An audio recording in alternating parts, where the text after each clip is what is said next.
so that could have something to do with it, but hopefully it stays up this time. I'm in the, can you guys hear me?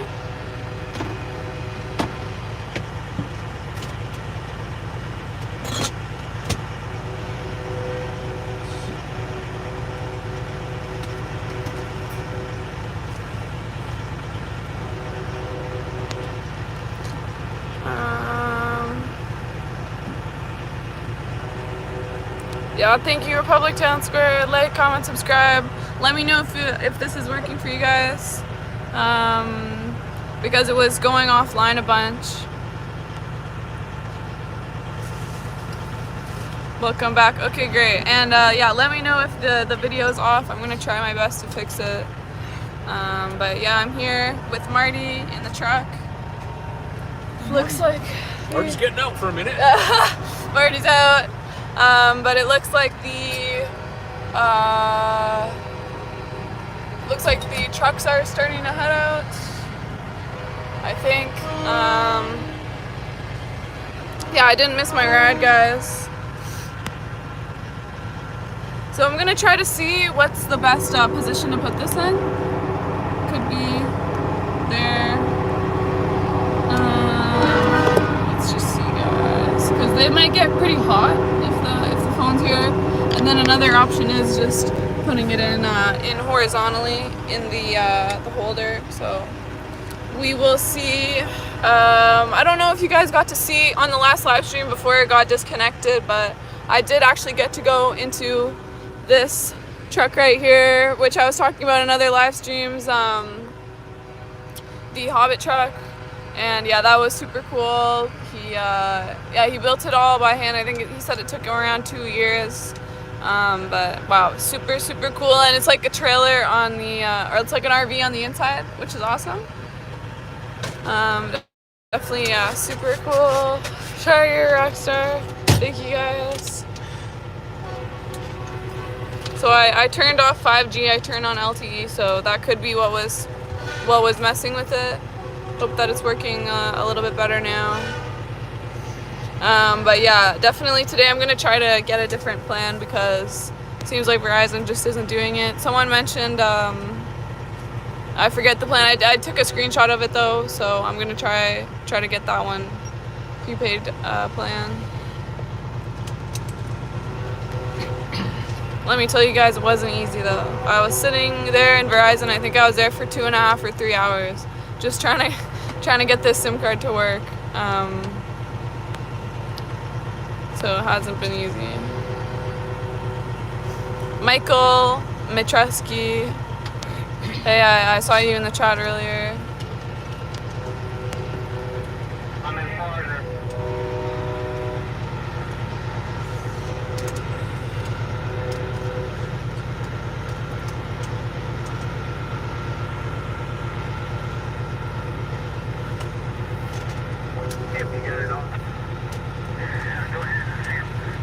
Looks better, guys. That's good.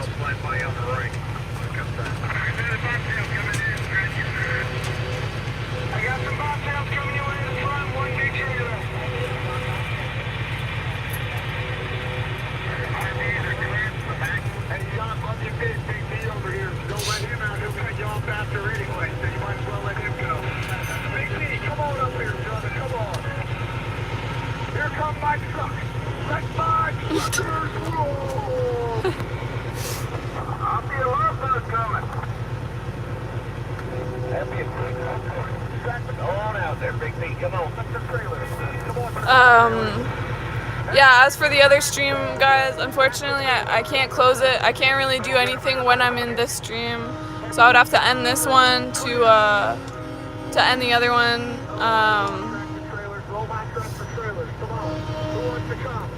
So yeah, unfortunately.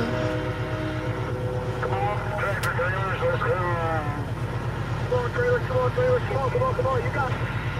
Trailers just sitting off the side. Come on, let's go. Western Star, if you want to jump out there, jump out there. Big John driver, go get him, Valley Planet. Come on up there, Valley Planet. Get up there, brother. Come on. Hey there, Western. I might get out of here. Get out of here. Yeah, we talking about this blue Western Star sitting up there on the side there to the left. I'm sitting and still, I'm going to wait a ladder truck out here.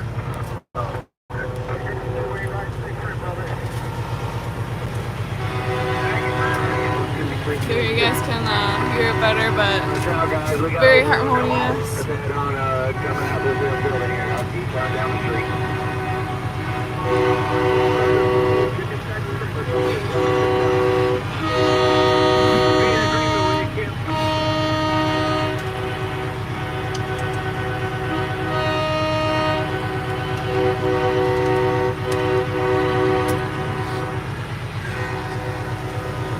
There you go, guys. Marty's still setting up a little bit, but yeah, you guys can hear that.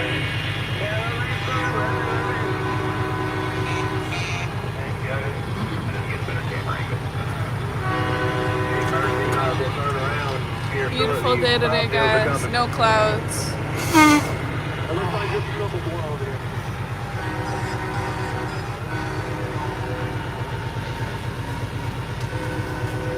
So did all the trucks move out now? Now it's the car store? Sounds like they're going to let the trailers out after the cars. Oh, First okay. the cars, then the RVs and campers. Okay. And then I believe, well, they're letting out the trailers right now, looks like. Oh yeah. So after them will be the bobtails. That's us. Here's the water for you. Oh, thank you so much. Sure.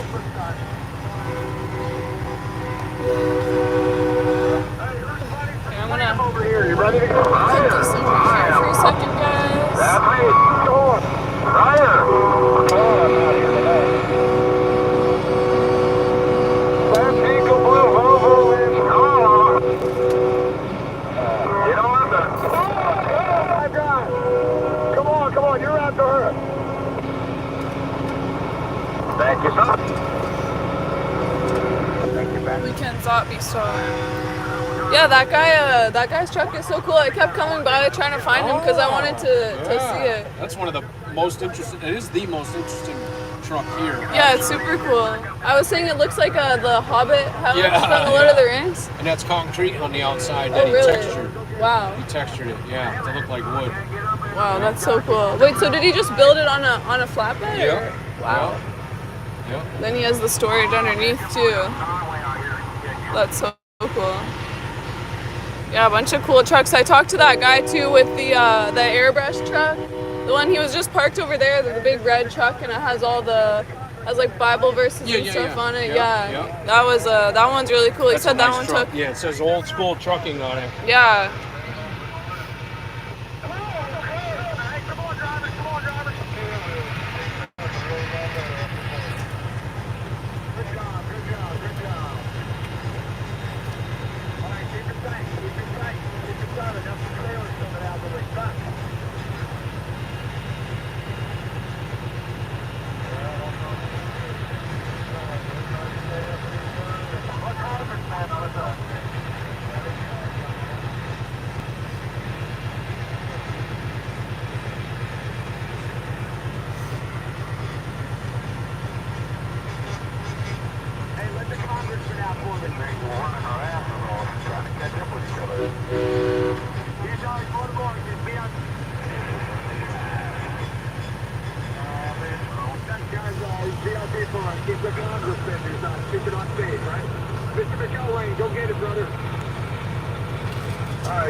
What's the route plan?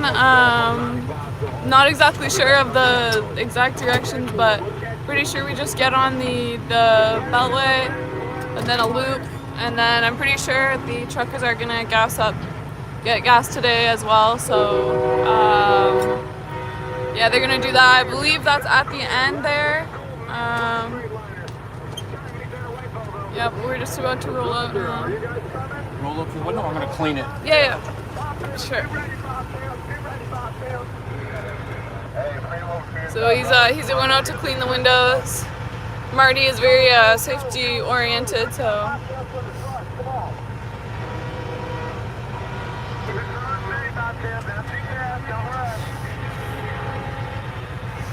Guys, maybe I should do that in my car. I know some of you guys were roasting me on the way in because my windshield was so dirty. But the wipers don't hollow.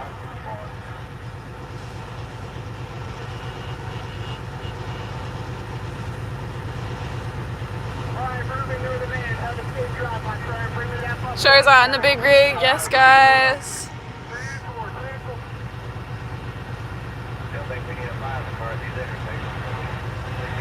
Yeah, I don't have the this thing on it right now. I do have washer fluid. I don't know, guys. My windshield wipers just aren't doing it.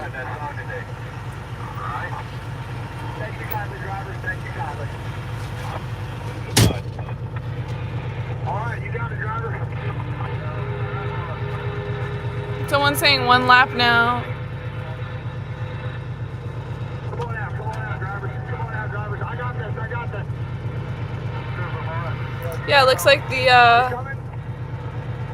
bobcats, I think he said they're called, are starting to roll out, which is cool.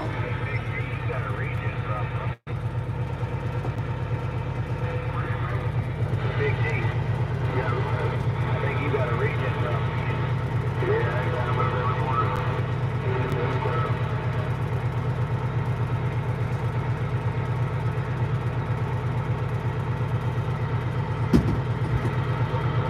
Oh, I love it too, brother. Right here. Good job. I love that truck.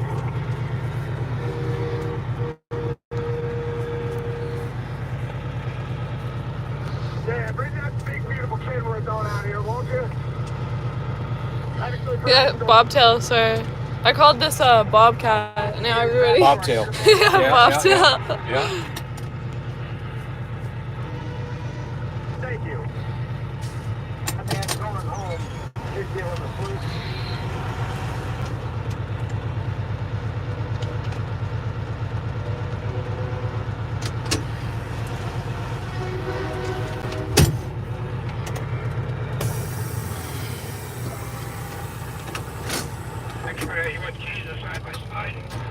See that black Kenworth with a blue stripe there? Oh yeah. That's a 81, Mhm. and that guy, his son is driving the green one that's similar, but that's a Kenworth. His son has the green Peterbilt. They're both pretty cool looking trucks, and that's got the 855 Cummins in that Kenworth there. It's a cool sounding engine, good engine. And then his son is in the green Peterbilt right behind him with the tall stacks that's passing the gray one. Oh yeah, I see that. And they have the big like stacks on top, or I don't know, whatever, the exhaust, I guess. Yeah, those are exhaust stacks. Yeah, straight stacks they call them. And I guess I'll go.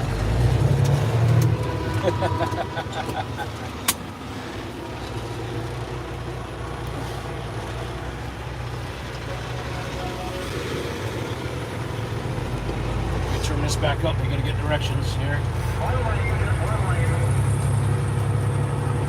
We're rolling out, guys.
what's the route?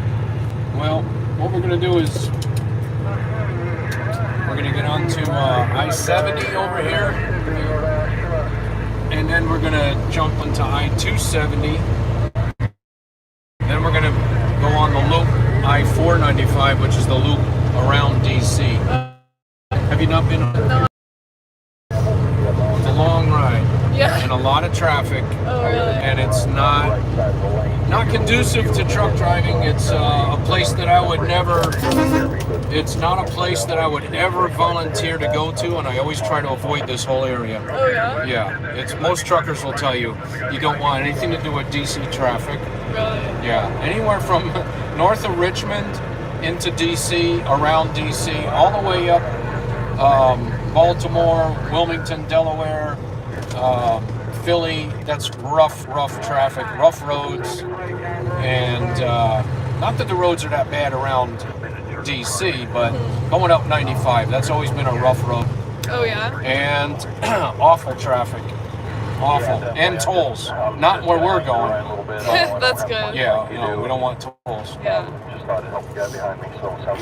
Is it like constant traffic or it's just rush hour? Pretty much. Really? Yeah. That's brutal. Yeah. Now, 270, 70 over to 270 is not too bad. But yeah, you'll see. And today's Friday. People getting off work earlier. Oh yeah. So it's like I said, it's not a fun trip, but we're doing it to make a statement, and that's why we're here. Yeah. X-ray, you got a copy? Yeah, this is X-ray. Go on. Right behind you. Are they with us? Unknown. This is the 10 speed in 10 action. speed, yep, Super 10.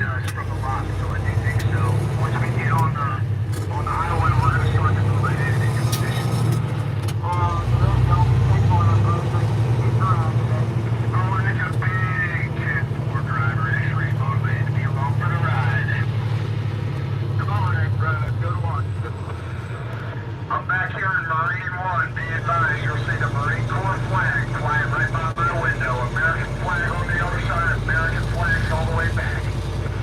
Man after my heart. Semper Fi.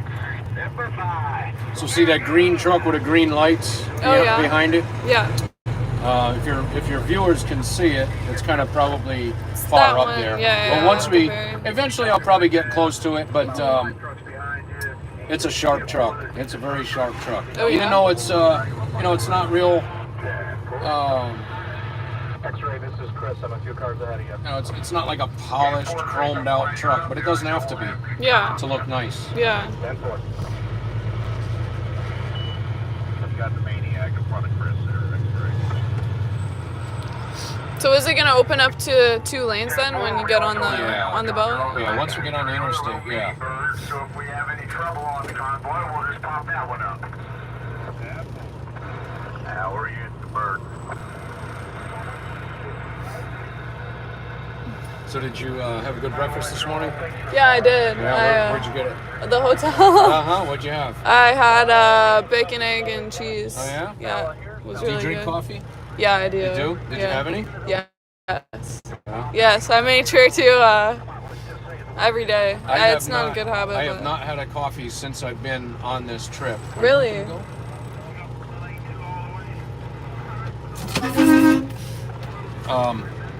I've been now because we're going on this roundabout in 495. Yeah.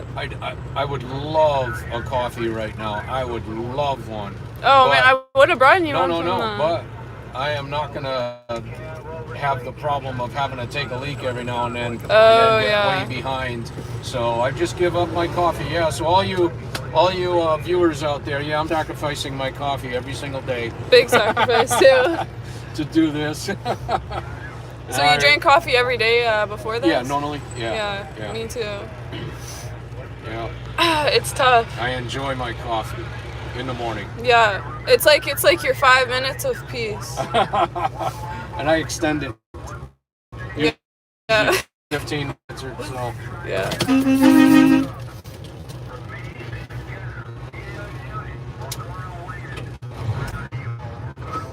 Thank you.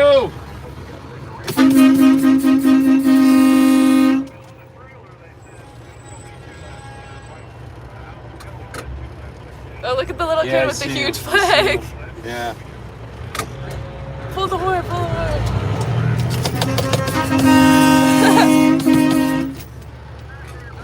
Wow, that's so awesome.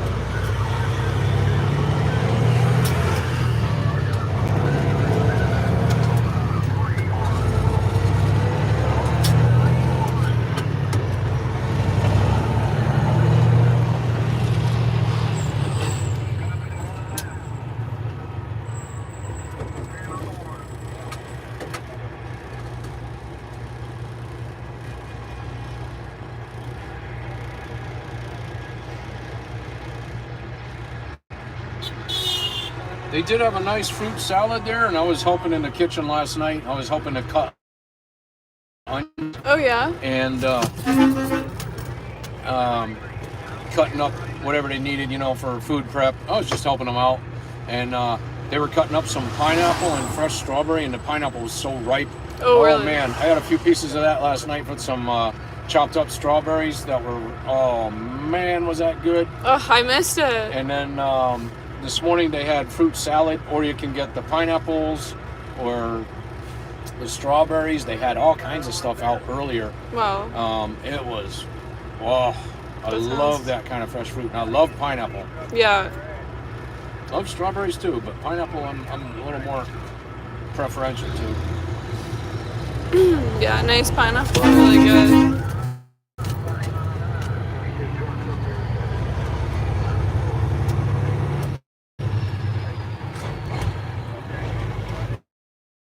Pelosi, Chuck Schumer, and all you crooked politicians, this is for you. We're coming in your neighborhood, taking control back from you, crooked, corrupt, Papa Echo Delta Oscars. Yeah. Yeah.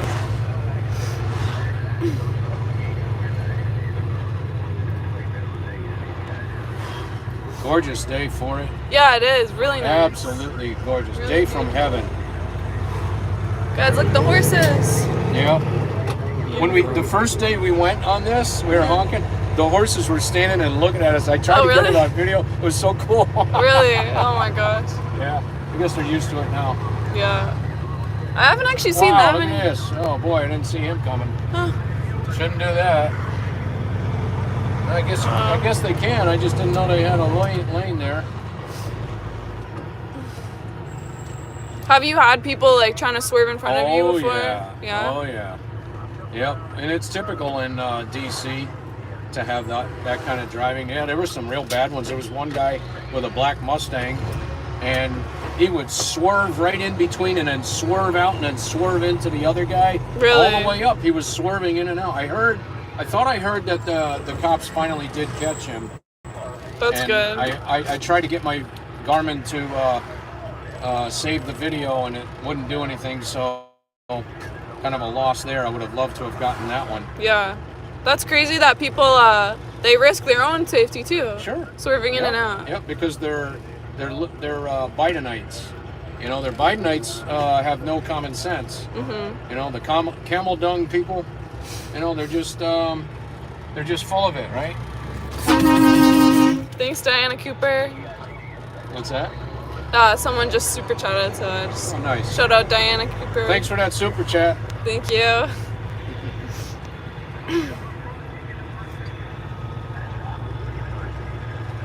Try to get over here on the left. You'll see a good view. Oh, Let yeah. me take it over there.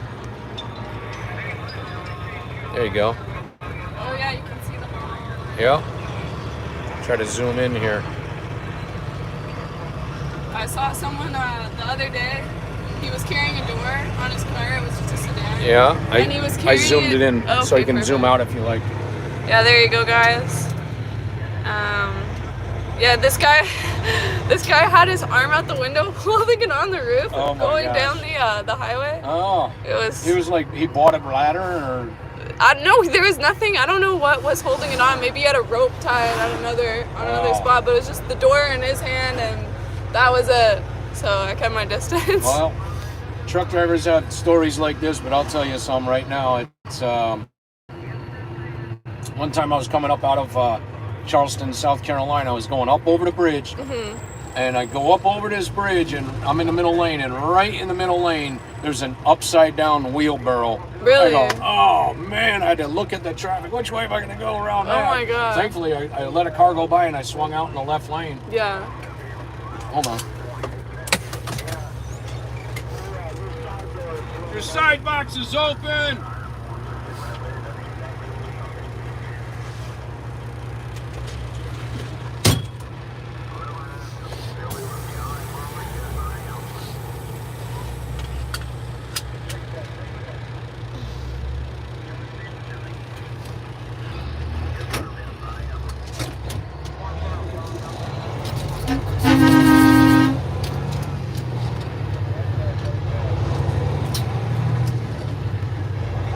See, now that's the kind of stuff that's illegal right there. Yeah. It's crazy. Yeah, there's that silver car running up the breakdown lane to get ahead of everybody. And Nicky's swerving in again. Yeah. Look at What's this he guy. doing? Get a doggone video of this guy. Get his plate. Hold on, I'm going to get his plate.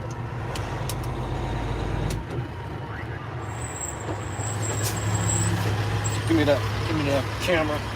Where's my camera? All right. Look at this guy.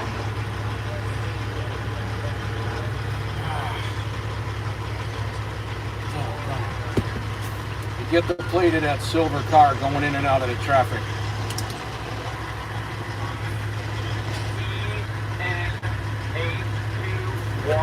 One, I believe. Maryland what? Maryland, catch it again there, Daddy. Go by it. I couldn't say it. It's going too fast. Somebody catch that plate going up the right there. Blackman, just get that plate number real quick. He's doing it, guys. I don't know if he's trying any rings. They just blew up the There's right this guy shoulder with the here drone. past It's not everybody. really- About ran into a car sitting there taking videos.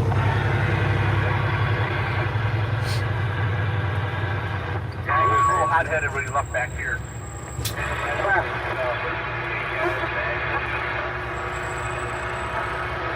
Go ahead and get in front of us. Sorry guys, I'm at one bar, so if it gets a little bit patchy, just stick. Sorry, I forgot to switch today. Only because I'm with this fine gentleman right here. Well, truck on Marine 1. Pretty good. I'm in with the windmill today, so we're a team effort. Team effort like it always is.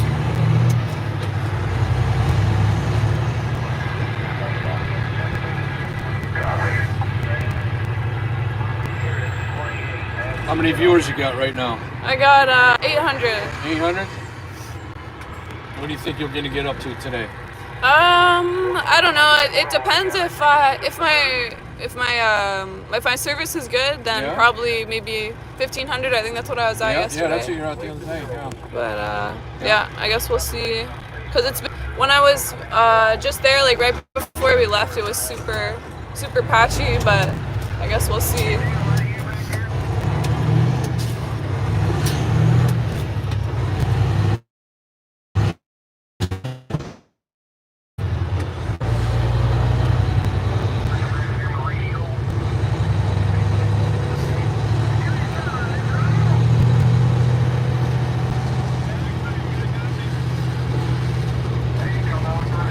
Metro area will have good signal, yeah, guys. This is where we jump onto I-70 going east. Oh yeah.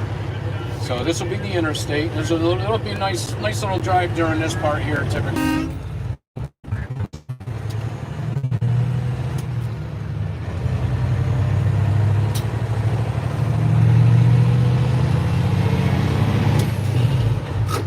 So on the truck, I've got the 1776 flag, Oh yeah. which is the 13 stars in a circle in the blue.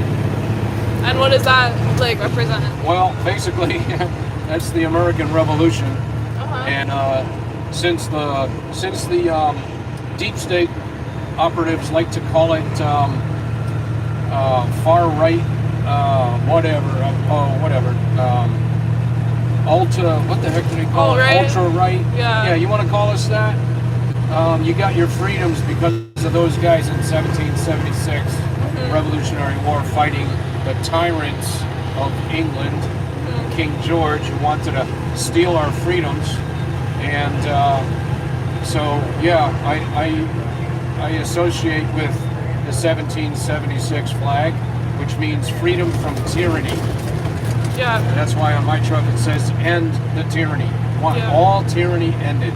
All of it, every bit of it. They don't deserve to have this power that they've usurped over us. Yeah. Yeah, I spoke to people, a lot of people today were saying they want the government to work for them again, not them working for the government. Yeah. And the government to be a lot smaller. Yeah. Like Trump wants. Small, tiny government protecting the citizens from foreign entities. Yeah. Not getting involved in every aspect of your life. Yeah. You know?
Do you think with like a lot of the truckers here in the convoy, that could cause sort of like a shortage of transportation, cause shortages of, I don't know, different stuff?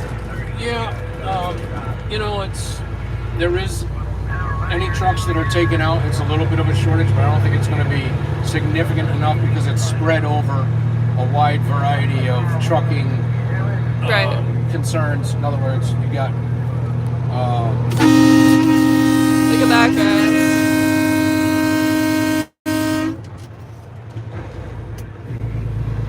So, I mean, you've got refrigerated trailers are called reefers.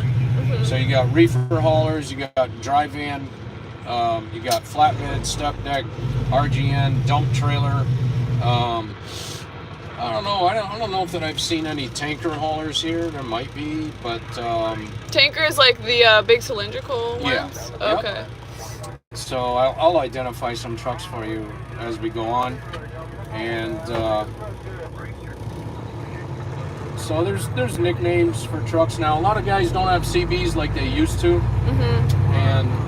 but this type of convoy here with all the truckers pretty much having radios is what trucking used to be like. Yeah. Trucking used to have 98% of all the truckers ran CB radios, and it was very, very helpful for knowing what's ahead.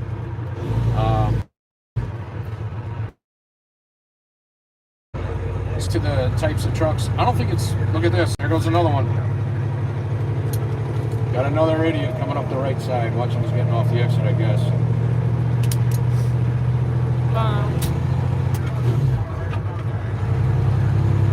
I don't even know what the point of that was, because we're not really going that slow. Yeah. Well, the closer we get to DC, the more stuff, the stranger stuff happens. Yeah. And it's typical. Anywhere from, just about anywhere stuff is happening nowadays where people get perturbed because they're in a big hurry and they don't want to wait for traffic. So there's a lot more weird drivers, and I guess you could attribute it also to the increase in drug use. Yeah. You know, people on meth and cocaine and whatever, and then you got people that are distracted driving. But I think you got a lot more people that are very impatient nowadays, especially if you got a bumper sticker that says something they don't like. Yeah, definitely. You know?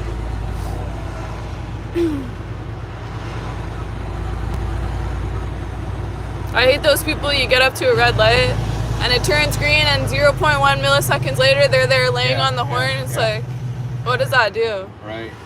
So earlier we said, Bob, you heard on the radio, bobtail, you all right there on the side? Yeah. So that means the convoy's way up ahead of us, the beginning of it. Oh, really? Yeah. So it's already getting on the belt loop? No. What I'm saying is we're a good ways back, because remember the cars and then the RVs, right? Then all the tractor trailers, then a whole bunch of bobtails were going out while I was cleaning up the truck. Oh, okay, and, right. So I wish I had seen the dirt on the windshield. I would have got that cleaned a little bit better. Mine's way worse. Yours? Yeah. Yeah. What are you driving? Mazda. Oh my gosh. Yeah. Oh, I'm thinking of the old Mazdas, but is it a comfortable car? Yeah. It's pretty nice, pretty good. Is that a rental? You flew down here? I drove down here. Wow, yeah. You drove. I drove. I think it's like a 10-hour. Wow. 10-hour drive. In that little car. Yeah. And so the guy that you're working with, what is he doing now? He is. He had to go do something today. Yeah. Yeah, I'm not sure if he's coming back, but. So what has he been doing? Mainly, like, I brought him, so he's from New York, right? So I came down, and then it was nice to be able to switch out, so I didn't have to drive a full 10 hours. Oh, okay. Thank you, Marlon. So, yeah, he mainly... Is he with ZOT? Yeah, he's actually Zot's friend. Yeah. They met a while ago, so, yeah, he was super nice to, like, come down and help. Okay. But he has work, I'm pretty sure, so he can't be here, like, all the time. Yeah. What kind of work? I'm not sure. He just said he had to go back. I honestly just met him recently. I just met him when we came down, so but yeah, what nice has guy. he been doing while he's been here, though? Just live streaming. Like, he would come down, like, so yesterday he rode in another guy's truck. Oh, okay. Yeah, and so he would just come down and switch out with me, and then I would go back to sleep. Yeah. Because the first couple days I was only getting like 2-3 hours of sleep, and then I would go out at like 7 a.m. So yeah, it was really nice to have him come switch out with me. Sleep. Yeah. Gotta take care of yourself. Yeah, definitely. Yeah. So this dump truck, I think he just happened to come on the highway that's in front of us. Oh yeah. Maybe he's joining us, and maybe he's just putting the flags on because he knows what we're doing, and he could be just going out to pick up a load for his dump, but he could be out here working today. I just don't know. He wasn't at the raceway, the racetrack, so yeah, I don't know if he was. I did see a couple of dump trucks there. Oh yeah. Yeah, he might have been, but not sure why he would have come up here and then just jumped in, but whatever. I'm easy to get along with. Yeah. So check out all the whatever they are on that tower there, right? Oh yeah, the satellites. Yeah, satellite dishes. So I should have really good connection right now. Yeah, but that might be all these spying satellite dishes. Oh. Right? Communications for, look, we're getting close to, I mean, everything's out here. Langley, the DC, everything involved in. Isn't the Pentagon kind of around here? It's up in Virginia. It's up here. I've been in DC delivering, but I mean, I've been right by the Capitol and the Lincoln Memorial, and it's pretty cool being up there. Matter of fact, I got a picture of a big tower crane unloading my truck. Oh yeah. And the Capitol building is right past it, and I got a lot of pictures of. I like taking pictures of when I'm in a area that is unique and especially pretty cool. And whether it's significant historic wise or well known or even just pretty. Yeah. Is that sort of why you got into trucking, so you could kind of travel and? I love traveling. Yeah. I love not being tied down to the inside of a building. Yeah. Yeah. I did do dispatching for a little while for this guy that I started working for. as a driver, and then he asked me to do dispatching. I did it for a little bit of time. What is dispatching? Dispatching is keeping the drivers on their routes and making sure everybody's where they're supposed to be. Okay. And I can't remember what that all entailed. That was a short-lived job because then he asked me to, he said, look, we get paid by the mile. So what I want you to do is I want you to reroute all these routes so you make it look like we're just trying to smooth out the operation, but we're going to end up with more miles. Oh, really? And so we're going to get paid more. And I thought, I've already had one incident with that guy that gave me a red flag, and I just realized, you know what? Yeah, sure. You're going to have me do that. And then if they say anything, oh, well, Marty did it. Marty arranged all this. Yeah, you're going to put it on me? I thought, no way, man. That's it. So I quit. Yeah. And then I told him, man, I said, no, I can't do that. That's a little bit longer story. He said, no, I can't really do that. I don't want to do that. He said, well, if you don't want to do that, he said, then you don't have a job. So I'll give you till the end of the week. And at the end of the week, he called me. He said, all right, so this is what I'm going to do. I said, what do you mean this is what I'm going to do? You told me that I have till the end of the week, right? He says, yeah, so I'm going to help you do it. And I said, I already decided I'm not going to do it. I already told you that. Yeah. He said, well, I'm going to come right down. I'm going to pick you up. We're going to go to lunch. And I thought, yeah, right. You're going to take me to lunch? We got out there to this restaurant. He ordered a lunch. I ordered a water. And he was trying to go over all this. He said, look, how much money do you need? You need more money? I'll pay you more money. I said, no, I'm not interested in it. I'm not going to do that. You can't bribe Marty. What's that? You can't bribe Marty. No, you can't bribe me. No. And you want me to do something that's kind of on the shady side, and then I know you're going to do me wrong when they ask who did it. Yeah. So...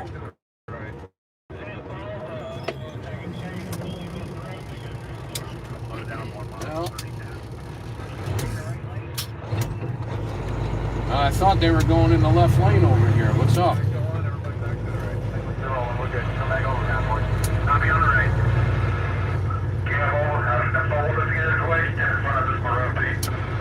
And so that was it. I left that job, never to come back. Probably for the best. I worked for him for another company for 5 years. Then he started his own.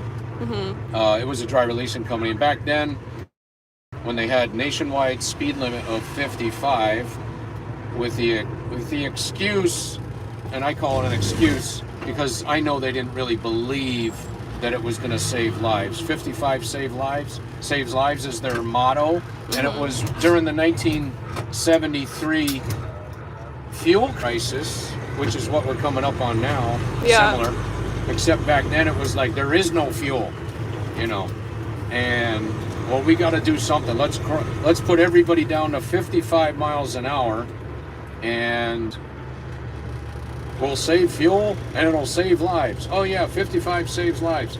Can you imagine driving across the country 55 miles an hour, especially out west, the Midwest, on those straight flat roads? 55, man, you're dozing. You're like nodding out, like I can't wait to get through this straight line. It's so boring. Yeah. And in actuality, they knew. But you know what? Once the government does something stupid, it takes forever to reverse it. It took 20 years for them to change that back to. And were they really pulling you over if you were going over 55, or was it kind of? Oh yeah. Really? And that's what I'm getting at. Us truckers back then, a lot of us had different states licenses. We had different licenses in different states because we couldn't afford to get all those tickets on one license. Yeah. Yeah. And so I always had at least a couple of speeding tickets on my license. So it was hard to get a good job with speeding tickets on your license.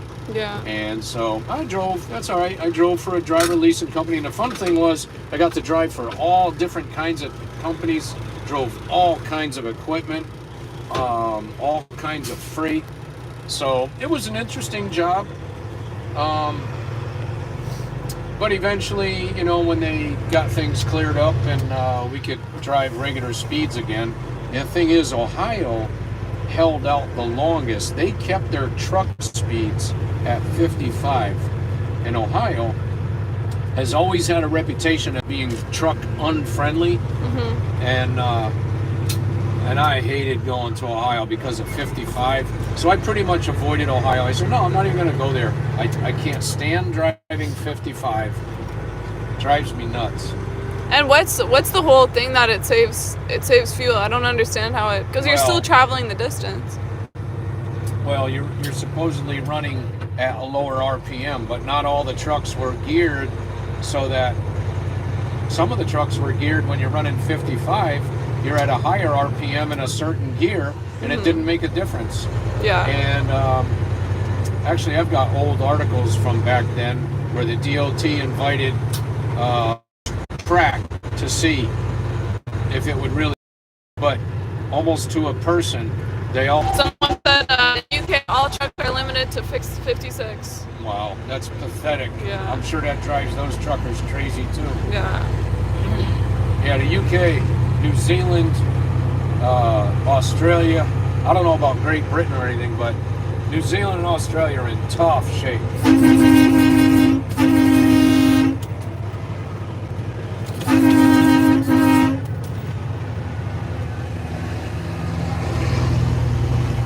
Got a number of people live streaming or else taking a heck of a long video on the side of the road every now and then. You see them. Yeah. And the first day we were doing it, you would see people on the other side of the highway pull over and just be looking or taking videos. Really? Yeah. Oh my god.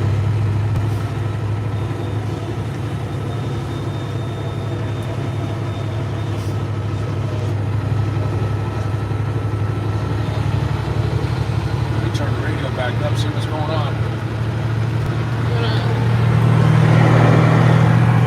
Wish you had a stand for that. Yeah. I wish my tripod was a little smaller so I could fit it. That's not bad. Here, look. I think that How should about be if I get a set of jeans, put it on here, and then you can lean it up against it?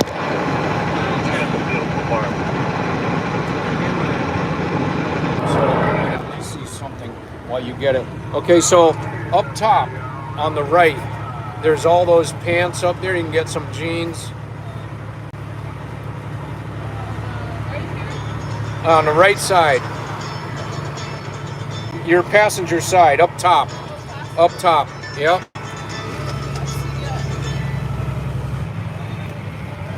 True Blue, this is Marty. Oh, shoot. Thank you. Yep.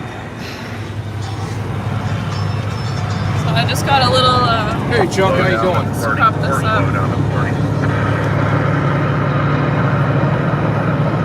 What was that? Slow down again. No problem. 30. Yeah, so how's everything been going? Oh, I didn't leave truck. We're getting up right here. Up north. 35 is hammered down. Hammered down. Yeah, we just had a little slow down back here, but we're back up and running.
asking me if I was going to go to the convoy to DC. You know, more and more people were asking me, and I said, no, I really don't have any desire to go to DC. Then a customer called me and said, you know anybody going to DC? He said, you going? And I said, oh, I haven't made plans to. And I said, I can't stay in DC, actually. And he said, well, if you know any truckers going, let me know. He said, I'd be willing to pay, help pay for their fuel or whatever. And I thought, wow, these people, more and more people were asking me, and I'm thinking, you know what? I think they really want to have a voice, you know? And so I just, prayed about it, and I said, you know what? Oh, I know. I heard a speech. I think I sent it to you by that guy I think it was out of Washington State, whatever.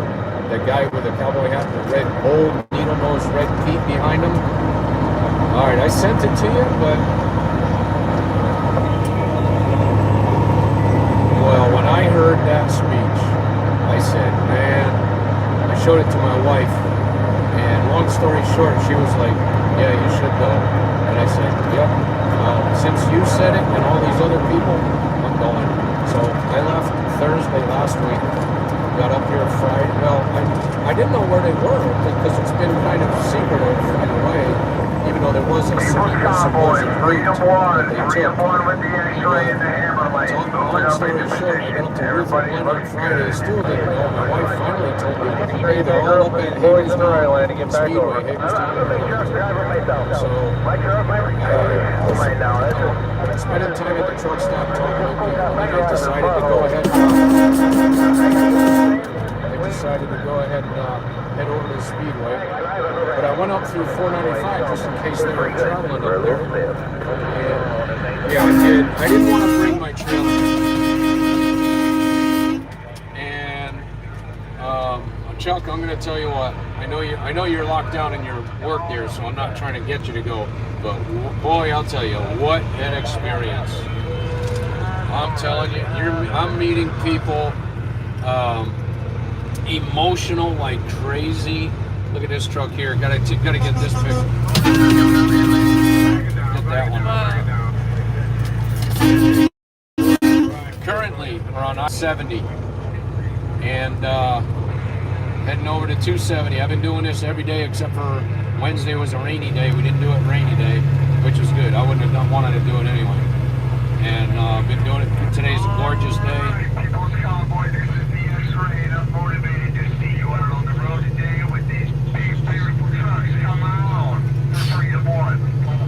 It's called the People's Convoy. Anybody's able to join. Boy, that's the other trucks, and they got their flags and everything. And it's basically all these four-wheelers, all these campers, motorhomes, some really cool old trucks too. I was following a 50 Kenworth the other day with a Mercury sleeper on it. And I got pictures of that. There's a few of those old 70s cab over Pete's. Some really, I'm telling you, really cool trucks here. Bull haulers, household movers. Saw an old Mayflower GMC Astro.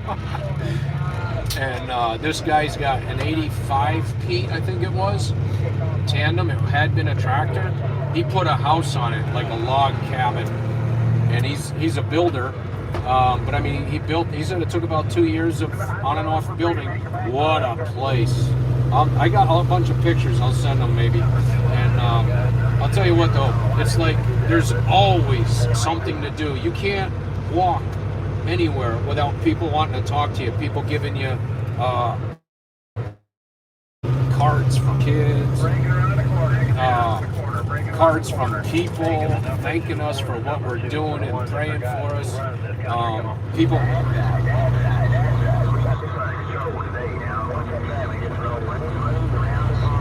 Actually, the first day we did it, this guy sounds like Matthew McConaughey. The police presence that we saw, it was unbelievable. Loaded all over the highways, man. Motorcycle cops all over the overpasses. Fire trucks up on the some of the fire trucks were actually for us. They had flags. But and went out, and I mean, cops were like every few hundred yards. There were 2, 4, 6 cops in a row, 8 cops. I mean, just unbelievable. Now, part of that might have been that they were expecting Antifa to mess with us, which there were some people that did mess with us on the highway, and it was, you know, it still happens. People just don't like us, and that's their problem. They're Bidenites. They got an anger problem. They got a mental health issue, whatever. And you know, we just, you know how it is. You just deal with these people. You drive carefully, and you hopefully get them caught. I wish I could have gotten some of that stuff on video, but I did get one guy that went by me. I heard him on the radio, and they said, "Did you see that guy? He must have been doing 120 miles an hour." It's his deal, but you know, yeah, we've been doing it. Some days we do 1, other days they want to do 2. Man, I'll tell you, 1 is enough for me, right? That's a lot. And then every other day or so they'll go and fuel up, marker? And they pay for your fuel. You go to ACT. Hold on, guys, I'll watch out for the mile marker. Hagerstown, and they just leave the pumps off the hook. Every truck just comes up, fills it up, leaves the pumps down on the ground, and they got 7 lanes open for us at ACT. 7 full lanes, all bobtails going in, and truck trailers too. Myerson Middletown Road, that's the exit we're on. Who did? Oh, that, yeah. Okay, yeah. Yeah, they had a meeting the other day. They had a meeting with Ted Cruz and Ron Johnson. And if you know Dr. Paul Alexander and the other doctor that were at the press conferences up in Ottawa for the Canadian truckers, those guys are fantastic. And of course, there's people today on the overpasses on the side of the road and everything. And people, a lot of people going by you and honking your horn and waving and just sticking a thumbs up. And every now and then you'll get a Bidenite sticking his finger out the window, and it's like, okay, stay in your misery. You know, you're gonna be in more misery when things change for the better for us. Oh yeah, nope. Well, you know, whoever's leading it is leading it the way they want to, and I'm not gonna. There's times where I just choose to go around something or whatever and kind of deviate from their plan, but they got their plan. We're all running the right lane only right now. Even we're not moving over from merging traffic. We just leave big gaps for everybody to get on, and then everybody goes by us, and we're going like, well, they're doing it. It changes, but basically we try to go under the speed limit. We're never going over it. And the thing is, it's a billboard, and we're going right into Nancy Pelosi's neighborhood and saying, you don't own this anymore. We're not going into D.C. You know, there's some guys that were trying to say, hey man, what are you afraid of going to D.C.? We need to go in there and lock it all up. We call them out. Hey Antifa, get out of here. We don't need you. You know, Fed. You know, we don't need you. Get out of here. You're not going to try to pressure us into doing something stupid. That's just what the witch wants. You know, that's just what the Pelosi would want, is to get into her web, her lair. It's on the chat, guys. No, we're not going in there. That's where you got your Gestapo police. You know, the Capitol Police are under her, and we're not doing that. I'm not calling those guys Gestapo, but what she will direct them to do will be Gestapo tactics. So just like Ottawa.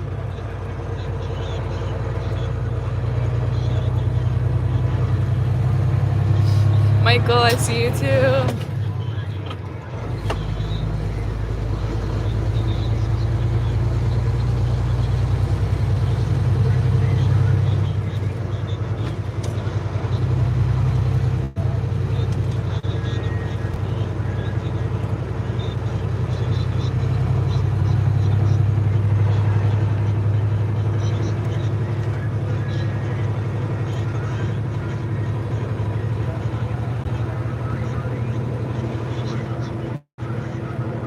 that's a problem there.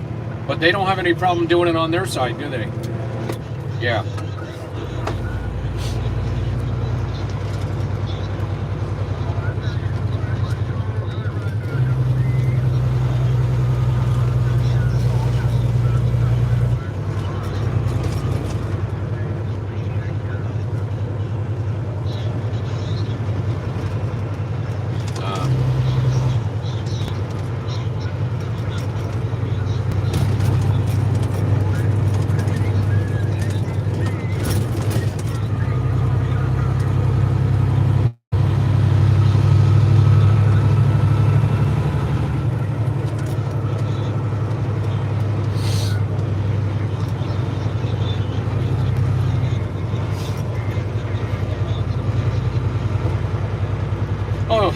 Yeah, it's all for show to try to make it look like we're terrorists. But I'll tell you what, I gladly take the idea of a terrorist against tyranny and a terrorist against the devil. That's what I am. Here comes a pretty pickup right here with all the flags on it. Oh yeah, let's get this. You got people that... Look at that. Yeah, I think I saw that over on the racetrack. That one, guys.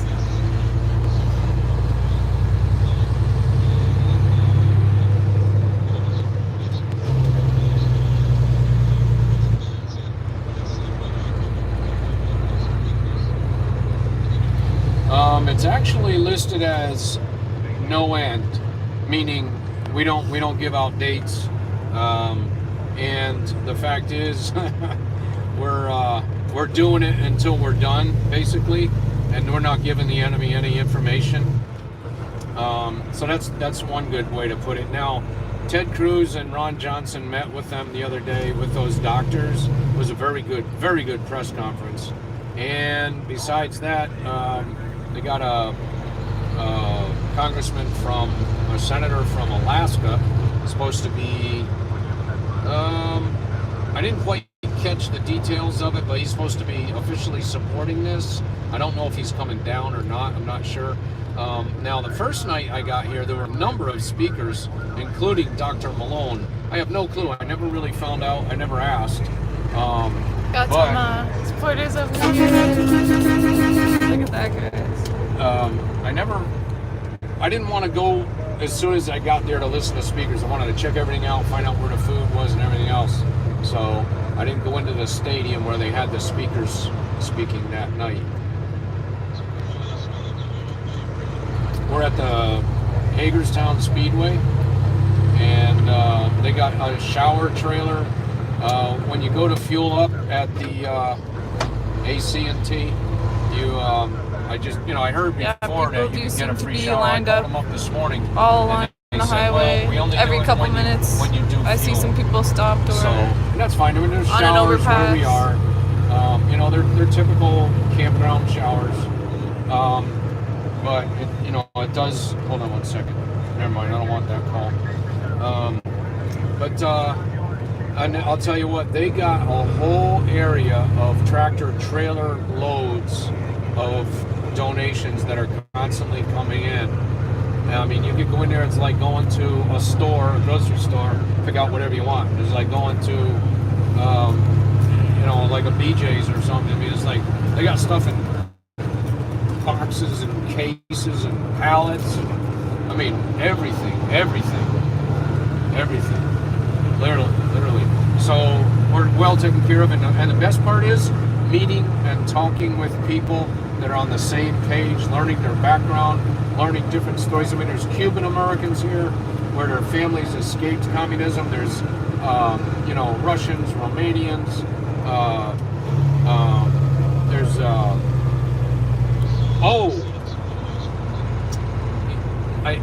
I don't think, I don't remember if I have or not, but I'm trying to remember. Wait a minute. But anyway, let me say this.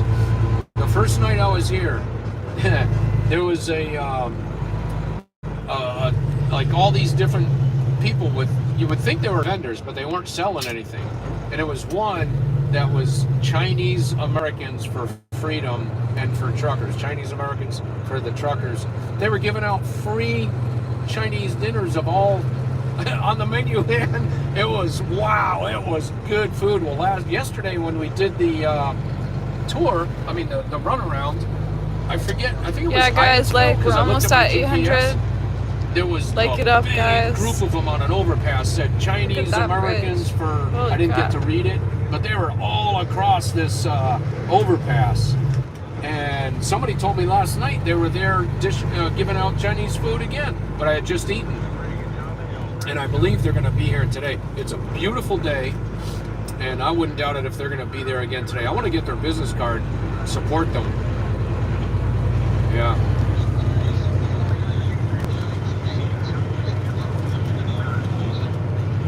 Right. Yeah. I'm trying to remember where I saw one of them. During Yeah, the 55 degrees. by Sasek, It's a beautiful day. It's about 10 degrees Celsius, 55 degrees Fahrenheit. A Nice Peterbilt and with sunny. a big sleeper on it.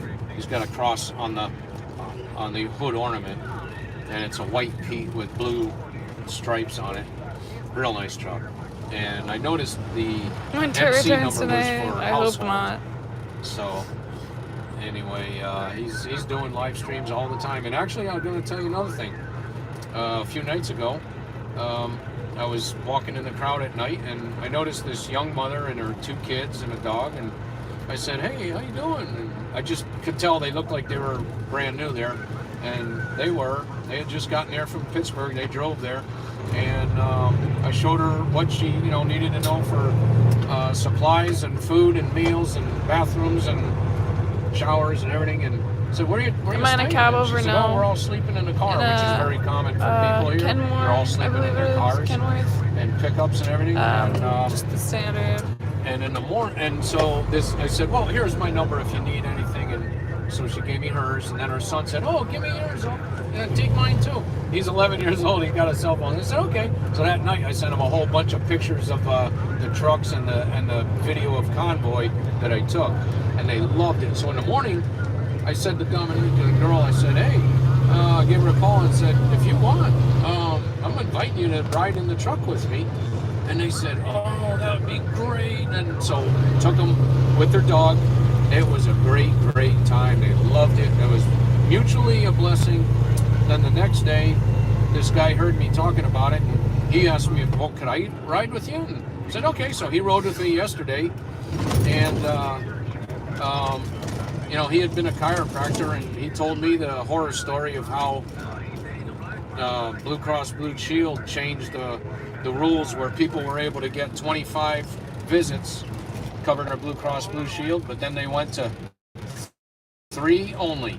And it was like he lost all these customers, and then he was going, "Why am I spending all these hours every single day in my little cubicle, don't have a life, then I'm doing paperwork at home?" And he got out of it, and he went into real estate. So anyway, the guy came from Tennessee, and he rode with me, and today, I've got a girl that I did with Dreamer from Ottawa, and she covered the Ottawa truckers protest down there in downtown Ottawa, and so now she's been doing the live streams here in the Speedway. So somebody texted me last night, "Hey, I'm watching Zot's ZOT is the name of the video live stream." She said, "Hey, she's looking for you. She wants to see if she can ride in your truck tomorrow." So here she is today, riding in my truck. Yeah, so she's video streaming that to all of her viewers, and we're getting to see all the women, children, and everybody else that's out waving at us, and farmers waving at us from their fields, and so an old man, he had to be in his 90s, like a veteran, with an American flag at the pasture fence, waving, Just freedom honks, guys. And I mean, I had a girl Sorry, come up to guys. my. She asked me if I could ride with her. As for the truck rally, I do know that another trucker is going to Stewart. Booked up today and tomorrow now, so.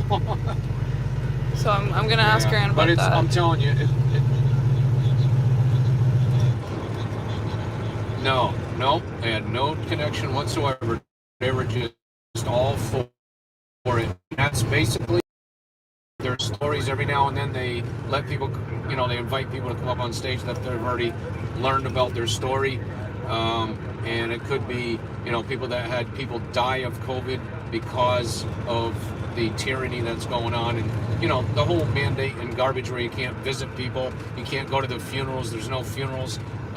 You know, it's just all the destruction that's happening by the cabal.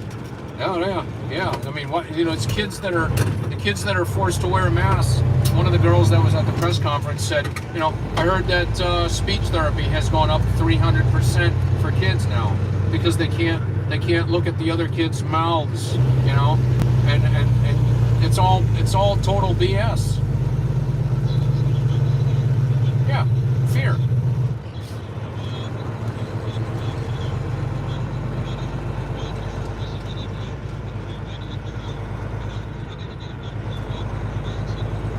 Yeah.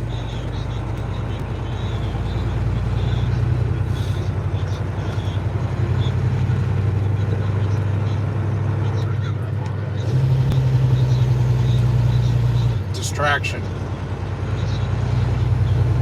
Yeah. Is that an acronym? It sounds like a 80s video game. No, guys, that's just a catchy little words. Yeah. But it doesn't mean anything. Why don't you run for office? You got my vote, so Yeah. one day maybe.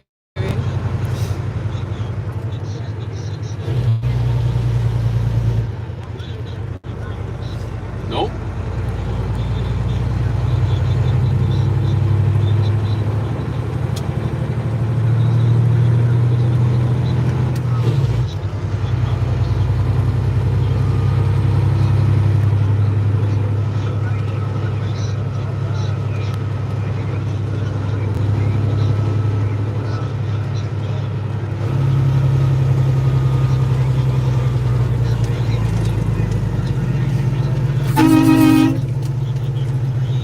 Yep.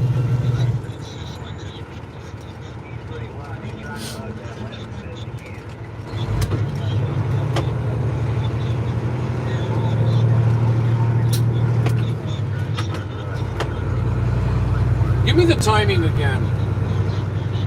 Give me the timing again on your fuel surcharges, because she's doing this live stream and I want to kind of share that. So I know it went up 24 to 49 to 61.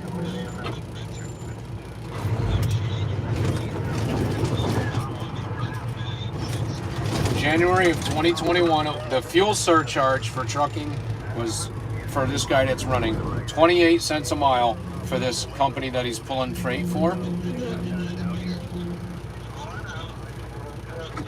And that's based on the Department of Energy weekly average, which they can go online and look that up, the fuel surcharge. And it adjusts every Tuesday.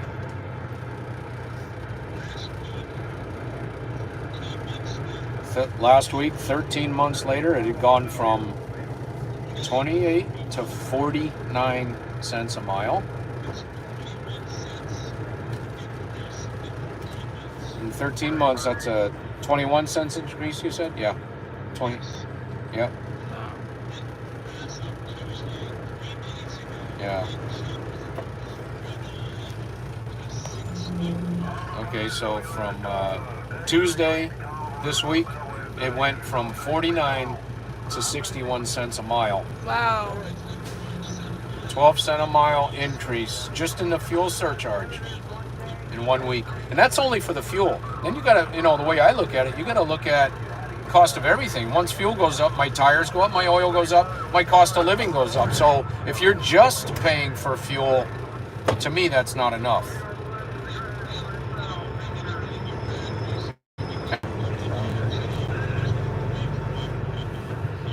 How much? Yeah, well, they're a whole lot higher than that in places I've seen. Okay, so 135 to 150 an hour is what Chuck is talking about. He's a trucker that I know, and he's talking about in the Pittsburgh, Youngstown area for truck repair. But I've seen it up as high as 165, 170, $175 an hour for labor at the dealerships.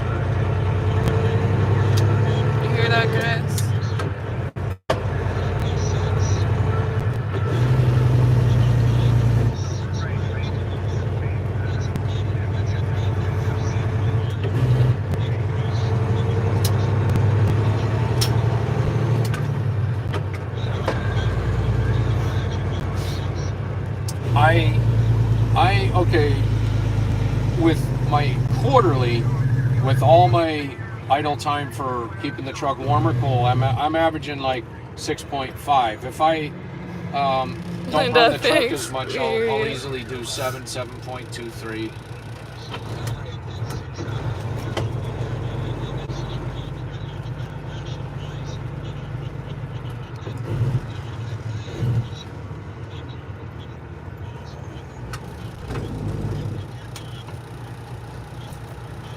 Yep.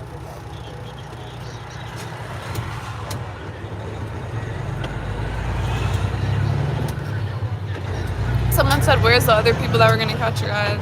I don't know if you're talking about the people at the meeting last night.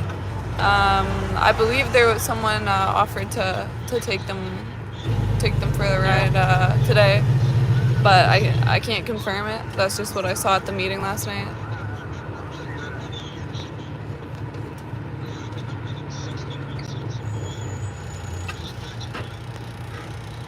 Thank you so much, Ronald Blake. Get Danny some gas. Guys, you're just never gonna stop talking about Danny needs fuel.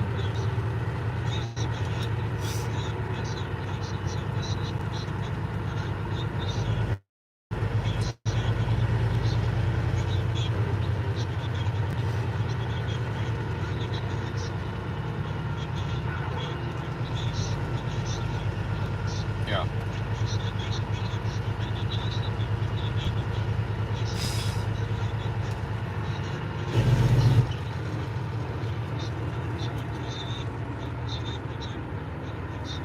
Emergency patrol truck over there. They do have these arrows. They don't have that in Canada when the lane's closing. They just have that sign.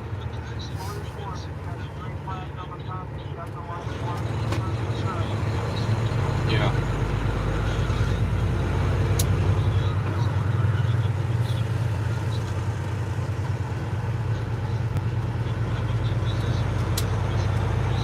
Looks like we got some people up here on the overpass. Yeah. New design roads where we're at.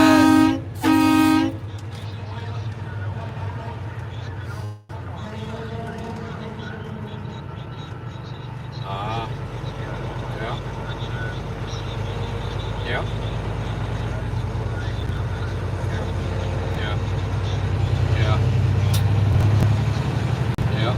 Someone asked me, do I see any freedom differences between the US and Canada? I mean, Canada's just starting to drop a lot of the mandates, the vax pass and stuff like that. We still have masks here. I'm not sure when they dropped it in Maryland, but I know in New York, apparently they dropped it like a year ago. So definitely, I think they're further along than we are, but still some room to go, definitely. Yeah. Yep.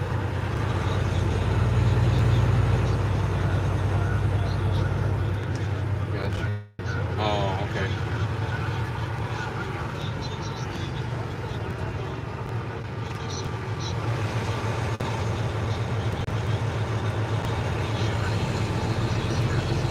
Amen. Take care, brother. God bless. All right. Bye-bye. Thank you, Linda Malks. Thank you for taking us on the ride. Thank for Marty for us too. Yeah, guys. Marty. The chat wants to thank you. They're loving it. So Nice. yeah, Thanks for riding along with me. yeah, Next time you have to come in person, I'll put you in the back. yeah, exactly. We'll put all 900 people. We'll put them in. Right. Nah, you come out here. There's truckers willing to take people, and it's a one in a lifetime experience. Yeah, For definitely. people. I took a lady and her 2 kids the other day and their dog. I asked first if he shed and he didn't, so that was good. And of course we wiped off his paws before he got in. Yeah. But that dog barked every single time we blew the air horn. Really? And every single time I engaged, every time the Jake brake kicked in. So Yeah. that was a barking dog. I figured, you know what, I only got one time with them. We're good. Yeah. We can do it. Wow. Yeah. Oh, looks like we got some people over here. Thank you, Vladimir Kershaw. As an American living in Canada, I'm impressed with what you're doing. it's great what they're doing. Yeah, we're doing it because we are a rolling billboard Yeah, to let the people know that we're done with you. Your time is over. You've had enough tyranny here, and we are not going to put up with it any longer. That's my thing. I'm not just for the mandates. I'm for a whole lot more than the mandates. I'm for restoring the republic. That's what I'm for. yeah, Getting all of our rights back, getting this country back to what it was designed to be. yeah, A nation whose government is we the people. You know? And like they keep saying, you work for us. Don't think that you're lording over us like a pharaoh or King George back in the Revolutionary War. yeah. I Or mean, Trudeau. That's the big difference. Like, they're not supposed to be this elitist, like, they're not royal not anarchists. They're not like a royal monarchy. Yeah, it's, right. This Yeah. is America. We're not subservient to you because you consider yourself an elite when you're actually a corrupt Papa Echo Delta Oscar. Yeah, We despise you. The Bible says a good man despises a vile. There's nothing wrong with despising those who abuse kids yeah, and do very unspeakable things that we don't want to talk about on here. And their time is up. You're done. All this is going to come out. All these tunnels underneath the cities connecting for their trafficking purposes. It's going to be done with. yeah, And they're going to pay the penalty. And so Schumer, Shitface, Coward, Curry, Chucky Swiss cheese. I call him Chucky Swiss cheese brain Schumer. And Chucky Swiss cheese. bootleg. And they put him in charge of the transportation industry, and then he takes maternal leave for the kid they adopted or something. It's like, go ahead, stay off. You don't do any good here anyway. Just take off as long as you're out there. Just don't even come to work. Yeah. You're not going to do anything good for us. I thought they didn't have much maternity leave in the U.S. You got to remember, they're the privileged class. Yeah, I guess they can afford to. Oh, and let's say another thing. Getting that thing in your arm. Can anybody explain to me why we were forced to have it, and even the military and doctors and nurses and everybody else, but Congress and their staff were exempt? Why is Congress and their staff exempt? Why did they exempt the postal workers? Interesting. Yeah. Who's in bed with who? Wasn't the postal workers the one that were possibly involved in the stuff that switched the election the other way? A hot button. Little red button right there. Hope you don't work for the post office and get involved in that. Because Judgment Day's coming. You can always turn in who. You can always be a whistleblower and turn in those who employed you, paid you to do it, and get your butt, a little bit safer so you don't have to pay the big penalty. So if you did do that, repent. Yeah. For the vax mandates for the military and stuff, has that been repealed, or is that still in effect? No. Wow. Not as far as I know. I haven't heard anything about it. And I guess that's like a federal. And firefighters and police. Oh, Although yeah. certain localities, the police chief or sheriff would say, we're not enforcing this, or fire chief, whatever. But that's the exception rather than the rule. Yeah. So you got to get rid of all these people that are complicit with the tyranny. Yeah.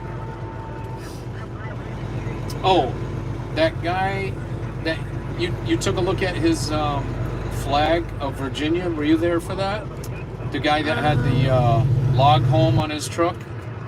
Oh, no, I don't think I was there. I was just in and out. Okay. So, on our way out the second time, he said, "Oh, have you? Do you know what the meaning of flag of Virginia is? What it says?" I said, "What is it in Latin? I guess." And he took us outside, opened up the Virginia flag wide so we could read it. Yeah. And interesting, I guess I really never looked at the Virginia flag, but it's got like a colonial person. I don't know if he had a musket in his hand or a staff or what, but he was standing and he had his foot and either a rifle or something in his hand, and his foot was on the chest of someone that was laying down face up, and it said "Si Semper Tyrannis." See if any of your viewers can decipher that. Go Guys, ahead. you know what was it again? S-I-C Semper, S-E-M-P-E-R, Tyrannus, T-Y-R-A-N-N-U-S. Guys, anyone knows Latin can translate that? Yeah, that'd be a good little deal to get people going up and looking it on the internet if they don't know it. The flag of Virginia. What do those words in Latin mean? Someone said always against tyranny. I don't know if that's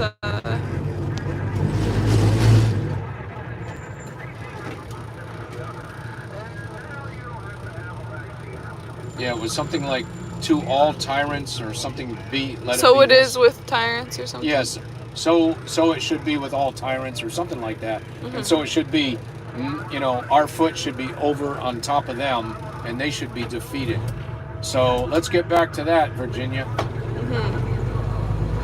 If you're watching from Virginia, you got a new governor now, got a whole bunch of new people in office. Let's get going. Let's take down all these tyrants everywhere.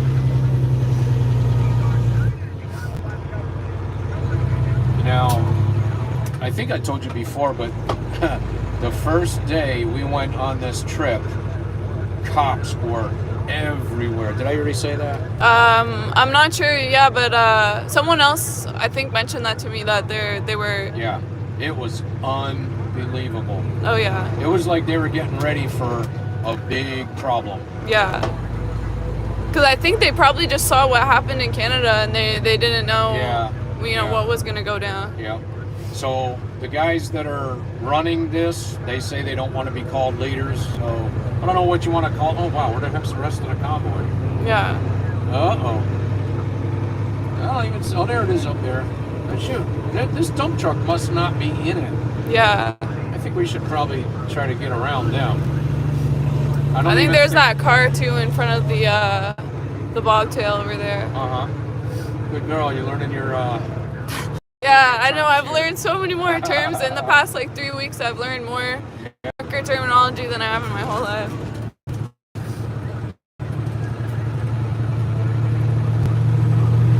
So that trailer right there, they call it. Now that's a dump trailer, but it's in the dump family. And on the CB, truckers typically call it dump bucket. Okay. So they might even call this guy a dump bucket. I'm gonna go around these guys because I don't even know if they're in the convoy. I'll look on this guy, see if he's got anything on the side of his truck to identify it. Doesn't look like it. Yeah, he might just be flying flags. Oh, it says United We Stand. Oh, okay, he is in it. He is in it. Now this guy Oh my here, gosh, there's like a dead fox on the road. Yeah, that's why the birds are circling up ahead. Now this guy here, I don't know if he's in it or not. Because I saw him come in. But I don't know. Doesn't look like unless we see something on his truck. Yeah, I don't see any flags on the back. Hold on a second.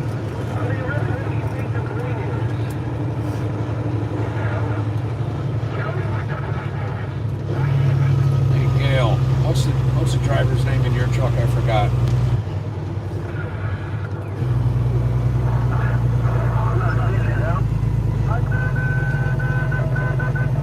guess George saw funding these radios. Break check question.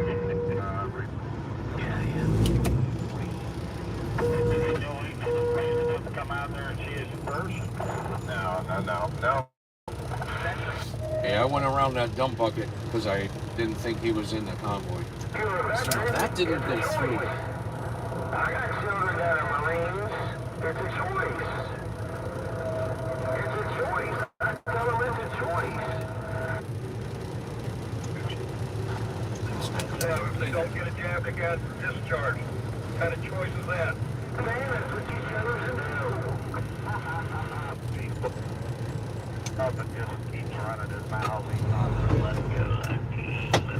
He listens to nobody. He'll go later. We are at Texas 22 right now. We're at Texas 22. Big idiot. 22. We are at Texas 22. Hey, I went around that dump bucket because I didn't know if he was in the convoy there. I thought he was just flying flags, but I don't know if this gray one is in the convoy either, but that's why I went around him. Oh, that's all right. I don't care.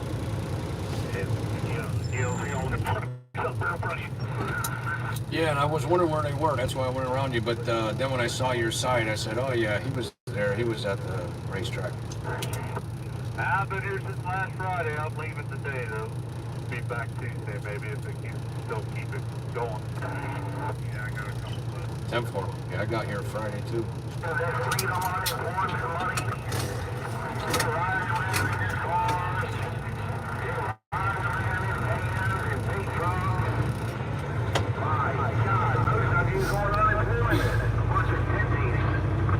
Did you see that?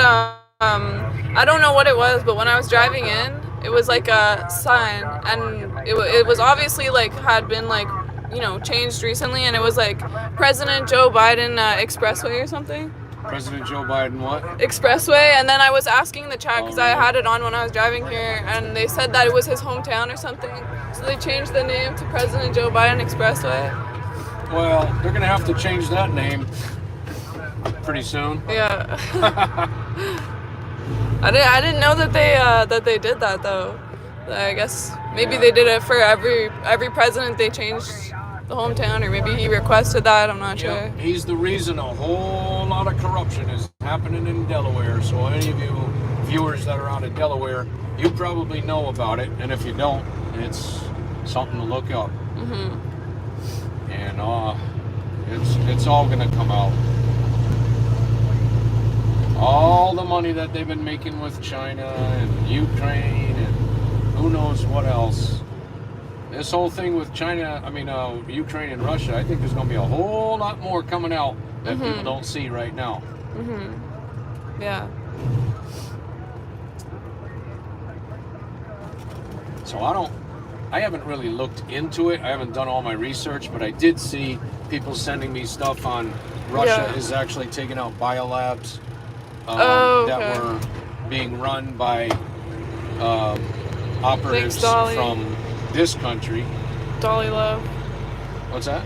Oh, I was just shouting out people in the chat. Yeah, if I'm saying names, just ignore me. I'm just. No, that's okay. But I'm still listening. No, good. So we'll see about that. I've seen numerous emails or links sent to me about that. So we'll find out. Yeah. Eventually. Yeah.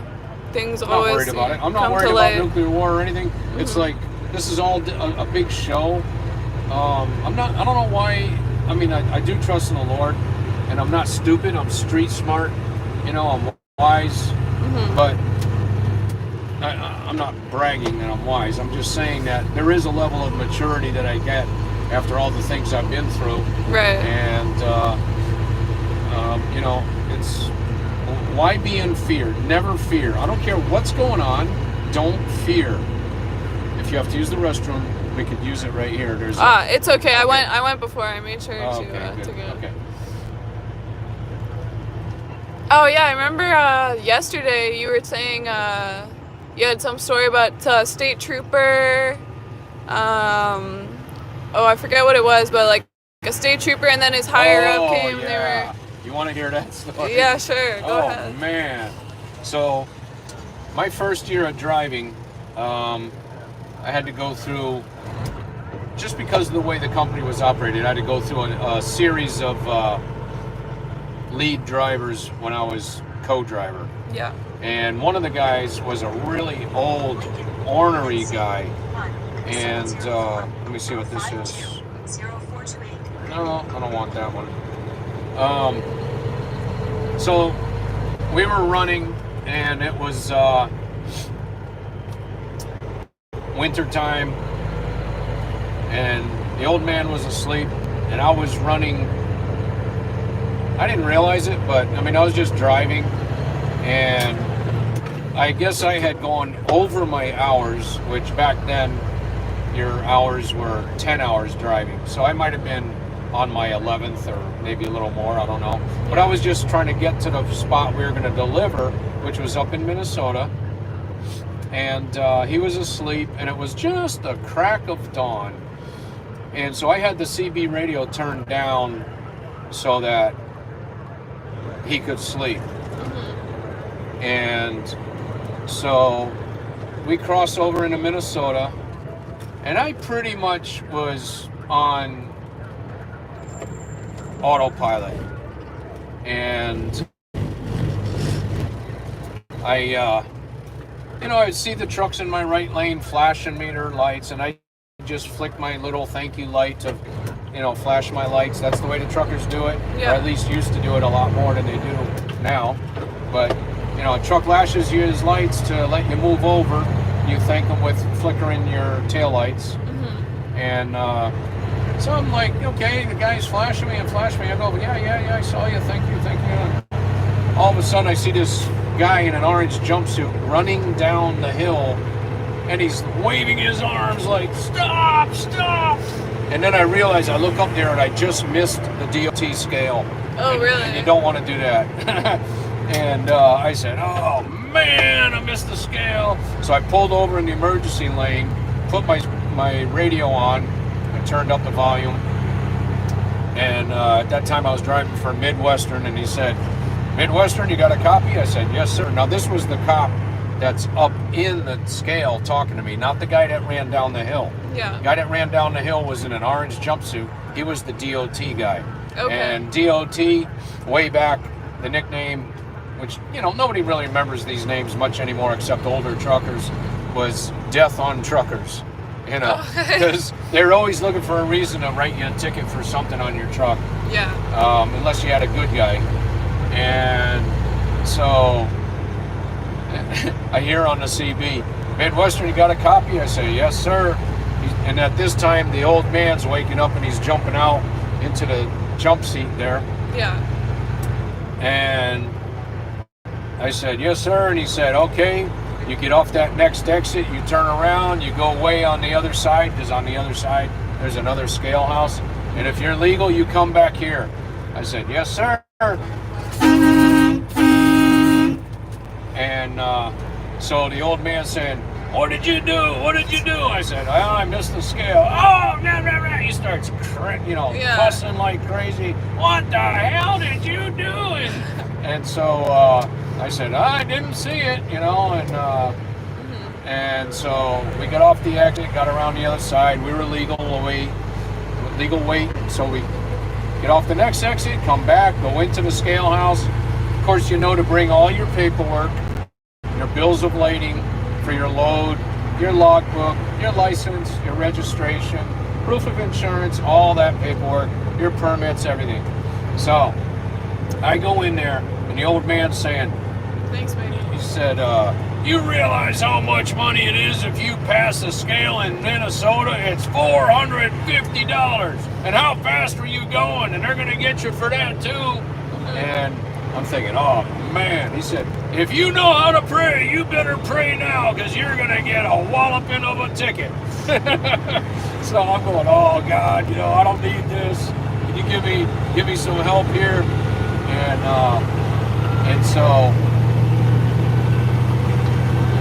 let me just see what's happening here. We're in a 55 zone here.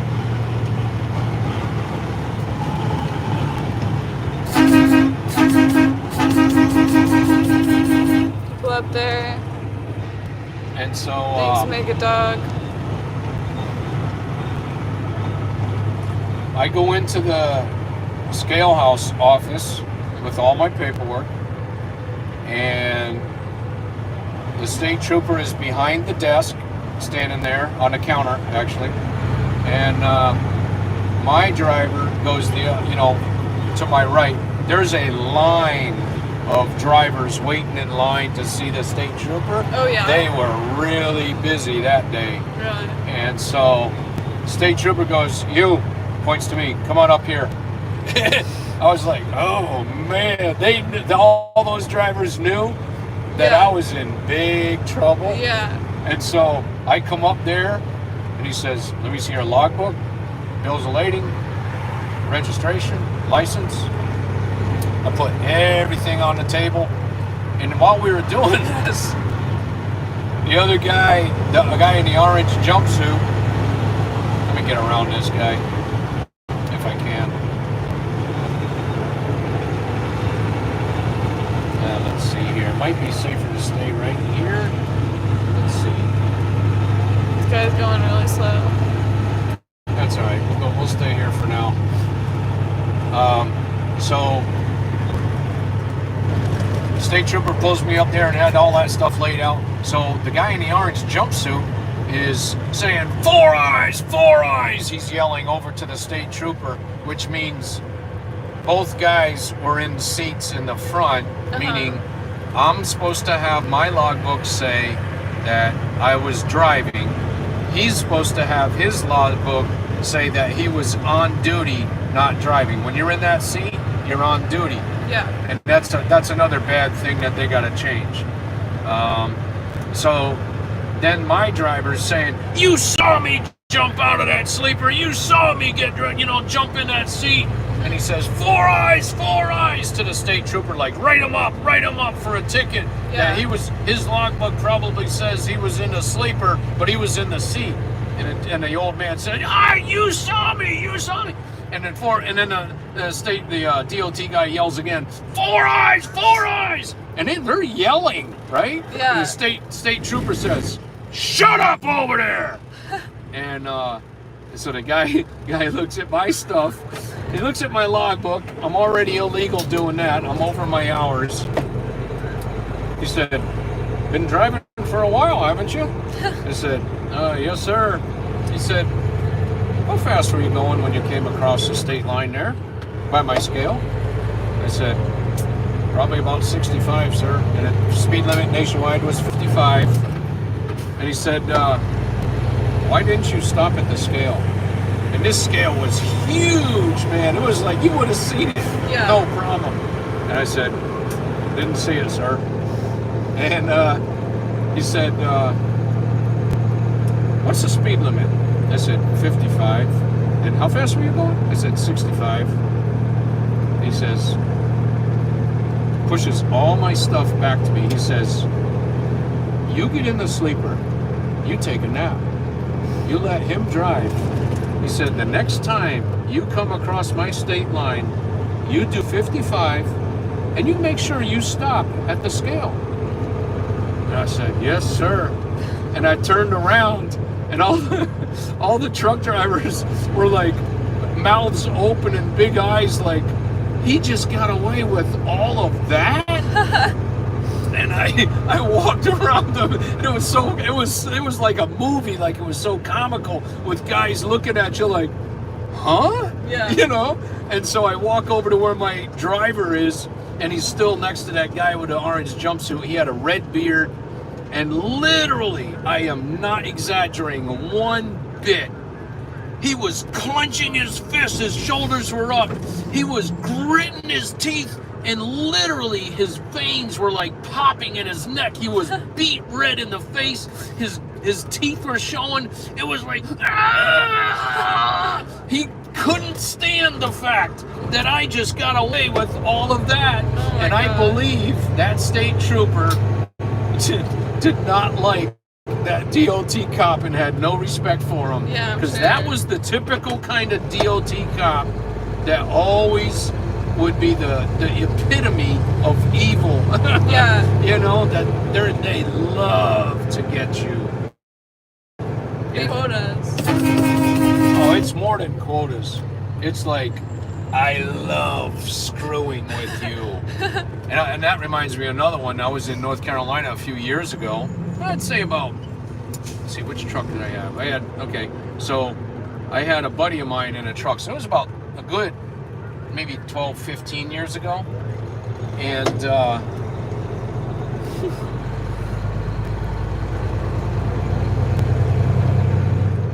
so what I was doing was there was a bunch of trailers that were purchased at an auction in Charlotte or Concord, one of those locations. And so I got a deal where I could take all those empty trailers up to Greensboro, North Carolina, and I had several days to do it. Mm-hmm. So I asked for a buddy of mine, hey, you always wanted to go for a ride in a truck. You want to go with me? He said, yeah. So he went with me, and one night, about midnight, we were coming back out of Greensboro on 85 South.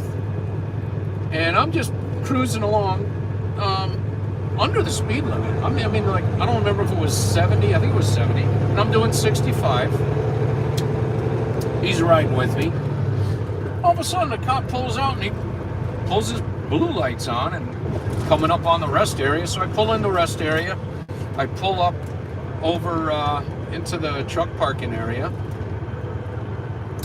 And I'm thinking, well, wonder what he wants. I wasn't speeding.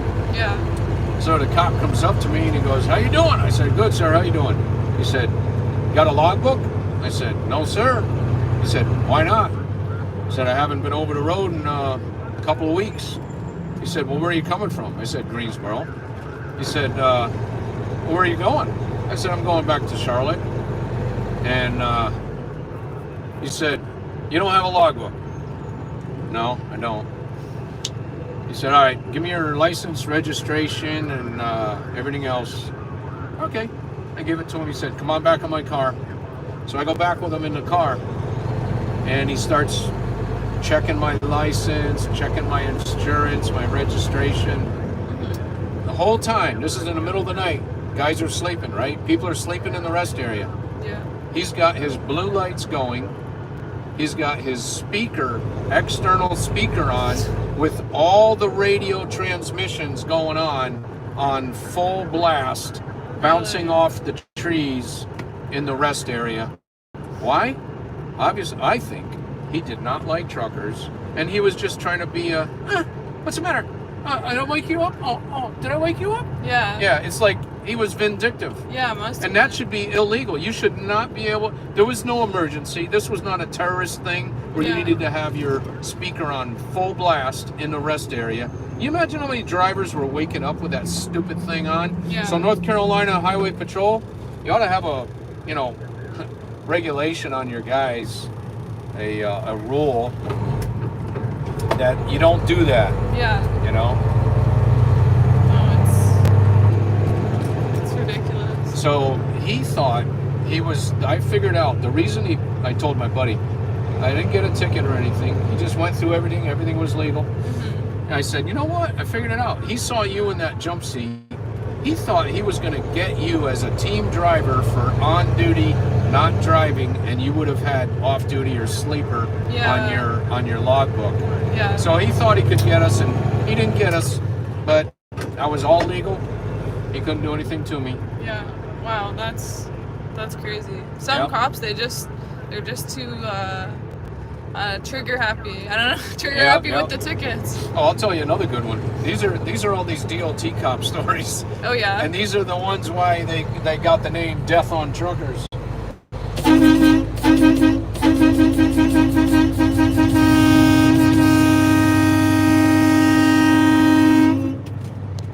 So there was another one. I was pulling into a Connecticut rest area, and Connecticut has always been typically known as not very trucker friendly. And so I went into this rest area, and they had a DOT check in the rest area. They had a bunch of DOT cops in there. So I parked my truck, and I was going to go into the building and use the restroom and got an ice cream out of the machine, and coming back, and I see this DOT cop. I really don't even want to call him a cop. He was like a Humpty Dumpty kid with a gun on his side. And I see these two guys, mature drivers, standing there with their arms like, you know, folded. They're just like not in a good mood. And I look at them and I could just tell, and I say, how's it going? They said, not too good. This guy's not too swift either. He said, he goes over to our passenger side door. He reaches in the side pocket. He pulls out a pocket knife and he says, look what I found, look what I found, hidden weapon, hidden weapon. Really? And I go, holy mackerel. Well, about that time, that little turd comes around the front of the truck and he comes over to me. He comes right up to me. He said, is that your truck over there? I said, yep. And I had an ice cream, and those guys were standing behind me, behind the cop. And they had an old needle nose Kenworth, man, nice old truck. Anyway, he says, is that your truck over there? I said, yep. He says, well, why don't you go sit in it? I said, I don't have to go sit in my truck, I'm on break. And then I saw those guys' eyes get kind of big, like, please don't get them any more upset. And it was only because of those two guys, for their sake, that I bit the bullet, because I was ready to get into it with that guy. You want to tell me to go into my truck? Let me see your badge number. Yeah. I would have got on him.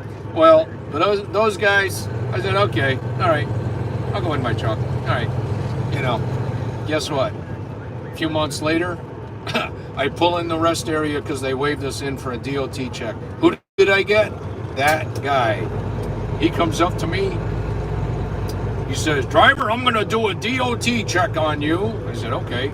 He said, you're going to park right over there. I said, okay. So I put it in gear. He steps in front of my truck and starts waddling in front of me. So I just ticked him off. I go, you know, with a truck. Yeah. And he looked up at me and he goes, like this, like, stop! You know, and I had to follow that waddling duck all the way over to the spot where he put me. Mm-hmm. And within a few minutes after being underneath my trailer, he comes over to me and he says, well, I'm going to have to deadline you. I said, why is that? He said, you got an airline that's rubbing up against the frame. I said, has it got a leak? He said, no, but it's rubbing up against the frame. I'm going to have you replace that before you go. And I said, let me see it. So I go underneath with him. Go underneath with him. And I look at it, and it's chafed. There's a cop right there. And in the gray car. And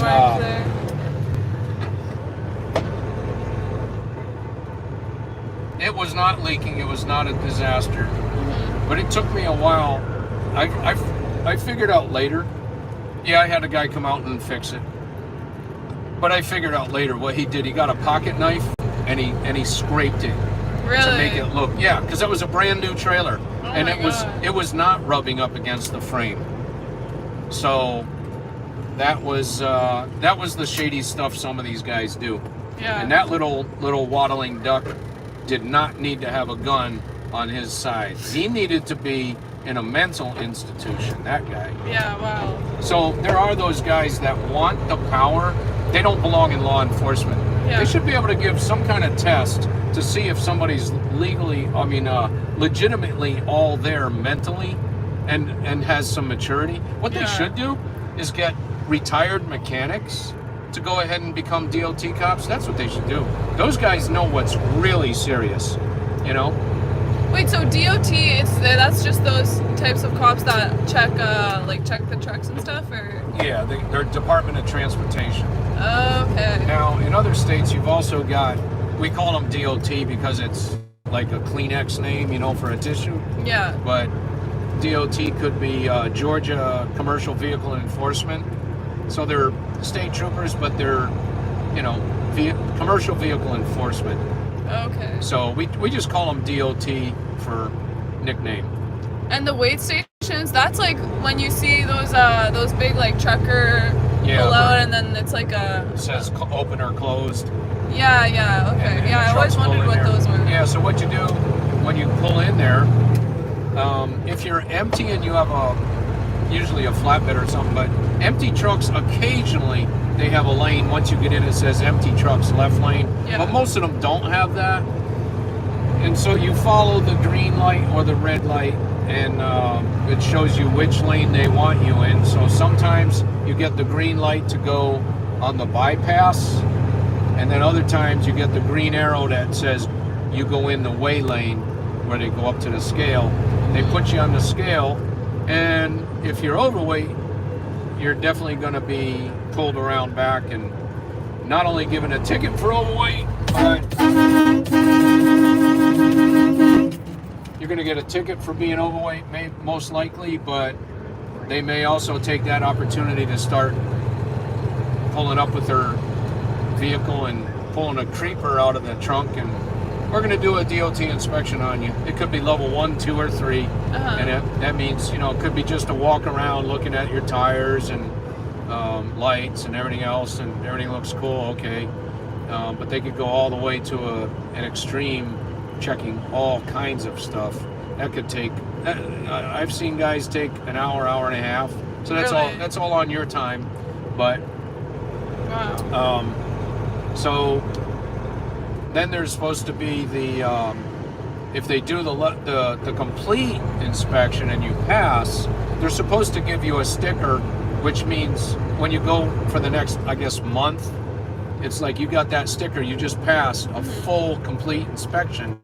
Yeah. And they shouldn't be able to pull you in and do another inspection because you got that sticker. Well, the problem with that is you get the pass, then you ask for the sticker, and numerous times guys will say, "Oh, I don't have any more, I'm out of them." Well, doggone it, man.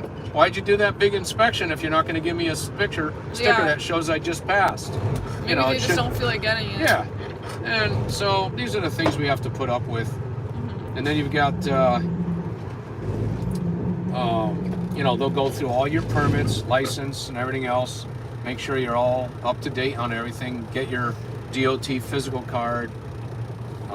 I've accidentally let that go off into expiration without realizing, because you get it every 2 years. It's just in your wallet. I mean, it's not like, or they, you know, now it's digitally supposed to be on your license, but it's not like somebody calls you up and says, or you have a reminder that says, "Hey, time for your DOT inspection." Yeah. I mean, your DOT physical. Do they ever, I know you said you don't cross over the border that much, but do they ever give you a hard time there? Or how does that work? Now it's supposed to go better with the electronic, but I haven't done any of that. And I heard from drivers now that you got the electronic option. It is quicker, but if you do go with the old way with the paper, it definitely does take longer, and they're not really that friendly to that. So I think my plan is I'm not going into Canada until the whole tyranny is torn down. Yeah. And they get a new country, like we're gonna get the new republic here. Yeah. No, I don't need to go up there. I'm not messing with. I just don't want Gestapo crap. Yeah. Now, that's why I don't really care to go into certain areas that have a bad reputation for unreasonable truck enforcement, where it's over the top. And I'm not going to say what they are. California is one of them. No, I don't go to California because I don't believe in that CARB crap. Yeah. The carbon. Yeah. It's California Air Resources Board. Yeah. Which is, in my opinion, run by operatives that want to tear the country down and ruin your business. Just like the EPA, you know? They shut down all kinds of stuff that they say, oh, the tsetse fly will be ruined in this area if you build your buildings here or pave a road. The spotted owl was spotted in Oregon in a place that it's never been. I believe all they had to do was take a spotted owl, drive up to where the loggers worked, stick it up in a tree, take a picture, have it, you know, just let it fly and take a picture of it. And there you go. Oh, you got a spotted owl here. We got to stop all the logging. Well, that spotted owl wasn't there before, and we never had any before. How come you're cutting you building Las Vegas, and they wanted all the water land farmlands and ranches around there to go into their pretty fountain. Oh yeah. Oh well, money paved the. I mean not money. We just made a way for it all to get to the fountains because they're so pretty, and we get paid in our pocket to get to do that. Yeah. And then you got the big trucking company. Instead of doing big inspections on us and EPA stuff, can you just take like $10,000 or $20,000 or something? Okay, yeah, just give us that money. We won't do any inspections. You're good. Okay, so it's pay to play, and we're done with that. That's tyranny. Pay to play. I could go on, and obviously I am. I mean, yeah, but it's late. It's all over the place. It's everywhere. You got to stop it. Yeah. We're out to crush that. We're done with that. How about having honest people run or be part of the country to serve us, not run the country? How about honest people being in office? Yeah. Like Davy Crockett. Look up his history. You know who Davy Crockett is, right? Davy Crockett was a tearsman. In the U.S.? Yeah. Oh, yeah. And back in the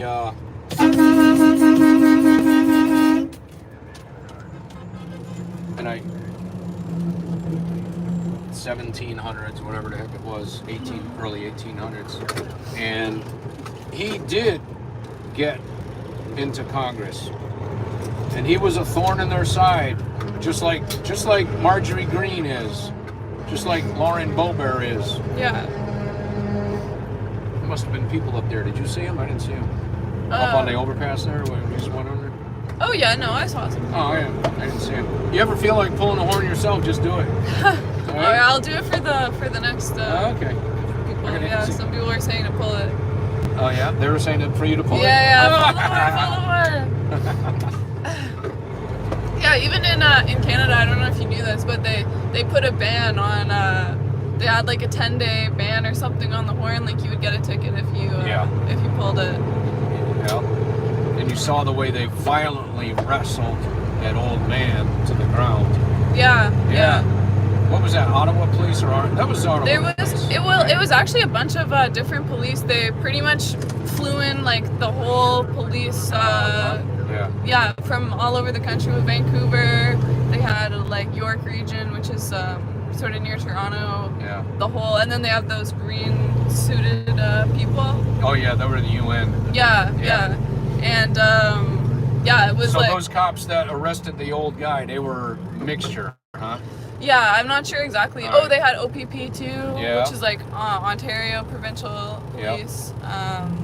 Yeah, pretty much. I've never seen that many different types. Yep. Well, all they had to do was, hey, any of you guys that like to beat people up, come on down. We're gonna pay you overtime. Yeah, they were. I think they're getting paid like $75 an hour or something. Sure. Yeah, we'll come down and beat people up for you. Yeah. All right, all you thug cops. I disrespect all you thug cops. You know, I even got it on the side of my door. Back to blue.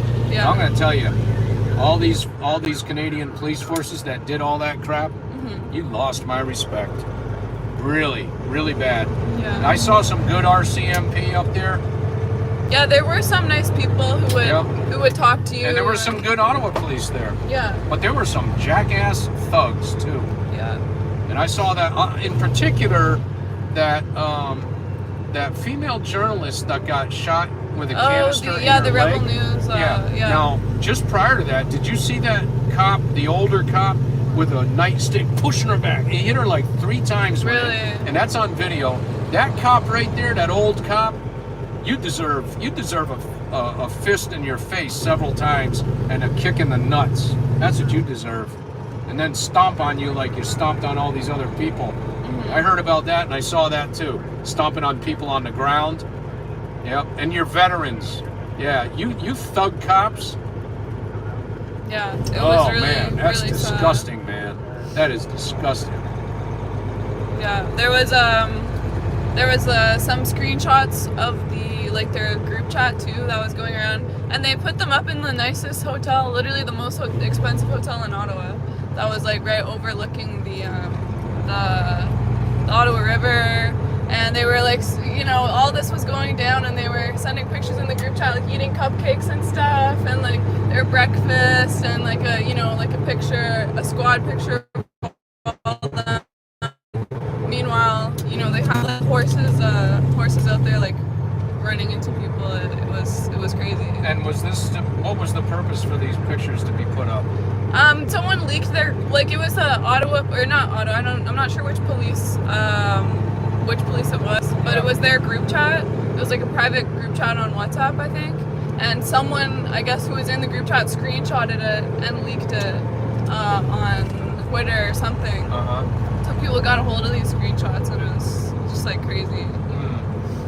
Yeah, thanks a lot, you thug cops. I'm telling you, man. You guys need to not only lose your job, you need to pay for the attacks on those peaceful people. You attack them, and then you go and say you're just doing your job. No, you're not.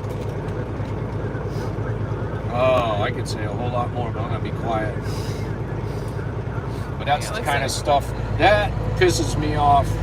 Yeah. The only thing that pisses me off more than what I saw you do to that woman, that Canadian journalist, live streamer.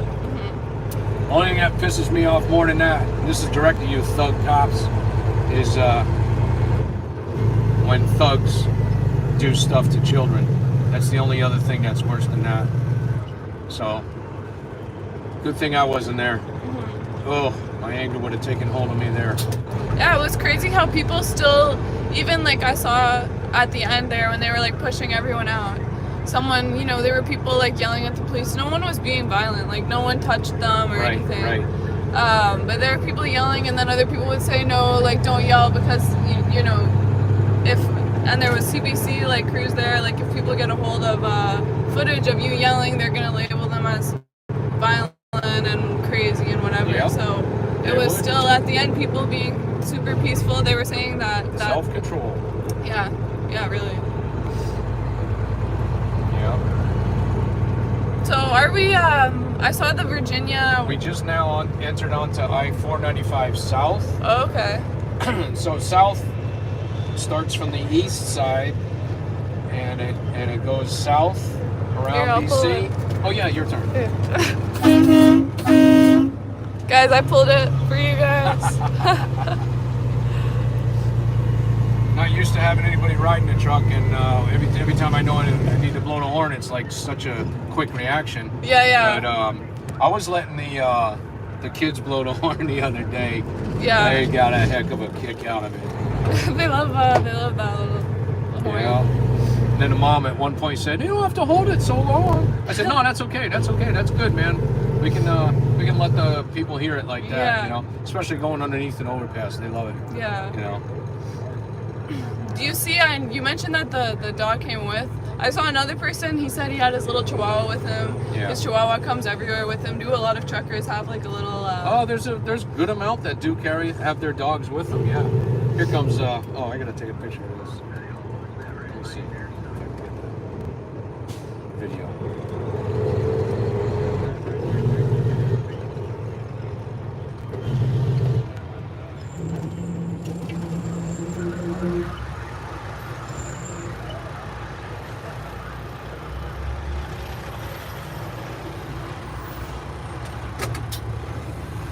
Oh wow! Look at that thing.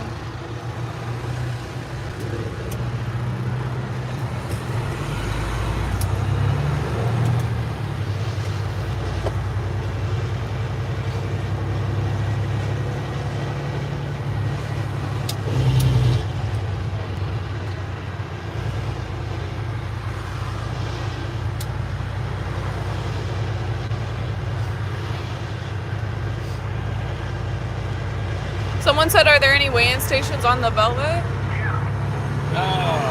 Yeah, I can't remember, to tell you the truth. I try to stay away from this area. Yeah. Can't stand it. The Brown International back down there beside that black dog. He's all right. Got 2 cars. Wait, what? You can push down here, but there's much you can do right now. Yeah, we'll do it. Oh, there they go. I heard one of them. I got noise all around me. I'm listening to that fight.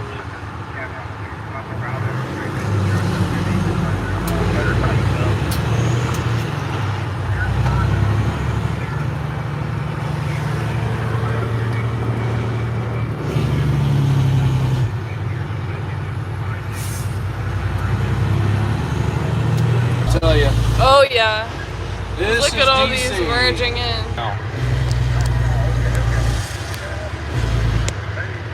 Pull that horn there if you want.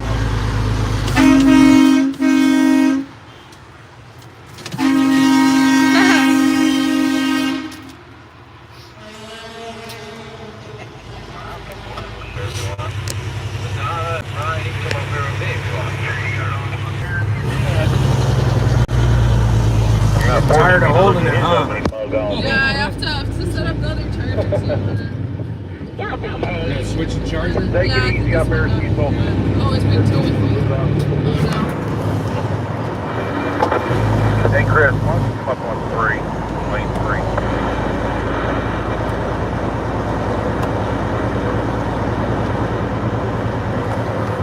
About the glass full of the new van in front of the convoy, right? Yeah, I didn't know if we had an odd number, if one of us was sticking out, or what was going on back here. A little bit. Black straight with it. Step up front here. This side it up. Big E and Jerry. This back guy just a little bit so we can get closer to you. No problem. Is that car hauler with us, or is it black trailers together. Okay, how about we pair up, get next to each other? Right behind you. I feel bad for people that live around here. It must be so loud. I don't think so. They got those barriers up. Yeah, I guess you're right. I think he's gonna want Call out. Janice. It's not a big deal. I saw what you're talking about before. Reefer, I need you up here, brother. Wyatt, Reefer behind the other. There we go. Please come out. So that right there that you hear, that's the Jake brake, Oh yeah. right? So it cuts the compression on the engine, So So you just lift off your accelerator. Thing getting ahead. and it slows you down without hitting the brake. Oh really? So that just immediately kicks in. Well, You don't have you your foot on gotta the have a gas? switch to turn it on. So if I leave the switch off, all I gotta do is shut it off. Now when I lift off, it doesn't do anything. All I gotta do is hit that switch. The very last truck in and it'll come convoy. back on. Very Now, last you vehicle got- in the convoy. We are you got- on 495. We are on the beltway. The very last truck. Pass it forward. You got three There's settings. actually the last one on the beltway. He just hit the beltway. Last vehicle on the convoy. Pass it up. I tell you, the front's making the turn going east. Right here, just now. 20 driver. Last vehicle of the convoy just entered the beltway. Pass it forward. The front of the convoy's already. I'm gonna try to push these two So out. we're way toward the back. Down. Oh yeah. have a CV, but he's got a bear app with the convoy. So we're officially on the beltway. Yeah, when I told you we're on 495. Okay, so Yeah, just it's past the beltway. the Yeah, see, 495 south. We're on it. How about you, D&D? You're trying to look that truck, I'm right back here with my boss. What's that sound when a truck's just sitting and sometimes you'll hear like air compression and it'll kind of like sink a little bit? What is that? Okay, when you hear it when? Like when it's just parked and then when it's on and you'll hear like a little compression and it kind of like Oh, like, yeah. all right.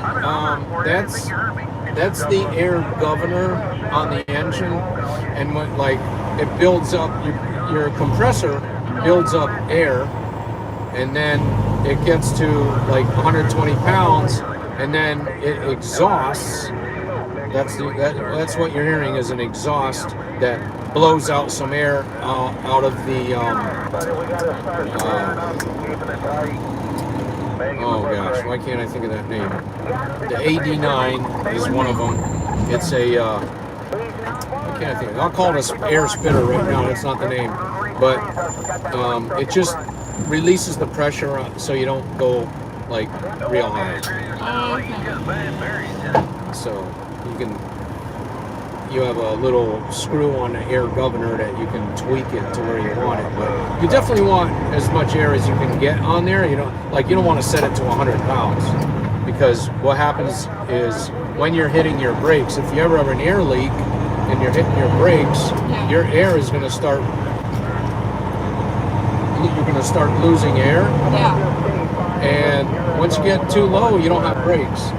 So you want as much padding of air as you can get. Yeah. And then also at I think it's 60 pounds of air, you get an audible alarm. Oh, really? That also you'll get a light that comes on low air. In the old trucks, you're just going to get an audible alarm like old trucks. And then the other sound is when you set your brakes, you pull out the yellow valve to park. Oh, yeah. And that's your tractor, and the red is your trailer. So this one is kept out when I'm not pulling the trailer, because when I push it in, it allows air to go into the trailer to release the brakes. Oh, okay. When you cut off the air, wait a minute, I'm sorry. Yeah, when you cut off the air, when you hit your brake pedal, you're cutting off the air, which locks the brakes or engages the brakes. And then all this is just like the brights and stuff like that? Yeah, so you got top lights, headlights, side lights, fog lights, and then, let's see, what do we got here? I got heated mirrors, I've got heat the fuel if it's cold out. Yeah. And then there's two spares here. One of them I did set up for the floodlights in the back. And then, see, this is what traffic is. This is why you don't really like to come up here. Yeah. It's at least it's moving. You get into New York City and It's just gridlock? no, not yet. Gridlock is when you're pretty much not moving much at all. Yeah. Just a little bit every now and But we're in at New least York City, is it like... it's worse than this. Yeah. Yeah, real bad. I've been there many, many, many times. Boston is bad too. Oh, and the drivers out there. Oh. Where have you seen like the worst drivers? Boston. They're kind of all over. Go ahead, you can blow the horn. They're kind of all over the place now, but some of the worst cities are definitely Atlanta, Boston, New York, Chicago, LA.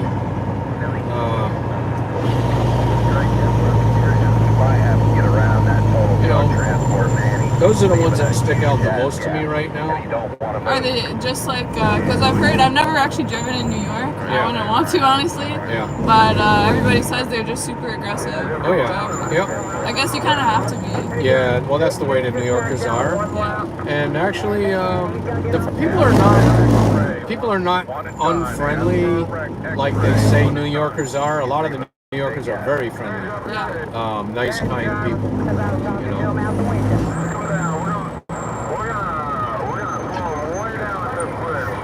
Should have brought a ham sandwich, huh? Yeah. I do have some kind of food in the fridge, and I'm trying to remember what's in there. Because we're going to be on a long trip here. Yeah, it's gonna be a lot. Yesterday, how long were you up for? We got back, I believe, after 4 o'clock. Yeah. I mean, I don't really, we don't, if you don't want to, we don't have to do the 2 full loops. Oh, no, that's fine. Just see how you feel, whatever you want to do. You just do whatever you want to do. Because they're going to fuel up after the second loop. And that's quite an experience too. Yeah. Seeing all the trucks fueling up like that. You said they just leave the fuel pumps on the ground and Yep. then For us, yeah. Okay. Just for us. And 7 lanes open for us. That's a lot. I mean, dedicated to us. Yeah.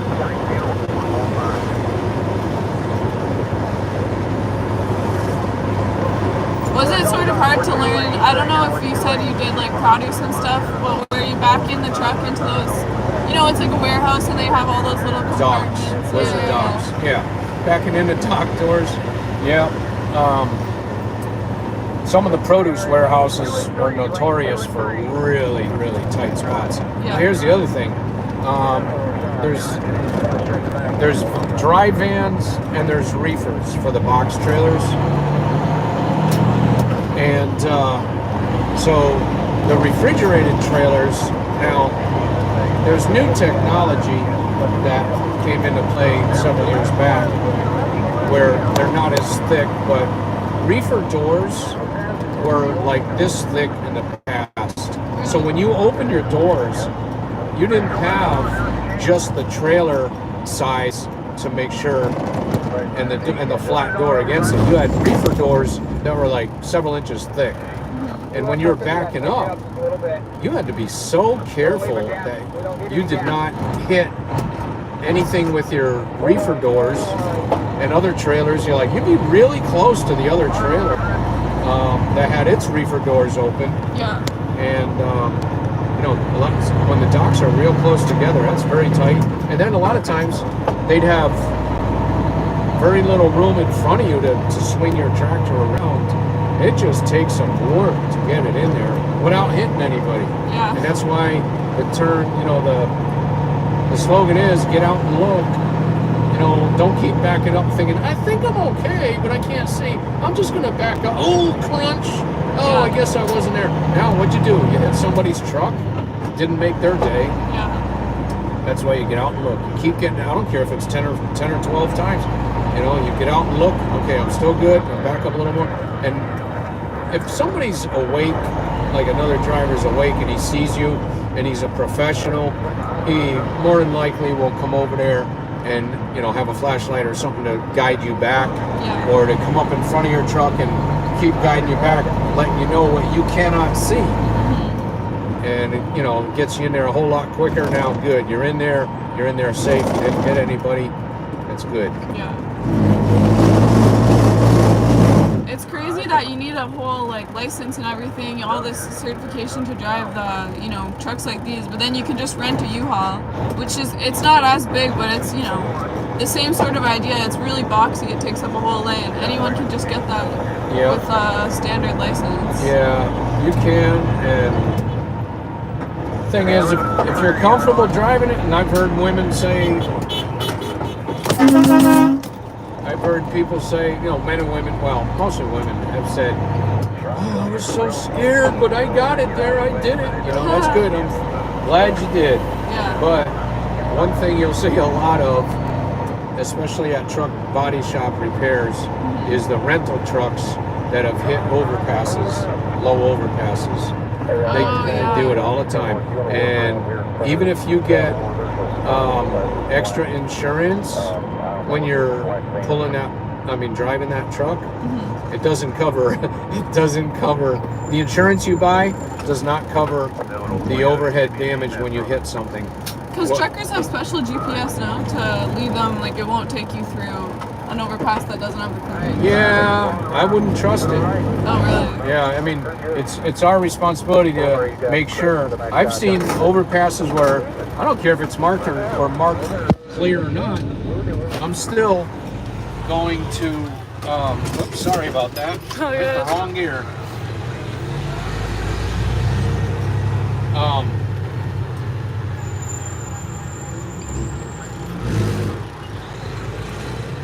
There's a bunch of people up there. Yeah.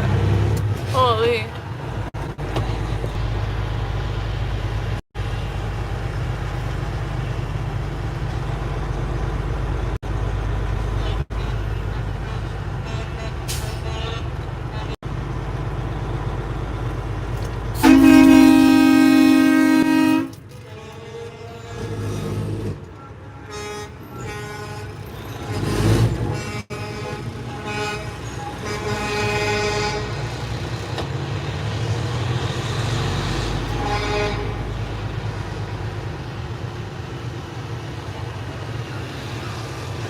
That grinding in my brakes is not supposed to be there. I had a guy do my brake job. I'm going to have to go back to him. Tell him, I don't know what you did here, but it was not right. And I stop okay. Otherwise I wouldn't be driving it. Yeah. But he's got something that occasionally gets out of place and might be a loose spring or something, but sometimes it does it, sometimes it doesn't. Just going to have to pull off the drums and look at what's going on. Yeah. That's one of the reasons I got to get back. Is it really expensive to get the brakes done on a truck like this? Yeah, right now, parts are skyrocketing. Yeah. So I don't even know what they cost now. I have to get my brakes done, actually. Oh, yeah? Yeah.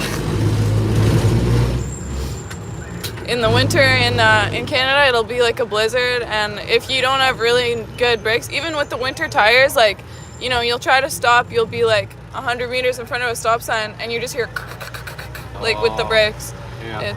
And people sliding all around the road. That's it's the chaos. Non-skid, not non-skid. What do they call it? Anti. ABS. Yeah, anti. Brakes. What is it? Anti-locking or something. Yeah, brake lock. Anti-lock brake system. Yeah. And that's so that you don't go into a full lock. Yeah. And then it just skids forever. That's why, like, it's funny how, you know, from my early days driving, I learned how to drive in all kinds of weather. But, like, I've had maybe 2 very serious situations happen where I had to really, really do a panic stop at full speed. And it just came back like as if I rode a bicycle. You know, it's like I just started pumping my brakes really fast, like boom, boom, boom, boom, boom, boom, boom, boom, boom, because I knew if I hit the brake down, it was like more than likely going to just put me into a skid. And it did make the difference. I stopped quick. Yeah. Have you ever like slid on ice and stuff? Oh yeah. Wow. Yeah, but I've never. Look at the other side. Yeah, it's pretty Holy bad. crap. That's gridlock there. Yeah. Yeah. At least we're moving. Yeah.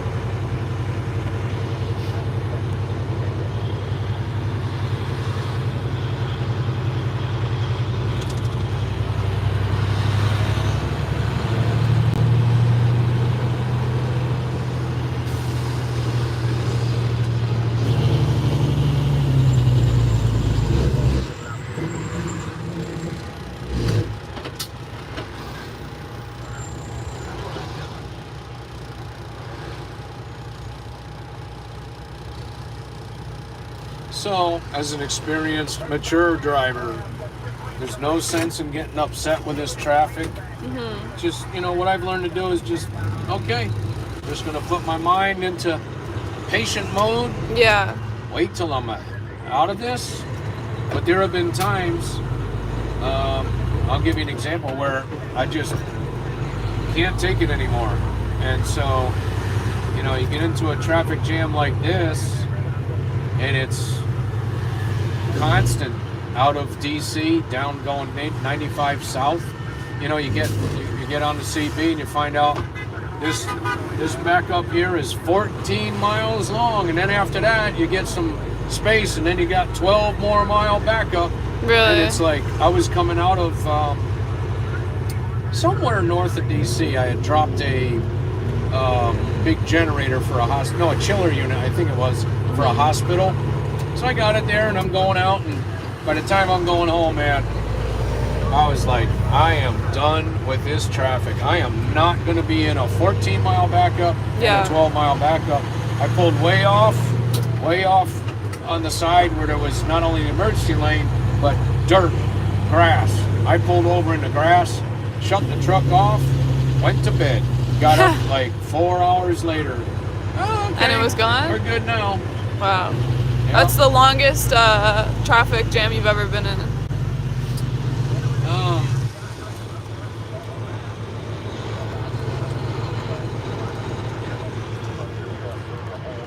I do remember one coming out of New York City back into Connecticut, and because 95, I mean, it was just a typical bad Friday. It was literally 2.5 hours of stop and go. Wow. Like this right here, but this is moving fast compared to that. Wow. It's like just sitting and every now and then moving a few feet. 2.5 hours of just that. That's insane. Yeah, I can't, even when it's like 20 minutes, it's just exhausting to be in that kind of stuff. Yeah.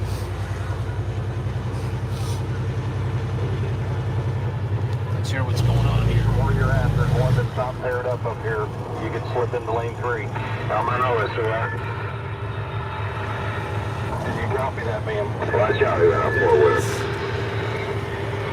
Give me a thing. Paired up in the front, on the trailer.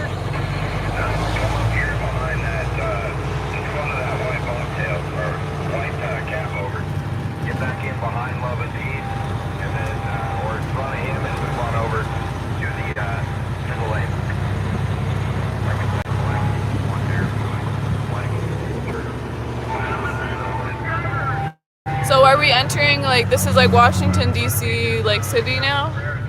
We're in McLean, Virginia, which is like, I guess you call it a suburb of DC, Okay. but it's right next to it. I can deal a full string in 3, 2, 1. I'll pair up with them. And they like to blow their air horns all the way through here. Oh, yeah? Let everybody know we're here. Yeah. Because this is like the city. That's why.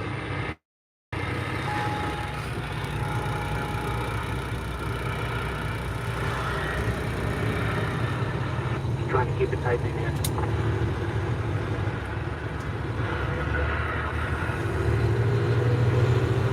Yeah, we got a box up here.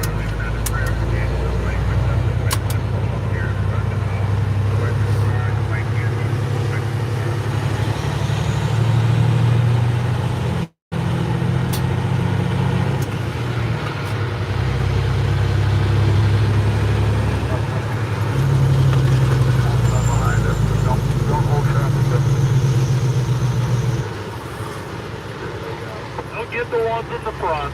The cops will get the ones in the front. I'm trying to get the Red Pete next to me over there. Oh, yeah? That's where Gail and her son Zayden are. That's such a cool, it's like a classic truck.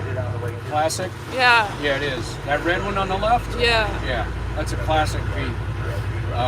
There's another one out here that's really beautiful. Somewhere. I don't know where he is.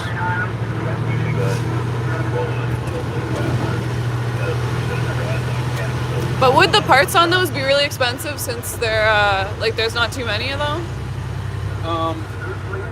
The Peterbilts and the Kenworths have the best resale value, Uh-huh. but the classic trucks have the narrower cab, so there's not as much room. So then you have trucks like Freightliner and Volvo and International. They typically, Western Star even, but Freightliner, Volvo, and International typically have the bigger cabs, wider cabs. Yeah. More leg room, or I don't know about leg room, but more. Yeah, they're blowing the horns now, Freddie.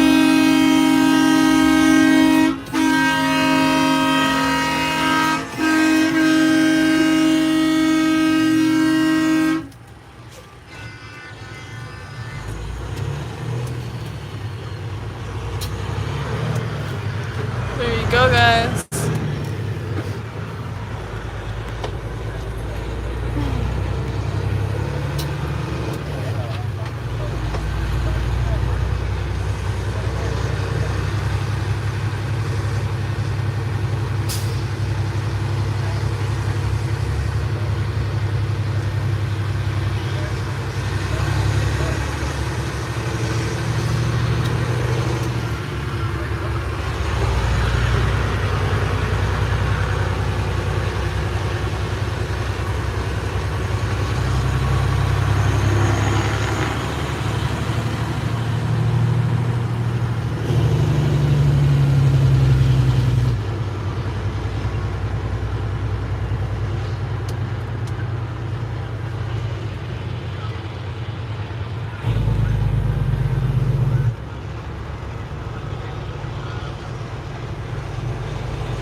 People up here.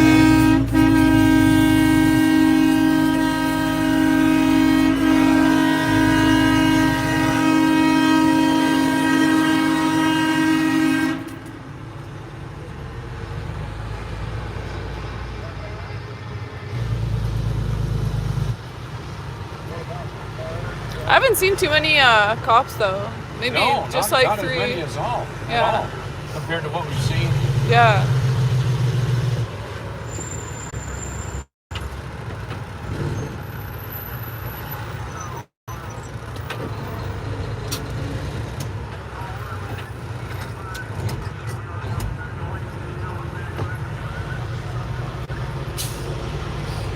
Everybody in my chat said that the roads in DC are really bad. Yeah. Is that like potholes or more just like traffic? Traffic. The Oh, roads okay. are smooth Yeah. around here. They're not bad. Where have you seen like really bad? Wisconsin, Indiana, has. Michigan. All the snowy places, eh? Well, let's put it this way. I'm going to put it out there for Indiana. I don't know where they're putting their fuel tax money, but it sure isn't into the roads. Yeah. I would call out Indiana on money laundering with our taxes. Yeah. Our fuel taxes, because their highways beat you to death. Michigan's pretty bad too, but you know, you've got the 185,000 pound trucks up there, and you've got obviously you've got the cold and everything. Wisconsin can get pretty bad on their roads. I mean, there's just some roads that just beat you to death, and there's no reason for it. Mm-hmm. And while I'm talking about that, you brought up the idea of tolls earlier, the subject. Yeah. In my opinion, there is no need for tolls anywhere. All the money that comes out of fuel taxes, all these trucks pay heavy vehicle, what do they call it? Heavy vehicle use tax every year. $550 every single truck. Really? Plus, you got all of our fuel taxes, and that's a lot of money. What do they do with all that money? They're not using it just for repairing roads and bridges, which it should be only used for that. They raid that fund and put it where they want it. And to be honest, I believe that all tolls are a significant sign of corruption. Mm-hmm. And you know the mob gets their cut out of everything. So all the toll money, the bridge tolls, that's a joke.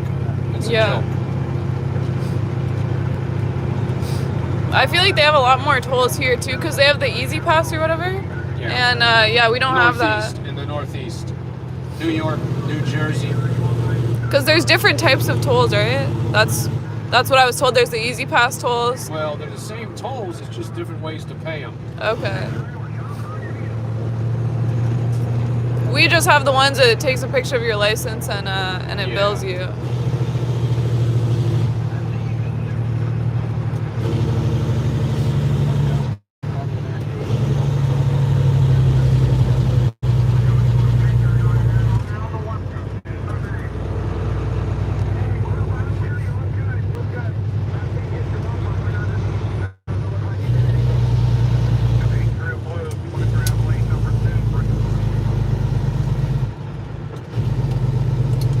Thank you, appreciate it. There's the Peterbilt there. Yeah.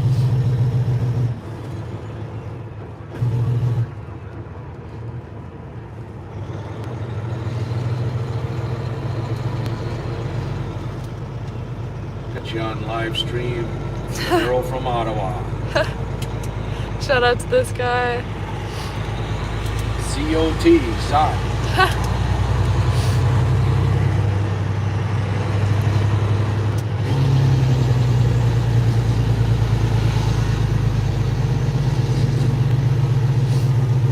But I find the city, Hagerstown, has really good roads for somewhere that that's like pretty cold. I mean, it's not the worst, but it definitely is.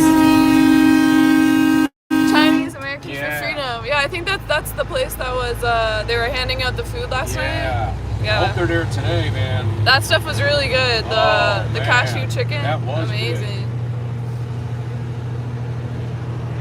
Good. Hey, just out of curiosity. Why did the girl that texted me last night?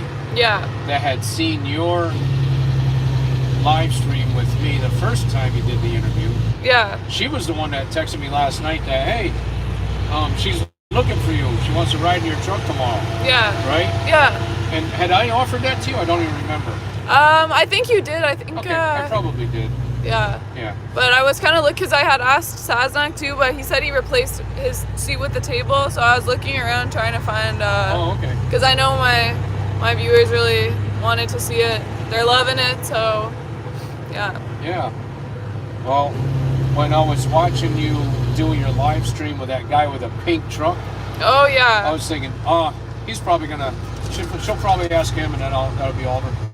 But I said, I'll just go find her anyway. But Yeah. I was surprised that you didn't ask him anyway, you know? Oh yeah, no, that would have been cool with the pink. with the pink, but I don't know. He didn't seem like much of a talker, so Yeah, everybody's got different personalities. yeah. God built different people different ways.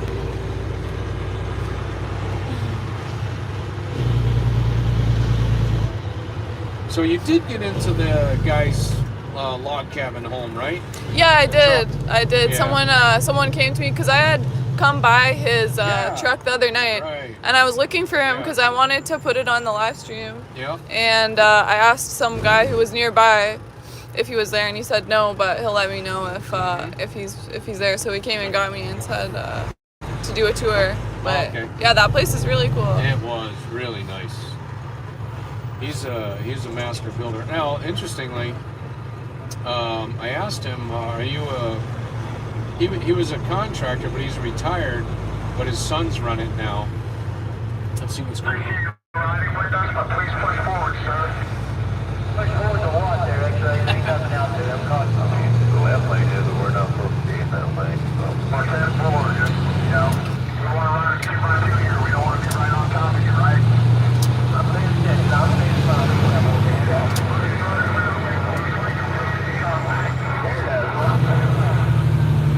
Thank you, brother. We appreciate you kindly.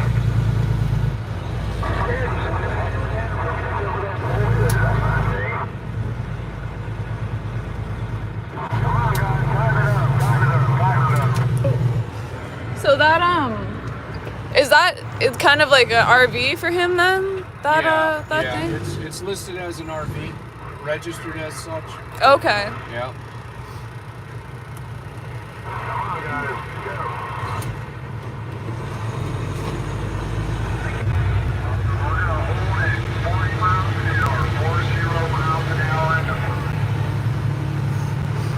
Someone stuck his thumb up.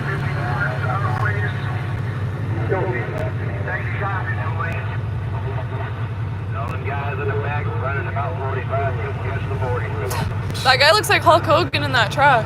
I don't know if you saw him, but he has a big white Really? handlebar. Yeah. Wow, that's crazy.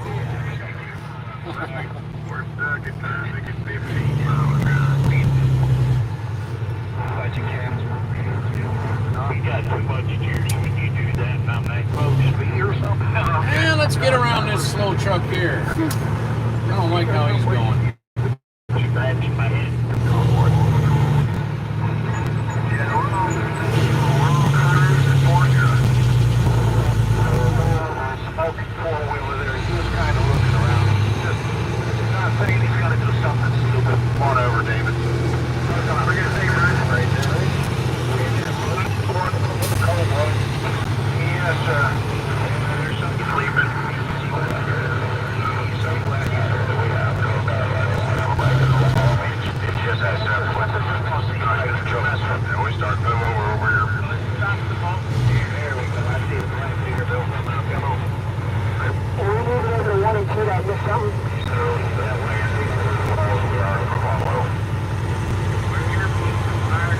Big time concentration.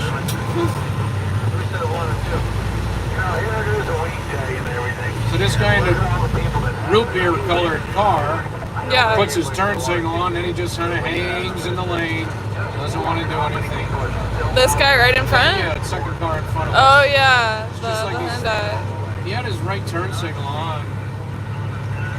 He's kind of just moseying around the lane. Yeah, it's just like, I don't know.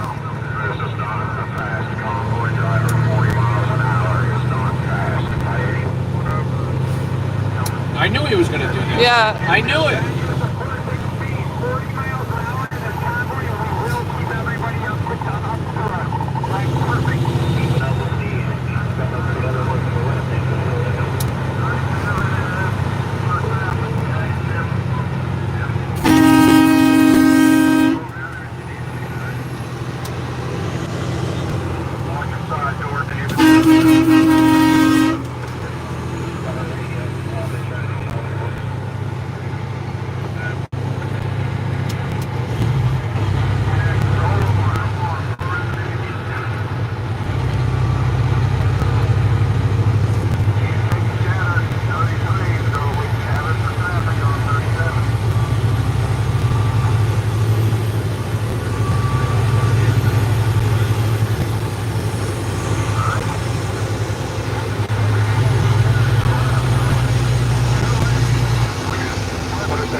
ride.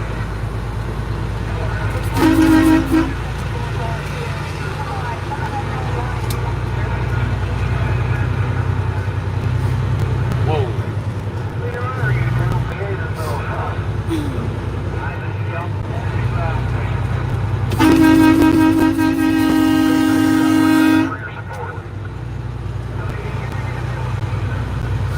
Do you ever kind of get stuck in between two trucks on either side? Yeah. Oh yeah. Oh, really? Yep.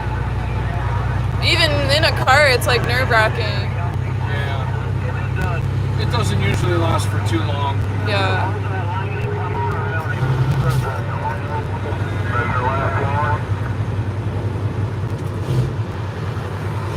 Here we go. Again. Thank you to Rita, Illinois. Maybe you can ask Brian to have everyone honk their horns for Canada at least once, some particular time today or tomorrow. Yeah, I will see about that, but Brian's a busy guy. Hard to talk to.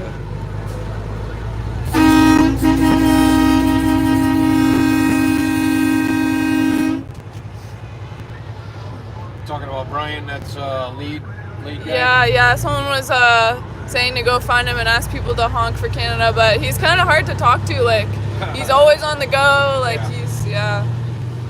They want to know if they could get Brian to have the people do what? Honk for Canada. Oh, I'll honk for Canada. There you go. Canada honks. Huh? Canada honks. Holy man.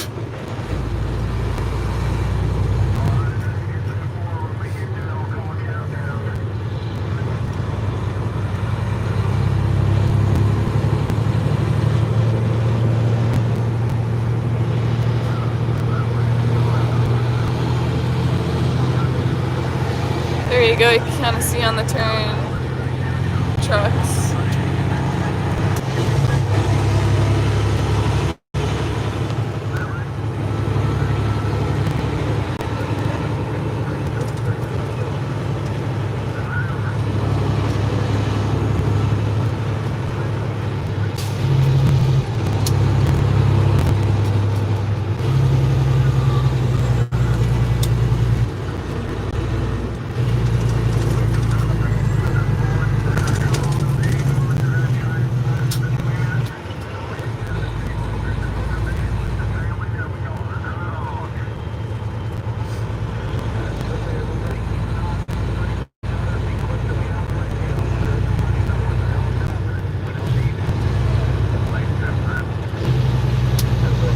This guy doesn't drive well at all.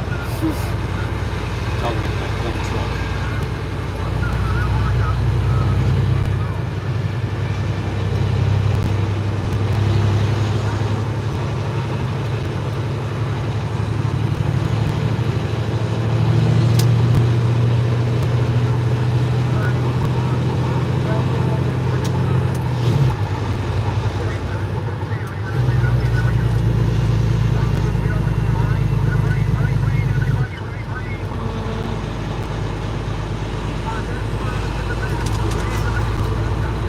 Oh, apparently they wouldn't let the streamer WI, I forget what that stands for. The streamer who streamed all the conferences in the Really? White House. Apparently they wouldn't let him in today, so Brian didn't go either. That's what the comments are saying. Good. Yeah. Yeah, they want to make it secret. No, we're not secret. We're transparent. Yeah. That's what he wants. Transparency. That's the only way to do it. Yeah. Heck Exactly. with this secret stuff. Good for Brian.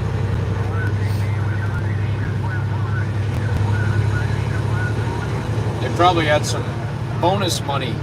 Yeah. Hey, you guys fold up and go home. We'll give you this money. Yeah. No, thanks. No, we're gonna keep sticking it in your face, DC.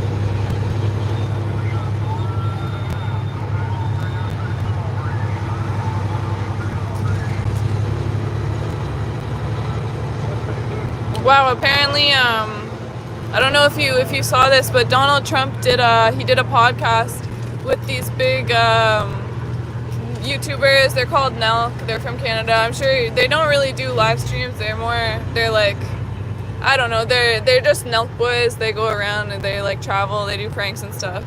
So they got a live stream with Donald Trump, and apparently it got taken down like not even 24 hours later off of YouTube. Well, it's probably on Rumble, I would guess. Yeah. Oh, I'm sure it's because you know it was really big. It got like millions of views, so I'm sure people. 9 million. Wow. Yeah, millions. Ah, interesting.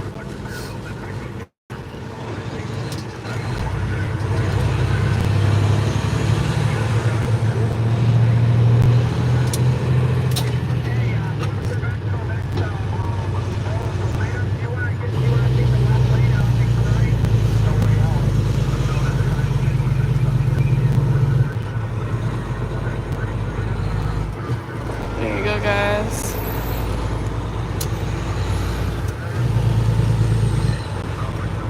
I didn't mean to come out this far, but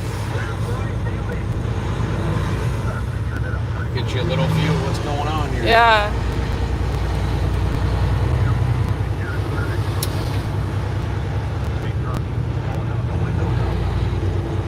I feel a lot safer than we were behind that dump truck back there. Oh yeah. Oh yeah. He was not a good driver.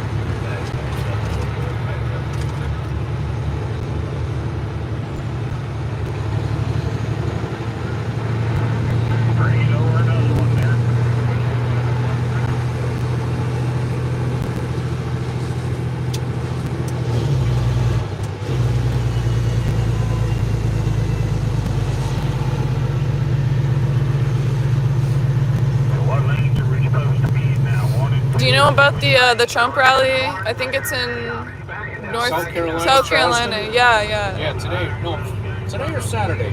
I think it's Saturday. Yeah. You know anyone going? I would be if I was there. Yeah. But this is more important right now. Mhm. 1 and 2. We'll get into 1 and 2. Chance, just tighten it up and then keep your distance. Alright, you say 1 and 2, I'm doing it. Yeah, black lane.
Now that guy in a white truck, we're supposed to be basically trying to run side by side. Yeah.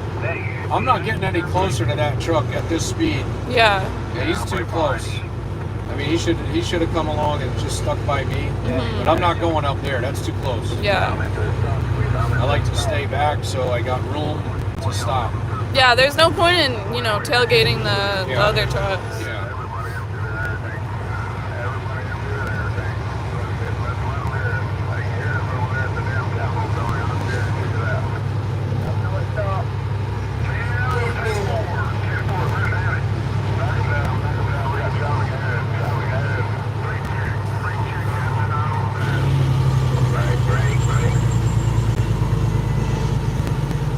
What happened? There's an accident ahead? Yeah, it just said brake check. Oh. So, whatever it is, just traffic maybe. Yeah.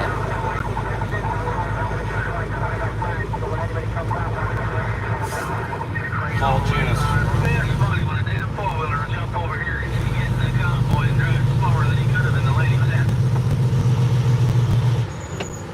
Yeah, right. Hey, Jake, they fueled that, right?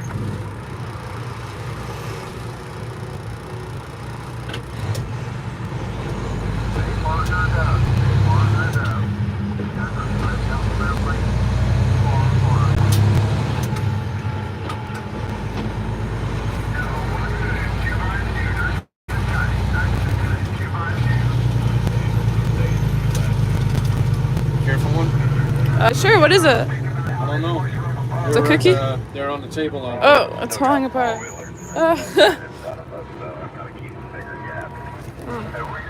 I think it's a shortbread. Yeah. Looks like they're homemade. Mm-hmm.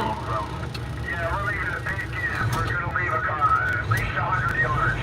Plenty of a gap. And we got, Yeah, I had some cookies the other night. They're really good. What's that now? Had some cookies the other night. Someone said some people in Ohio made them for them or something. A big, huge bin of them. They're really good. Mm.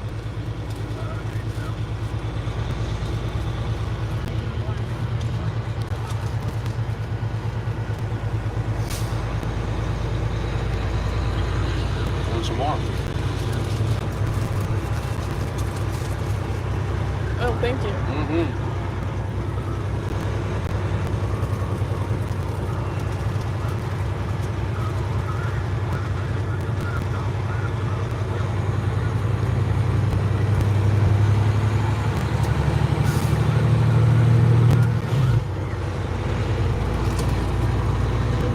Is this the expressway or expressway? Still on 495, yep. We're just gonna stay on 495. Mm-hmm. 2 loops around. And what are we entering now? This Alexandria, Okay. suburb of DC. Alexandria, Virginia.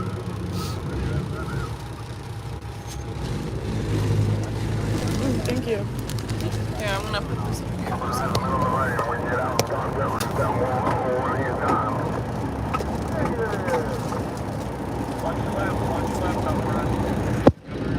Have to figure something out for that, huh? Oh man! Look at this guy. Wow. What happened there?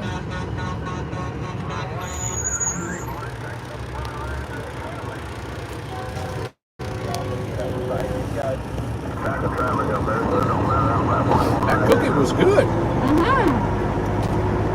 Yeah, they're good cooks here. Yeah. Bakeries too.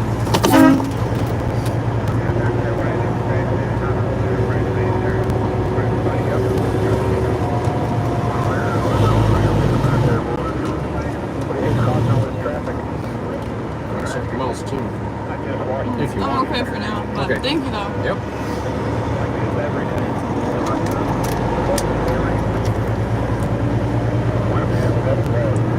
Yeah, whoever made that sugar cookie, man, if you're watching, Yeah. it was good.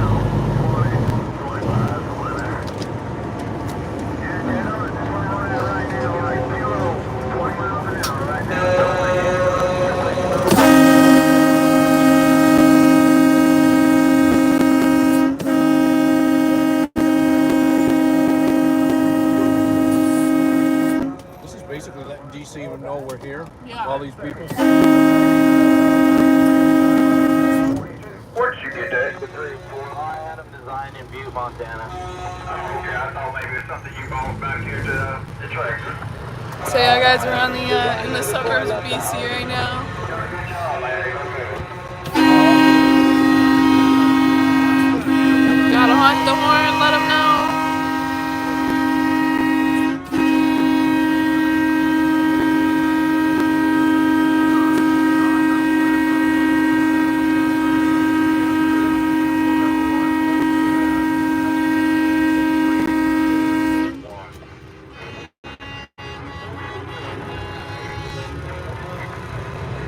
What is that? Looks like styrofoam. Oh, I thought it was snow for a second. Someone asked, "What's your favorite place to get food when you're trucking?" What's that? What's your favorite place to get food when you're trucking?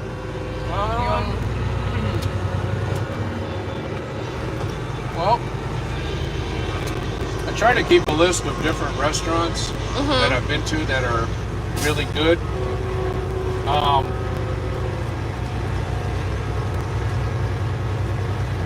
Some of them are near truck stops. A lot of the old truck stops aren't around anymore, Oh yeah. where they had home cooked food. But I'll mention some of them that are still good.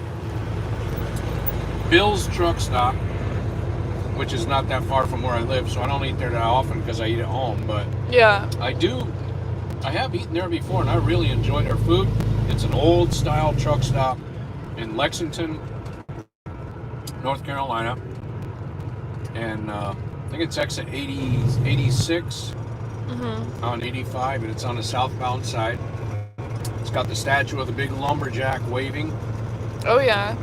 and it's just a big old dine-in restaurant, and that's what I look for. I look for truck stops or restaurants that are dine-in. I'm really not a fast food person. It's unhealthy anyway. Yeah. I don't like fast food. These truck stops that are bringing in all that fast food, I mean, if it's an emergency and I don't have any food left, or I'm in a big hurry and I just got to get something just to get going, I might get something out of one of them. But now another good place, some of these TA Petro restaurants, like the Country Pride, some of them are really good. It all depends on who the manager is. But I've been in some pretty good restaurants, and I have even tipped the chef, the grill guy, whatever. Yeah. You know, it's like, man, that was a good meal. I remember having a chicken stir fry at a TA restaurant that I was like so thankful to have, and it was done just as if I had been at home. Oh yeah. And I tipped the waitress and I said, "Hey, can you give this to the chef there?" I have like $5 tip, you know. Yeah. And just tell him, man, that was really good. Well, I don't know if it was that one or another one, but I told her, you know, tell the chef that was great. And remember, I'm pretty sure it was the same one. Turned out to be a black lady behind the grill. And I said, "Thank you, ma'am. That was really good. That was like homemade, you know." And I don't mind tipping. I like to bless people, you know. Yeah. Another good place to eat was Truck World in Hubbard, Ohio, which is right by Youngstown, Ohio. And that's an old style restaurant, but unfortunately they bowed the knee to COVID. Oops, said the bad word. They bowed the knee and got rid of their buffet, which was absolutely great. Oh yeah. Salad bar and buffet.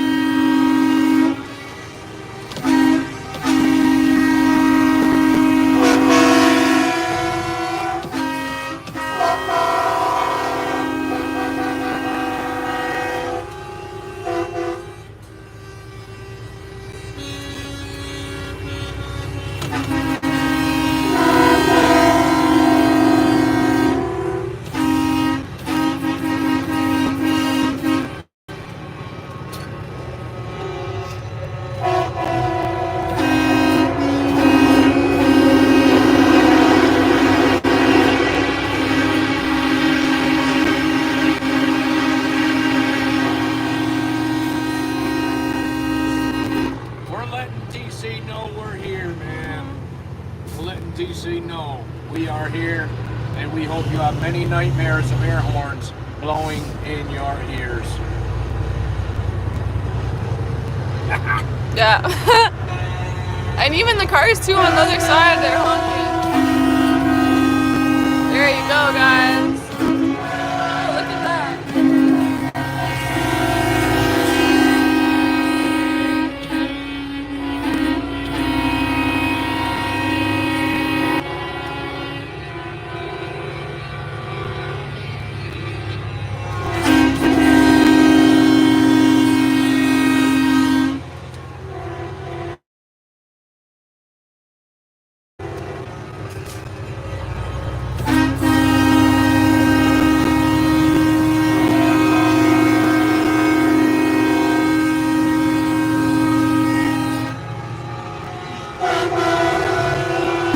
That's DC over there.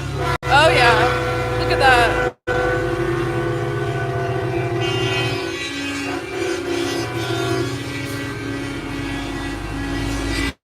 See the Lincoln Memorial to the left? And Oh, the yeah. Capitol building to the right. Yeah, I see it. That's crazy. There you go, Washington, D.C., guys.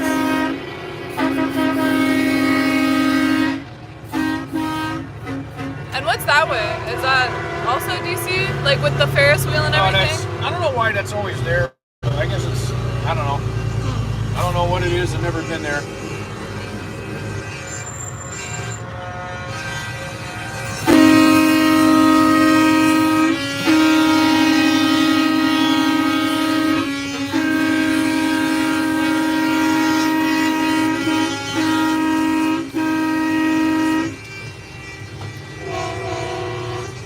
In case any of you drivers wondering why we're blowing. Oops. Yeah, that's 18, 19. In case any of you drivers are wondering why we're blowing our horns, we're letting DC know we're here. We hope they have many nightmares of air horns blowing in their ears at night. We're in Nancy Pelosi's neighborhood. We're done with them. It's time for them to go home, go to Gitmo, get sentenced, crime upon crime, and be gone.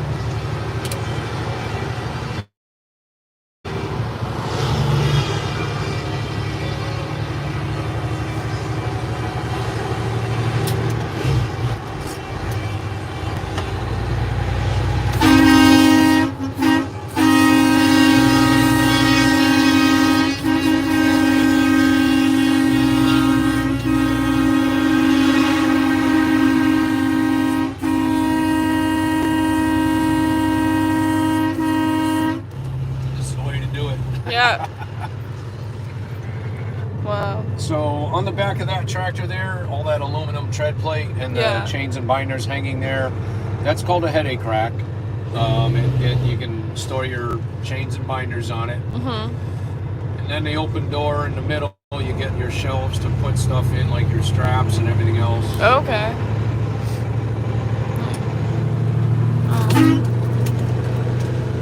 So, some people wondering what that is. So that's his blue tarps up on top. Mm-hmm. And I have the same headache rack, actually. Oh yeah. Pretty close to it. It's the same brand, basic structure. I bought mine in 1997, February. So I've still got the same one. It's been on another truck and then on this one. I've got another headache rack that I'm getting ready to put on it that's a whole lot nicer. I mean, it's all enclosed, 5-door stainless steel headache rack.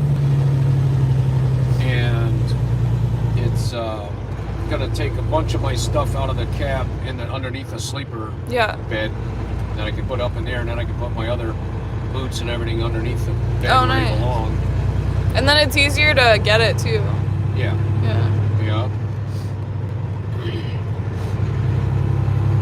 I carry lots of tools, lots of spare parts, because when I break down on the road, I mean, if something went wrong on the road, I don't want to pay somebody to come out and do it. Yeah. I got the tools, I got the parts, I'm going to do it myself. Yeah. good. I can't remember anybody ever having to come out on the road to do me road service. There may have been one time, I just don't remember.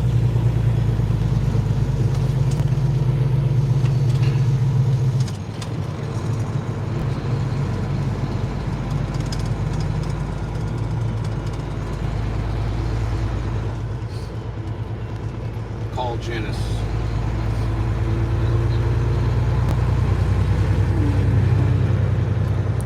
Back in Maryland. We're actually in like Prince George, Maryland right now. Okay. Oxon Hill, it says. I get the feeling that that person's a Cowboys fan for some reason. You're getting a feeling. Yeah, just a vibe I'm picking Just up. a little bit of information Yeah. on the back window.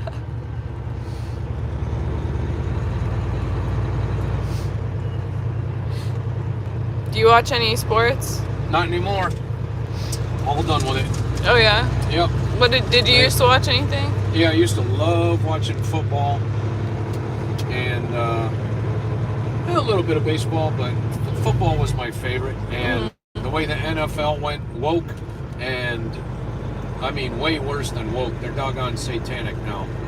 Their halftime shows are a disgusting insult to all Americans that don't want satanic garbage. Yeah. And that's why, I mean, I actually got tired of, let's see what's going on. I actually got tired of football when they less and less penalized guys for real bad hits. Yeah. And, you know, it's just, in my opinion, it's like getting people used to bad behavior that's not penalized. Yeah. Hey, hon. Hey. Hey. You there? Hello. Hello. Hello. Oh, you're really How about that NFI? Football's rigged. Huh? There's something. I don't know. Someone commented football's rigged. I don't even know if I should talk about it because it is kind of like a conspiracy, but who was your team What's that? when you watched football? What teams did you like? Well, when we were younger, we always watched the New York Giants. And Oh, I yeah. loved watching Fran Tarkenton. He was one of our heroes he was the quarterback. And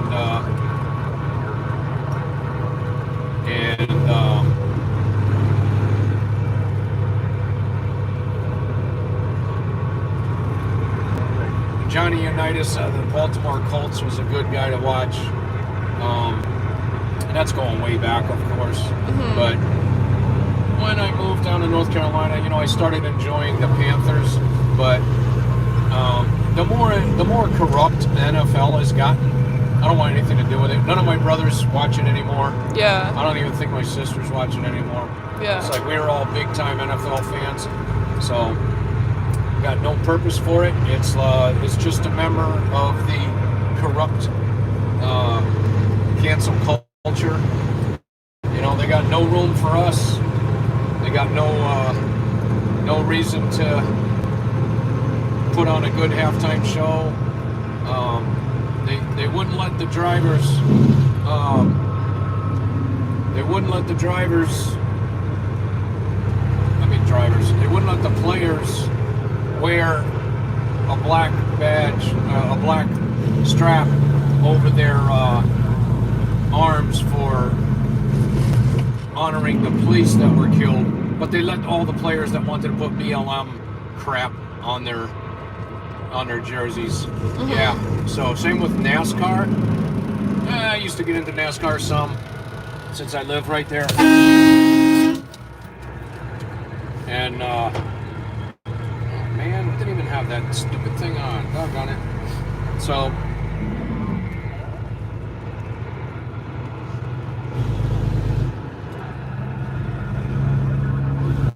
this doggone thing again.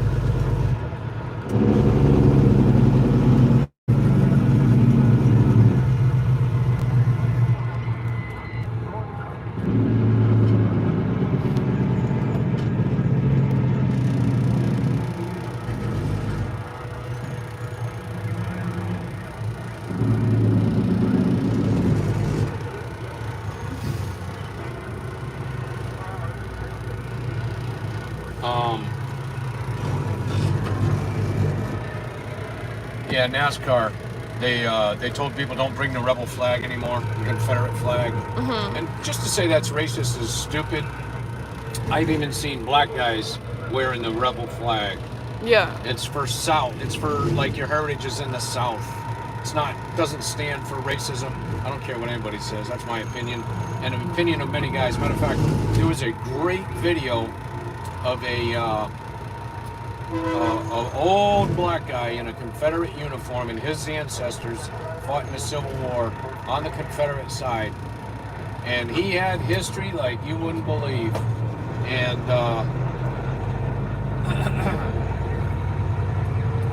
he had the greatest argument for not canceling the Confederate flag. What a historian he was. I don't know if I can find that one again.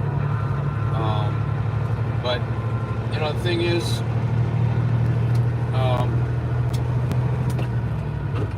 NASCAR lost a lot of viewership because of their cancel culture and their woke crap that they brought in. Well, I mean, especially because a lot of people in the South watch it. Watch Used to be, NASCAR. yeah. I mean, that was, and then, That's the and then majority. of course, you know, as my brother Billy, who just passed away recently, he was an avid racer, and he said, you know, NASCAR's gotten so far away from what it was before, where you pretty much pay for your own work and you get as much done as you can and you race your car. Yeah. Then it became more like corporate sponsors. So the bigger the corporate sponsors you got, the better more the money car. you get. And so Yeah. if you get the money, you got the big car that beats everybody else. But then you also get the payoff money where, oh, did he have a little violation here? We're going to overlook that. You know, he's a big name. We're not going to bother. But Yeah. this guy over here, oh, he got a violation. Yeah, we're hitting him up on that. Did you ever watch Formula One? No, I wasn't ever really into it. I mean, I watched a little bit, but, you know, a couple times when it was on, but didn't really have any interest in it. Yeah.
Now, you see the fifth wheel on the back of the tractor there? Yeah. So I was trying to help a little girl understand. She got in my truck yesterday. Her mother wanted to know if she could get in. I said, yeah, sure. Yeah. And the girl was asking all kinds of questions. And she was a smart girl. So in any case, I started teaching her about the fifth wheel. That, you know, that's where the trailer kingpin locks in there.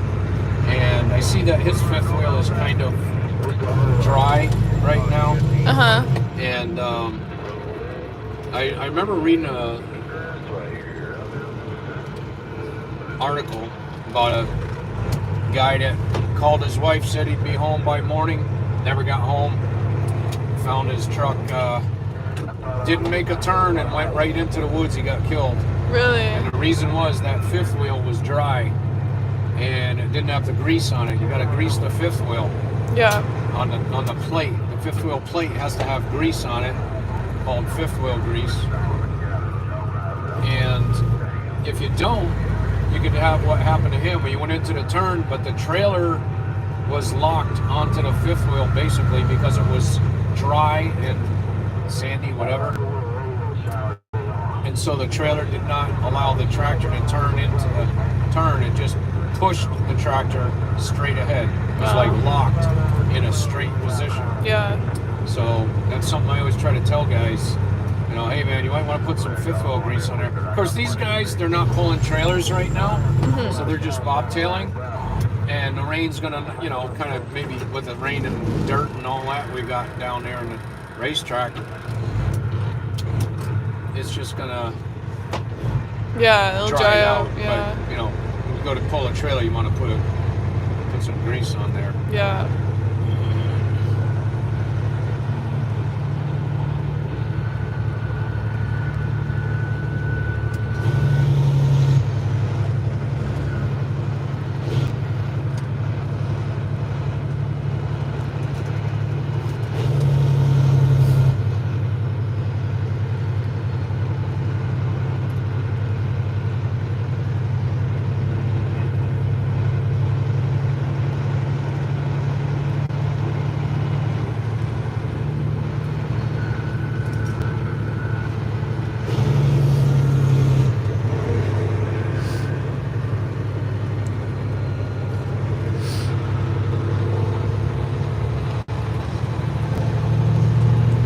Met that couple one night just talking to them. Oh yeah? Yeah. Saw them again this morning at breakfast.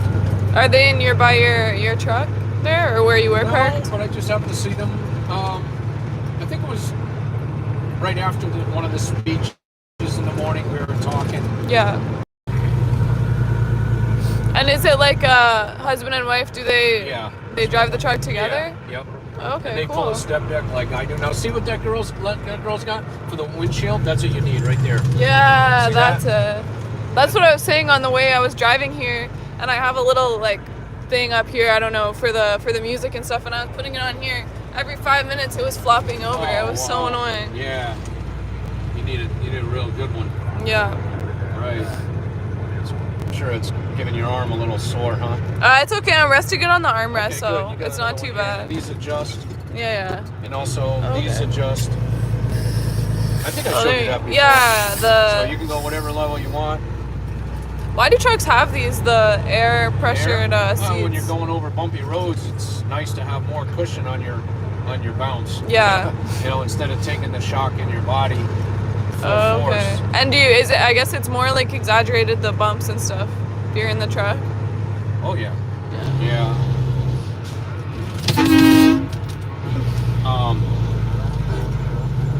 It's,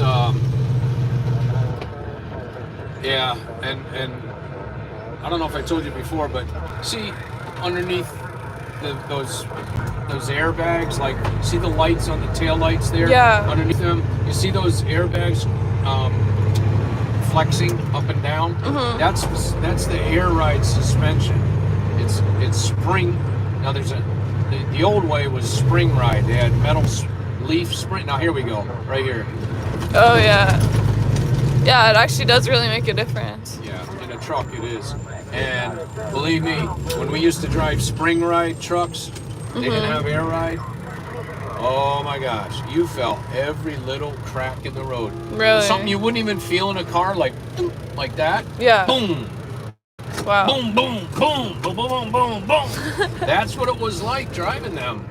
Oh man, they were rough. I remember there was a cab over Freightliner that I was running team with, and at the time I was running 79 and 80 when I first started, I-80 in Pennsylvania was hands down always voted as the worst highway in America. It Really? was so bumpy and craters and everything. Yeah. And so one night, more than once actually, going across I-80, all the screws holding all the dash panels would come loose.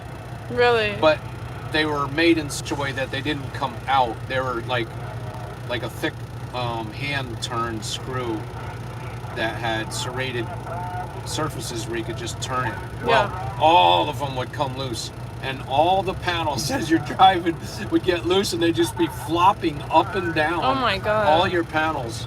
Really, just from all the bumps? Yeah. They would, wow. Yeah. Yep. And they fixed that since, I guess. Yeah, it is better now, for sure. But you take a spring ride truck for a ride, man, you're in for a surprise.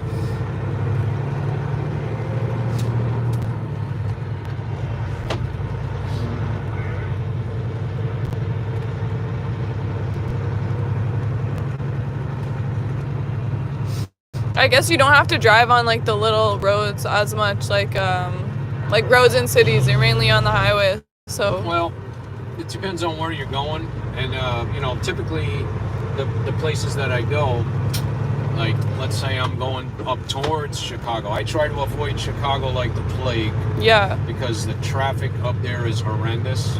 Just masses of traffic. It's just terrible. Mm-hmm. Yeah, I gotta watch out here. Make sure.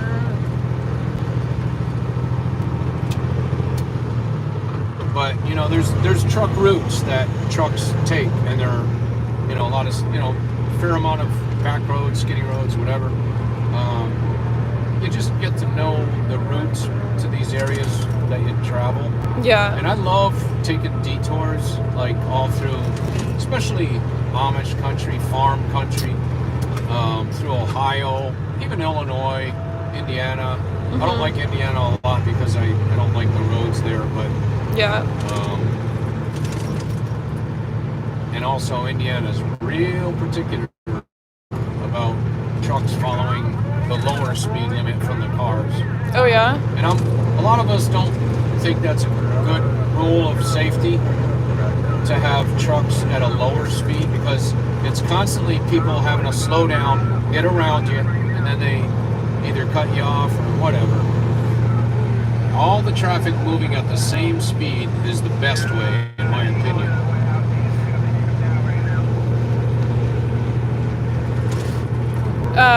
Yeah, when I was on the way here, people were saying there's a lot of speed traps in Pennsylvania. Like the cops are super strict about it. Have you found that?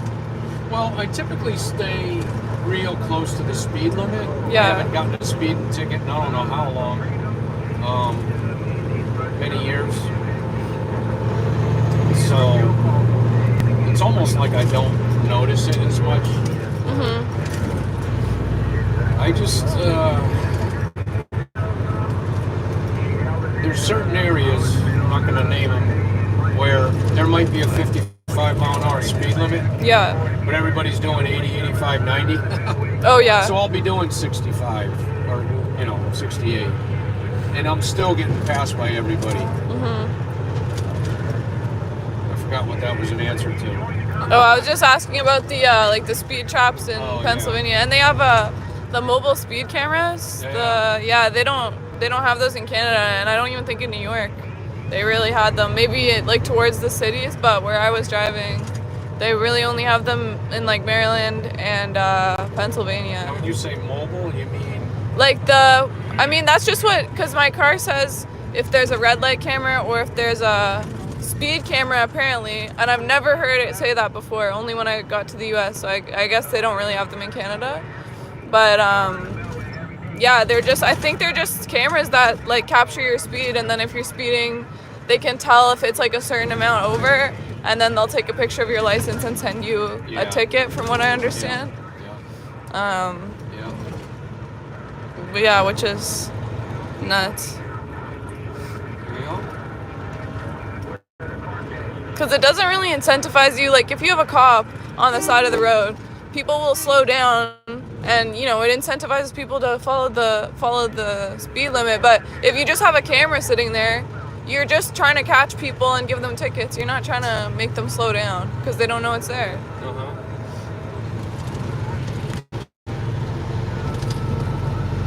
In Manitoba, oh yeah. Well, I noticed in a trucking magazine that, so now here's where it gets crazy. People start cutting in and out. Oh really? Yeah, just black car just cut right in, and just gotta watch them.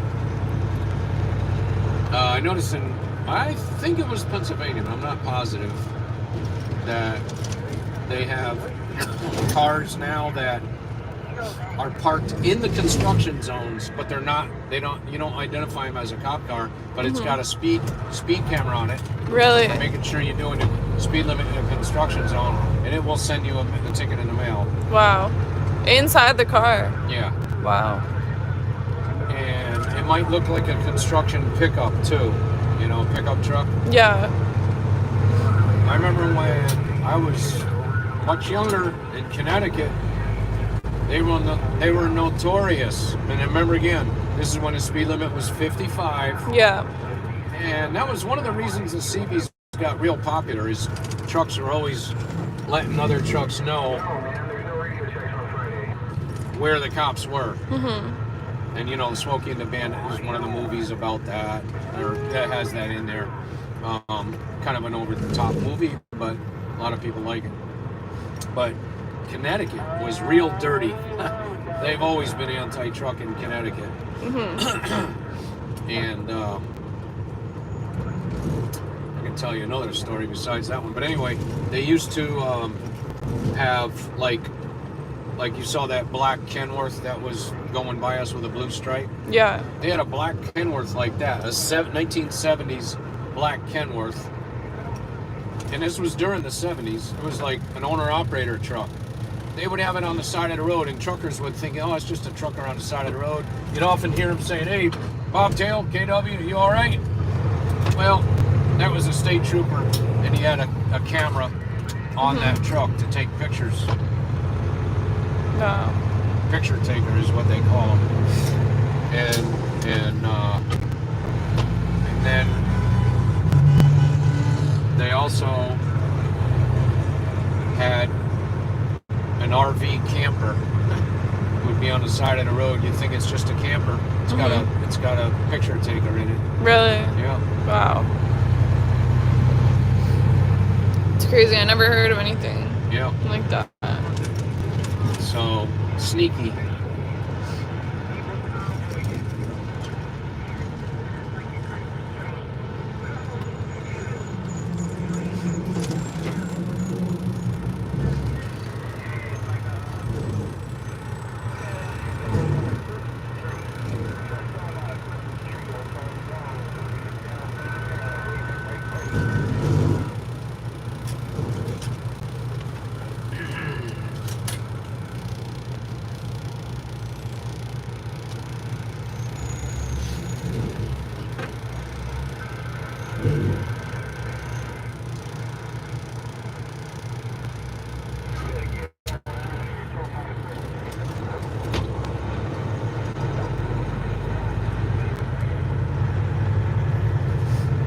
Call Jimmy Starnes.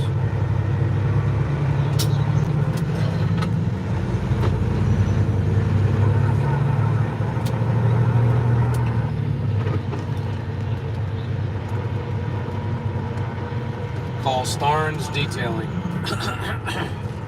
Where is that? Oh.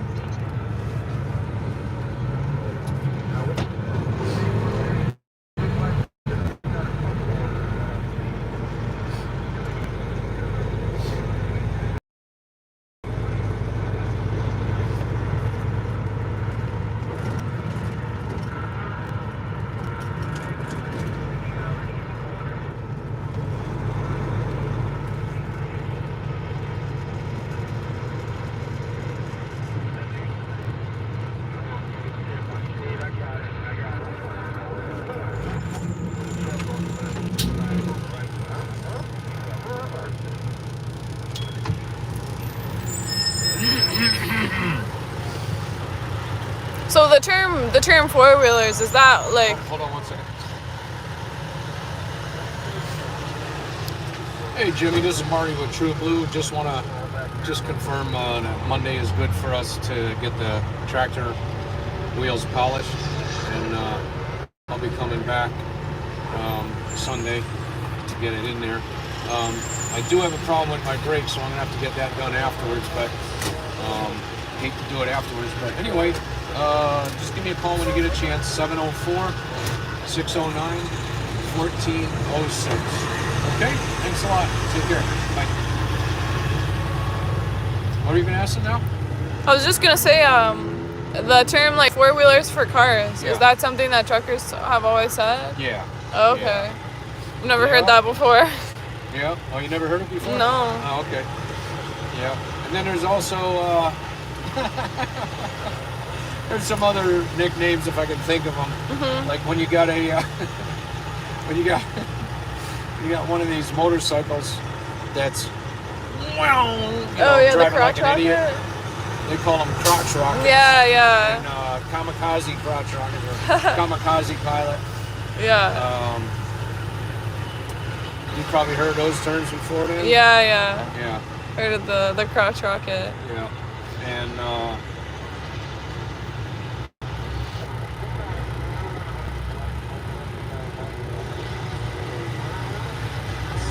trying to think of some that wouldn't be.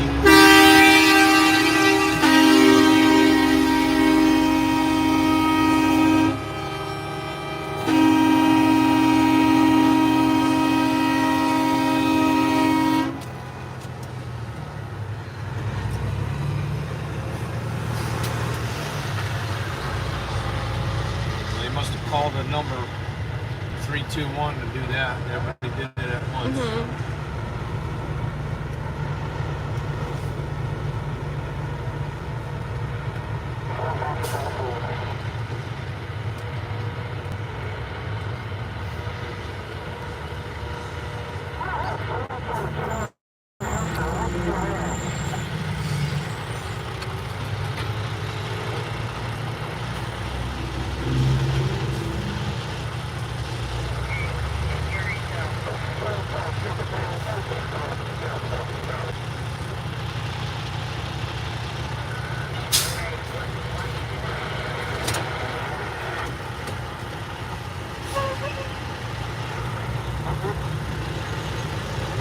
Oh, I forgot to go back to 37.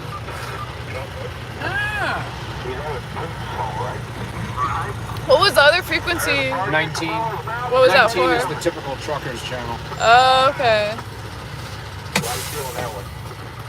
Thanks.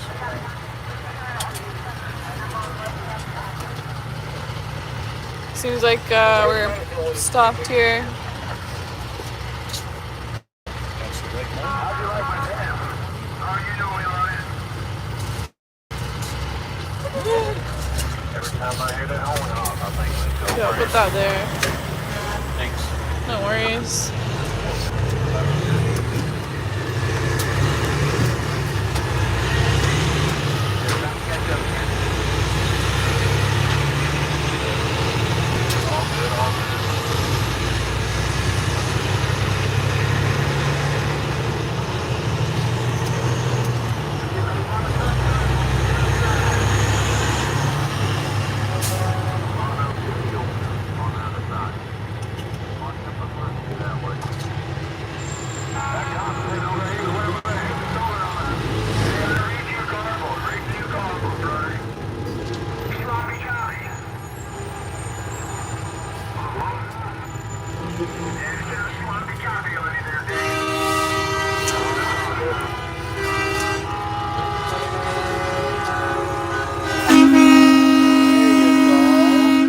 There you go, guys.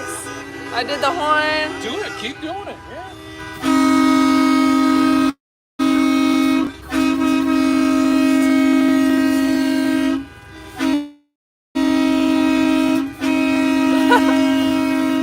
They don't stop. Star horn, yep.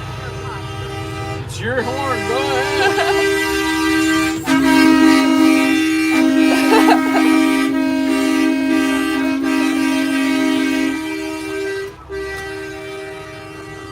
Get her looking at you. Yeah, yeah, yeah. They're nice.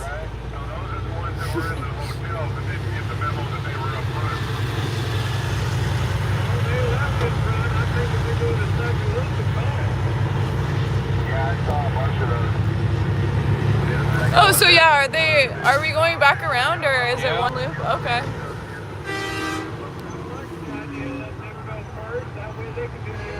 There you go. I agree. I know you know how that works. Hell yeah, I like that. Yeah. Well, that truck is beside you to the left.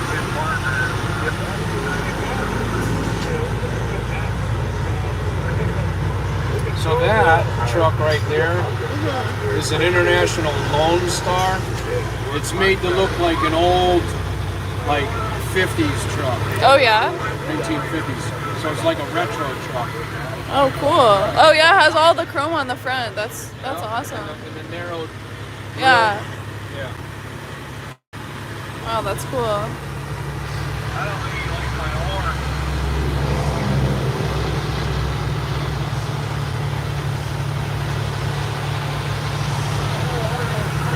We got two cars, one field front car, one field front car. Somebody's filming the black guy sticking his head and body out the passenger side. Give it a bird. Sweet. Man, the bells are nice with it. I hope you take the welfare tax away from them.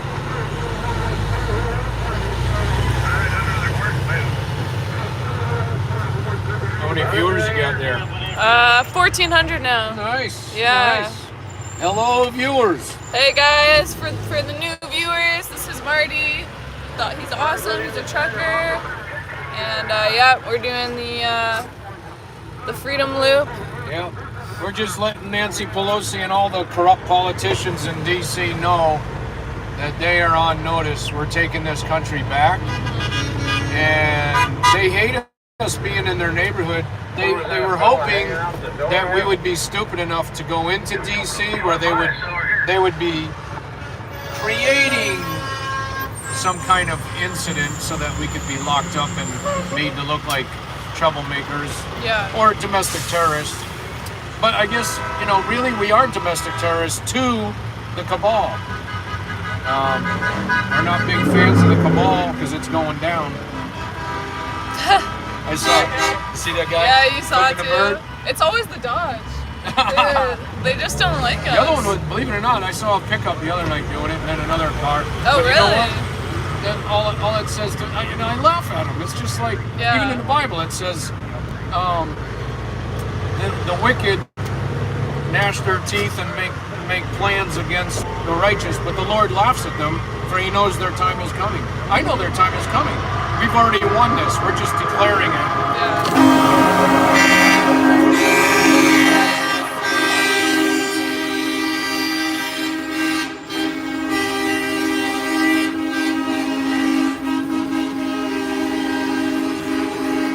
You can do it.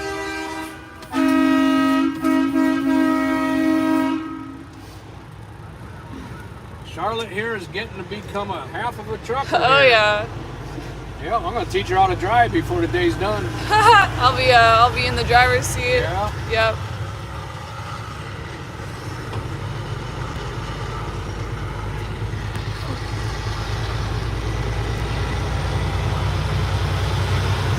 Oh, thank you for doing that.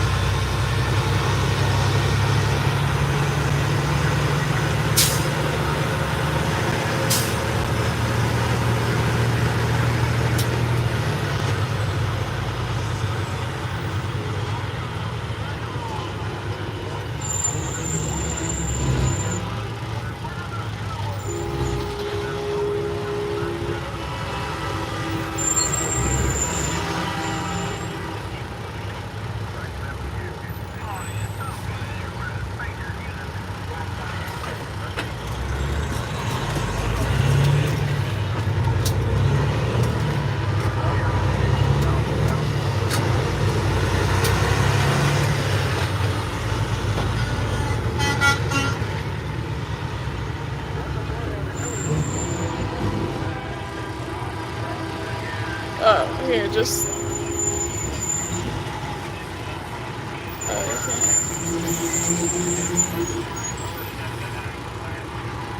Just, yeah.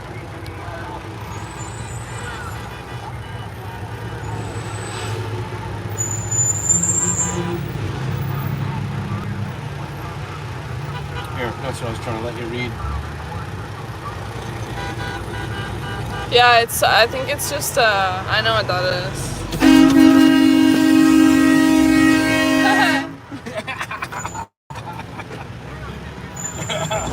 up now. Huh? The Dodge. Oh, okay. Got it.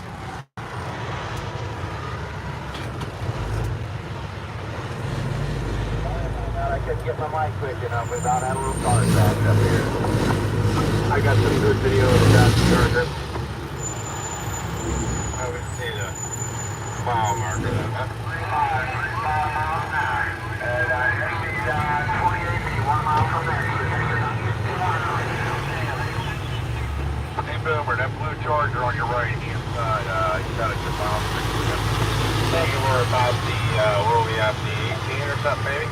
Yeah, we're coming up on the 18, between the 17 and 18. And he was in the number 4 lane. I got me a fully watch the little 4-wheeler escape. Prince George's County is right there. Blue Charger with orange stripes on it. He's a by tonight. Drivers, they're asking where that blue Charger is, what the mile marker is on it. What's the mile marker on the blue Charger? Anybody have a clue? 15. He was running in lane number 4, blue Charger, orange stripes, ECC was straight down on the left-hand side, 479. From left to right, the last 3 numbers on the plate, and it's pink in color. Okay, watch the tag.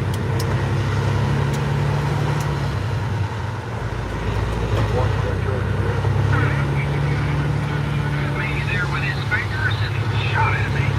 He was acting like he was going to shoot the driver in front of me here. He put his fingers up there and pulled that kind of crap. Left car coming up on that left shoulder. That's a terroristic threat from what my buddy's seen from the military. Yeah, fully automatic. Exit 19AB is the Charger. Exit 19AB. I believe. Unmarked running up on the berm on the left side. And you got a bear running up the emergency lane on the Look left at that side, guy. and he's in a big trouble, big hurry. Did you see that on the overpass? It was like 2 cops and then 1 guy filming. Just I on the saw them up there, but I didn't look at them because I saw this cop coming that way. Oh yeah. Right now, left side. High tail. I'm trying to keep it tight here through wood. I think I got a shaped on video there, guys. So we'll see if I can ask you caught it or not. Maniac, is he behind you? Yeah, he's got to be behind me. Boomer actually has.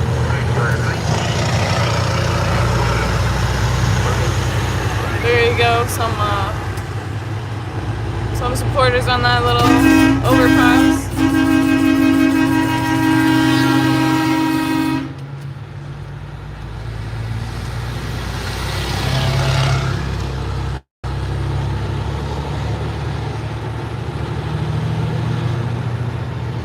I'll keep things stuck back here.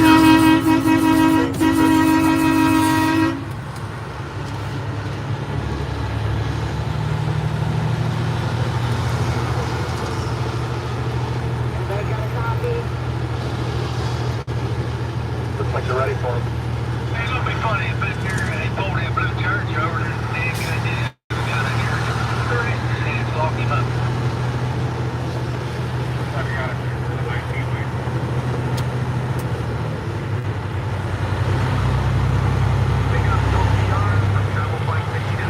Look at that traffic, huh? Yeah, I know, on the other side. That's crazy. And look how far back it goes. Yeah. Oh wow. Ready?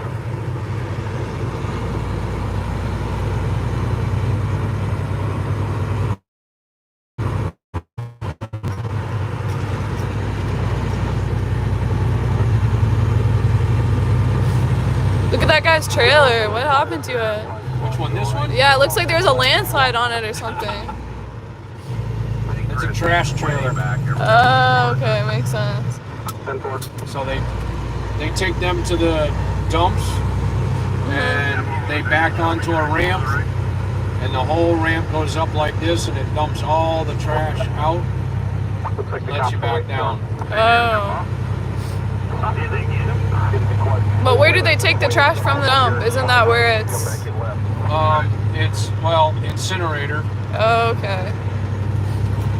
Yeah, I made the mistake of hauling a load of trash, which was not described as trash, but out of Brooklyn, New York. Oh, really? Many years ago. And I had a really nice flatbed, very nice flatbed. Uh-huh.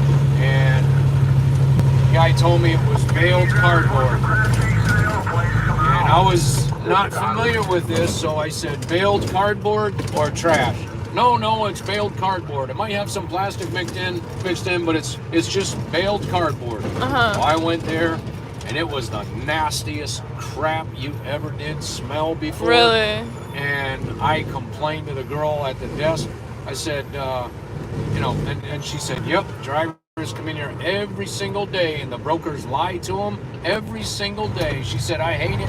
She said, you got guys coming in here with real nice trucks. Yeah. Then they pay the tolls to get over here to get the load. Then they discover it's this kind of garbage. And anyway, I'm not going to tell the whole story, but what I did, I ended up taking the load to get home, unloaded in,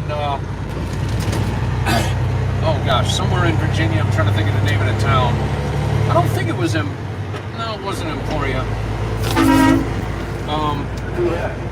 So they put you on the ramp, you dump it, you come back. Actually, you had to drop your trailer on the ramp. But that whole dump, that was sloppy mud all the way through. Really? Got the truck all full of mud. But the worst part was the smell of garbage that got down all through the channels in the flatbed, the aluminum channels, and then down in the slots in the rear, like guts. I'm talking guts. Ew. Who knows what? Chicken guts. But that stinks to high heaven. I remember all the things I used just to get the smell. It smelled like a nasty garbage truck in the heat of summer.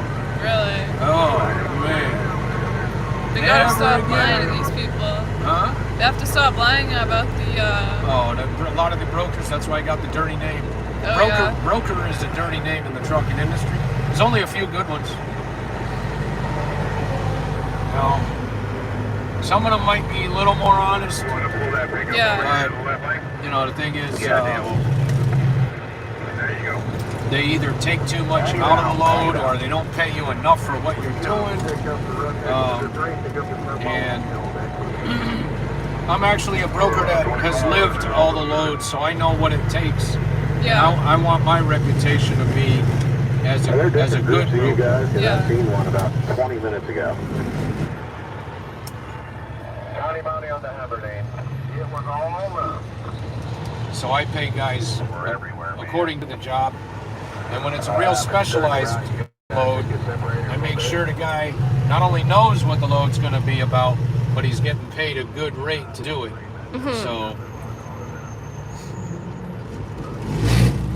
So how does it work, like to be a broker for Well, it's like you get your own customers and they need a truck. And you find a truck through the websites on the internet, which there's things called load boards,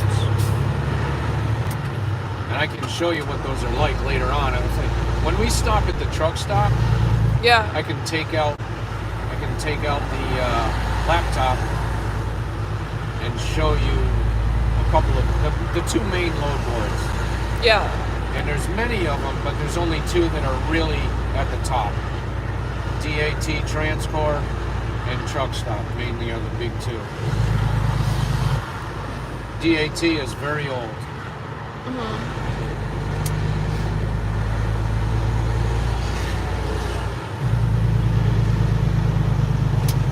They used to be in the truck stops up on the screens. You would have all the drivers with a phone, not cell phones, before cell phones. You'd have all the drivers at the pay phones. They used to have a lot of truck stops. They used to have all kinds of pay phones. Oh yeah. Where, a lot of them.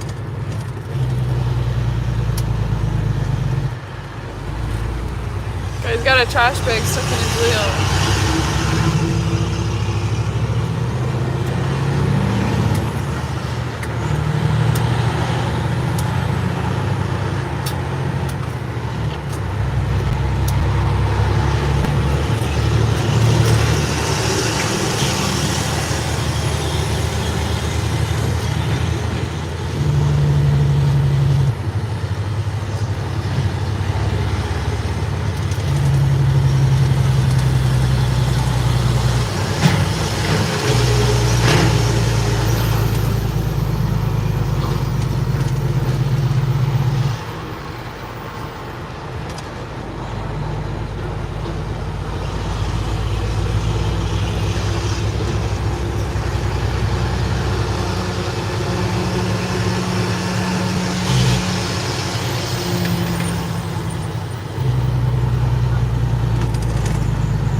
antenna for that car? That's huge.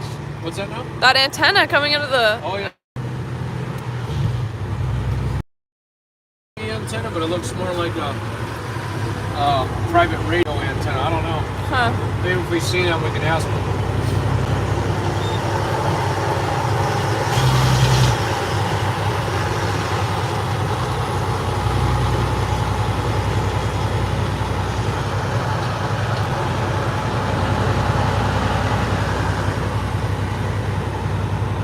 So, I-270 is 12 miles. Uh-huh.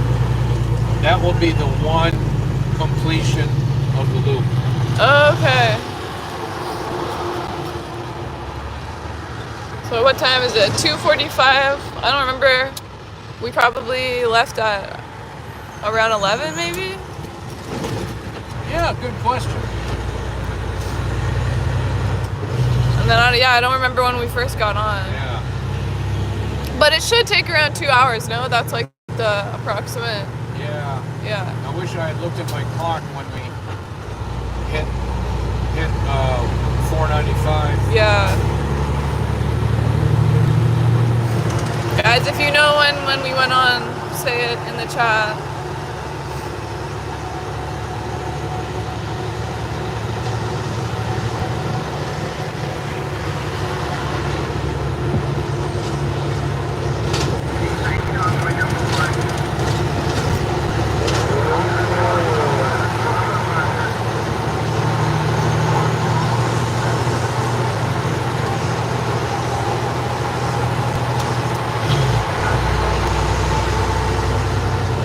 So, all your viewers,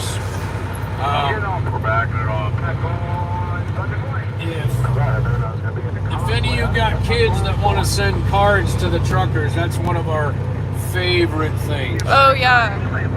Or even notes of encouragement, anything like that. We treasure those. Those are so cool. And all the kids just sending whatever's on their heart. Yeah. It's really, really cool. Yeah, no, I saw a couple trucks with like the I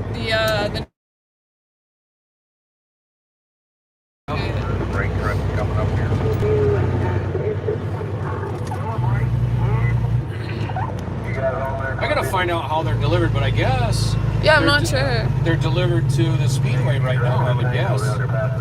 But it's probably on.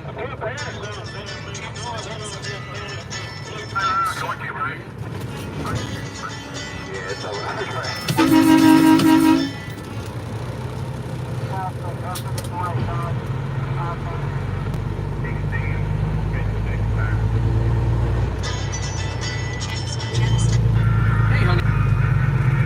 Good, you? Oh, yeah. Me too. Mine is because I haven't had a coffee ever since I started on this. I'm like, you can't afford to have a coffee because then you have to go to the bathroom too often, you know? I can't do that here. So anyway, I was wondering if you could do me a favor. On my timeline, can you go to my Facebook page? Put on my timeline that I'm on, oh, where are you?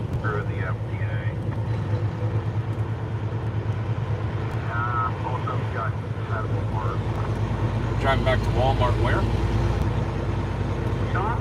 Oh. All right.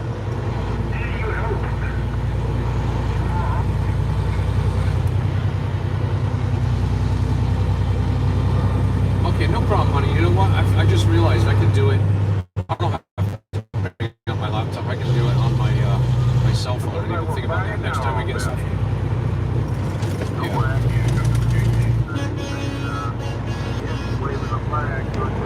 What's that? yeah. The leaves?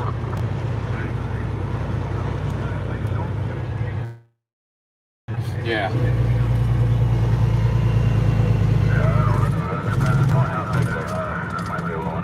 Oh, yeah. There's pastures. Yeah. Well, oh yeah. That's what I was going to have you put on my timeline, but I can figure it out now. If next time we get stopped in traffic, I'll just try to get it done that way. Doing 2 loops today. Yeah. Yep, she's with me right now. Well, I got the headset on. There's the antenna car. All right. Okay, bye, hon. Love you too. Bye. Hey, when you go home, try to catch it on Facebook or YouTube, whatever. You know.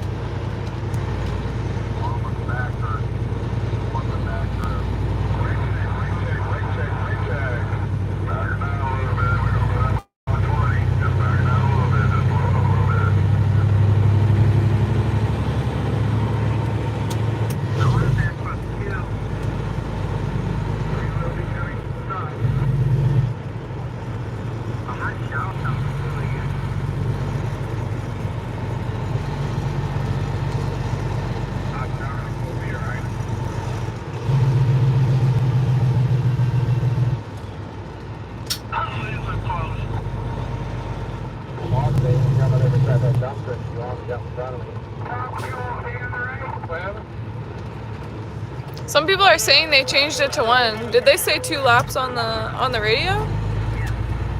Well, we'll see what they say now. Okay. Yeah, I had gone to 19 to talk to somebody and I forgot to bring it back. Are we doing 2 or 1 lap now? Somebody said we changed to 1. 10-4. All right. Are you really sure? What lane are we supposed to be in?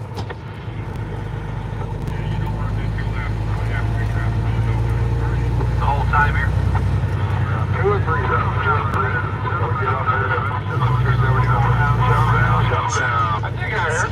I think Joe said, what was that? So let's remind you. 1. Just off, they drove through all the time, they kept it slow. Shut it down, shut it down.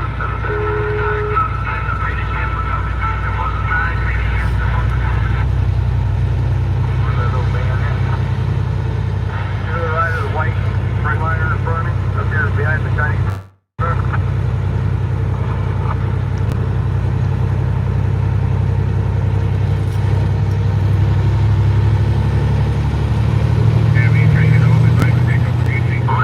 Big check up here. He's coming back on X-ray.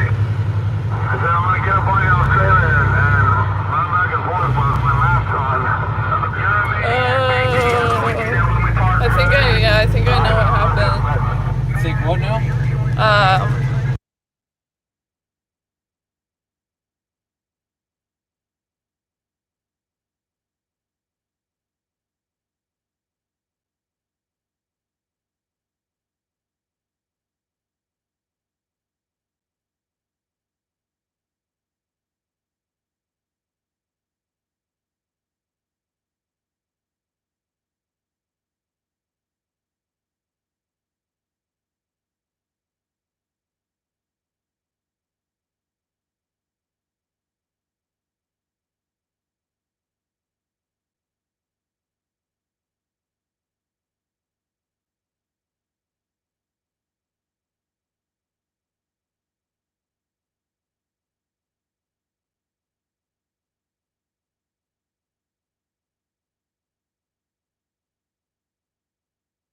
Broke down.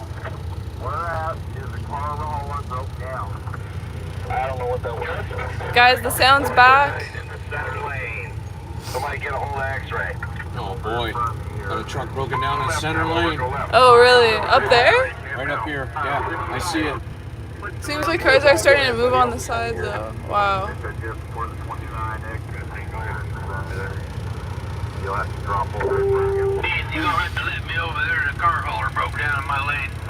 Oh, okay. All right, go left, cab over. Everybody moved to 2 there. We got a car hauler broke down. Lane 3. Cave. Bend over. You're spamming a little bit. You're bordering on getting banned from the chat. So take it easy, man. Okay, you know what? You're getting hidden. This is the Freedom Chat, but guys, if you spam every 10 seconds, I'm just gonna ban you. 3, 4. Not broke down. Get up here in front of me, guys, when that little silver Impala goes by you. It's broke down in lane 3. Sorry about your luck. Right truck on the left hand side. Can you see, Rolling for Freedom, man? That's a big load you got there. Yeah, I see the roller. You can stay in 1 and 2 or go to 2 and 3? I got the medic man to the left of me. We got a portable parking lot, broke down in lane 3. He's moving there. Top down. You got a real bad chirp in that radio down there. I know, I gotta clean up the antenna. I apologize. Don't do it around here with my tail. Down here.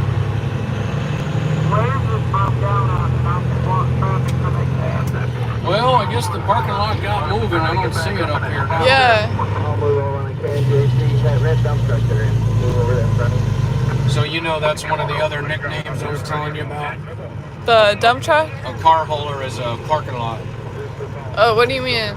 The tractor trailer that hauls cars. Oh, right. Okay, parking lot. They call Yeah. there it is right there. I get it. So that's okay. called a parking lot.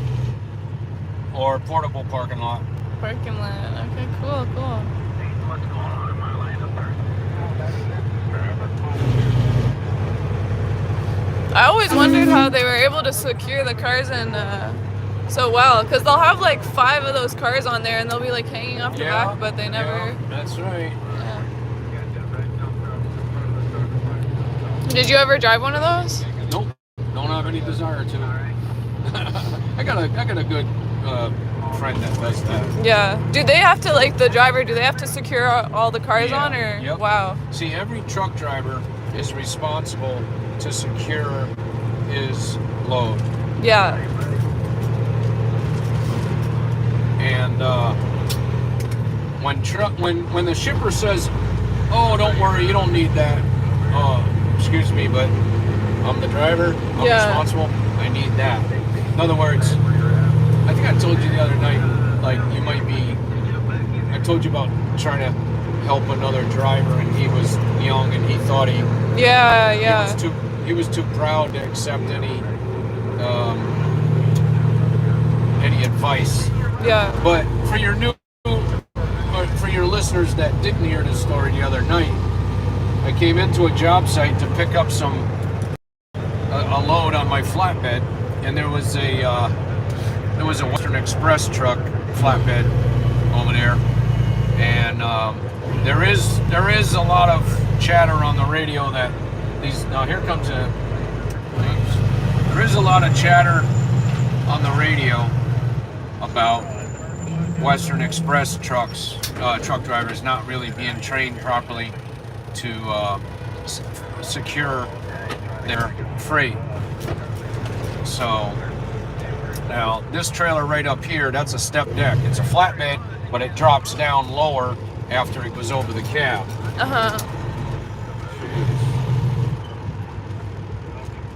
See if I can get in that lane.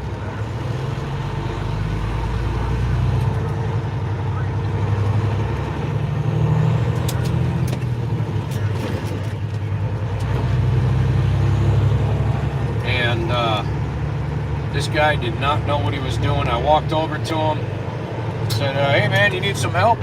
"No, I'm good." I'm looking at him, I'm thinking, "No, you're not really good. Matter of fact, you don't know what you're doing." I didn't say that. Yeah. The only reason I insisted on helping him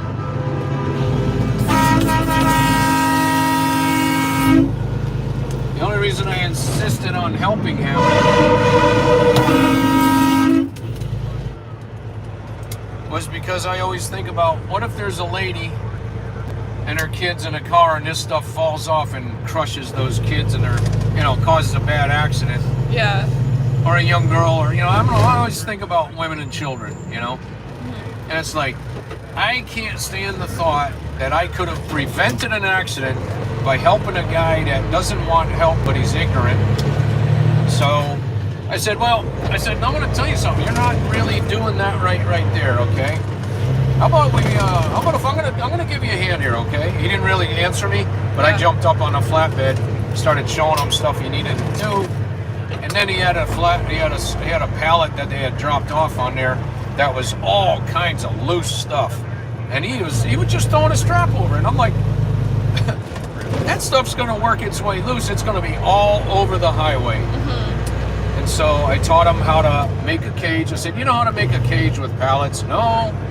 Well, he didn't say no. He just kind of like, okay, I'll tell you what. See all those pallets over there? I'm up on the flatbed. I told him, get down there. You bring all those pallets to me and then come up here and I'll show you how to do it. I'm not going to go pick them up. So send him down there to pick them up. He comes up there and started showing him, look, this is what you do. This way, all this loose stuff is not going to go anywhere. But first, before that even happened, I told him, you tell them you want this stuff banded with steel banding before they put it on your trailer. And they said, typically they go, oh, we don't have any. Well, then take it off. We're not going to put it on the trailer. Well, let me go see what I can find. Oh, you found some. Hey, how do you like that? The pallet comes back with steel strapping on it.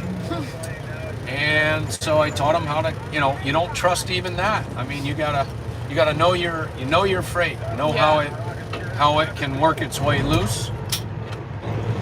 So by the time I got done with that guy, it took quite a while, but I was like, man, I'm just gonna feel blessed that nobody on the road is gonna have this crap falling off in front of their car or on their car, causing an accident. So I do that a lot. I try to help people, and thankfully there's some people that actually want to learn. Yeah. No, I mean, it should be standard that everybody secures their stuff. Yeah. But the insurance for the cars for the parking lots, you said, that must be crazy insurance what they have. Well, yeah, you have to have enough to cover a full load of whatever you're hauling.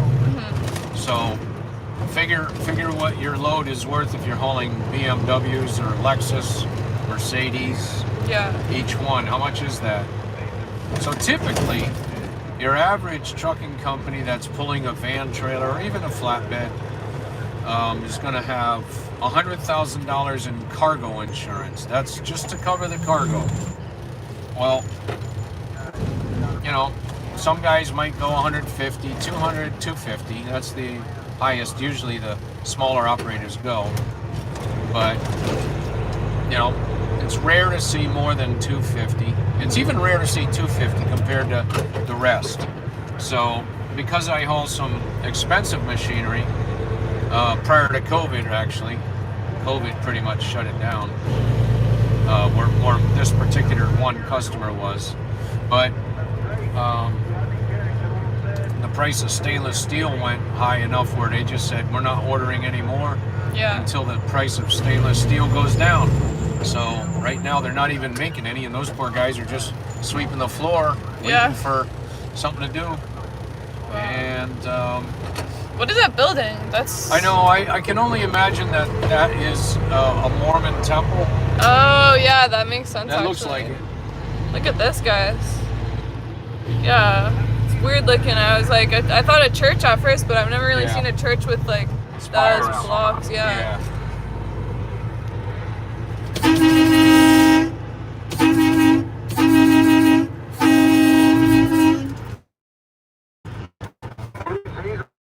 In the Convoy. He's with us in the Convoy. We're in Silver Spring. Wherever that Mormon temple. That's got to be a Mormon temple. Yeah, definitely. Wow, that's crazy. It looks really huge. Wow.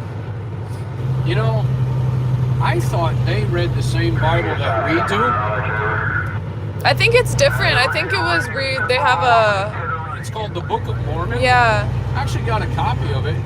I was looking through it and I'm going, holy mackerel, this is nothing like the real Bible. I was like, wow.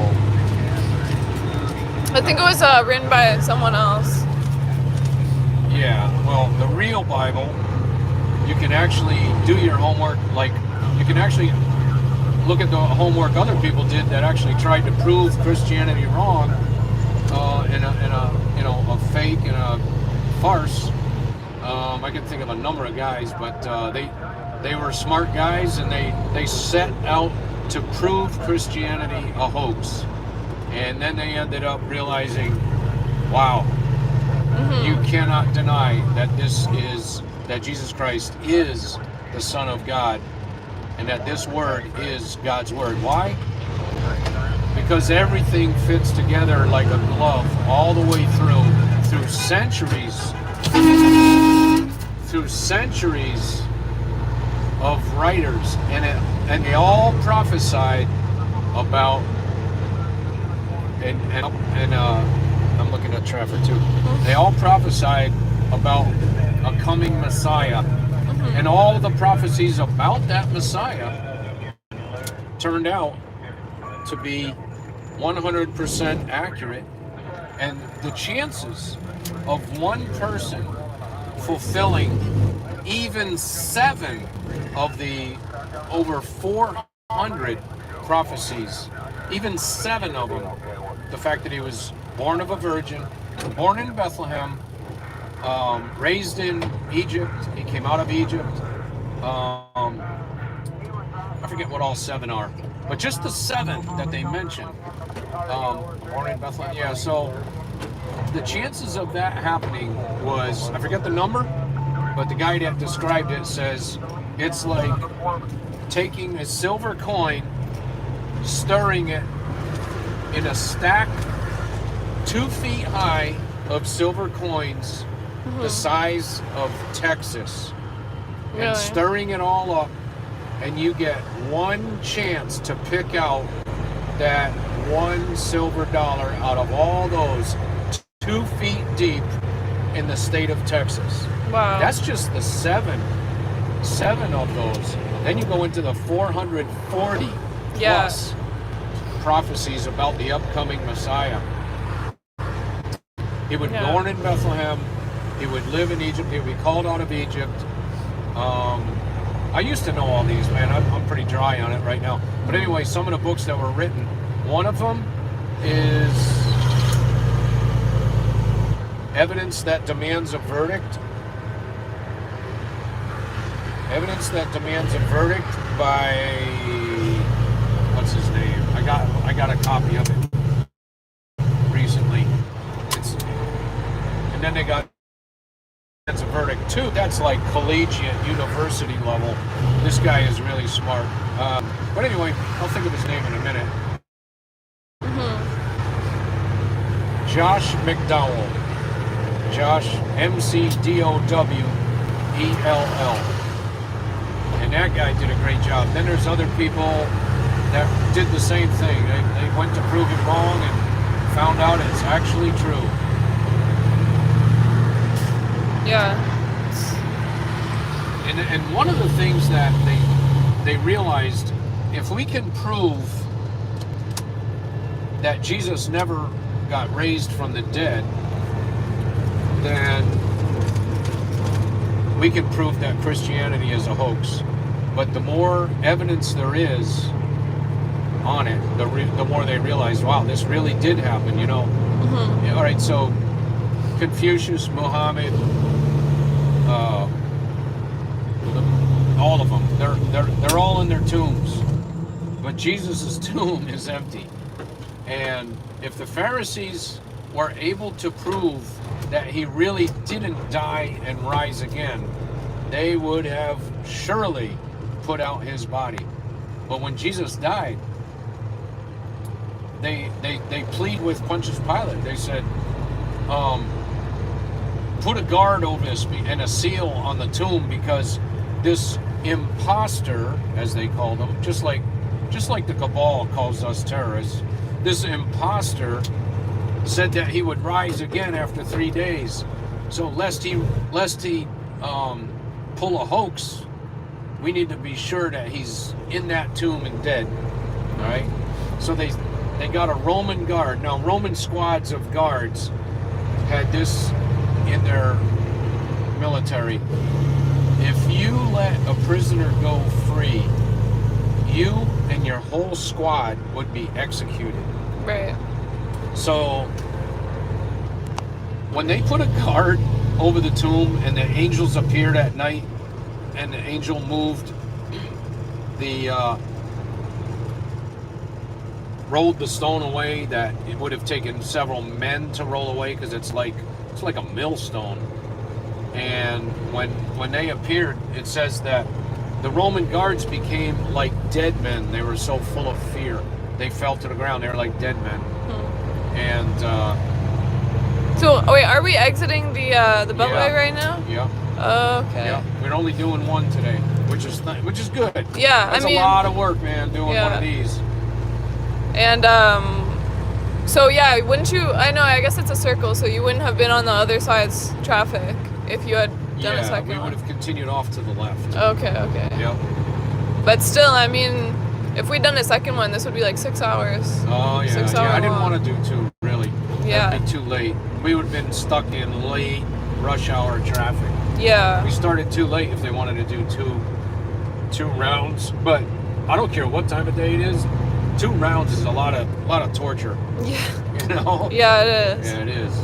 Honking the horn all the way around too. Oh, the horn honking, I could do that all day. It's the driving in the bad traffic. Yeah. You know? But luckily, no one really swerved Yeah. around today.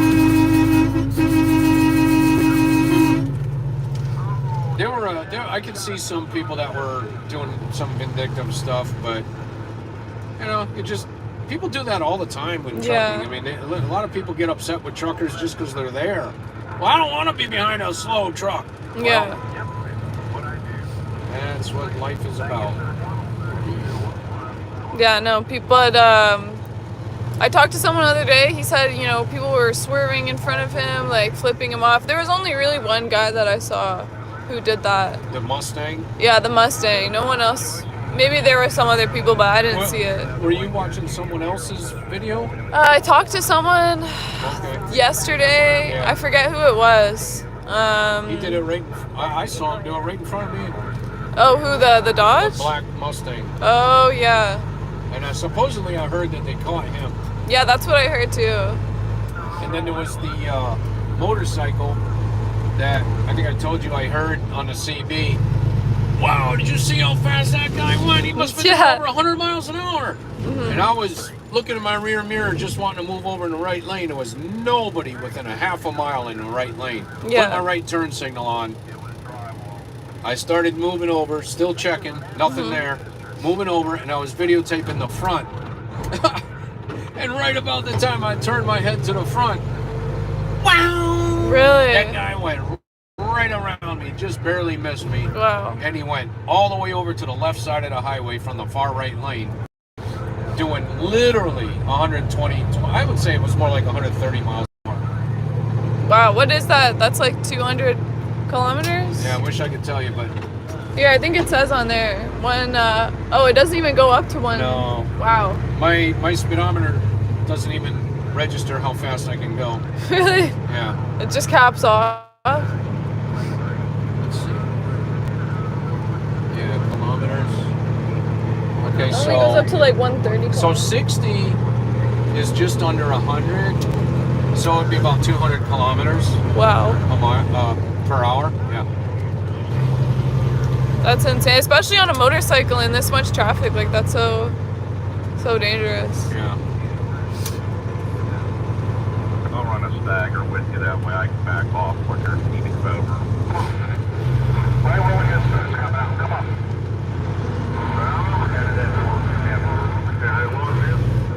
Not just stopping up here, I take a piss, everything good, just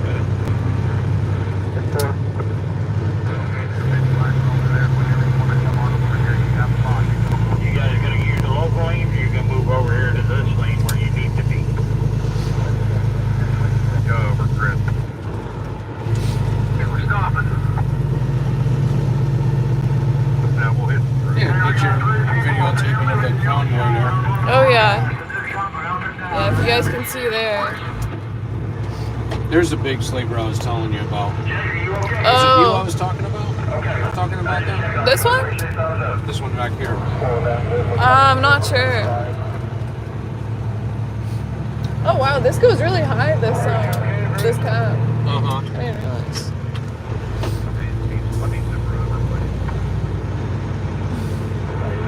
Thanks, Big Blue. Get on. Yeah, go ahead, jump in there, Mike.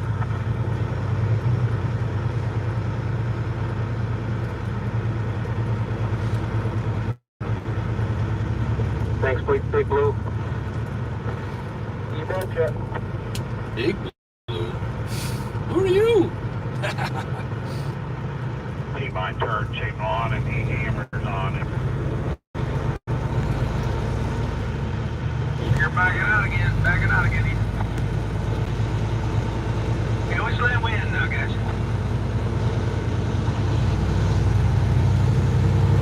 What lane are we in up there? Lane 3.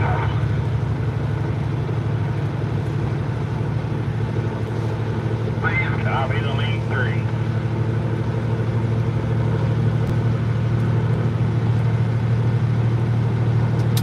Yeah, so 130 miles an hour is 209 kilometers. Yeah.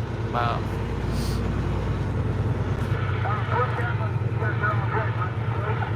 Yeah, I got it on video. I'll have to try to find it. Maybe show it to you. Yeah, that's nuts.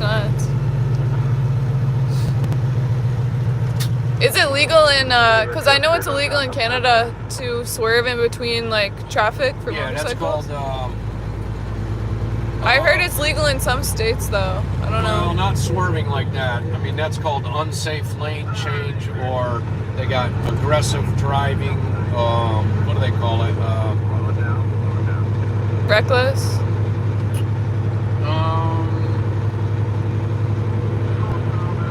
Yeah, they got 5 specific tickets that you don't want to get as a truck driver because they carry a high point rating. Yeah. And a few of them are really by personal judgment. I mean, if a cop says, well, that was an unsafe lane change, which a guy tried to get me for one time, or you're following too closely. Well, you might have seen me that close, but you didn't see that car just whip into the lane in front of me just before we got to you, and that car was nowhere near in front of me before. Yeah. But now he's right there. I mean, that's not my fault. Yeah. But if he didn't see that, he's going to say you were following too closely. Another thing was coming out of Charleston one time, that same bridge that I was telling you about, I saw I was coming up, and then I saw the traffic all racked up ahead of me, and I look in the left mirror, put my left turn signal on, and this car flashes me the lights, and I whipped right over. I said, oh man, good for them. It was 2 girls in a car. And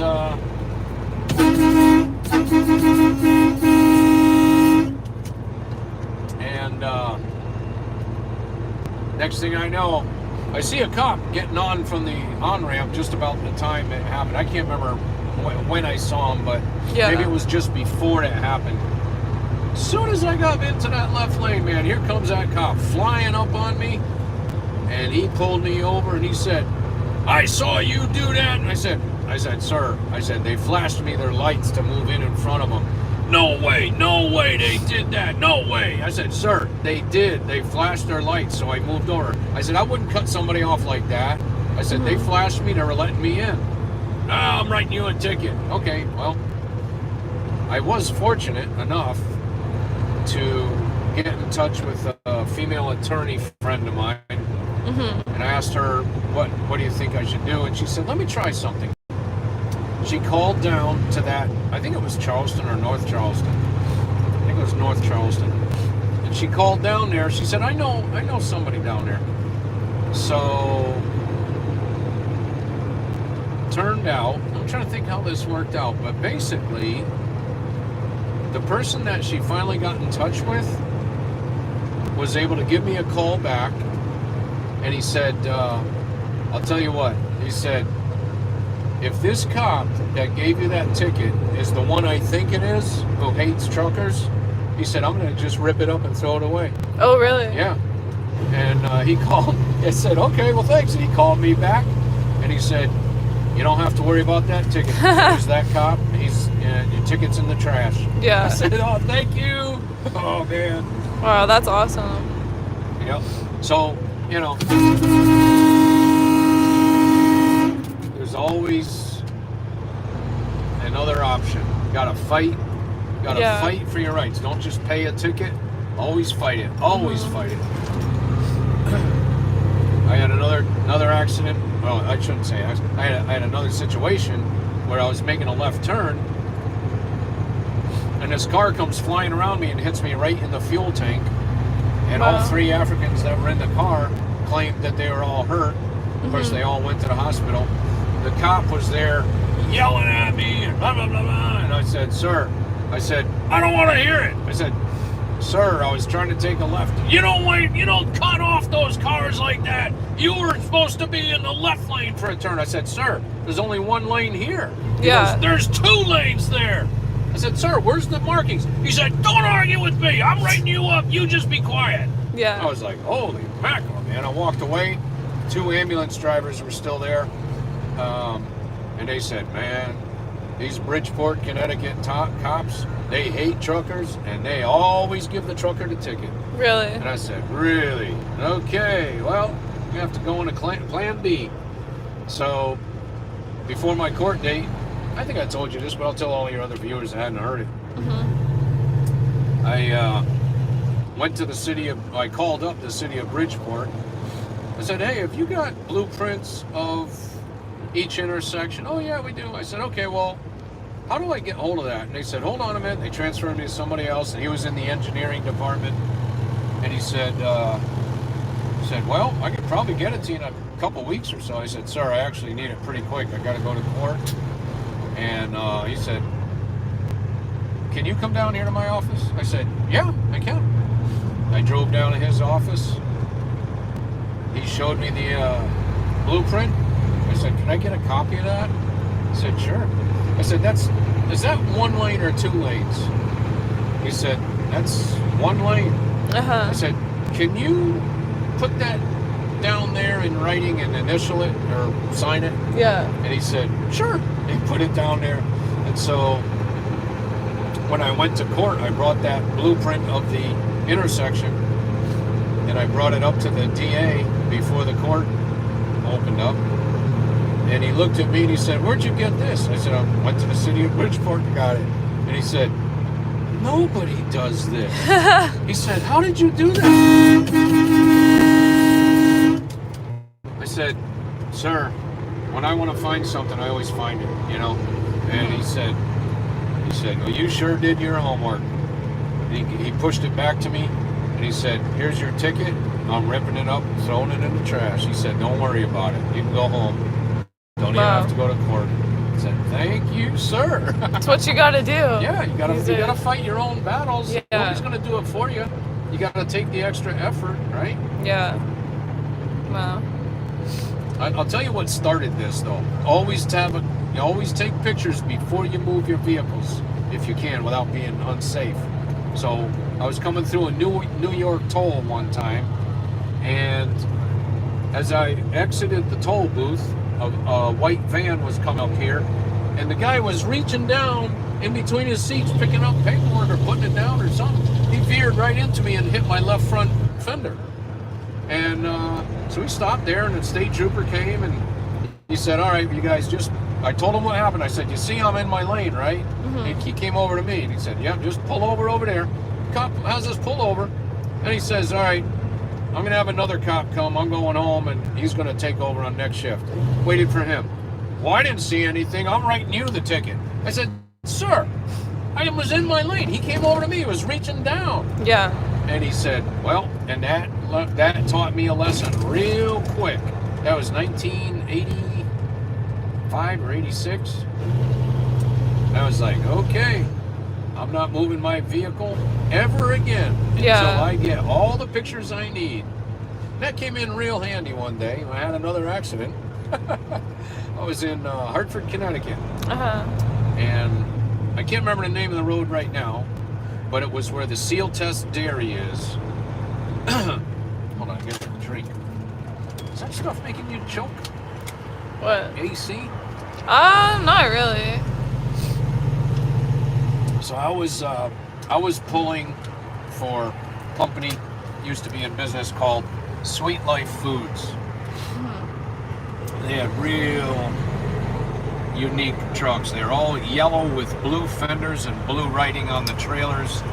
So we delivered food service. So we delivered to hotels, restaurants. So I had a puck trailer, which means a little short trailer with one axle, single axle, and it was a refrigerated trailer. I had, refrigerated goods on. I was on this road, and yep, I knew he was going to do that, so I'm going to let him in, let her in, whatever.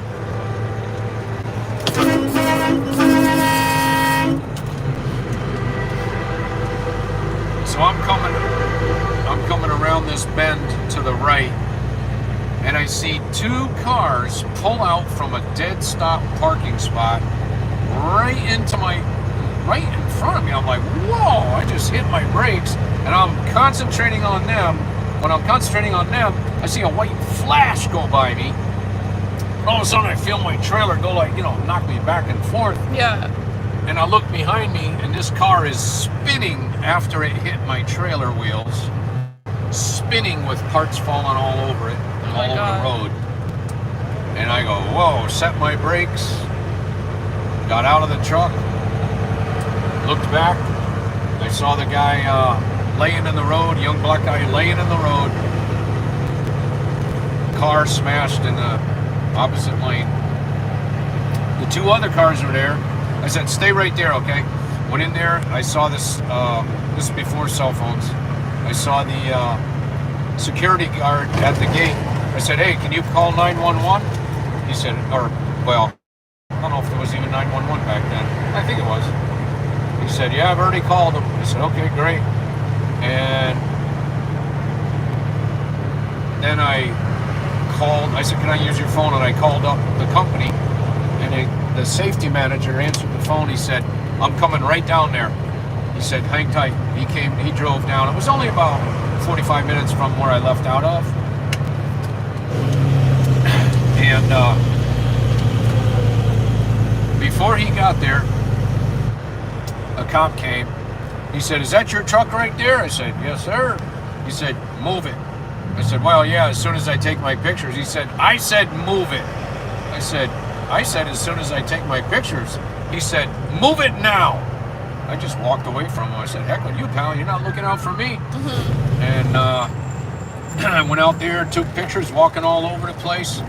And then I walked back to my truck, and he said, move your truck. I said, okay. Got in the truck, put it in gear, released the brakes, and that thing did not want to move. I said, what? Got out of the truck. He said, what's the matter? I said, I don't know, I'm going to go look. I went and looked. That axle was ripped out of its hanger. Really? And it was almost sideways. It was ripped out of, he had to hit that so hard. So, then he comes, I said, well, sir, I said, officer, that thing's not moving. Why not? I said, look at the axle. It's ripped out. It's not going anywhere. So, he said, all right. He said, I'm going to write you a ticket. I said, for what? He said, you pulled out in front of that car. I said, how do you figure that? He said, you came out of that side street there and pulled out in front of that car. I said, really? I said, how you figure I get? He said, I got witnesses, said they saw you pull out of that side street. I said, okay, well, how do you figure that when my skid marks are over there? Yeah. Well, I don't know. These people said that you pulled out in front of them. I said, well, that's why I'm taking pictures. Yeah. And he got pissed. It's like, too bad, pal. You're not getting me. And then the safety guy got there, and I told him everything that happened. And he said, man, I'm impressed with you. He said, you did everything right, But I wasn't even their driver. I was a lease driver. Oh, I was only leased to them like a fill-in temporary driver. But you cover your CYA. CYA. You know what that means, right? Yeah. So CYA, guys. CYA all the time. Keep it. You take your pictures at the accident. You take pictures before you move your vehicles, front And also, don't take pictures of just, if you hit the other car or whatever, don't take pictures of just the rear or wherever you might have hit somebody or wherever they hit you on their car. If they hit you, take pictures all around, all sides, because later they could say, oh, well, he did this damage too. That was pre-existing, but they want that done also.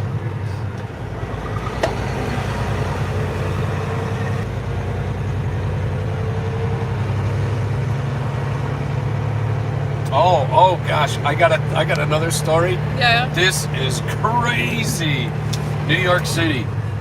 I was driving a straight truck, and I had a buddy with me because I convinced the boss that you don't deliver in New York City without another guy. Somebody's gonna rip off your truck, your stuff that's in your truck. Yeah. He said, oh no. And after a few days of delivering down there, he said, okay, hire. You got a buddy you know? Yeah, I got a buddy I know. I'll hire him. Bring them on.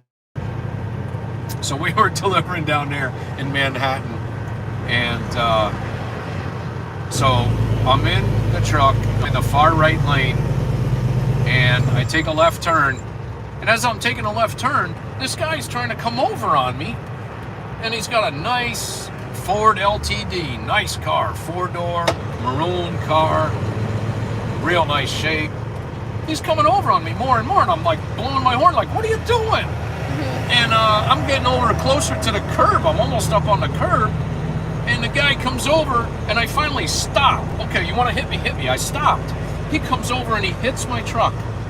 Then he goes forward and scrapes his car all the way forward, and he scrapes it all the way back. It's going, he does it like 4 times. Like that. God. I'm like, what the heck? Me and this guy were in the truck going, what the heck is he doing? Yeah. Right? So he pulls over in front of us. He gets out of the car. Big guy, like tough guy. And he goes, well, I want to see your license. I said, really? I want to see your license. And he said, you're going to pay for my car. I said, oh yeah? How do you figure that? He said, you hit my car. I said, really? I said, well, we're going to have a problem with that. He said, you just made an illegal left turn. I said, what do you mean? He said, you can't take a left turn from the right lane. I said, really? I said, you see that sign over there? See where all the arrows go to the left? That means every lane takes a left. See that sign over there? It says do not enter. I can't take a right over there. See that sign over there? Do not enter? It means I can't go straight. Yeah. All the lanes have to take a left. He got red in the face, and he said, I'll see you later. I said, hey, you better wait here. I said, I'm going to get the cops down here. All of us have had our left turn signal on for the last several cars. Yeah. Do you think anybody's going to let us over? I don't know. Oh, they want you to pull up.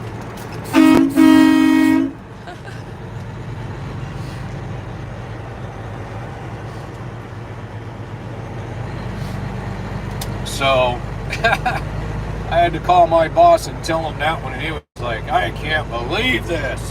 I said, man, this is New York City, man. You don't know what's going to happen here. Yeah, that's so... And you said his car was, like, new? Uh-huh. It was a beautiful car. That's weird that he would try to do, like, an insurance scam on a, yep, on a he brand sure new did. car. Yep, he sure did. Very weird. Yeah. Weird people out there. Yep, it's funny. And you know what's amazing? Can you imagine him going home to his wife? They'll probably say, some idiot in the parking lot hit my car. Yeah. You know? But was it, like, drivable after that, or it was car? total? Yeah, it was all scraped on the side. Real bad. I remember another accident I had. It was when my early days of driving, and I didn't know any better. But the company I was driving for, they were thieves. I'm not going to mention their name, but they were a produce company out of Hartford, Connecticut, family owned. I was just doing my job and everything, but, just enjoying the smell of produce in a reefer unit. Yeah. And they sent me one time to deliver ears of corn bagged to all the, what was that? Pathmark stores on the island. Me and another guy. He would take half of them, I would take the other half. Running out. Now that's a lot of work. Running out there at nighttime. All the stores. And keep in mind, there's no GPS, no cell phones. You had to find them on your own. You had their address, and that was it. You had to find them. And so I didn't realize, because I mean there were no gauges. It was a spring ride truck. I didn't know I was overweight. I was very overweight. And by the time I was in a certain part of Long Island, my brakes, the slack adjusters on the brakes had backed off so much because I was using them all the time. And I was, I didn't have full braking power. So what happened was I was in one of those streets on Route 1. I was on Route 1, I guess. I can't remember for sure. But it was, with traffic lights and everything else. And it was a very pretty girl walking down the sidewalk. I was looking at her and she was looking at me and smiling. I just looked at her. And all of a sudden, man, I look ahead and the traffic light goes yellow, red, that quick. It's like, whoa! And I went to stop, and the car in front of me was another very nice, what was it, Mercury Marquis or something, with old black people in it. And you could see the old ladies. They must have been 90 years old. And I was gonna swerve to the left, but there's another truck on my left, and I'm standing on the brakes. I'm like, no. And I saw I was gonna hit him, so I swerved over to the right. Yeah.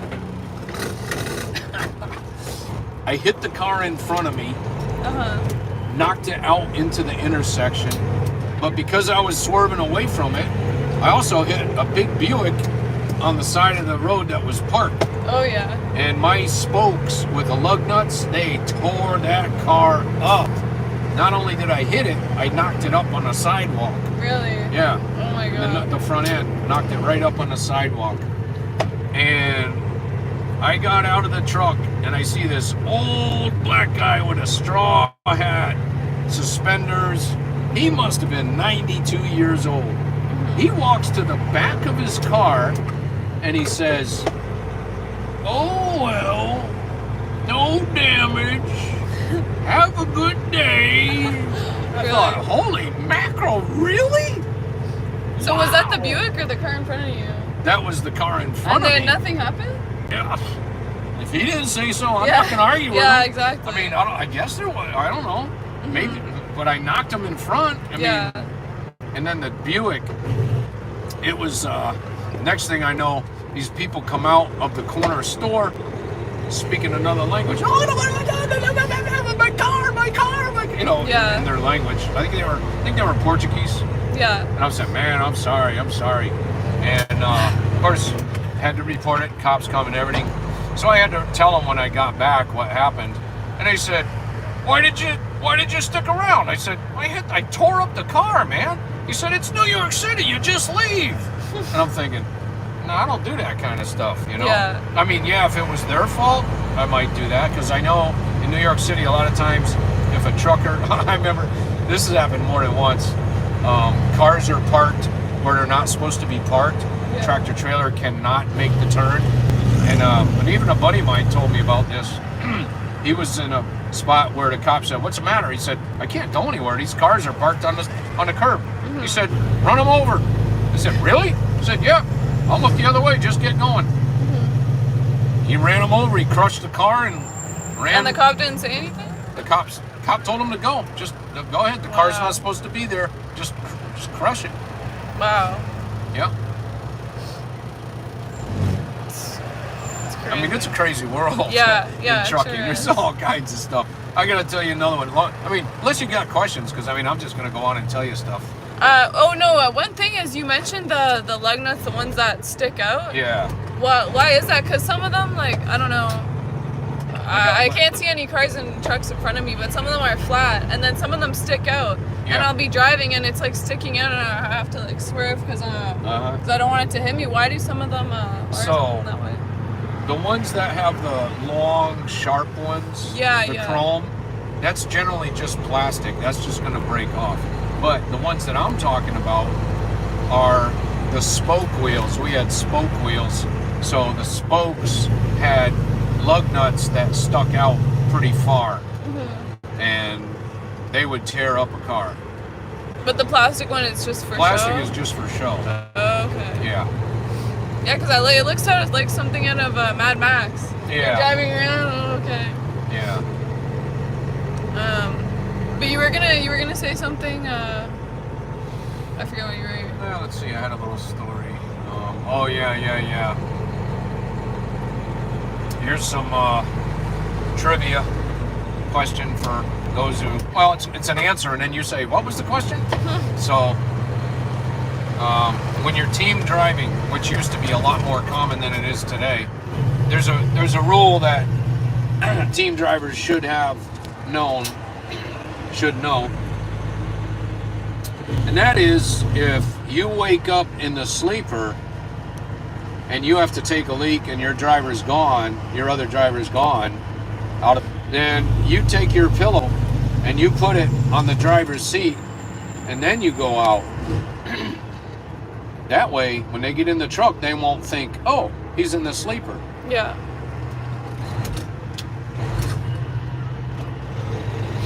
I want to take a picture of that truck before I forget it. If I can. Let's see. Photo.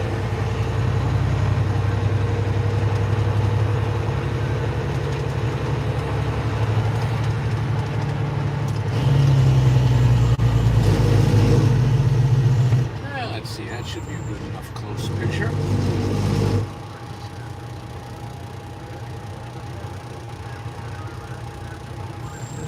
So,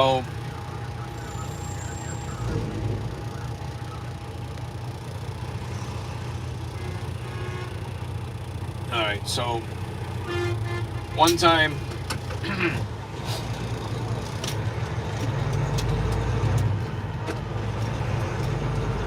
we were going to Chicago. It was a previous part of this. We went to a place, I think it was in Louisiana, I'm pretty sure. We went to pick up at this place, and it turned out all the people were picketing outside. I was like, man. And I talked to the local law enforcement and everything, and they said, well, it's only such and such, and it'll be all right to go in there, and it's all right. Okay. I went in there and picked up the load and headed out of there. And I was thinking, man, I sure hope they don't have any union people coming after us, you know? Yeah. Trying to hit us on the road or do something. And so we went up to Chicago, and my co-driver had relatives in Chicago, so he wanted to go visit them. So we stopped in the town where they lived, and they came and picked them up. I just went to sleep in the truck for a long time, and then I got up and I was like, where are we? You know, and I'm looking around, and I said, wow, an ice cream shop. So I thought, man, I'm gonna go for an ice cream. I went over to that ice cream shop. I walked into it. I got in line. I turned around, looked back, and my truck was gone. I said, whoa! I said, hey, any of you see who got in that truck? And they're all looking at me like weird. I was like, I had a tractor trailer out there, it's gone. And none of them said a word. It's like, oh man, somebody stole my tractor trailer. And so out called the cops. It was a Friday night. Cop came, nice black guy, older guy, and he just took me with him riding around for a while and said, if I see it, you know, you can tell me. I mean, if you see it, let me know. Yeah. And then after a while, he said, well, things are going to get busy now. It's late Friday night. And so he dropped me off at the police station. Really? A wooden, too. Wasn't a room entrance. And then finally, like the sergeant comes over, he says, hey, we found your truck. I said, really? He said, yep. He said, your driver got it. I said, really? He said, yeah, your driver's got it. He's coming around to pick you up. He's coming back. So when he came, I said, man, how did you get in the truck that quick? I said, I just walked in the ice cream shop. I looked back and it was gone. Yeah. You know? And I obviously didn't think to put the pillow on the seat. I thought, you know, he's going to be gone a long time. I'll just get an ice cream. And so he says he was driving along. He gets to where we were delivering. He gets to the security guard, and security guard says to him, hey, you know the state police are looking for you? He said, what? He said, yeah, state police are looking for you. He said, why? He said, I don't have any clue. You might want to give him a call. And he was all scared, Yeah. you know? And he calls him up and he says, are you so-and-so? Yeah. Do you have a co-driver named so-and-so? Yeah. And he says, your co-driver's down here at the police station. Want to come and pick him up? Oh my God. So that was an experience.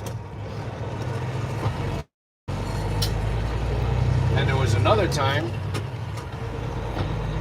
I was driving out of California and I picked up 2 hitchhikers, which was very common back then. Everybody hitchhiked, you know? Yeah. And it turned out these 2 hitchhikers were a very nice guy and his girlfriend, and they were out of Germany.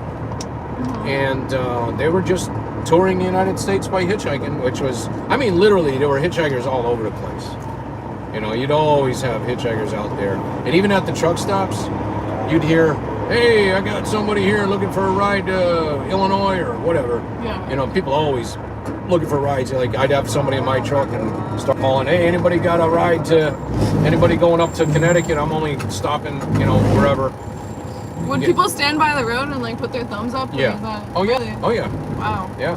Never a seen lot. that. A lot. Remember, this is the hippie days. Yeah. You know? And that was one of the cheapest ways to get around. You know? Yeah. So, anyway, I picked up these very nice people, and it was winter time. They were going to Boulder, and so in the middle of the night, I didn't want to drop them off on the highway. I said, you know what, why don't I take you to the Greyhound station in Denver? That way you can get a bus to go up to Boulder. And it was bitter cold out. It was real cold, snow on the ground. So I stopped right in front of the Greyhound station in the middle of the night, probably 1:30 in the morning, dropped them off. Then I'm looking to get back on the highway, but it's blocked.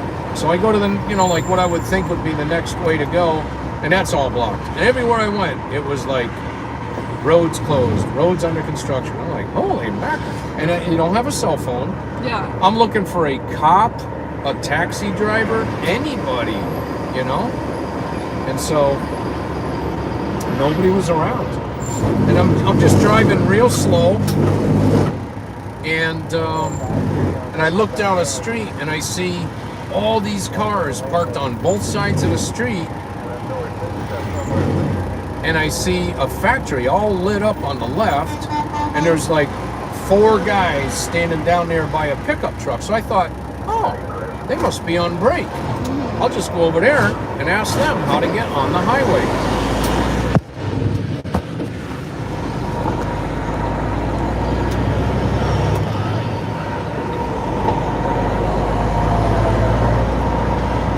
So I drive down that road.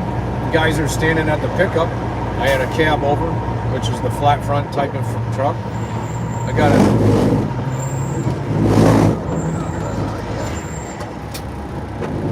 I get out of the driver's door, walk around to the front. 4 guys there. One of them has fear in his eyes. And he says, I'll see you guys later. And I could tell, uh-oh, something's not right, you know. And those guys, they didn't just walk toward me. They walked aggressively toward me, and I knew this was it. And I just reached my hand right in my coat like I had a gun. Yeah. They stopped in their tracks. All of them were looking at my hand and my coat. They said, can we help you? I said, yeah, I'm just looking for a way to get on the highway. And they said, okay, well, Bobby here, he'll get up in the truck with you and you just follow us in the pickup. I said, that's all right. Bobby doesn't have to get up with me. I said, I'll just follow you in the pickup. Yeah. No. Bobby will get up in the truck. I said, no, Bobby doesn't have to get up in the truck. And he says, no, Bobby, get up in the truck. And then I thought, you know what? I'd rather fight one guy in the truck than 3 guys right here if they call me on my bluff. I said, all right. I get in the truck. He gets in there. He says, all right, start driving. I said, well, the truck's not here. He said, just drive. Okay. Then he tells me to put my high beams on. Put my high beams on. And I'm thinking, there's probably a sign for somebody. Hell with that. Yeah. Shut my high beams off. He says, I told you to put your high beams on. I said, why? He said, I got to see the names of the roads. I said, well, I'll read them to you. I'll tell you what they are. And he said, no, put your high beams on.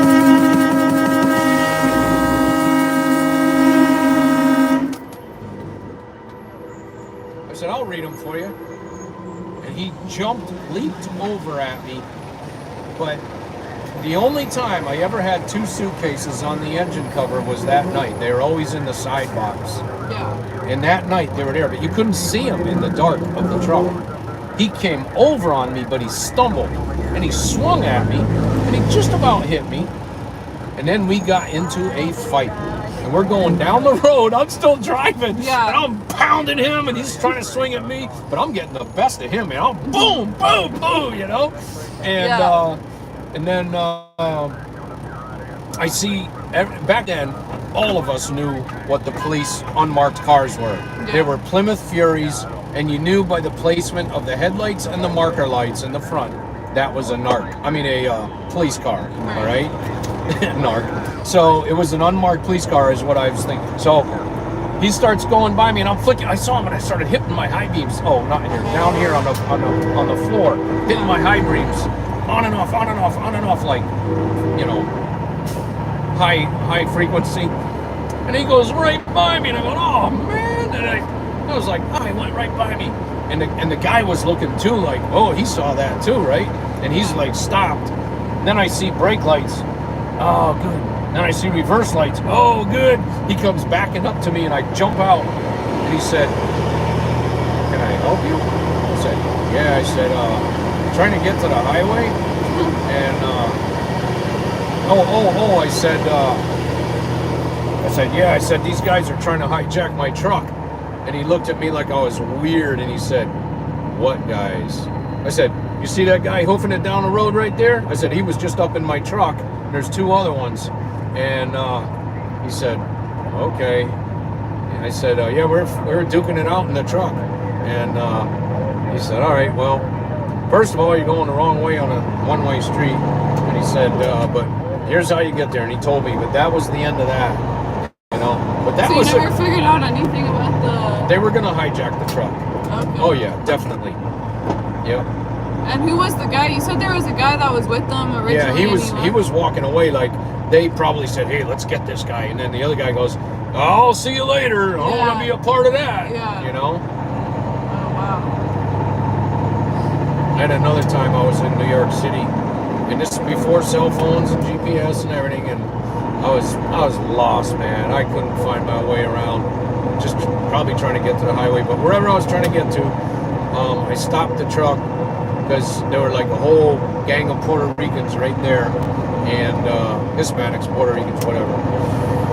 And this guy walks up to me and goes, what's up, dude? Or what's up, buddy? Or whatever. I said, yeah, man, I'm just trying to find directions to such and such. He goes, how much is it worth it to you? I said, man, I don't have any money. I said, if you want to give me directions, that's fine. If you don't, I understand. And he knew I was not in fear because, oh my gosh, a gang, oh no. I was just looking at him like he's another person. And he knew, I could tell, he knew that I didn't think any less of him. I was just looking at him like a person. And he said, all right, man, I'll tell you how to get there. And he just told me how to get there. And that was it. But you know, it's like street smarts plus caring for people. Yeah.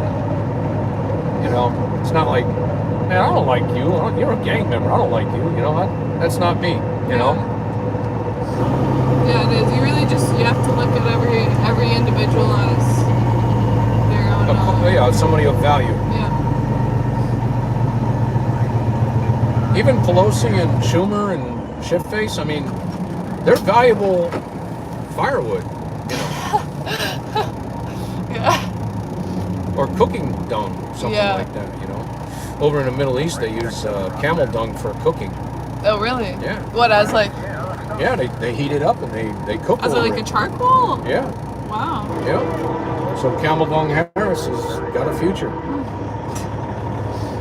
Okay, well done here.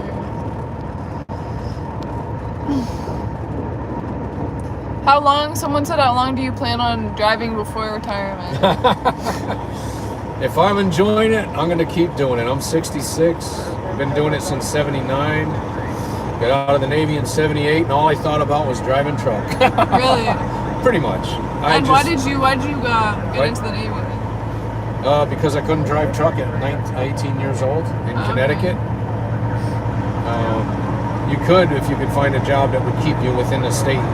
Because you could drive at 18 in any state as long as you drive within the state, and that's called intrastate. I-N-T-R-A, intrastate versus interstate. But So I feel like a lot of companies, they don't just want within, I don't know. Well, in other words, all those southern New England states being as postage stamp size as they are, Yeah. you're not going to get much of any kind of job Yeah. running within the state only. So the other thing would be, like if I was in Texas or California or Nevada, Utah, I mean any of those big states, Right. you could get a job at 18. But I also always did kind of want to go into service because my father was a paratrooper ranger in World War II. His brother was a tail gunner in a B-17.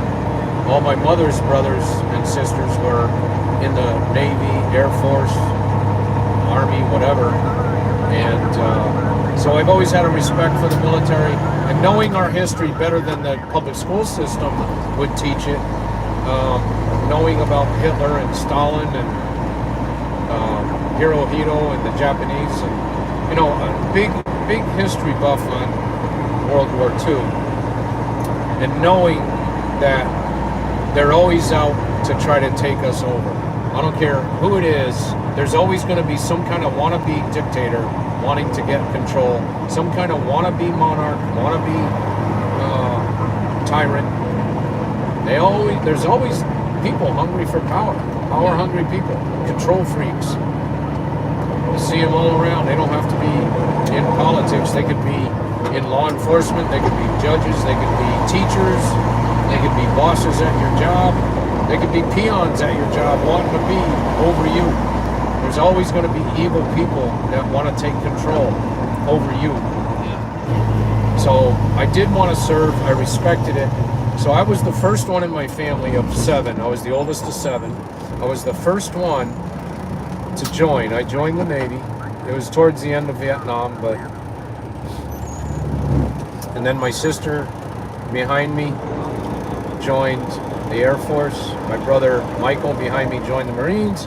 Brother Billy behind him joined the Air Force. Oh wow, so your whole family is like military. Yeah, except for one sister. She didn't go in.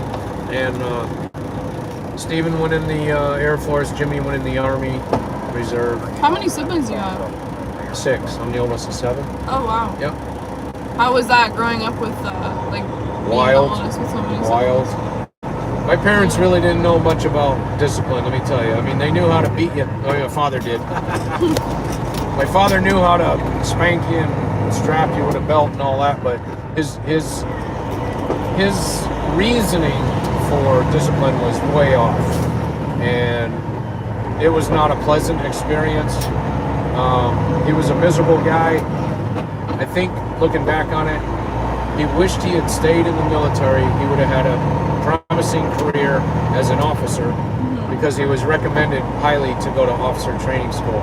He never did. He always regretted it. So I think he was miserable working for the post office, and he wasn't doing anything he really enjoyed. So misery loves company was one of his favorite sayings. Oh yeah.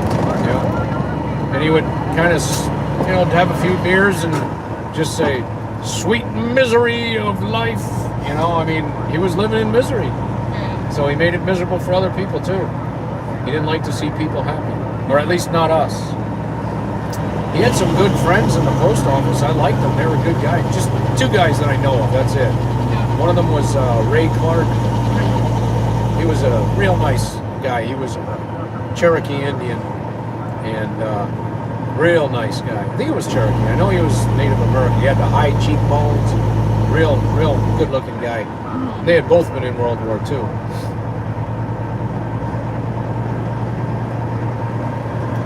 But I wanted to go in because I respected the military, and I really wanted to be driving tractor trailer. So I figured, okay, I'll go in the Navy. Then when I get out, I'll drive truck.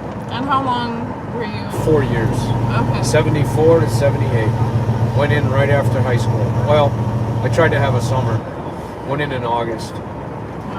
And August in boot camp was no fun. Yeah, I'm sure. Yeah. Was it really like a learning curve for you at first? Because I know it's like a lot of physical labor. Yep. And, my father was not an encouraging person at all. He once said an encouraging word. Closest time he ever came to encouraging was when I called home out of boot camp, talked to my mother on the phone. Then she said, "You want to talk to Dad?" I said, "Yeah, sure." He got on the phone. He said, "Hey, Dad." He goes, "Hey, well, I didn't think you were going to make it." And that was the closest he ever came to a compliment. So, but yeah, it was pretty physical still back then. It was still the same kind of training for Vietnam. I mean, it was very physical. And but I'll tell you what, boy, I came out rock solid. I put on a few pounds, and it was all muscle. And I'll tell you one time, and one of the things they had in boot camp was if you did anything that they wanted to get you on, like you folded your towel wrong, you didn't make your bed right, you're going to happy hour tonight. So after all your training during the day, that's okay.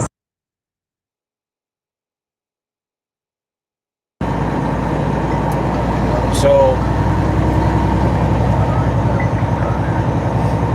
so they would send you to happy hour. Happy hour was one solid non-stop hour of exercises. Push-ups, sit-ups, jumping jacks, leg lifts, running with your M1 rifle, your piece they called it. And you would be running and running and running and running. Then they'd stop you all and they'd put you all in ranks, and then they'd put you down, do push-ups. I was to the point where I could do 200 push-ups, 180 sit-ups, leg lifts, all kinds. I mean, I was in really good shape. Did you get sent to happy hour a lot? A few times, and it was no fun. Oh, that's what I was going to say. One time, they told me I was going to happy hour, and I had like a sore throat. I had a real bad cold coming on. Yeah. And it was, I mean, I had all my joints were aching. I had sore throat, runny nose, fever, headache. All my joints were aching. And I tried to argue, man, I can't go. I am sick. They said, "You're going." I was so pissed, man. You're making me go and I'm this sick. Well, one solid hour of constant sweating. And I remember at the end, they do this thing called saluting your piece. You all stand in ranks with your M1, and then you go down like this with it on the floor, and you lean there and you hold it. I looked down, every single one of us had a stream, steady stream coming off of our forehead, underneath our caps, puddle of water on each guy. And I mean, your clothes were stuck to you, you know? I got out, we were marching out back to the barracks, and my cold within 1 hour was completely gone. Really? Completely sweated out.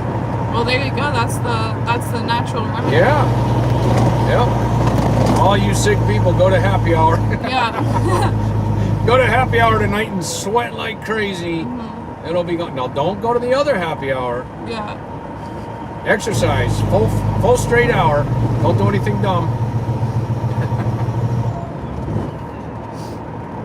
So you said you went at the end of the Vietnam War? Yeah, so when I went in, the Vietnam was still going on, and actually I volunteered when they asked for duty, what duty you wanted. I volunteered for a river gunboat, and the guy looked at me and he goes, "You don't want that." He said, "Just pick a nice destroyer or a carrier or whatever." Yeah.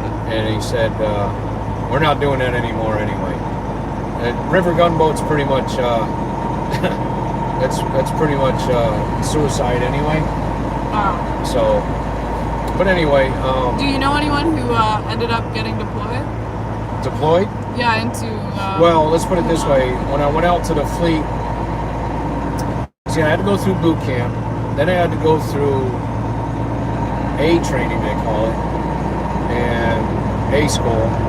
So they from my aptitude tests, they determined that I was a good candidate for working on radar. I think they got that wrong, but I ended up working on radar. I actually told them I wanted to work on stereo equipment, so I wanted electronics. That's what I wanted. But they put me in the most critical rate. A rate is your job. The most critical rate in the Navy was missile radar operation and repair. Why? Because the radar was always breaking down. You were always working on it. You had 4 missile radars on the ship, 2 forward, 2 aft, and you had to. You were always working long hours, and they could not keep people in the Navy in that rate. And so actually, I thought about retiring after 20 years. When I was in the Navy, I kind of gave it some thought, like, well, if I retire after 20 years, I'll have a steady paycheck, then I can buy my tractor trailer and have an income anyway, right? Yeah. So I told him, well, I'll stay in, but I don't want this rate. And I want to do,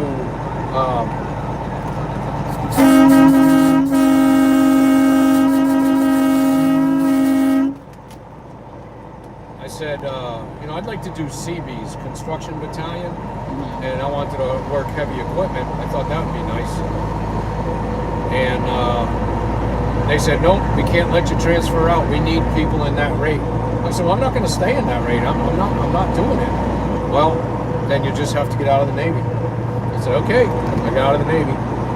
They had the highest re-enlistment bonus in the Navy to keep people in that rate.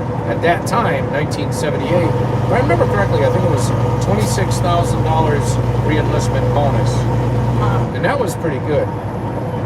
So didn't sway me one bit. There was no way, because I thought, you know what? Being in that rate, I would be on a warship the whole 20 years I'm in, which means I'll be out at sea all the time, which means I'll have no time for a woman getting married, having kids, or anything else. It won't even be a real life. It'll be misery, you know? I said, no way, man. I'm not doing that. But that was like a well-paid job for the Navy? No, it wasn't a well-paid job, because every rank gets the same pay.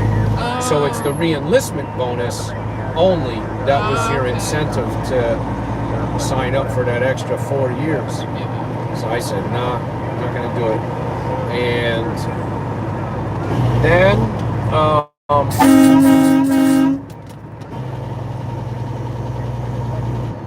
I got out of the Navy. I said, I'll do it now. I joined the Navy Reserve, and I told them, I want CBs. Oh yeah, we'll get you in there. Well, my mistake was you got to get it in writing. They're not going to honor that. So I kept telling them, look, when my 2 weeks come up, I am not going back out at sea. It's not that I didn't like sea. It's that I wanted CBs. And they said, don't worry, we'll get you in there. And sure enough, man, that 2 weeks was coming up. I said, look, man, you got 1 month left. Yeah, don't worry, we'll go. Well, that 1 month came up. I said, well, you got it done? Nope. No, you have to wait. I'll probably get it when you get back. Nope, because I'm not coming back. And I got out of the Navy Reserve. And anyway, the other thing was,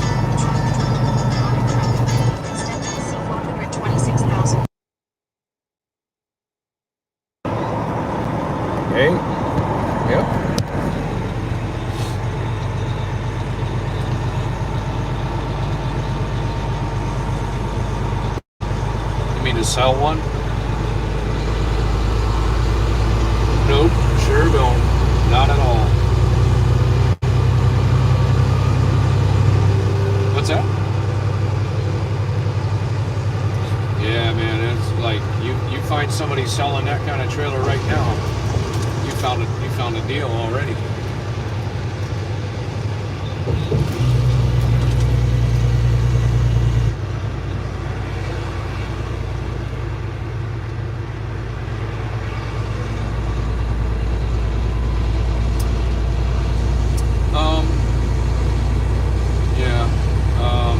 I actually don't get a whole lot out of North Carolina. It's kind of hit and miss.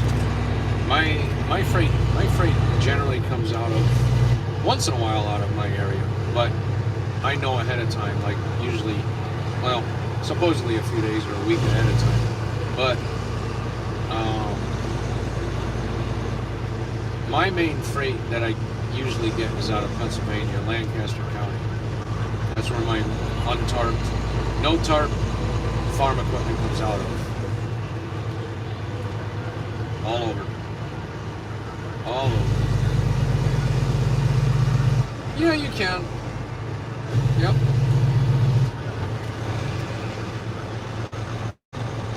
What's that? You got them to go out where?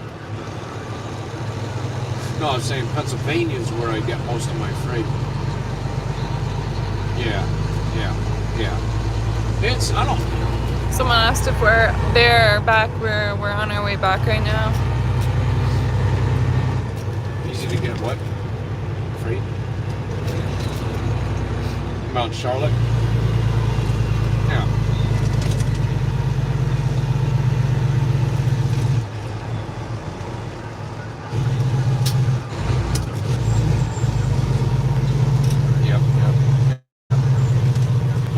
I'll tell you what, I'm with a girl right now. She's riding my truck, doing live streams. She's out of Ottawa, Canada. She's one of those live streamers. She covered the Ottawa trucker protest over there, and she drove down here to cover this, and she's riding with me. So she's one of those good journalists. Alrighty. Okie doke. I'll take some pictures and send them to you at some point. Yeah, just don't tell them to call me until probably next week, because I'm really, you know what, I'm pretty much not even available. I am constantly doing something in regard to this convoy, always doing something. Just like, I don't even want phone calls, you know. I mean, right now I'm driving, it's no big deal. No, you know what, I'm going to go home. I got an appointment to get my wheels polished on Monday, and then I got to get these brakes looked at. The guy did a brake job, but they're grinding like crazy, so I got to get that done. And what we're going to do is take a few days away and then go back up. My plan is to come back up here. Like one of the guys said, with the prices of fuel the way they are right now, it might as well be here where you're getting all your fuel paid. Not that we're getting paid for doing this, but getting our fuel paid for running it, you know? Oh, shoot. They're putting me over there. All right, buddy, I appreciate that. Yeah, I appreciate it. Take care, buddy. Have a good one. Bye. That was another trucker that I know. He pulls a reefer. Oh, yeah? He used to pull a step deck like I do, but he had lots of injuries from a pretty bad accident at a, I'm gonna get up here, how about that? I'm gonna go way up here. You find out what's going on here. What's going on? Come on over there. Look at this, huh? Did you get that? Yeah. That's, typical. That's typical. You gotta always watch for that. yeah, that was almost an accident, honestly. It was swerving so close. Good. You're running on fumes. Go ahead and go get some fuel. And that's Lane 1, you guys gotta have a lane. You can slide in front of me. I'm just creeping here in lane 2. Are you gonna get gas? Oh yeah. What are you at right now? What's that? You all right? Oh, I'm okay, but Oh, that yeah. gauge doesn't even work right. Okay, so Oh, really? Call No. everybody back to the speedway unless you're going to run out. That's all. Really? That's what it is. Oh, okay. Why? Back to the speedway unless you're going to run out of fuel, in which case get your fuel and you will be reimbursed. That's crazy. Looked in every gray car, never seen no with it.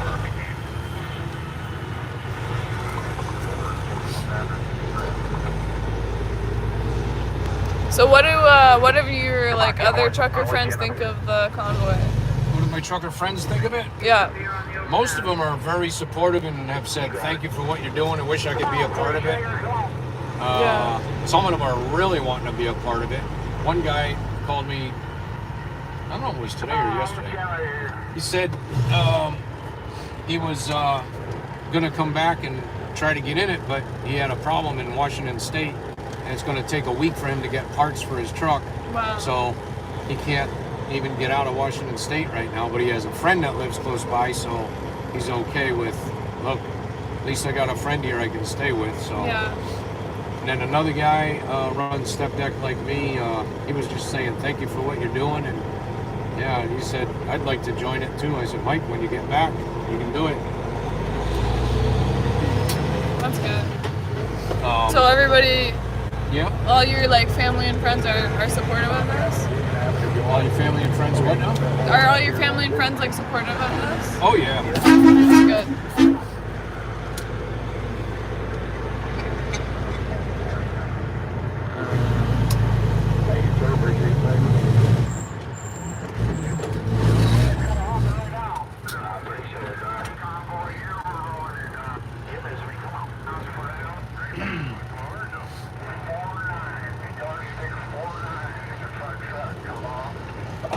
Do you think they're gonna be able to? Some people are saying it's gonna snow tomorrow. Isn't that awful? Yeah. I'd rather have another day like today. Yeah, honestly, it's Yeah. gorgeous, gorgeous Yeah. day.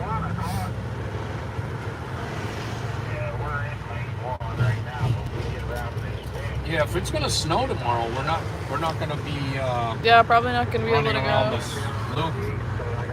Yeah, That's why I'm wondering why they don't want to fuel up today. yeah.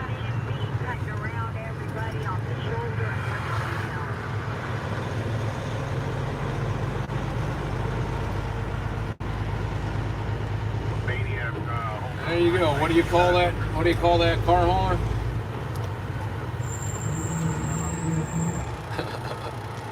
What do you call that parking? Oh, I Oh, gave you the answer. the parking lot. Yeah. Parking lot. Yeah. I would have gotten it. You would have. Yeah. Okay. Trying to think of what's the dump truck one? Dump bucket. Dump bucket. Dump Yeah. bucket. Yeah.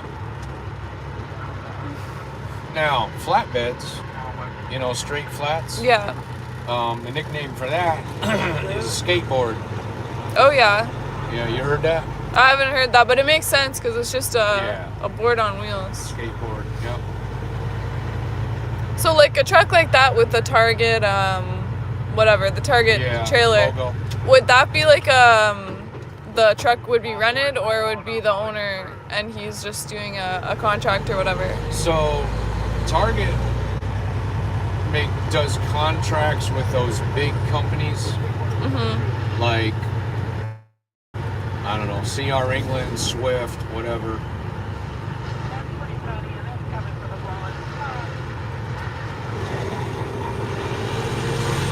You always want to watch out for these wrecker drivers on the road. Just always. Now, because he was where he was, I didn't move over into the other lane. But I always move over a lane, just like any other emergency vehicle. These wrecker drivers, they got it tough. Yeah. They're working on the side of the road. It's very, very dangerous. Yeah, definitely. I worked for, did I tell you the story when I worked for Archer Daniels Midland, ADM? No, you haven't told me that. I pulled pneumatic tank for them. And they were supposedly all big about safety. And they said, oh yeah, anything you need. I mean, if you need another driver's seat, you're not comfortable, anything you need for your truck, we'll get it. Don't worry about it. We want you comfortable. We want you safe.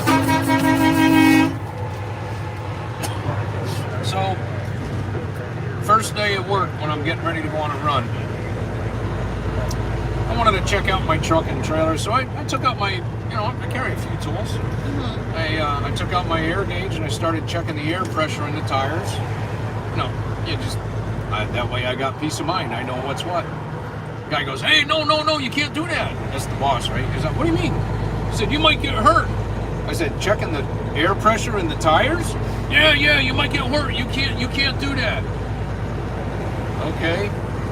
He said, yeah, if you want it done, you have to go in the shop. Get the mechanic to do it. And that would be like, oh yeah, sure. I'll drive over to the shop. Tell the mechanic, hey, can you check my tires for me? Yeah. And he's gonna look at me like nobody else does. And I already see the whole scenario, so I was like, okay, never mind. Yeah. And so, okay, you want me to just thump them? Okay, I'll thump them. All right, so they run recaps on their trailers, probably on the drive tires on the tractors too. I just can't remember. So I take off one day after thumping them. I just thump them with my fist. I can tell if it's really low, but I'm not sure how good it is, right? And I don't care if you do it with a hammer or what. You can't tell within 20 pounds. So anyway, I take off, and your typical trailer pressure, the tire pressure is supposed to be right around 100, 105, whatever. So I take off down the road, and of course you're not allowed to check with air gauges, so you don't know what they're at. I have a blowout about, let's see, 30 miles later, and it was a right rear tire. Busted up the whole panel on the right side where all the lights are. And so I got off the exit. I took a left turn, went into the mall, went to a Target parking lot. Called up the tire company. Hey, I got a blown tire. Can you come out and fix it? Okay, we'll be on our way. I called my boss. He said, hey, I had a flat tire, and oh yeah, just stay on the side of the road. Don't worry, we'll get you a truck. I said, no, I already got off the exit and went to the Target parking lot. You broke company rules. You're supposed to stay on the side of the road. I said, it's a whole lot safer for the tire guy to come and change it in a parking lot than it is on the side of the road. Yeah. He said, you broke company policy. You're supposed to it happened. I said, okay, well, I'm not there now, so he said, I'll call the tire company. I said, no, I already called them. But you can send somebody to fix all the lights. They're all gone. They're all smashed. He said, no, just go deliver your load and then come back, we'll fix it. I said, actually, just so you get the picture, I don't have any tail lights. I don't have any brake light. I don't have any turn signal on the right side. Well, yeah, just bring it back. I said, you're not going to send anybody to fix it. No, it'll cost too much money. Just bring it back. Go deliver the load and bring it. Yeah, right, okay. Yeah, I'll screw myself. Yeah, shoot myself in the foot because you don't want to spend the money. Yeah. I said, never mind. I hung up. Called my wife. I said, honey, can you bring my tools, my electrical kit and everything else? She came up with her car, up to the exit, met me. I bent everything back. I rewired everything, put the lights back in. It was all cruddy looking, but it worked. They got pissed because I did something outside of the box. Yeah. You know? And what happened when you brought it back? Like with the lights? You weren't supposed to do that. You were supposed to come back. Why did you do that? Yeah. Because I wanted my turn signal and my brake light on the right side. So all the turn signals on the right side were everything was gone. There was nothing there. Wow. It was all pinged up, twisted. I feel like that's more dangerous than checking your air pressure. Yeah. So then another time, I was pulling a tanker back out of Columbia, South Carolina.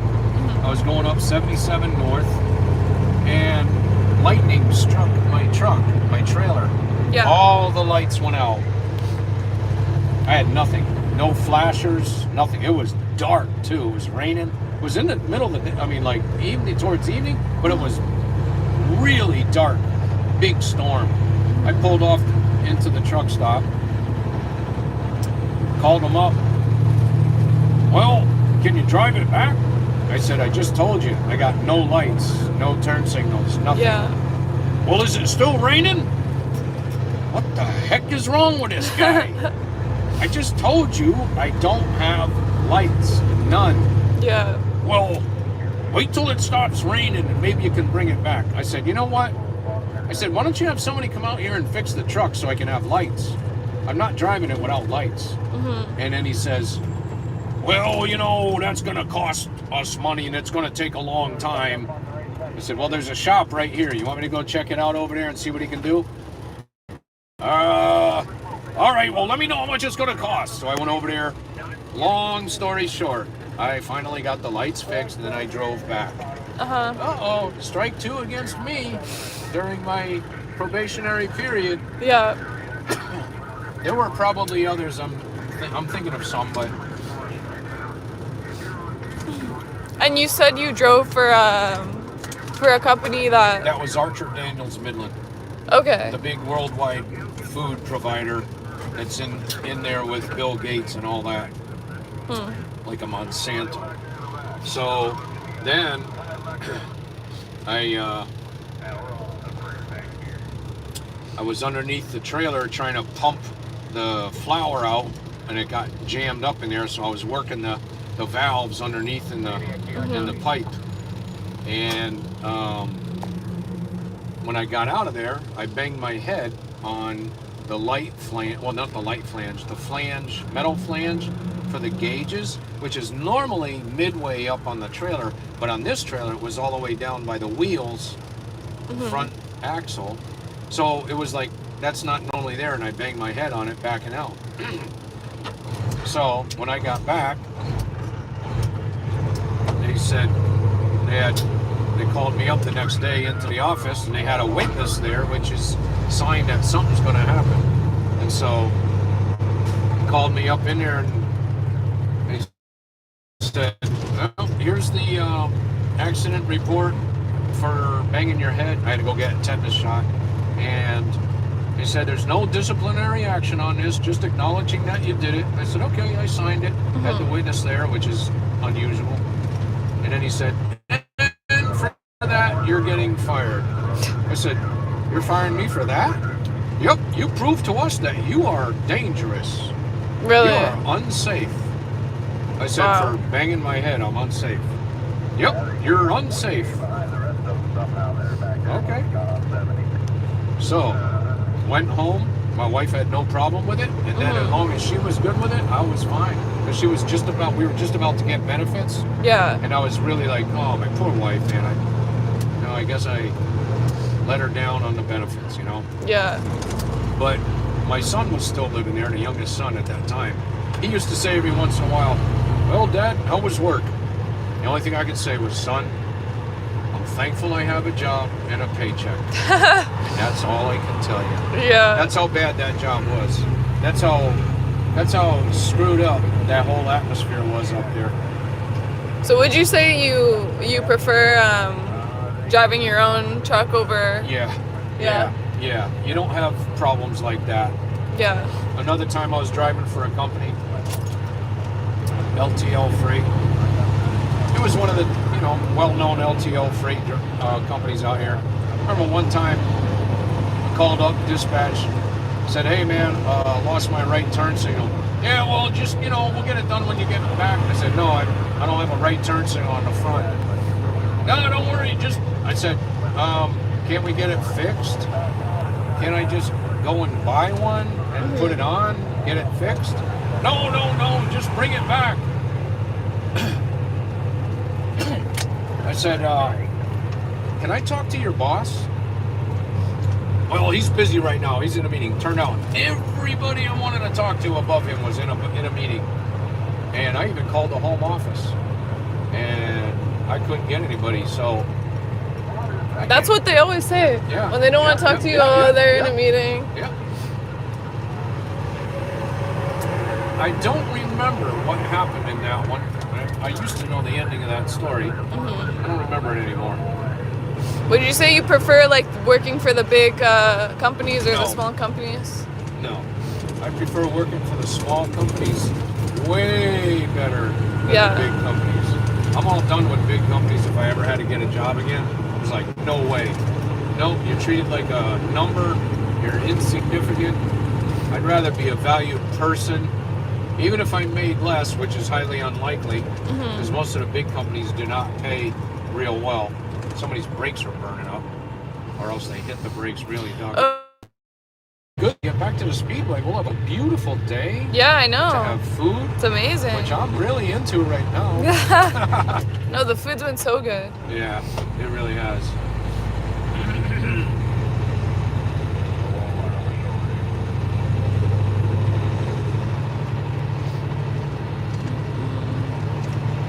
But my model, or my guidelines are like this. In the end, I only have one person to answer to, and that's God. Yeah. So if I can keep myself from doing stupid stuff, I'm not going to lie. I'm not going to cover up stuff. I'm not going to deceive people. And even in my brokerage, man, I'm not like a lot of these brokers that deceive people and then rip them off. Not pay them really worth. Yeah. But, if I can keep my good conscience, then I have peace.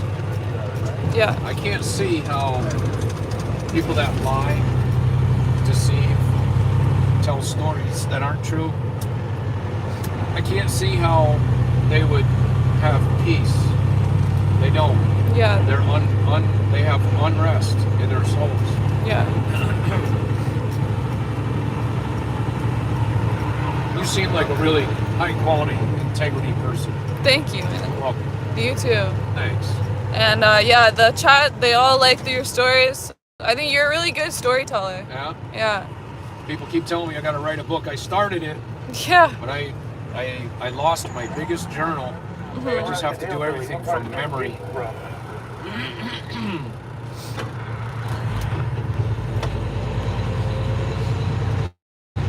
Yeah, it's hard to tell stories. Me, I find I'll be beginning to tell a story and then I'm like, what happened after that? Yeah. Oh wait, but maybe that was before, and I don't think they said that actually. It's so hard to remember exactly they're how. asking questions about something. It's just when I'm telling the story, it's I can remember in my head, how it turned out and what happened. Yeah. But when I try and get into details, especially if it's something that happened a long time ago, I just The details. I can't remember.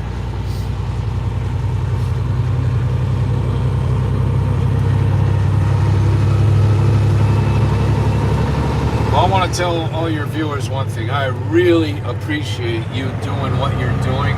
Thank you. Because you're getting truth out there. You think, you ask good quality questions. You're a pleasure to be with. Thank you. And some guy's going to be a very lucky guy when he finds you. Yeah, thank you. You abusers, you don't keep your hands off her. Nah, there's no abusers watching this. Yeah. Prince Charming in the chat.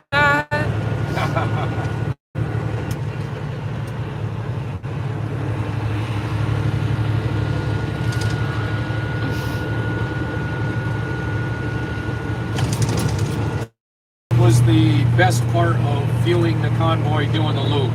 Or I guess you don't have to ask them, I'll ask them. Yeah, guys, what was your favorite part? Let me see, it's on a leg, so.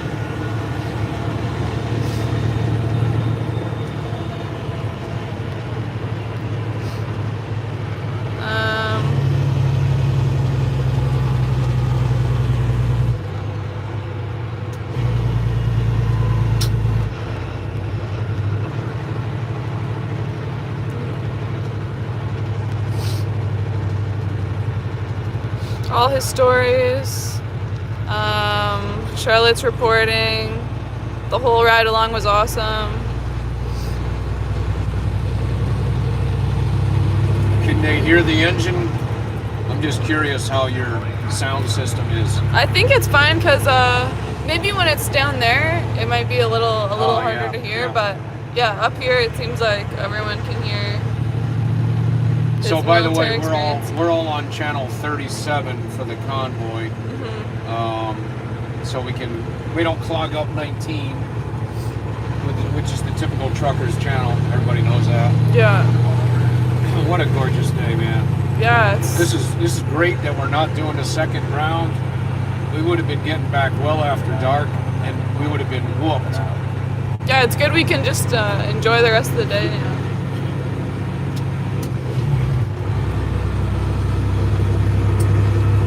They have the tires strapped on with like a not vinyl, it's those little straps. It's like made of thread, but you know those You're talking about the straps that are on the tires of the yeah, car? it's crazy that can hold the weight of like a whole SUV. Yeah, you're basically holding all the tires down, and that keeps the car from moving at all. Mm-hmm. Now, other ways to do it is there's like what they call, for hauling cars or even trucks, they got the TJS hook, R hook that fit different types of vehicles. TJSR, and Yeah. they sell them at like autohauler.com or towing companies have websites or towing equipment. And that guy's going a little bit too far up on that running out lane. Might want to get over here. Come on, get back over here.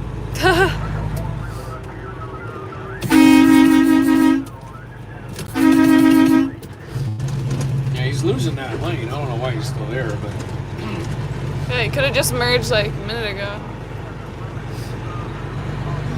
what were we talking about? Oh, the tire. Yeah. So securing the vehicles, you get these TJSR hooks, and you put them in the frame. You hook them into the frame, and then you use a tie down with a chain or a strap to tie it down to the deck of the trailer.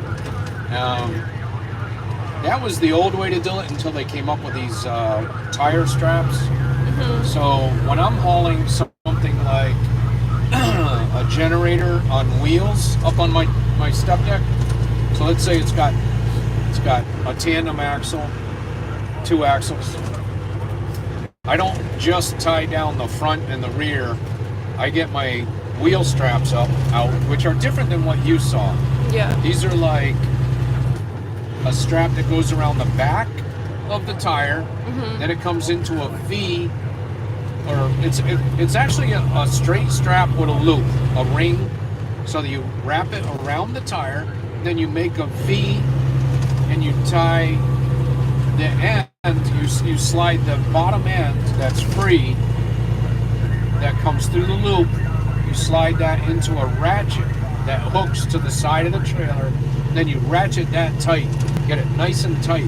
And I do all the tires. I don't have to do that, but I overdo it all the time. I overdo my tying down. Yeah. Because what if one of those chains came loose somehow? I don't know. I don't know. What if the thing it was tied to broke off? You know, not that that's really going to happen, but I overdo it, man. I like peace of mind. Like if I do double what's required, and I don't do it on every load, but certain loads I do. Now, you also have rules on tie downs. Like you have to do a certain amount every feet for weight and chains or straps, and the straps have to be rated for what you're tying down.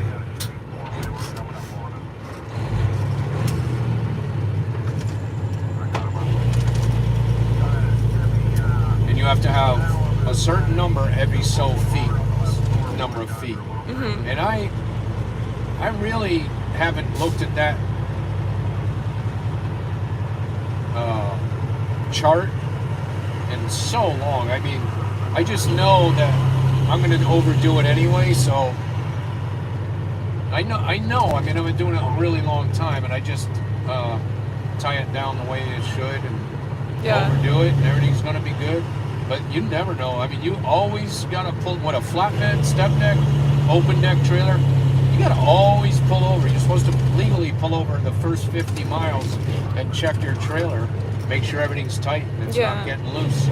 Believe me, they will get loose. I remember one time going to Texas out of North Carolina with 4 or 5 other trucks. We were all carrying different kinds of equipment. Mine was the only one that never, every time we stopped, mine was the only one that was tied tight. We pulled into a truck stop in Texas. All of a sudden, this really difficult piece to tie down, which was basically a vertical cylinder with a cone at the top, that was really hard to tie down. All of a sudden, that was loose. And as we came in the truck stop, I was like, wow. All the times I checked that, and it was not a problem. We pull in here, and that thing was already coming loose. Yeah. You know, you just never know. We stopped a lot of times.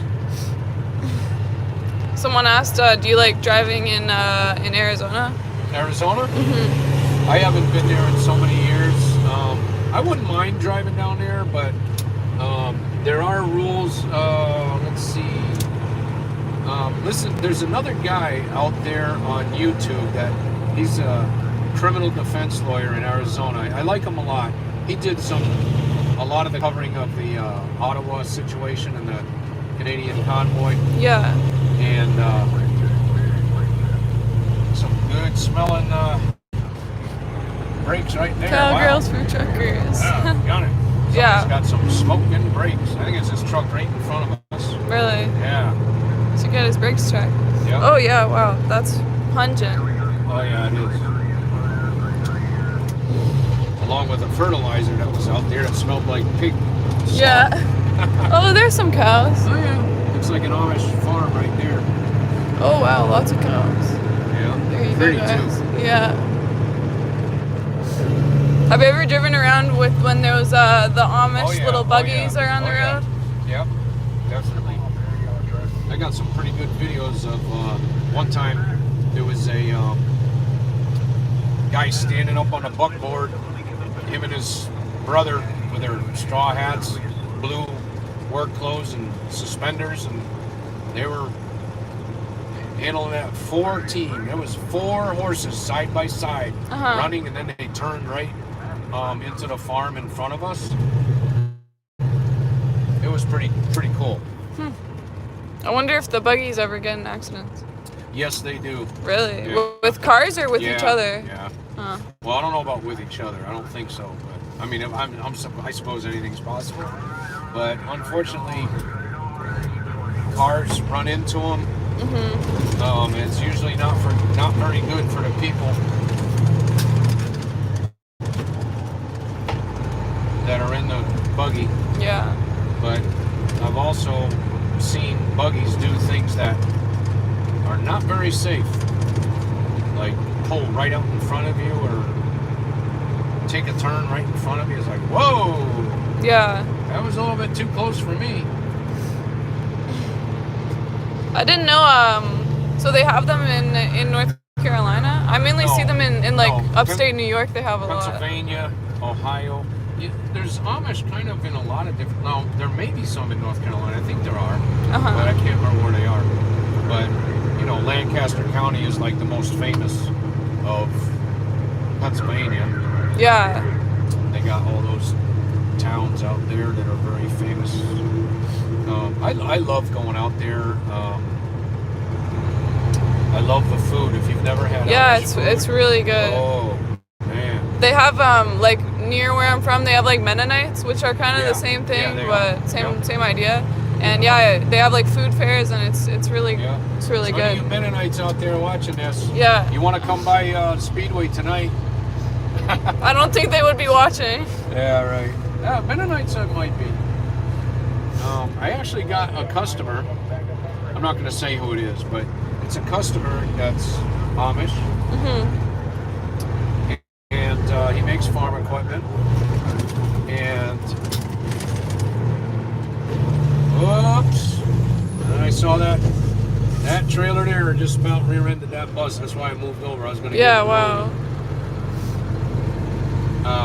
He's the one with the bad brakes. So you just gotta always be concentrating in this kind of traffic. Always. Yeah. But what was I gonna say? Oh yeah, my Amish customer.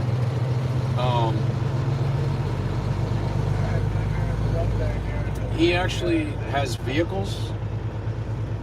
He's not Mennonite. He's actually Amish. But he's got a computer. He's got email. Got a phone. That guy works hard too. He comes in like 6 o'clock in the morning. He's already in the office. Maybe even earlier. I've gotten emails from him very early in the morning. I don't know if he's maybe in his house, but probably at work. He's a real hard worker. I love going there to pick up the equipment. Farm equipment up there. 32. That's the exit? 30s. What are we at here? 32. Right, is it?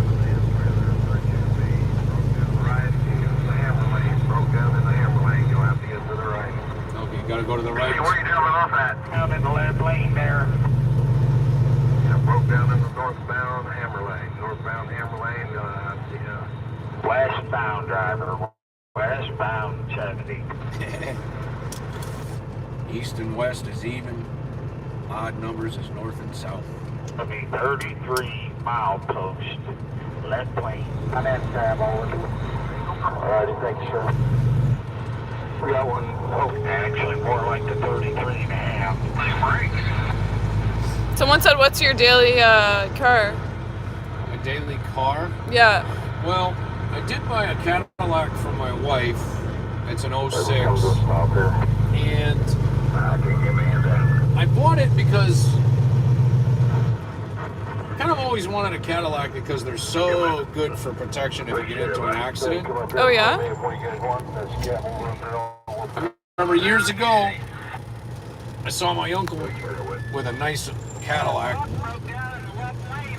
and I said, hey, Uncle Cap, I said, you ever want to get rid of this? Let me know. I'd like to buy it. He called me up one day, years later. Hey, you still interested in my Cadillac? I said, yeah. He said, have your wife come and pick it up. I'm giving it to you. I said, really? My wife, I forget how she got up there. Might have flew, I don't remember. She drove it back. She said that's the first time she ever drove that many miles and never felt tired. Really? And she said it was such a pleasure. Unfortunately, it turned out to be rusted underneath, and the mechanic was telling me the brake lines were all rusted. And he said, you know, he said the front end is also rusted on this. And I mean, I replaced one brake line, then I replaced another one as he would tell me, because I said, you think I should just get all done? No, just wait till, if it goes, it goes. And then after the second one, he said, you know, I'm going to tell you the front end's rusted on this too. And that's a big, expensive job. He said, once it goes, your car is gone. Yeah. And I said, whoa. So I sold it. And it was kind of like a bummer. Oh, what happened? I was driving the car one day right down our street, and I stopped for a car making a left turn. I was looking in my rear view mirror over the speed limit of the road I was on, and he was reaching down in his seat like this, you know. I said, oh man, he doesn't even see me. He's gonna slam into me. Yeah. And he sure did, man. He looked up just before he hit me, slammed on the brakes, and I'm thinking, wow, this is gonna be a bad hit. And he hit my car, and I felt a little tiny bump. And the chiropractor later told me, yeah, if you'd been in any other kind of car, man, you've been in here a lot more than one visit. He said those Cadillacs got those good shock absorber bumpers. I'm sure the Lincolns do too, probably. Yeah. Lexus, I don't know. Heavy, thick doors where somebody hits my wife, at least they're gonna, you know, she'll have that protection all around her. So that's why I bought that car. But for me, I bought an F-350. Bought an F-350 crew cab diesel, 2000, 7.3 turbo diesel. And I bought it after I sold my other truck. And it's a long story, but I bought it to pull a trailer. Yeah. And I did have a 48-foot trailer. It was 40-foot bottom, 10-foot deck over, and it was just as long as any 48-foot step deck you see. And I did that for about a year, but I said, you know what, this is not the way I want to do it. I got to go back into a big truck. So I kept the pickup, but I sold the trailer, and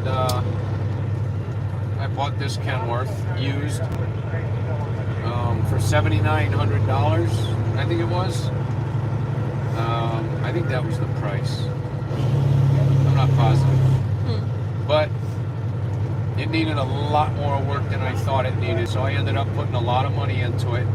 And even though I had the engine rebuilt, the guy that I had it rebuilt at, we had a situation happen where I got stuck up on the highway in Pennsylvania in the wintertime, froze my tootsies off the whole night, had a tow in the morning, and ended up with a big bill because they were searching for the problem. Turned out to be on the fuel filter, the return air line, and the return line was loose, and it was letting air in.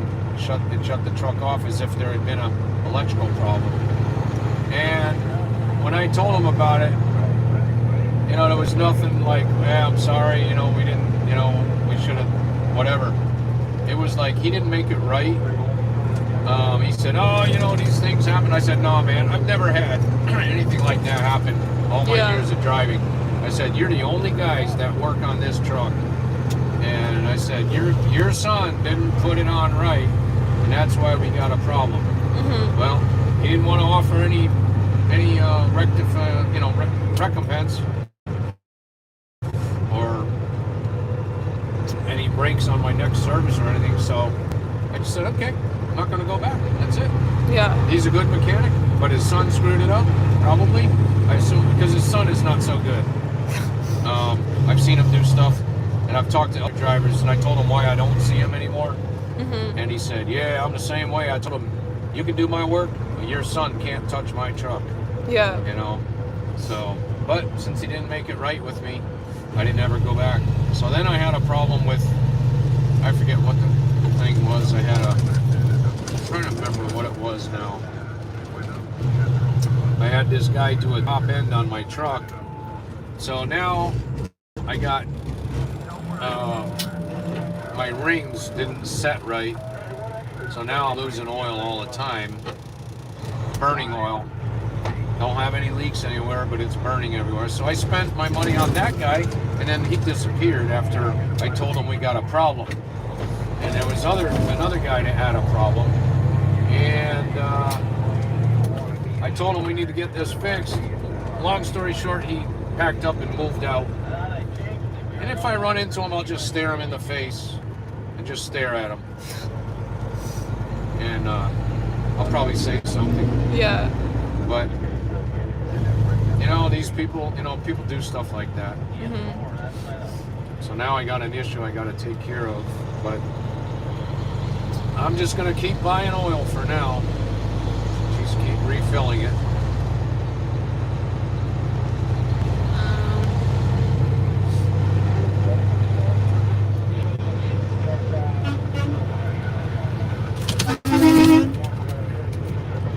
Who is that guy? Let's see. Probably saw the sign on my hood. Let's see. Okay. Yep, he liked what was on my hood. Or maybe Trump 2022. Yeah, maybe. Good man.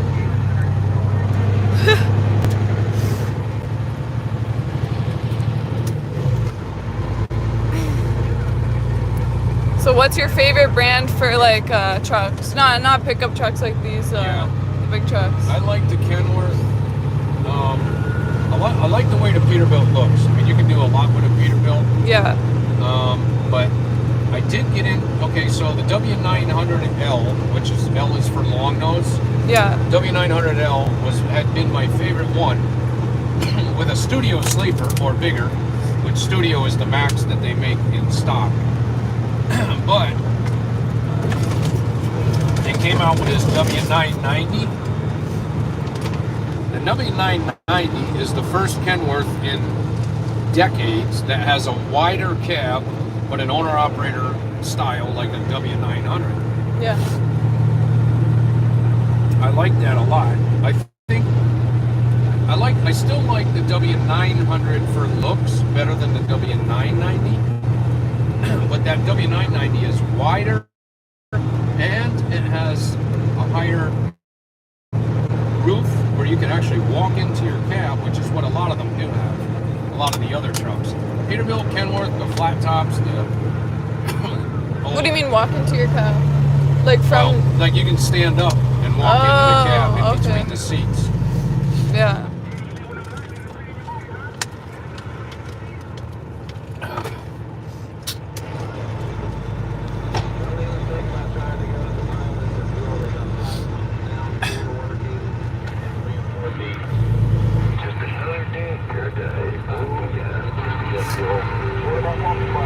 I'm just... Yeah. they're funny, those guys. Yeah.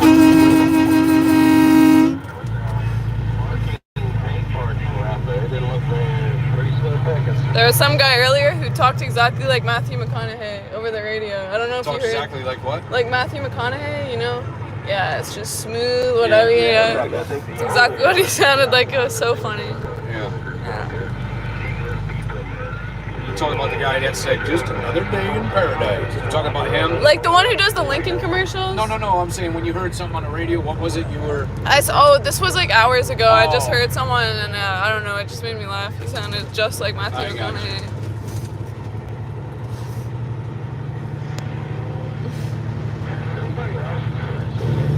Flying J's, more and more they'll have 2, 3, 4 pumps that are broken or flagged off, no matter which location.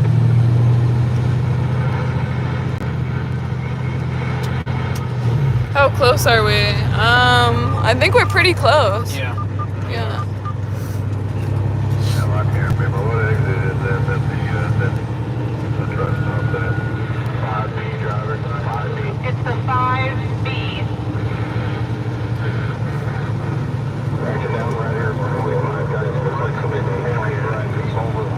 So what was the reason they didn't want to do fueling today? Is that right? That didn't go through. Okay, move on the shoulder here, guys, right before the 24.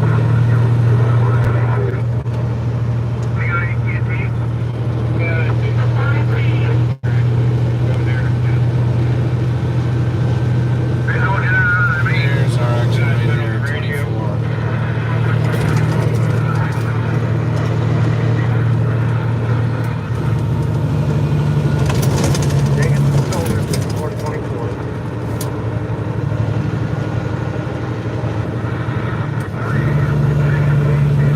It's kind of, I just had a thought. With all the people waving, thanking us when we pull in to the yard, the speedway, it's like, it just reminded me of something that is similar, like, we're coming back from our combat missions. Yeah, It's back like, from war. It's like the bombers coming back and all the guys waiting and waving and, you know. Coming back from the, those videos of the soldiers that are coming back from being deployed in the airport, yeah.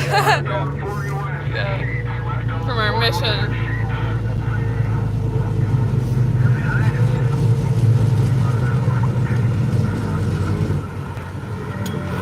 Stop on the exit here, guys. Where's the pilot? Got a bunch of ones that don't move.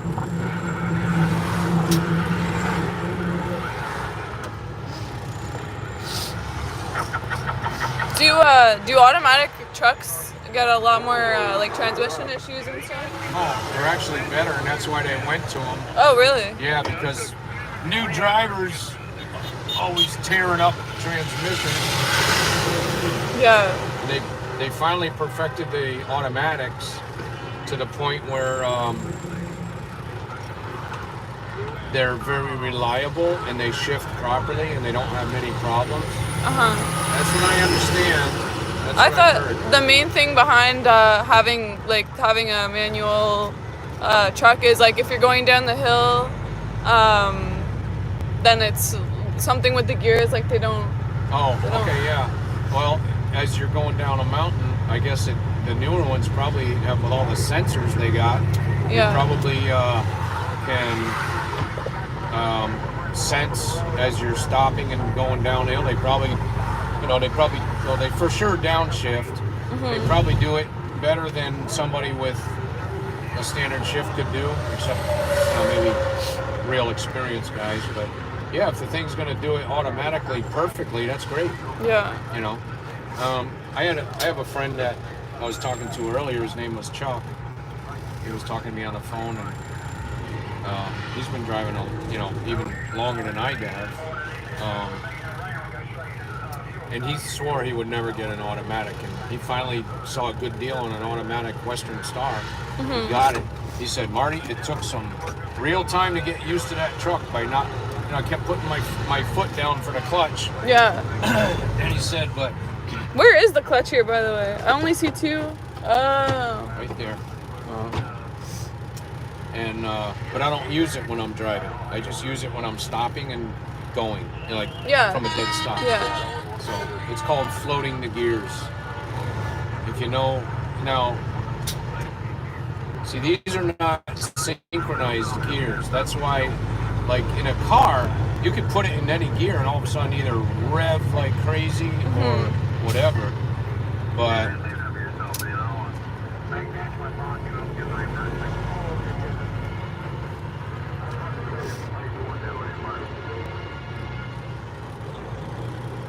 got to get, when we turn this turn, how cool it is seeing all the trucks making the turn up there. Yeah. Yeah.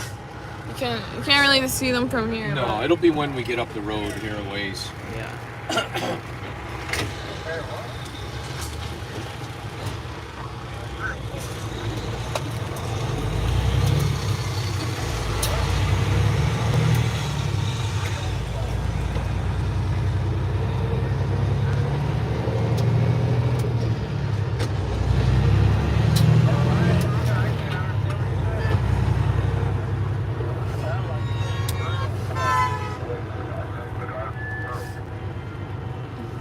So yeah, I like Kenworth. I like Western Star because they have a nice wide cab.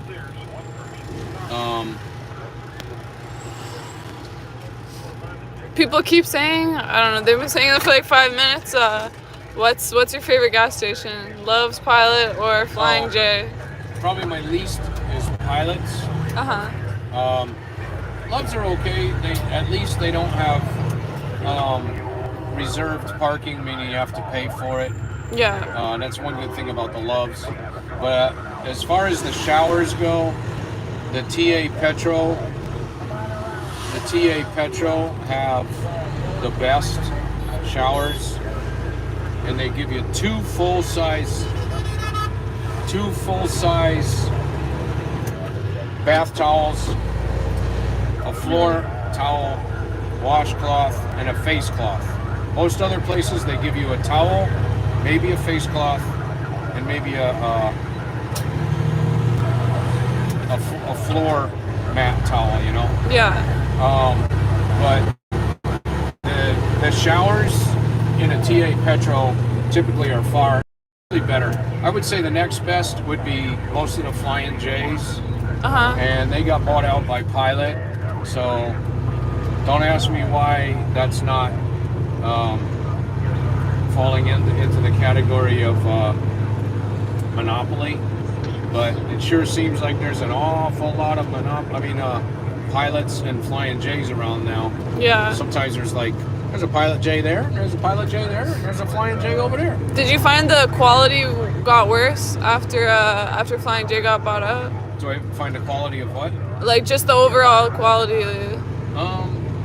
Now Flying J's were definitely designed for drivers, like similar to the older truck stops where you at least had a dine-in restaurant. Yeah. I was in one in Ruther Glen, Virginia, the other day, and that Flying J had a Golden Corral, and as I was sitting there eating, I was looking at that. I always look over the buffet first, and I was looking at it, I go, wow, man, I could get in. It had all kinds of stuff: fish, chicken, all kinds of stuff. I mean, a good selection of fruits, vegetables, fish, chicken, barbecue, Mexican, salsa, all kinds of vegetables. So anyway, what I was getting at, as I was sitting there eating, I was thinking, man, this is the best Flying J I've been in a long time, you know? As I kept thinking about it, I go, wait a minute, this isn't Flying J. This isn't the, what do they call those restaurants they were at? Anyway, I said, oh man, this is a Golden Corral. I forgot, you know? I said, well, I'll have this over any one of those other fast food places. Yeah. Yeah, I'll take that. It's a buffet, right? Golden Corral? Yeah, it is. And I heard that they were really closing up a lot of those because of the so-called emergency. Yeah. Yeah, they had, I went to a hotel in Ottawa for the first time, and they had brought back like a breakfast buffet, but it was literally like 4 employees were like standing there like watching you like they were just, it was ridiculous. It was like employees standing watching, oh, you put the tongs over there, well they have to be 3 centimeters over or you're gonna get COVID. It's just, thanks, free speech, Mom. Beautiful for nice writing, interesting conversations, hard not checking throughout the day. Well, I'm glad.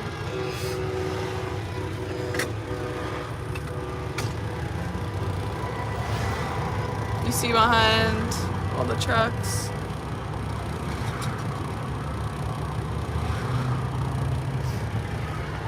Well, what was the question?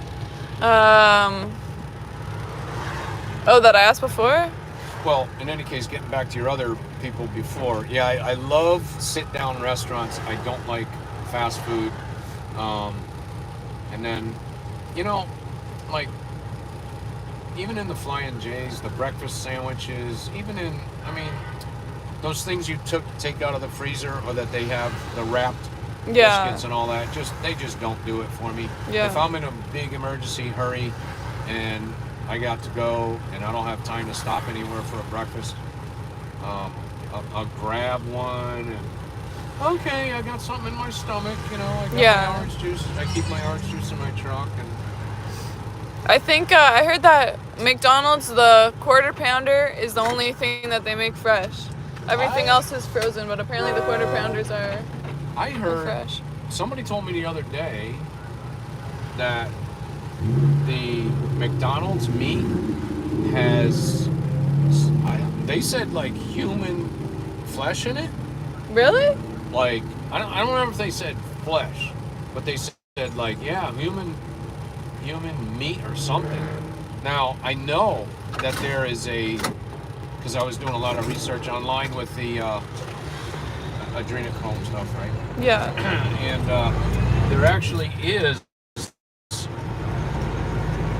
a restaurant that I looked up, and sure enough, it was there. They sell human flesh meat. People can win and dine. What? At a restaurant? Yeah, it was in California. That's the stuff that does kill you. Yeah. You know?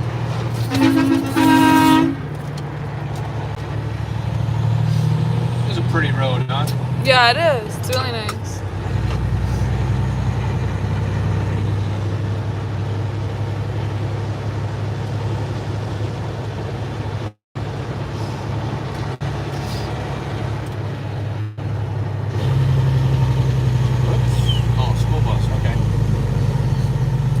On this same road, but I was going downhill.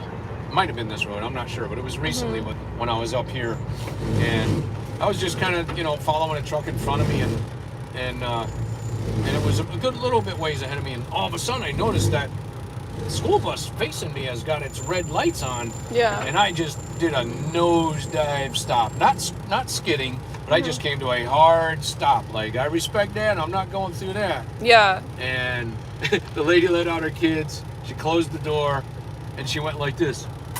That's sweet.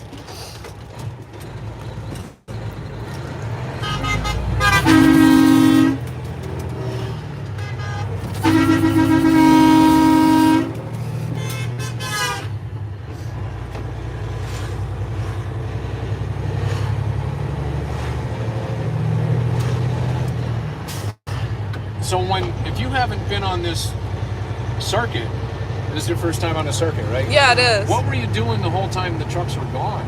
I'm trying to think. So this is my second, I think this is the second like full day, or no, I guess it's the third. I guess the other day I just came in the morning and I think I was there till like 12 or 1. Yeah. And then I went to go take a nap because I had gotten like no sleep, and then Matt switched out for me. Yep. And then I came back around 4 or 5. Okay. So yeah, when the truckers were coming back. But yeah, I know a couple people that stay here and during when the truckers leave, and I don't know, I guess the volunteers are just helping out. Yeah. Stuff like that. I did some kitchen duty last night. Oh yeah. I volunteered to do kitchen duty. Yeah. Yeah. It's nice. I want to see what all these people are like, you know. I've got some very interesting people. Mm-hmm. One woman in particular. I'd love to talk to you about it off camera. Yeah. At some point. I mean, really interesting. Yeah. In a good way. But horrific way too.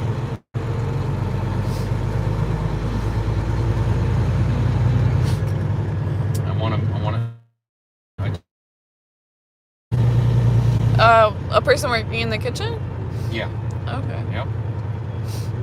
Yeah, those girls are so nice. The ones that they give the food, Yeah, they're always yeah. smiling.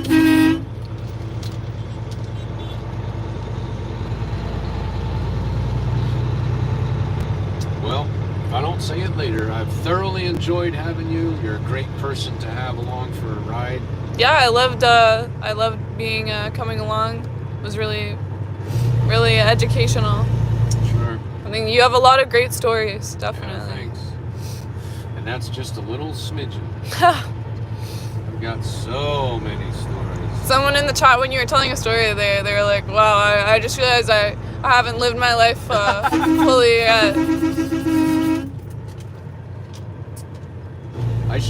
If you want to go another day, if we're around, I'll be glad to take you. And boy, do I have some other stories too from in the Navy. Oh yeah, Oh yeah.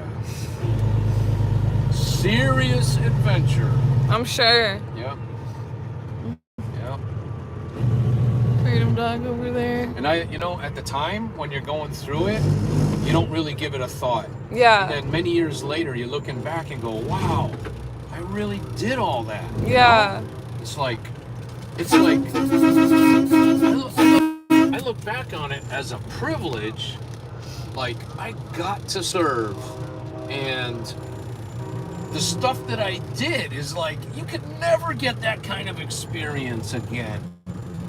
You know, it's like, that's unique. And the things that happened, the places I saw, the events that happened, and you look back, you were actually on a warship, man. You were out there firing guns and missiles and Yeah. depth Wow. charges and Can't even imagine.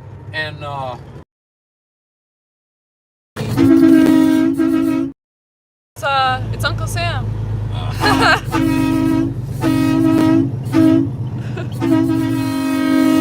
Uncle Sam, a dinosaur. yeah. It's great.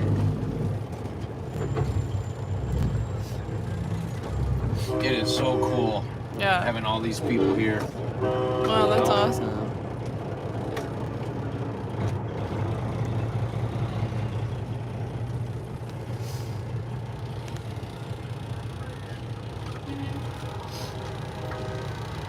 So yeah, guys, we're pulling in so much support, so many people out Thanks here. for supporting us.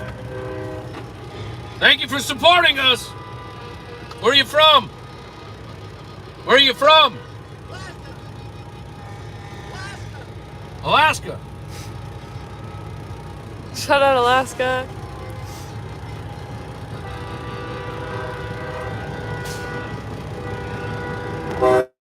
So many trucks up here. This is literally Awesome. like, Thank you. thank you. Appreciate it. Yeah, man. Yeah, Some kind of going on around here. I would say so. Yes. Looking forward to a good meal now.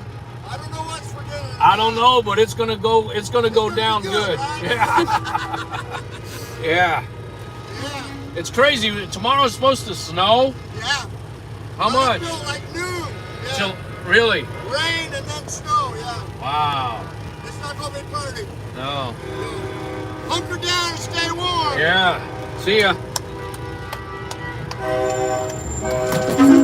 Bunch of cowboy hats.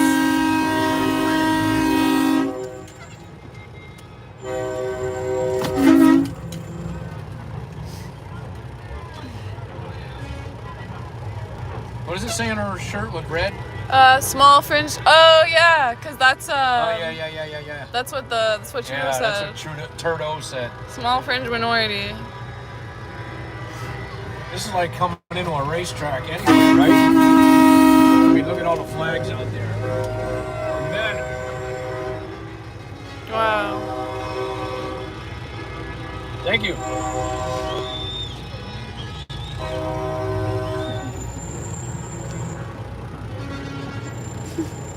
Bell dog.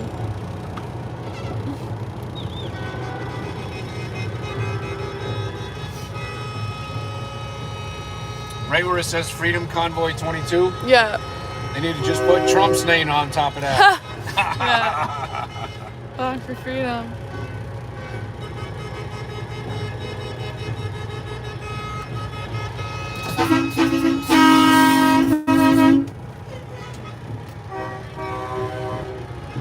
Well, tonight's going to be the festival night, I guess. Yeah.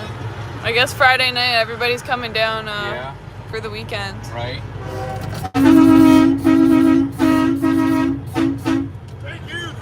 Thank you. It's crazy.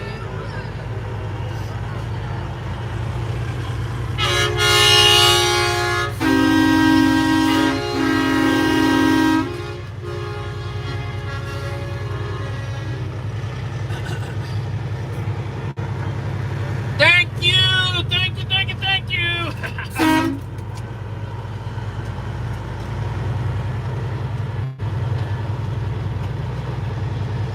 Oh, something smells good today.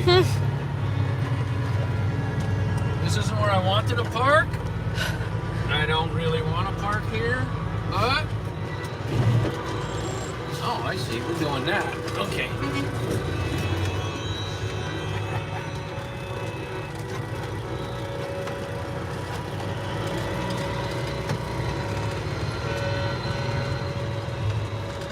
Oh, does that smell good or what? Oh yeah. Oh. It's crazy. Oh, man. Mm.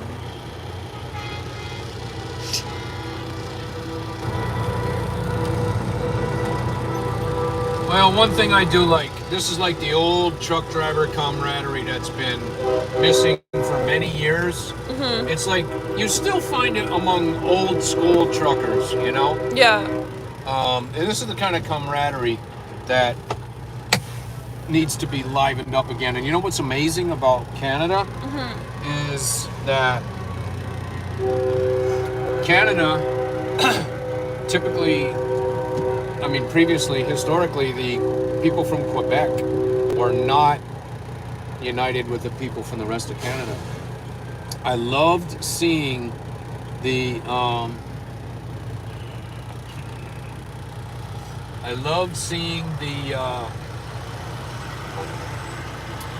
people from Quebec Yeah, everyone came together. started coming over to the other truckers. And, Yeah. and even though there was a little bit of a language difference, it was like they wanted to get to know their other Canadian brethren, you Yeah. know? And there was such hugging and tears and oh, Yeah, it that was like awesome. that was a move of God, you know? Yeah.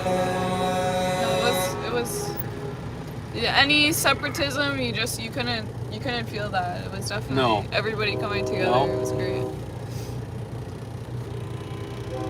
So yeah, I'm just gonna go outside for a second Yeah. to film them coming in. Sure.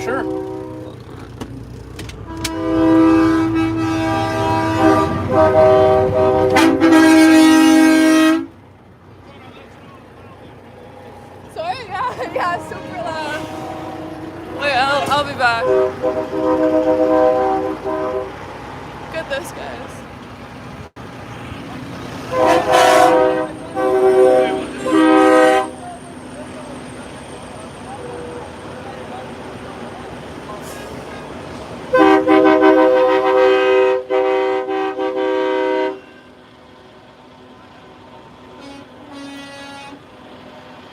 All these trucks coming in.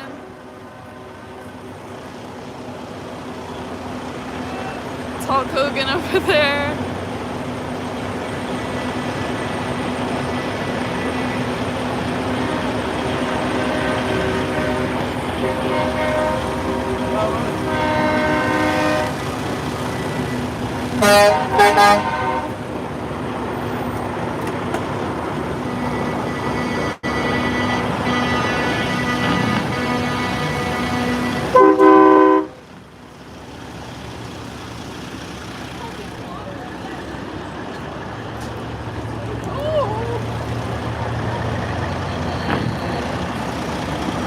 gonna go to Marty. I know he probably wants to stretch his legs, so hold on, guys.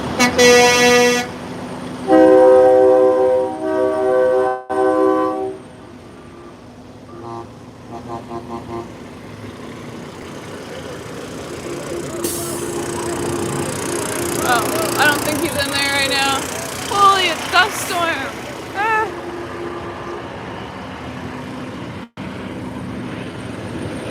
Ah.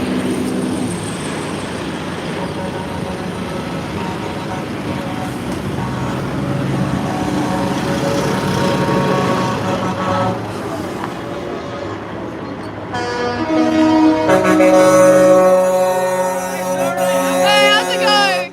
Good to see you here. Good to see you too. I've been following you from Ottawa. Oh gosh, I seen Jeff this morning for Travel 69. Oh yeah, I saw him too. God, this is Charlotte. Hey, how's it going? She's off Passat. Yeah. I was telling everybody about you guys, and I was here. It's funny. I follow Sasnick, and I come down and meet Sasnick to thank him for doing it, and he says, how modest he is, they thank you, brother, and it's like we're here together. And then I followed you, Tanner, Tire Roaster, all you guys since Ottawa. Yeah. Ottawa stuff was terrible. Yeah. And, so then I had to leave the convoy, went back up to, I live in northern Indiana, and then came back up, and I turned Saturday going, I got ready to go ice fishing, right? Went in the bathroom, take a leak, and I heard him talking, and I heard your voice, and I said, oh, that's Charlotte. That's how much I watched you. I recognize your voice. That's awesome. Yeah, thanks for supporting. Oh, yeah, thank you. And thanks for coming down. This is crazy. So many trucks.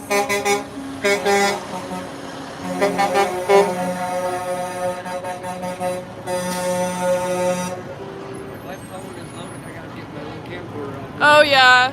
Yeah, me too. Did you have a good trip down here? Oh yeah. Yeah, it was nice. What do you mean, down here or around the Beltway? Canada. Oh yeah, no, it was long. It was like 10 hours in total, but Like 2 days ago? yeah, I got here on the Wednesday morning or Tuesday morning, I think. So. Did you get to meet Sasnick yet? Oh yeah, I did. Yeah, Great guy, isn't he? Yeah, really, really nice guy. I don't know where he's at. He didn't go in yet, so I think. Yeah, I'm not sure. So, I remember Zod got arrested, but they couldn't do nothing, right? They just took him to jail. But Yeah, I mean he's waiting on I don't know.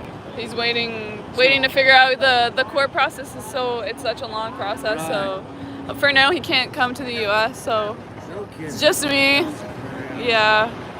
And you got a new support too. Don't you? You got a new backup. Oh yeah. What's his From name? Matt too. Matt. Yeah, Matt. They're both called Matt. Yeah. Oh, you got confused. I seen Tanner get taken down on the line, and then they just took him out and left him somewhere. Oh, that's loud.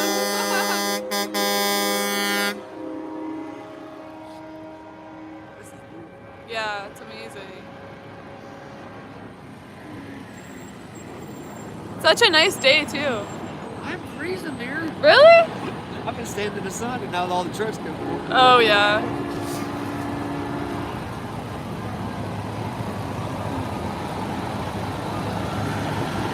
What was the Beltway? Where'd you ride with?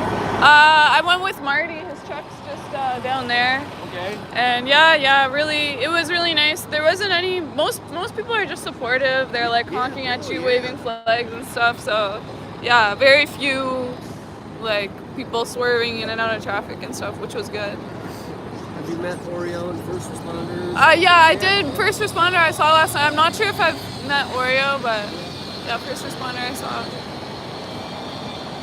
Like that first day, we always say we're going to national guys going to say first responder, we're going to bring a bicycle and go down the pathway, we went straight. Oh really? On a bike? National Guard, he met. She said it was something, but it was just like this. I mean, that was Yeah.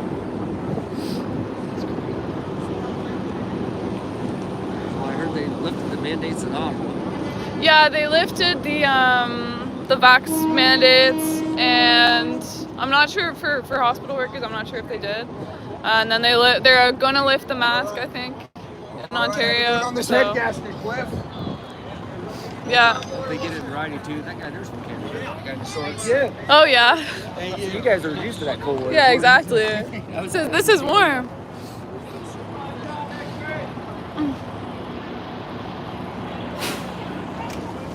I didn't go in the beltway day. I helped in the kitchen, so don't eat the food because I helped. So. Oh yeah. I'll stay away. I just peeled the, the apples. Well, what are they having? They had gonna have barbecue chicken. Oh wow. I think he put turkey on the front rack.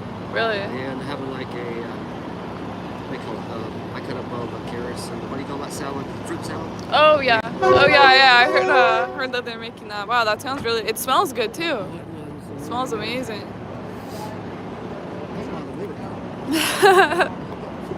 Yeah.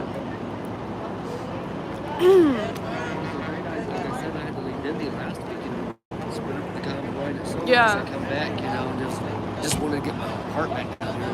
And people still here, you know, that I know, you know, so that was great. You know. Yeah. Have you been here like on the weekends? No, I just got here yesterday. Oh, okay. I just drove down yesterday, yeah.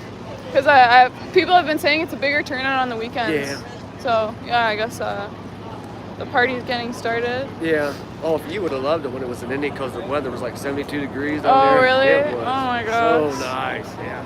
I had to leave that day because I just locked my dog in my kitchen, you know, and this guy Yeah. go ice fishing. I drove down here just, you know, it's in your heart, it's in your blood, you know, you got to do what you can to, you know, support, you know. Yeah. And then just what they're doing, you know, I'm real passionate about the kids. I'm because when I see the kid, they're making weapons masks in school, and it's like, it's so hypocritical. Yeah.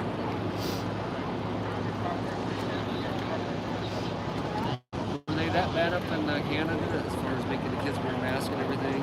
I think it was 12 and up. You Yeah. have to wear it. Yeah. Did they get 5-year-olds vaccinated? Or what? Yeah. Just nonsense,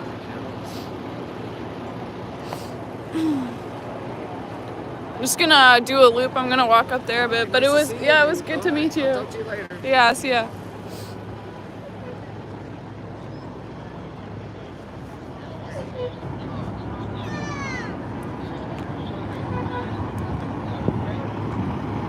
What happened to Marty? I'm gonna go back. I went back. I think he went to stretch his legs, so I don't blame him. He's been driving for 6 hours, but I do need to go back and get my tripod because I know this is shaky.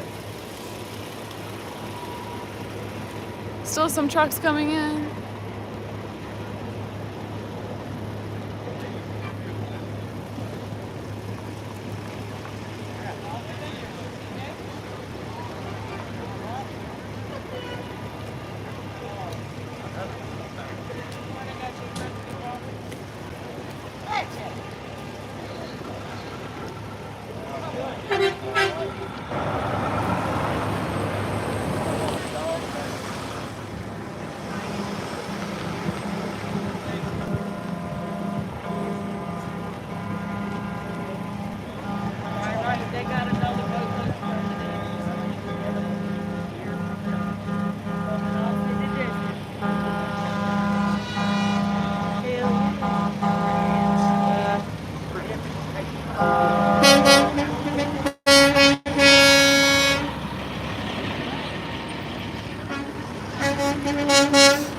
I think the majority of the trucks are back, I'm pretty sure.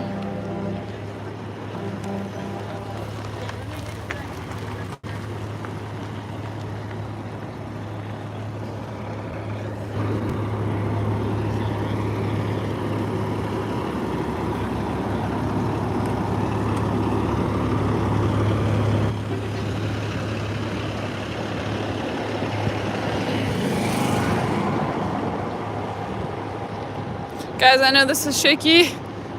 I'm gonna get my my tripod. Just gonna run and grab it.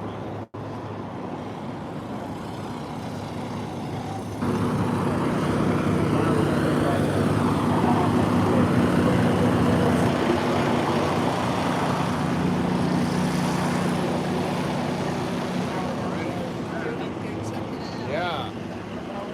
I think this is his truck. I don't know if he's in there.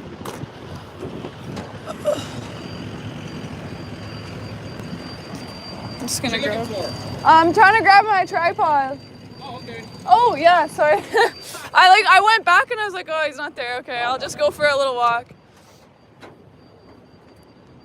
Where is it? Oh, here. It's just on the ground. Oh, jeez. It's all good. It's all good. It doesn't matter if it's dirty. Yeah, yeah. Are you gonna go grab some of the? I'm hungry, man. Yeah. Apparently, it's like a chicken roast or something. Is it? I Yeah. don't care what it is. It smells good. Yeah, it Did I smells break amazing. that? No. It's okay. It's just the tripod part, so it doesn't matter if it's dirty. I Alright, don't mind. So,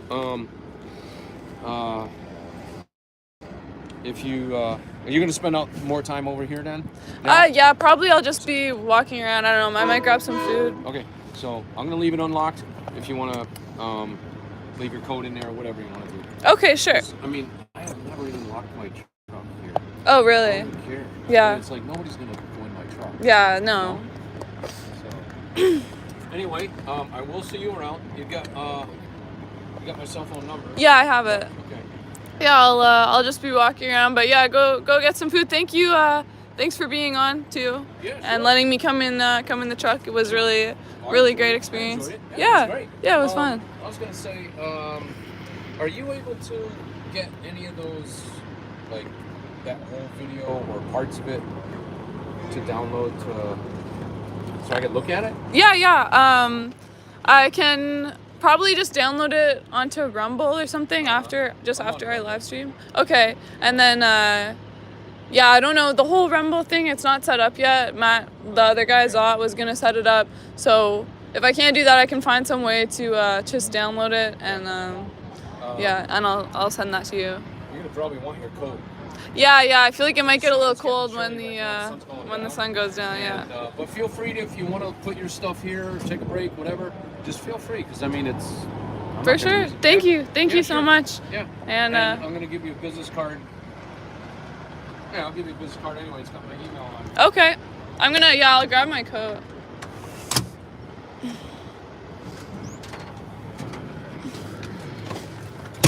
Oh, I hope it passed. This is my favorite part, I think, of all the videos I took today.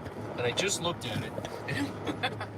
It was when we were going underneath that overpass. We were all laying on our air horns. Yeah. And I said, yeah, DC, all you crooked politicians, something like that. I want you to have nightmares of all the air horns blowing in your ear. Yeah.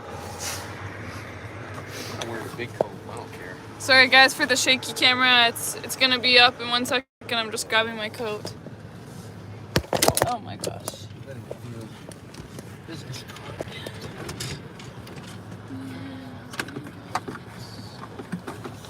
Yeah, I'm starving, man. Yeah. Perfect. Thank you. You're welcome. See what's going on for tomorrow. It's nothing crazy. It's gonna be that kind of weather. Yeah. No. 19 tonight, they're saying. Hopefully it doesn't snow all day then. I know. You know, the guy that I was talking to, you saw me talking to him. The guy that was on my left, and he said, yeah, it's supposed to snow till noon tomorrow. So, Yeah. Hopefully the roads aren't too wet. I don't know if it's well, if it's gonna snow at all, we're not going on a drive. yeah. Sunday, maybe, I don't know.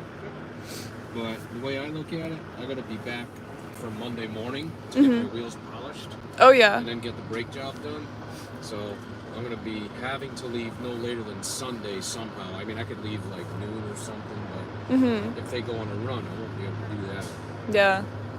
But even if That's I too come bad. back and do some more runs, I can still fill up by the time I get back, I guess. Yeah. I guess we'll just have to see for tomorrow what the weather's looking like. Yeah. Hopefully not too bad. But next weekend is supposed to be really warm. You're probably not going to be here for that, but it's supposed to be I like, don't know about that. or maybe. I might be. No, I mean, all it takes for me is a day to get back and a day to get back here. Yeah. Well. So, tell your viewers it was a pleasure having you. Yeah. Thank you, and thanks for letting me ride along. Absolutely. And yeah, Tell people enjoy. to come down. Yeah, exactly, guys. It's not enough to just watch. You gotta come. You gotta see it for yourself.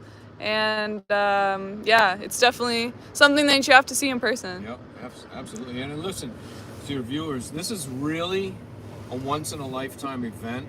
I think it's like going to go down in history, and the unity here and everything else is just something you have to experience. The excitement, the encouragement, the level of good quality people here. Look at Charlotte, right? And Marty. There you go. Yeah. But really think strongly about coming down. You don't even have to stay all day. I mean, you can come down and mix in. Yeah. Bring your sleeping bag and everything, because when you get here, you're probably going to want to stay longer. Yeah, right? exactly. And listen, they got all kinds of food, all kinds of toiletries, all kinds of stuff, always being donated. There's so much stuff here to take. And they feed you meals during the day, too. Yeah.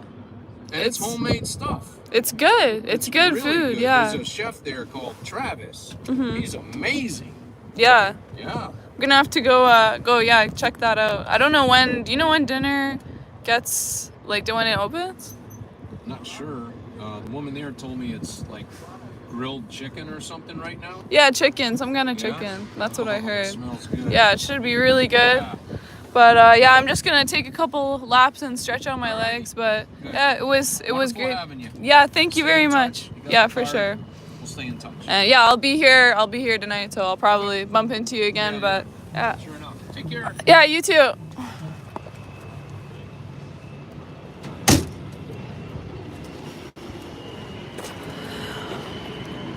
So guys, I got my jacket on. It's not too cold yet, but usually when the sun goes down, it gets a little bit chilly. So just grab that.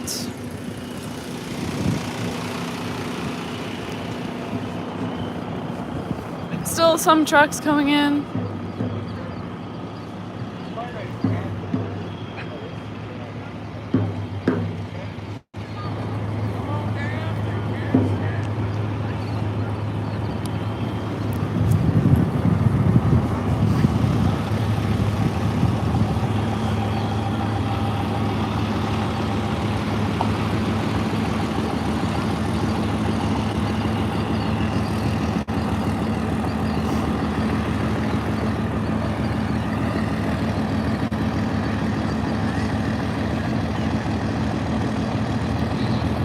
Someone said there's another convoy on the way. I've been hearing that as well, that other convoys are gonna come here, so I guess we're gonna see.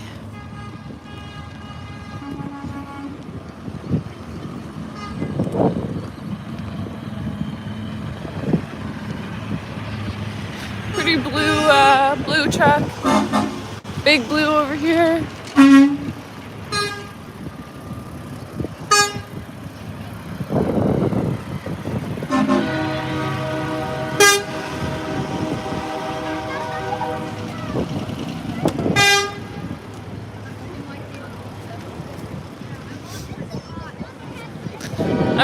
When I get back to the hotel, I'm gonna check how many kilometers I've gone, and I'm gonna compare it to the Ottawa convoy, because I know I was walking probably like 10K a day at least.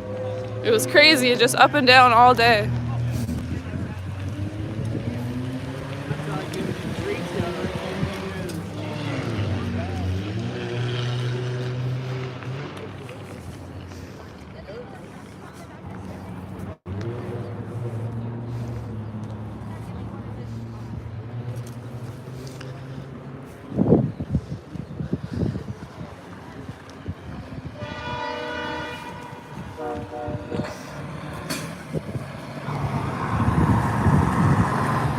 This is the parking lot.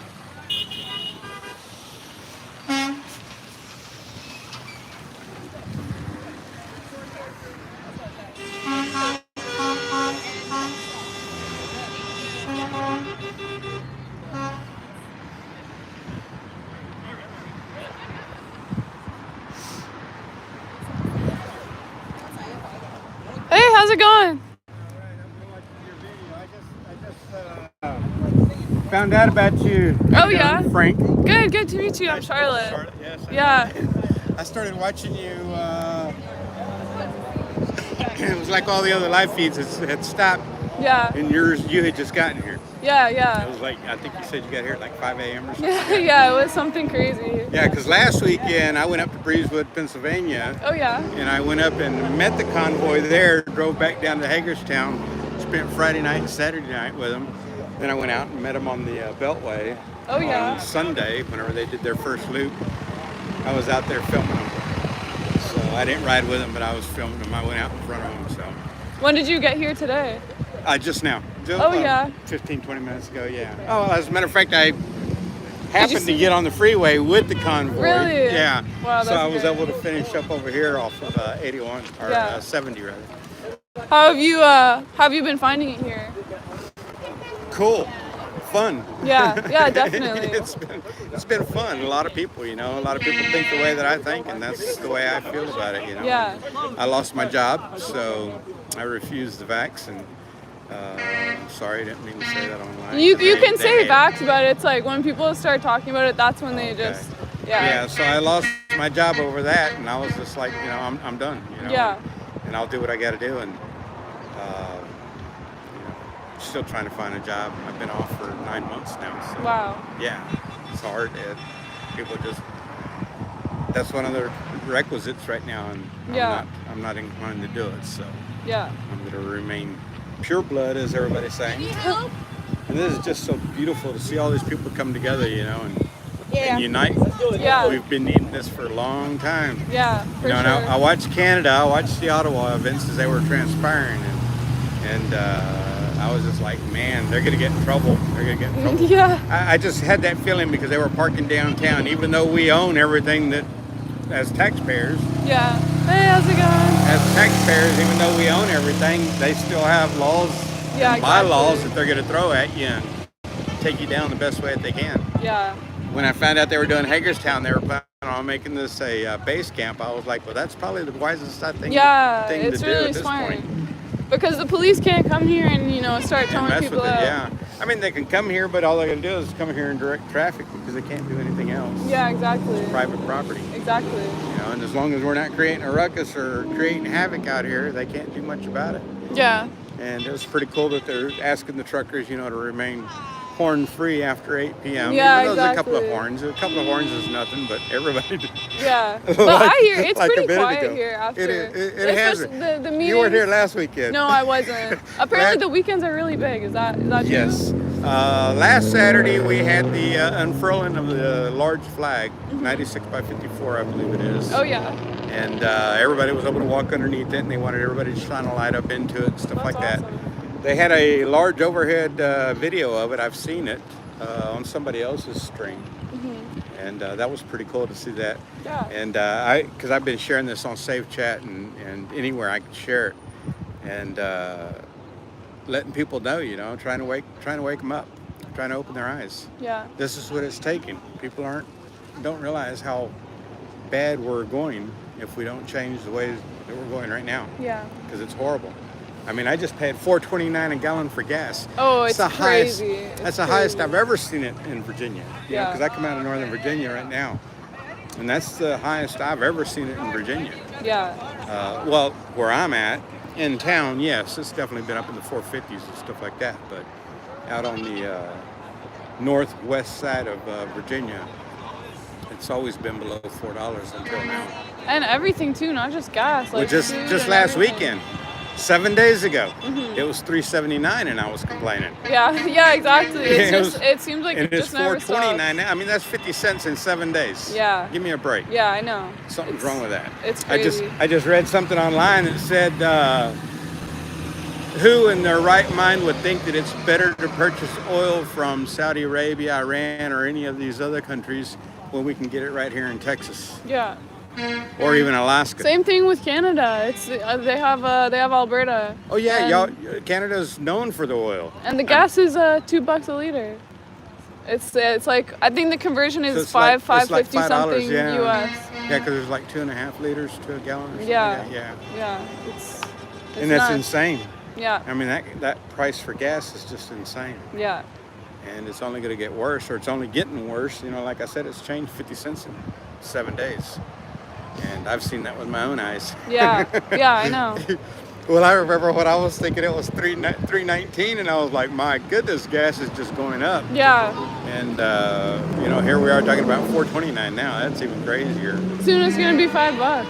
I'm sure. Oh, without a doubt. I'm sure. It's $5 in a lot of places right now. I Yeah. know that California is showing pictures of California. 529, 569, stuff like that. Yeah, It's like, California's wow. crazy. Yeah, so. But yeah, I saw you live streaming a few times. Yeah. I watched you, and I started with Sasnak, Oh yeah.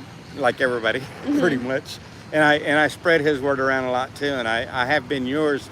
Matter of fact, I just met a man as I was putting gas in over in Winchester, and I told him about Sasnak, and I told him about ZOT, Z-O-T. Told him check it out, you know, because I asked him if you do watch YouTube, because he was asking me where I was headed, because I have flags on the back of my truck. Yeah. That's my, you can't see it, it's a GMC on the other side of that Dodge. Oh yeah. And I had flags. I've been riding the flags. I made them in 2019. I think I made them in 2019 when Trump started running again for re-election. And I started running flags on the back of my truck to and from town. And that's one of the things that I think cost me my job, was that I was a Trump supporter and my boss didn't agree with it. Yeah. Stupid things. Yeah. I can believe what I want to believe. This is America, you know. You can't tell me what I. And You it can't shouldn't tell me what to interfere with believe. your work. Like it doesn't. You It's know. never interfered with my work. Yeah. So it's But- just.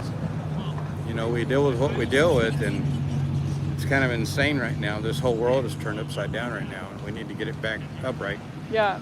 straighten this thing up because How it's long? gotten ridiculous. How long do you think this thing's gonna go for?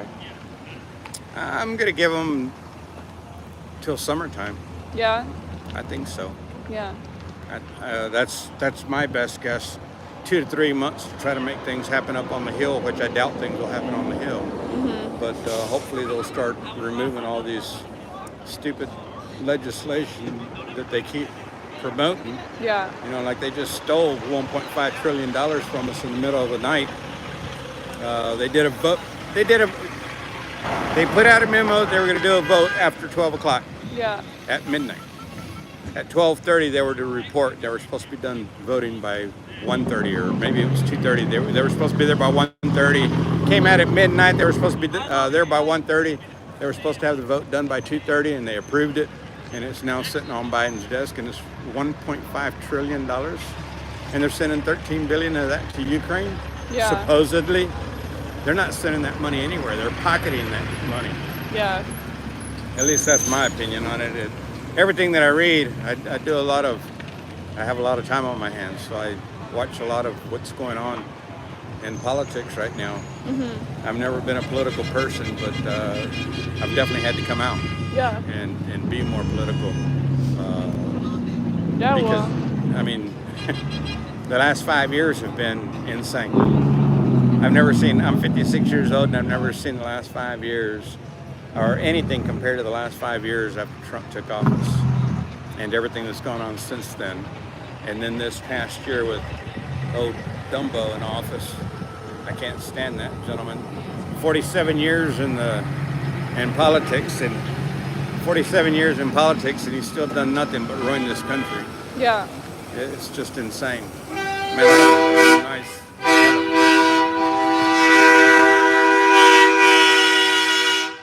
That's a beautiful rig. Yeah. Is that a livestock? Yeah, livestock. Okay. Wow. It's livestock of sorts. I don't know exactly what it's for, but it's definitely a livestock trailer. I know that around in Virginia it can be turkey trailer, chicken trailer, or anything like that. Yeah. As well as, sheep and cattle and whatnot.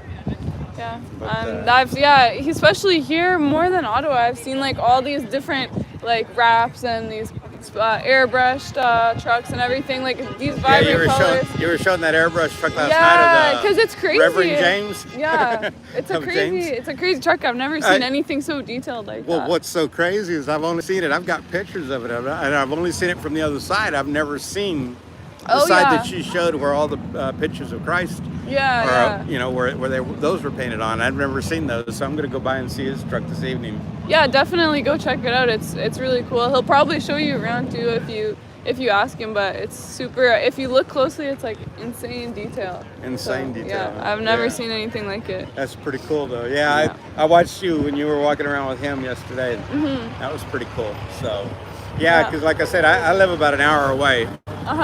So,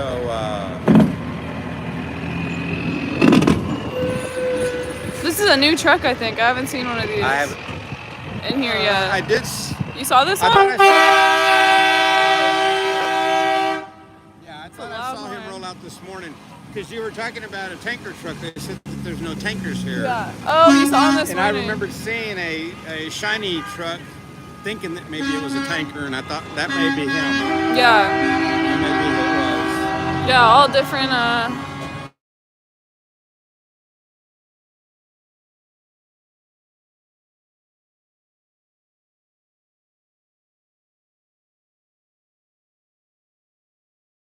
I'm gonna go walk around. I'm probably gonna go get some food because apparently they have like roast chicken or something. It smells really good. I saw you found. Did you find the Chinese last night? Yeah, I did. It was thought, so good. I thought you did because I think you were talking to the.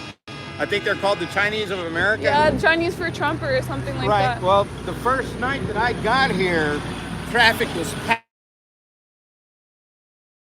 Only trucks were allowed in here. Yeah. So they were making all the cars drive through. Well, I came down on this little side street. I got up here and this gentleman was standing there and I said, "Come on, man." And I said, "Where can I park local?" And he was like, "Nobody's allowed inside until after the trucks get in." I said, "All right." And there was an open spot right down that grassy knoll between the two streets here. Yeah. And I said, "Can I park right there?" He says, "Well, hurry up and don't tell anybody." So I whipped around and I parked there. Well, later a couple of the other vehicles had left. And that Chinese for America truck was there. Oh, really? Yeah, they parked right next to me because they had a big banner on the side of their vehicle. And then when I told you on Sunday, I went out and watched them from one of the overpasses. I was up in Germantown, somewhere in Germantown area on 270. And just so happened that one of the ladies that's part of that group there, Jennifer is her name. I met her on the bridge that day. Oh, really? Yeah, how crazy Yeah, is I that? saw them today. There he goes. Saznak with his big horn. Saznak truck. Yeah, I did see them on the bridge today. I forgot which one, but one of the local ones around here. Yeah, there's With a the lot of flag and bridges that. I heard somebody talking about there aren't too many people out on the bridges around here. What a lot of people don't know is a lot of bridges aren't accessible. Yeah, I mean pretty much every overpass that we passed had at least a couple people on it. Some of them do, but a lot of people you can't get on there because there's only like 18 inches from the curb. Oh, from really? The driveway, from the drive path. Yeah, so it's kind of narrow for people to be able to get up there. But a lot of the overpasses, because I went around with them. Well, Sunday I ended up going around the whole loop with them, and then I went back to Winchester. But but I'll talk to you later. I'm gonna go get something warmer to wear. Yeah, it's gonna get cold tonight. I know they're calling for snow in the morning. Oh my God! Don't say it. 4 to 6 inches. I've had enough in Ottawa. I thought I came down between here. 3 a.m. and 3 p.m. It's only supposed to be a 12-hour storm, but they're calling for 3 to 4 inches. Oh my God! Don't say that. Don't say that. You're gonna bring it upon us. No, they've already done that. I'm just relaying what I read. Oh man. What I read earlier on the weather. Well, all right. Well, have a good evening. Yeah, if I see you around, I'll say hi. For sure. It was good to see you. Thanks, Charlotte. Bye. Oh, of course it has to snow after all the nice weather. So, hey, are you Canadian? No. Oh, I saw the small fringe. Oh. But I mean, worked with some people once in Buffalo. Oh yeah. Where they went to East Bay, St. Martin's, Yeah. involved, but She's lying. She's Canadian. She's Canadian. She is? She's lying. I'm Canadian. Oh, okay, cool. Yeah. Can't fuck around with that then. Yeah. Yeah, good to meet you too.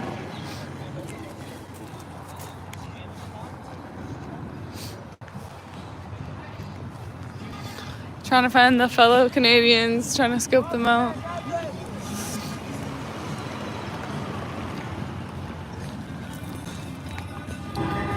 Hold on, I'm gonna mute this.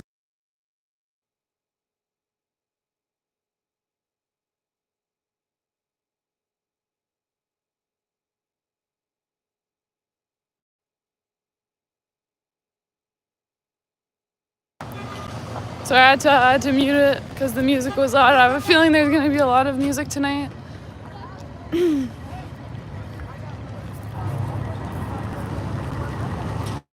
got a pine cone, or not a pine cone, a pylon and Uncle Sam. Uncle Sam and a pylon.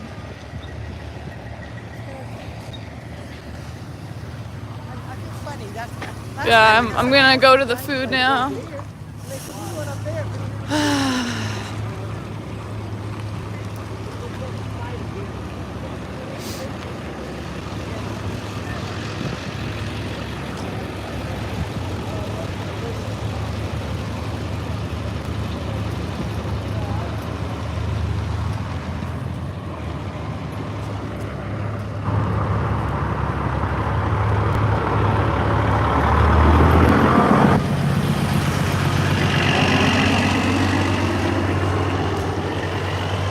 It's like they're putting up the LEDs again. The USA LEDs on the front there.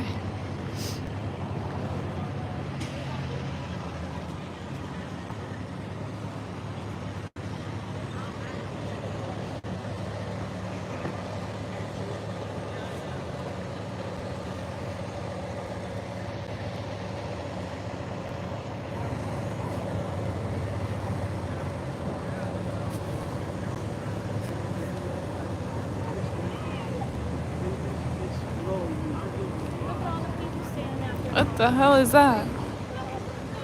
It's like a huge, I don't even know.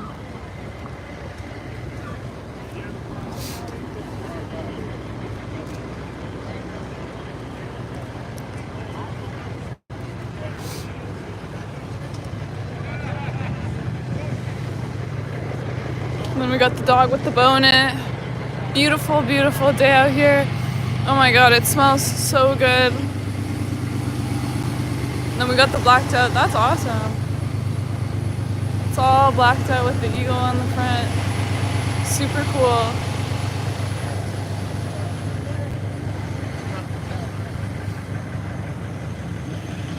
Wow.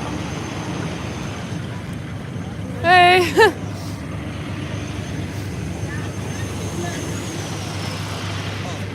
Seems like they don't, I'm not sure if they have the food out yet.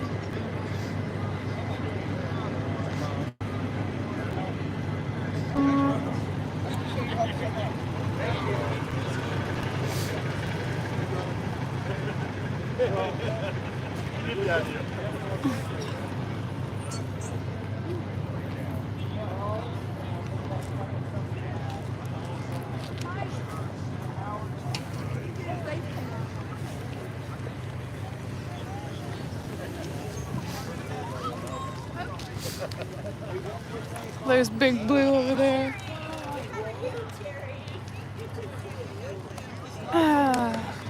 Seems like all the trucks are here for the most part.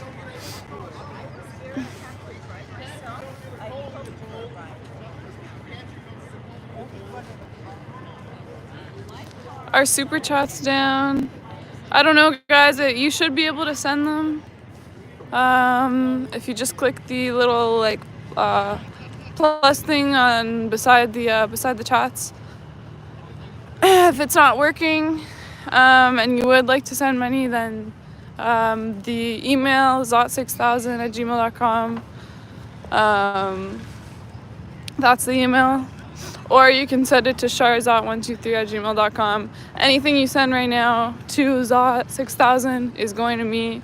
So yeah, Matt's not taking it. Hey, how's it going? Good, good. I like the little fire going on, nice. Yeah, starting it for later. It's gonna get cold. It's supposed to, yeah, it's supposed to snow over into Saturday, so. Yeah. Yeah, definitely. And get the boots out. I'm in my sneakers and they're covered in mud now, so. Oh, yeah? I mean, that's all you need. I mean, you're gonna be, out here. I'm gonna be comfortable. Yeah, exactly. Are they? Do you think they're gonna go for a loop tomorrow, or? I wouldn't think so in the weather. Yeah. When it's all ice, yeah, I would. Yeah.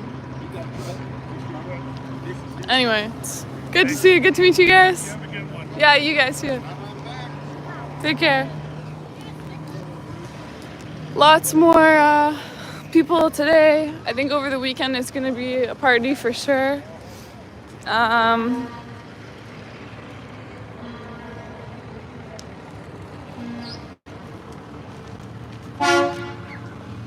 Guys, I'm not shivering. I'm really not cold. I have my jacket on. I got a hoodie, a jacket, sweatpants, and sneakers. So I'm good to go for now. The food they're not serving yet, but I definitely will be stopping by there once that's served. Because that sounds really good. It smells really good too.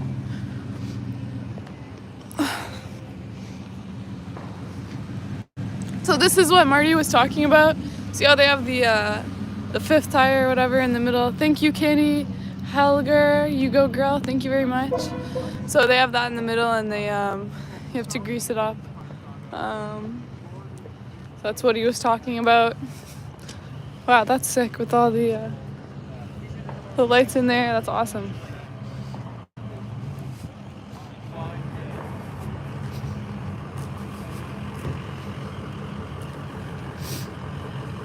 You definitely have to watch out for the cars around here because they're just going every which where. There's no yield signs or anything, so you gotta watch out. Gotta keep your eye out.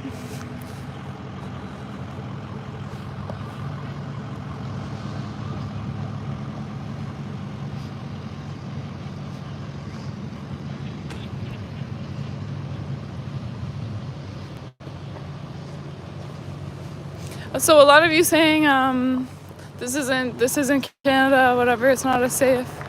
I do understand that, but also, you know, it isn't in a enclosed sort of space, and everybody here so far, you know, has just been super kind and just generous, and no, I haven't felt any kind of hostility here. So I have felt super safe, more safe than, like, you know, walking around some random street in Ottawa in the middle of the night, you know, after the convoy is over, for example. So I have, but I am careful, guys, so don't worry about that. But yeah, it's been super safe and great community so far. Also, I'm live streaming. There's 1,900 people in here that can look out for me, which I appreciate. Now I want cashew chicken. Me too, guys. I'm so hungry. Whoa, that's sick. Look at the detail there. They have flames on the inside. I guess that's what you're looking at all day. Oh no, I walked right into the mud. Gonna have to figure out a way around there. Hi! I met this dog before. You're really dirty. She doesn't want to talk to me.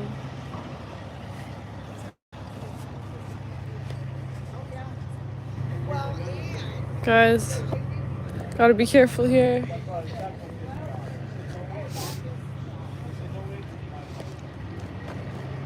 Hey!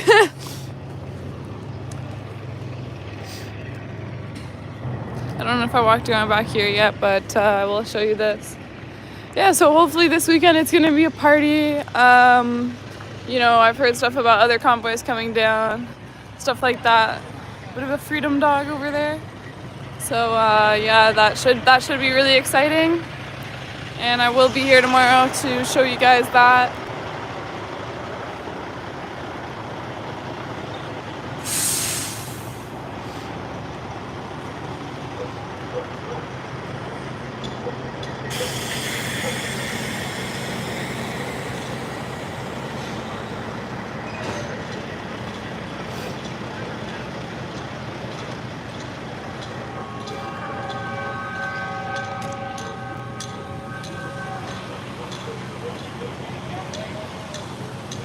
Yeah, there's people in t-shirts. When I came in, there was someone in a tank top.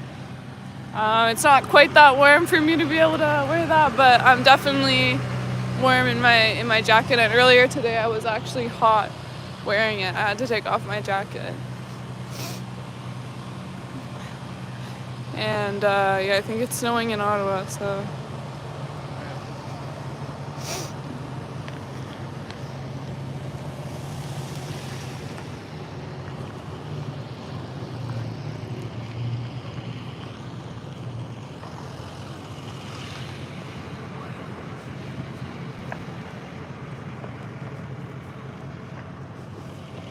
Can't badass.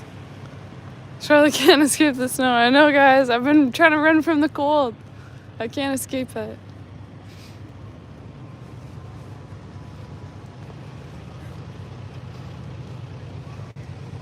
Got this old Mac. Where's the bulldog? It's hiding. I guess it wouldn't be a Mack truck. It would be a car.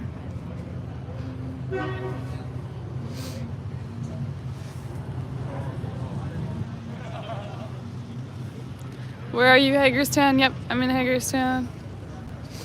At the racetrack. Hold on, guys.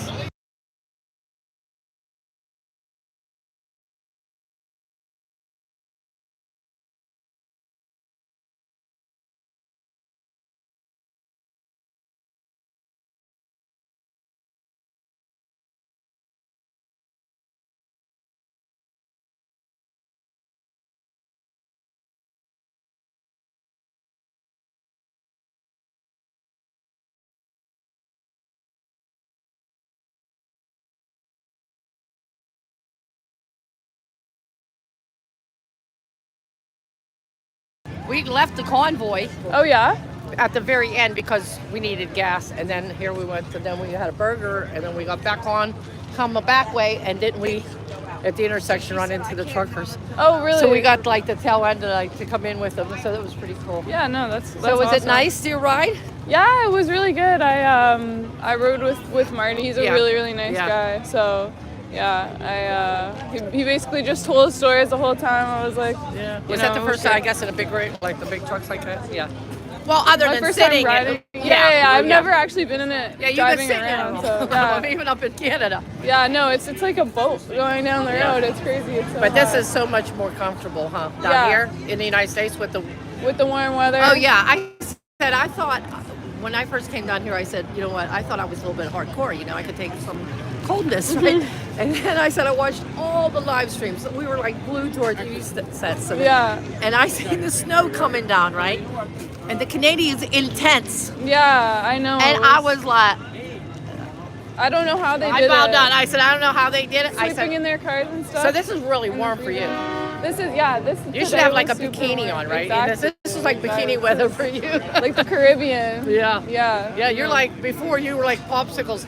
And I understood, we were here last week, and one night it got pretty cold that my cell phone, or my camcorder was acting up. You Yeah. could see it was like it wanted to, Yeah, exactly. because it can't, it's not meant for those temperatures, the electronics like yeah, that. no, so. up there was I had like 3 portable chargers with me at one point and they kept on dying. Yeah, I have like, if you ever need a ball, I got like 7 or 8 of them.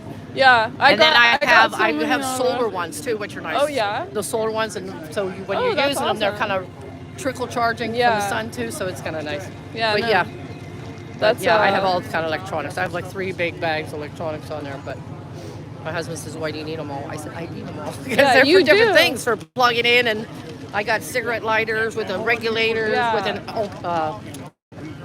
AC inverter, so Yeah, I can have yeah, the electric. car, yeah. yeah, So yeah. you never know. You got to charge stuff up, or if you don't have your batteries, then Yeah, exactly. then you don't have no footage. You Exactly. don't get the I live need stream, to. so. Yeah, I have 2 with me right now. Actually, one of them died, so I'm glad Oh, yeah. I brought the second one. But But how was it? if you need any gloves or anything, you got everything covered. They got all kind of stuff. Yeah, back there. no, they definitely have. That's nice that all the donations. It's amazing. Yeah, Just like it's Canada. awesome that they're so generous. Yeah. So. Yeah. Do you know what's what they're making here? I don't know. I really don't know. I'm gonna walk back and see them. Yeah, that's what I was gonna go do. See what's on the menu for tonight. Yeah. Huh? How was it here today? Well, I went on the run. I was on the thingy too. on the Convoy. Oh, I was okay, in my fine. pickup truck. Oh yeah, My yeah. husband and I drove in our pickup truck, so that was nice.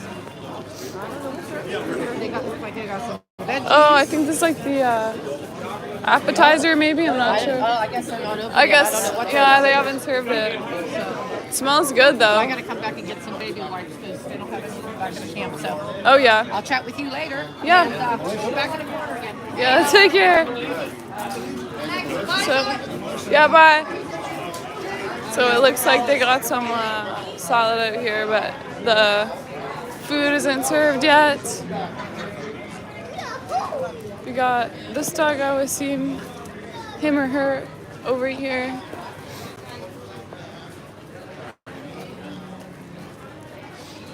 Tons of stuff they have here.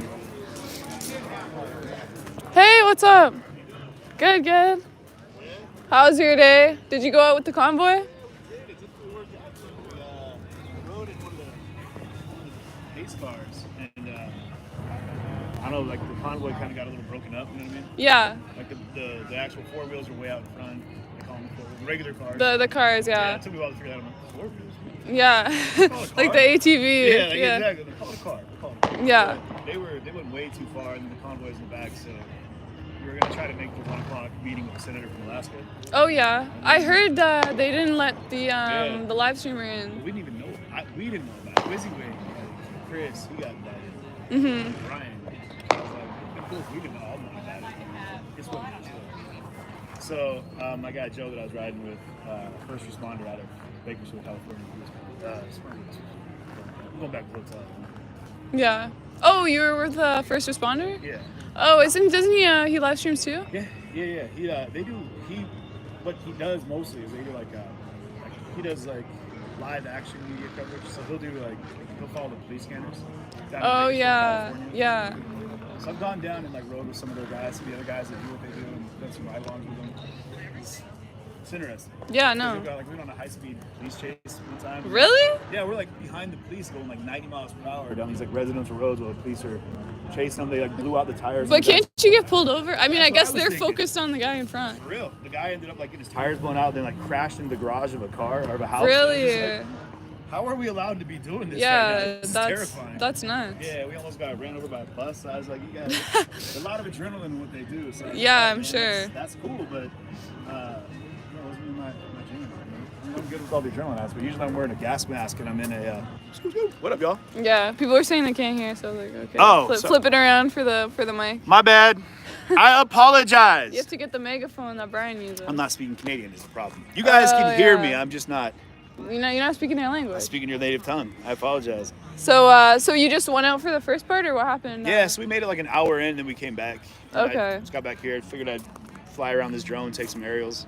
Oh yeah, I saw some other guy too, flying a drone over Right when everyone was leaving. the convoy. Yeah. Yeah, like kind of near Yeah. the exit road. Pretty legit. I've actually never flown a drone, so. Oh really? I was dead set that I was gonna get stolen by a pigeon or I was gonna crash it into someone's RV and some little kid was gonna like.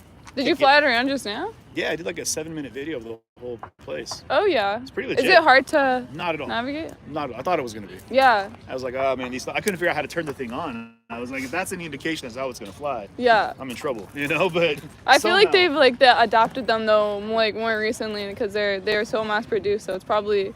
Yeah, it was foolproof. super chill when it came to I thought it was gonna be really jumpy, you know what I mean? Yeah. Really fidgety, but it's super stabilized. This one's the DJI Mini. Oh I'm yeah. gonna talk like I know what I'm saying, but it's This is it, guys. yeah, it's this little guy right here. It's like a little. I'm telling you what, it's like a little robot though. It is. I mean, obviously, It is like a little robot. Yeah, but it almost has like a little personality. Like it's That's his cute. His little eyeball there. It looks like something from Star Wars or something. Yeah, or like some what was it Wally? Yeah, Wally. yeah, like Wally's little friend. Yeah, so check this out. Like when you go, this tripped me out. I was like, all right, cool. So I had to figure out how to do all this. But Yeah. once you get it open and you turn it on, it's pretty funny. Like when you click it on, it does like this little come to life thing. I think you do that twice. No, little fingers start twitching. Oh. And then he does this he looks around. He's like, oh, what's up? Yeah, it's like R2 Yeah. looking around, checking things Yeah. out. And then it has a flashing little Yeah, so look at party him. light. He's like, he wants to know who you are. That's Yeah. what's happening. Yeah, and then his little butt lights up like a little firefly. Yeah, exactly. Wow, that's awesome. Look at him. Cute little fella. Just don't screw up, man, because you're an expensive little pet. How was your sleep in the tent? It didn't happen, actually. Oh, so, really? So yeah, I was dead. You were hyping it up so much. I was so ready. I think tonight, but then like, oh, it's gonna snow tonight. And I'm like, I feel like I have to. You know what I mean? Because I said I was going to. But I don't know. I wouldn't do it in the snow. But so we were at that streamer dinner last night. Why didn't you show up for that? I didn't know what was going on. You knew. I didn't. Someone told me, oh, go to the coffee stand. So everyone said, go to the coffee stand. The streamers are the coffee place. Oh, here I was like, there's no coffee. They were like, oh, it's the streamer meeting at the coffee stand. So I went there, and then there was no one there. And I was like, okay, whatever. They're trolling me. So then I just went and met up with someone else. And I guess they were right. All right, well, don't give any details. All right, we're live. Careful.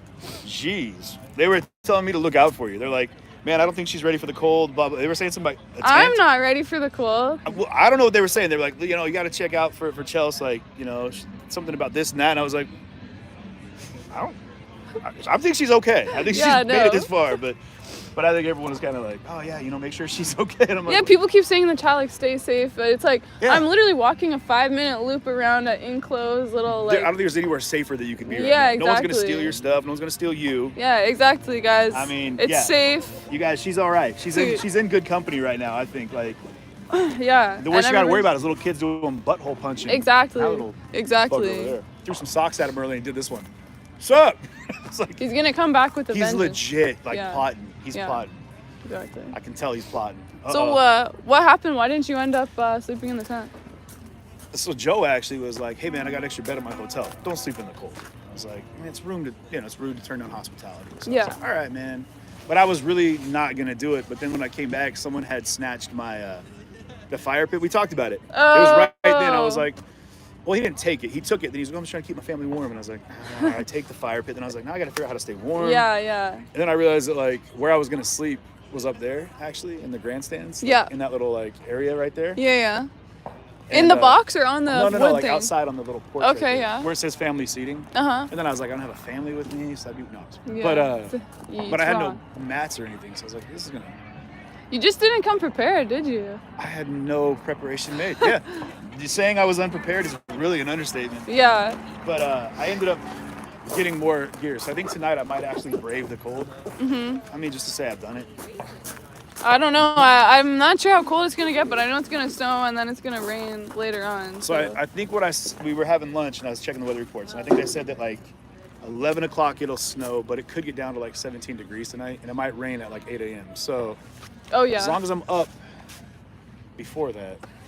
But they lock all this area down, so I don't know. Oh, really? Oh, yeah, you're right, actually. You might be trapped in. Yeah, well, the gate, that was kind of why I gave up on it, too, because we were late at dinner. And so I was like, man, all my stuff was in the kitchen. Oh, and I was yeah. like, I know they're going to lock that up. So I was like, there's no way I'm going to be able to get back in time. So I lingered at dinner way too long. Oh, and by the time we got down here, it was like 11-something. And luckily, somebody was in the kitchen. Wait, so who was there? What happened? I missed all of it. It was really a weird meeting, actually. It was cool that they were putting it together, but the whole idea I thought was going to be like how to build a collective so we could all kind of resource off each other. You know what I mean? And it really just came down to like a promotion for Rumble. Really? It was like almost like the guy was going to start selling knives. He's like, well, now that I got you here, I got these knives. They're amazing. Yeah, exactly. I'm not buying, but I'll buy. Like the ShamWow, like look at everything I can do. You got to go to the fairs to get that, okay? You never let someone sell it to you in a warehouse. You got to go to the fair and pick it up, because then you get like, but wait, there's more. Yeah, exactly. For $14.95, you get the extra ShamWow and a 80-pound ball of cotton candy or something. Yeah. But we talked about it, and legit, don't take the cotton candy. Don't do that. No. Those are facts you can live by. Don't do that, people. But yeah, it was odd. Trying to get everyone. Then I was like wrangling cats, and I was like, all right, so what are we? Now call the meeting to order, would you please? Yeah. He was like, oh, okay. So here's what we're gonna talk about. It was about doing a collective place to help promote everybody, just in case anybody gets shut down. I was like, yeah, I mean. What do you mean place? Like That's what they were saying, like pushing everyone to Rumble to avoid censorship was one of them.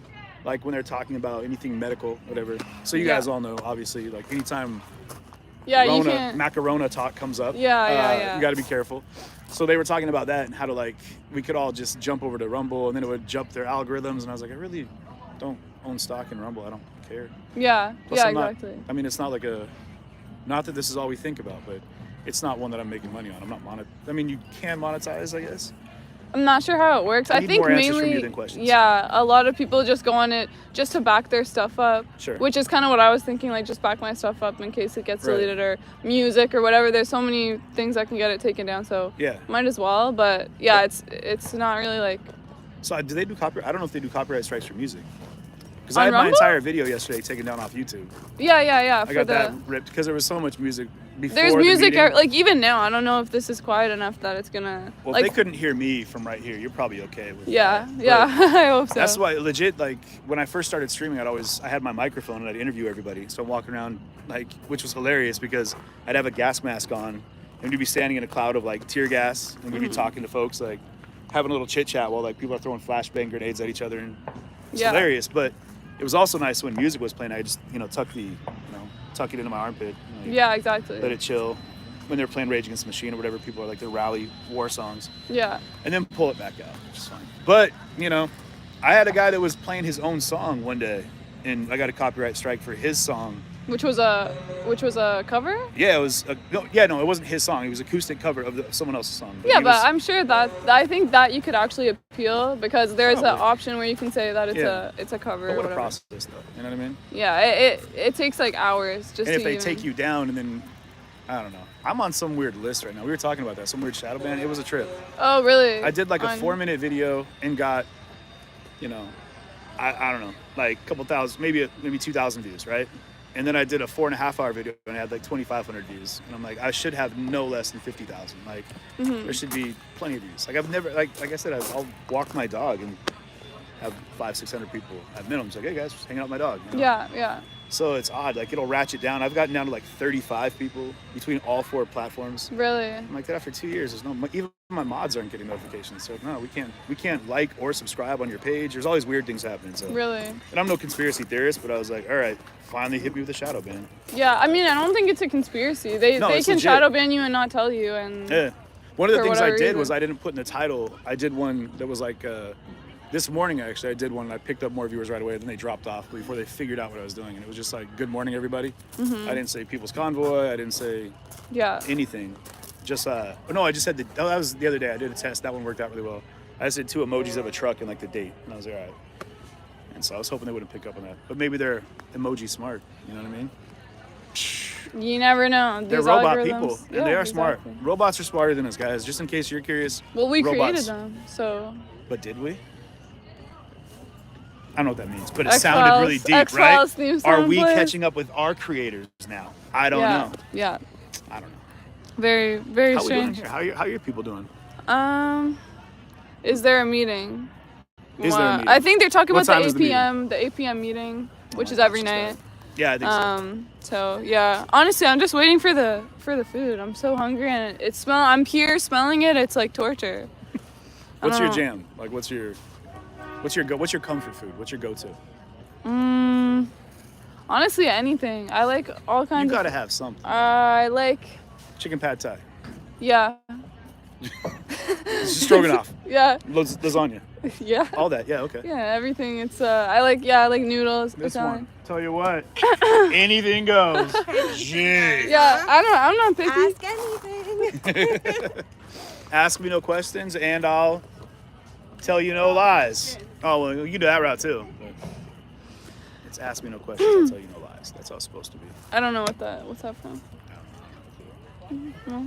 A movie, It's I guess? something. A euphemism from years past. It's an American slogan. Run to the food. I think the food guys isn't ready yet. They're lining up. but Yeah. They're not opening the windows just yet. What are they doing for dinner tonight, do you know? I think it's chicken something. Either fried chicken or roast chicken. They broke my spirits. I was helping them unload one of the trucks. Oh, yeah? At the U-Haul, and I was like, oh man, food. I was like, what are you doing? He's like, well, I'm gonna do onion soup and hoagies. I was like, put it back in the truck, man. No one wants onion soup, okay? It's like 800 pounds of onions. And I was Really? like, I don't want to do this, man. I don't want to unload your onions. Uh-huh. You onion peddler. He's like, actually, just had a bunch of surplus onions and potatoes, I think. Oh yeah. No, that's probably not. But you legit dropped off like 500 pounds of onions and potatoes. I was like, dude, what are we gonna do with all this, man? They ordered it in or what?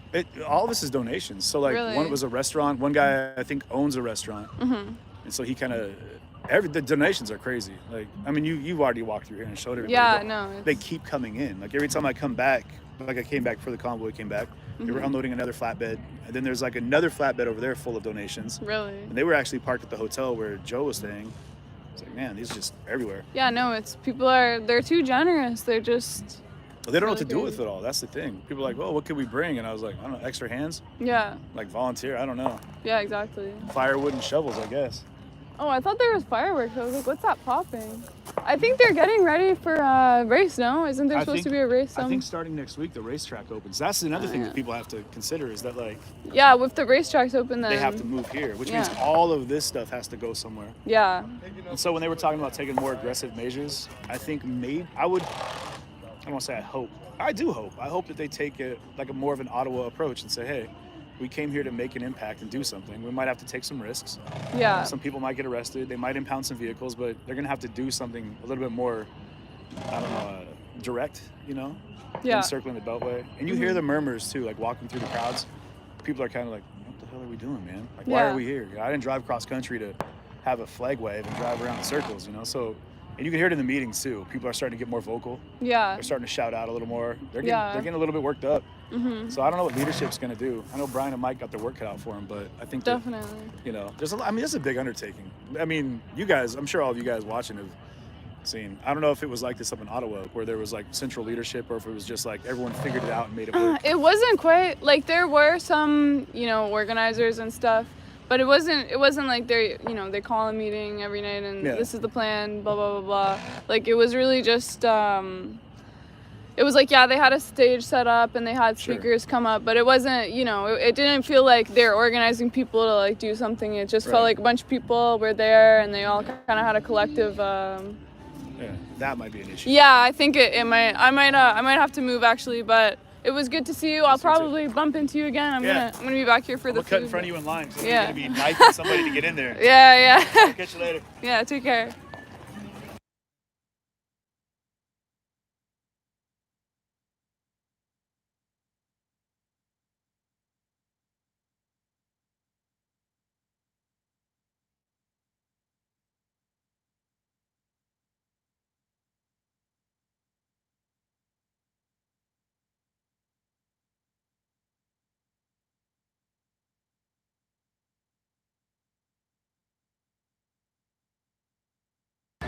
The music, yeah, guys, I know it's muted. I had to mute it. Oh my gosh, I'm gonna have to mute it again, guys.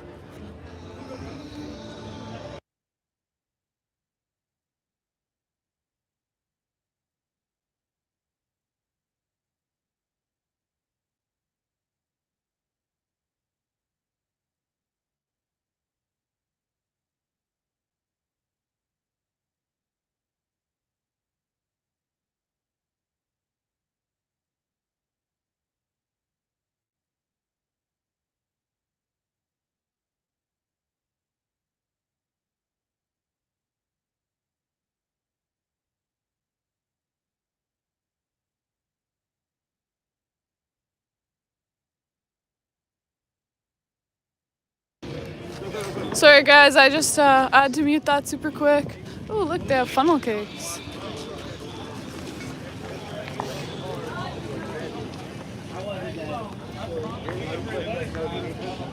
So you're only eating it. How is it that for good? Yeah. Only for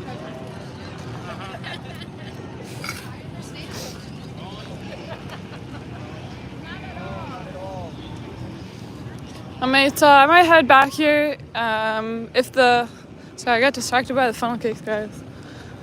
They are very distracting. But I'm gonna head back here. If the signal is too patchy, then I'll leave. But I had to get away from the music. Oh, look, a squirrel. Yeah, guys.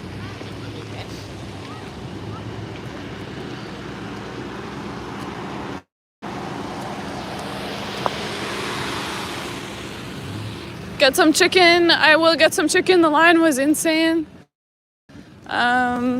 So I'm just gonna wait till it goes down, and they haven't even opened up the kitchen yet. So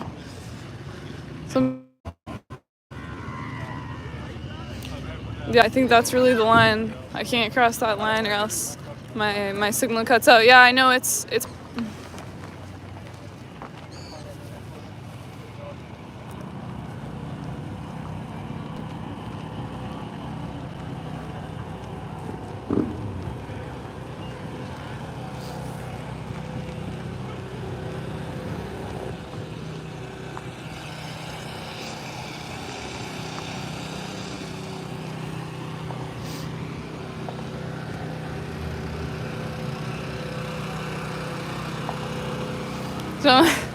don't drop the chicken like Matt did. I'll try my best. Oh my god. This is crazy. It's like a goose chase. But I'm the goose running around. This is messed up, guys.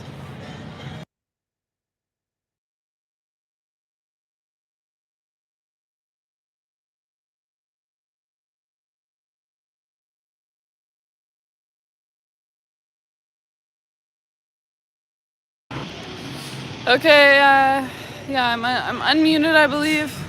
Yeah, there we go.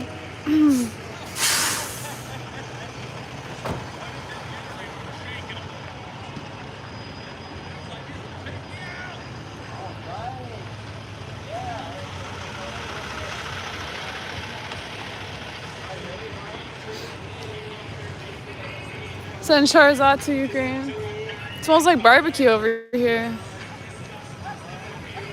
What's the deal with dinner? I went over there. Oh my god.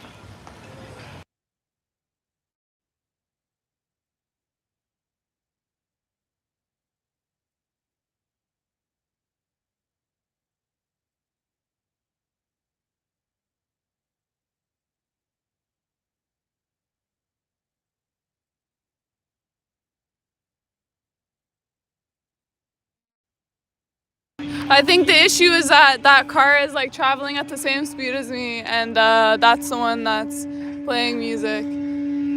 So, oh my god. This is crazy, guys. There's everywhere I go. Yeah, I know there's gonna be music everywhere. I don't know what I'm gonna do. I don't think there's anywhere I can go, to be honest, where there's no music. Down near the food, they're playing Danger Zone. Over here, they're playing some Jamaican music, and then back there, they're playing something else. So there's really nowhere I can go. I would have to hide out up there. Yeah, you really can't escape it.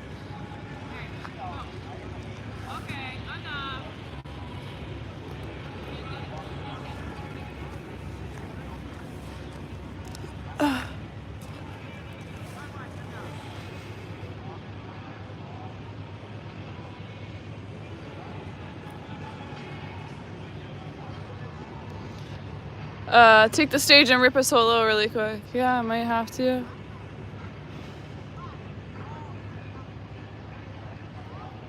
The service and muting for music is getting really frustrating. I know, guys, there's not much I can do about it. When I have time, I'm gonna go and try to get another SIM card for the service.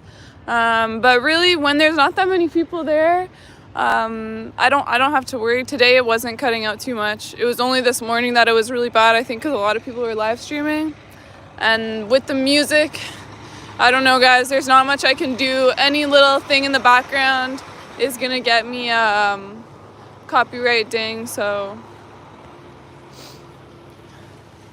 out of country, yeah, guys, I did get a US SIM card, which I thought would be effective, but it seems like since I don't have a US address to connect it with like the monthly bills, I just got a prepaid plan.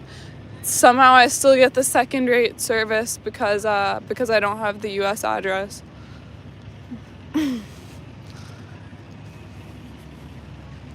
Does it help to talk over the music? I'm not sure that it even would, because anything in the background, like, it's still gonna pick up. Even if I am talking over it, I would have to be constantly talking at like the same frequency to actually cover up the music. Otherwise, you'd still be able to hear it.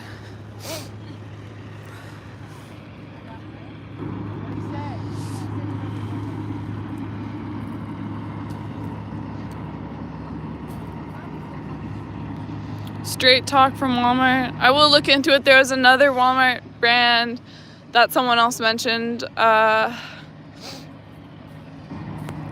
look into that.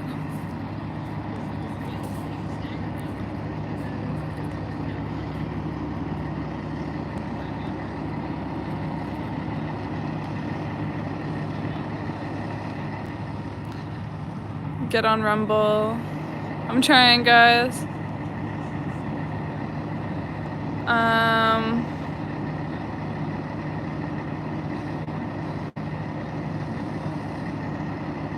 Food is being served now. Okay, I'm gonna go get in line for that then. How long have I been streaming for? What's 475 minutes? 120, 19.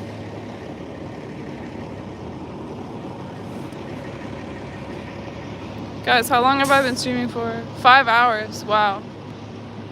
7 hours? Over 7 hours? Yeah, I know. I've been here all day. Yeah,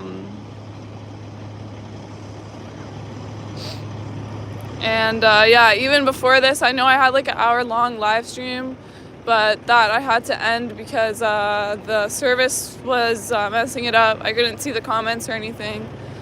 Look at this little critter.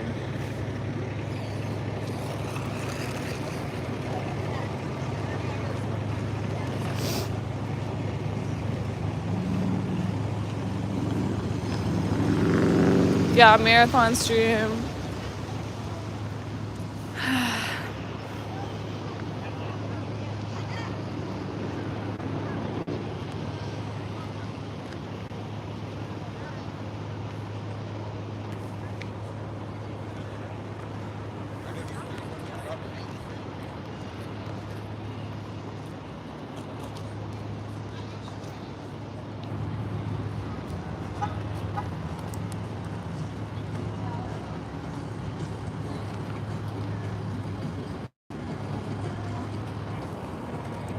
I'm gonna mute for a second, guys. I'm sorry. What? Why is my flash on?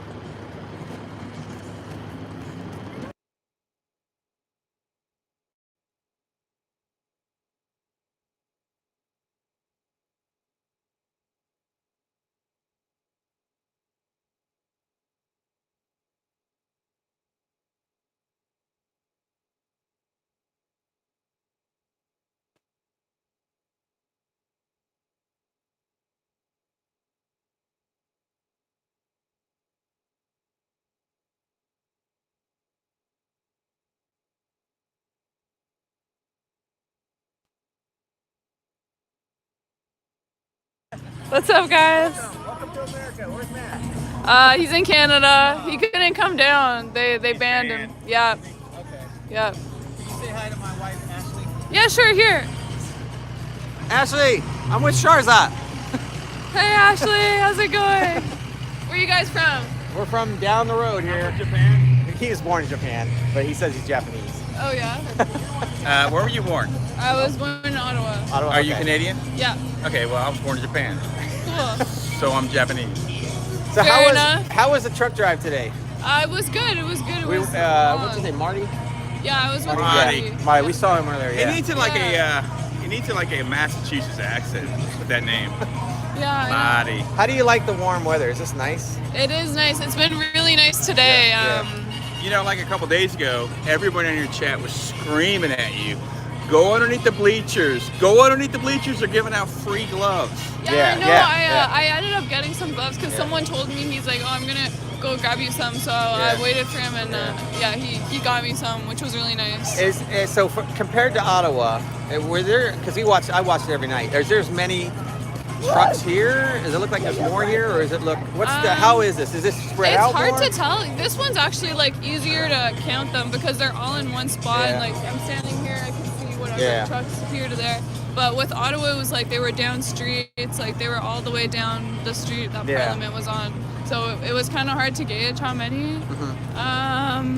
Yeah, because I mean, That we was had- more a party festival though, like at Yeah. nighttime and stuff Yeah, like that. yeah. Here they got to cut down. Yeah, I mean, I don't know how you guys deal with that cold. It was like 30 below, 1 o'clock in the morning, Yeah. and they're out.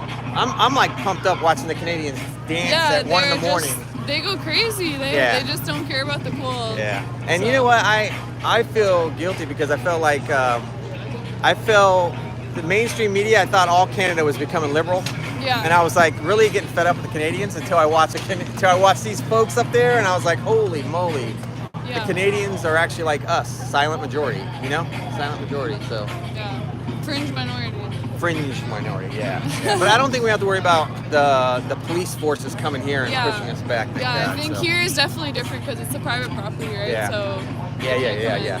Are you is your plan to migrate with them if they go somewhere else? Or, because I mean, you probably have limited time, right? Yeah, Are you moving to America? Is that what you're doing right now? I wish. I don't think I can.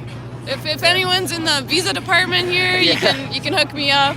But So if nothing if he wasn't kidnapped by the police up there, if Matt wasn't kidnapped by the police, would he be here right now too? Yeah. Yeah. God, I wanted to meet him. How tall is he?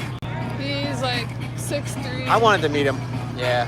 Yeah. You, Ottawa, Scotty, Ottawa, Zot, Travel Fun 69. I want to see him. Here. Yeah, we're trying to find him too. Oh, but- he's here right now? Oh yeah, I don't know if he's here right this second. Yeah, but I've seen him. I saw him earlier today. Yeah, you guys are like celebrities. But you guys really did something. I mean, if it wasn't for you guys, no one would know what really happened. The liberals would be Yeah, writing we a didn't whole watch the new news at narrative. all. Yeah, we never watched the news. It was like 5, 6 I don't live watch. streamers up You guys there. were my news. I was watching you guys every night. So. Thank you. Yeah, it Viva was great. Fry. Yeah.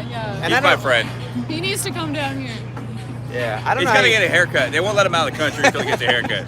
Yeah, I'm sure. I don't know how you guys deal with that cold though. I was watching it and I was freezing to death watching you guys. A lot of those little hot paws, a lot of Okay. layers. Yeah. Yeah. But you guys probably are like used to it, right? Yeah, I mean, you get used to it, but it's still not like nice. Okay. You know what I mean? Do you have like heat in your apartment and stuff like that, or No, is we it just live like in igloos. conditioning? We just live in igloos, yeah. So what we do. Okay, well, it was good seeing you. Yeah, it was We'll leave good you seeing alone. you. We're glad to see you. Yeah. We're so happy you came down here. We're privileged. And we love Canadians. Yeah. So, Thanks for very coming much. down too. Yeah. We'll see you. Take care. Oh my gosh, look at this. I totally missed this.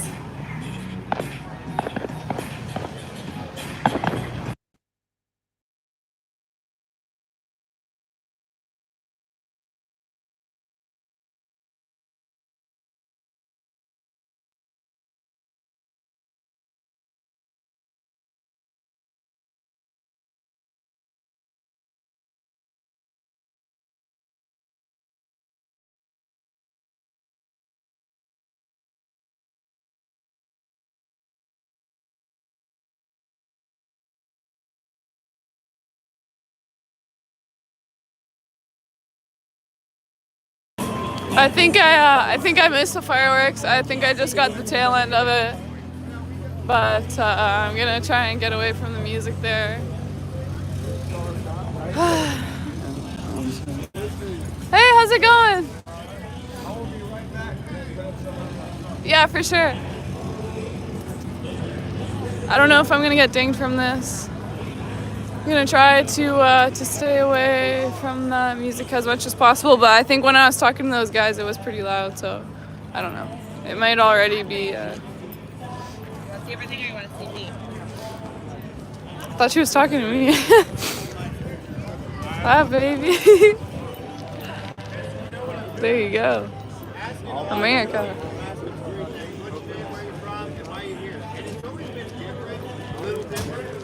But that's what I'm trying to prove. We're all coming together. I'm not going to show you live because I can't. The internet out here is terrible.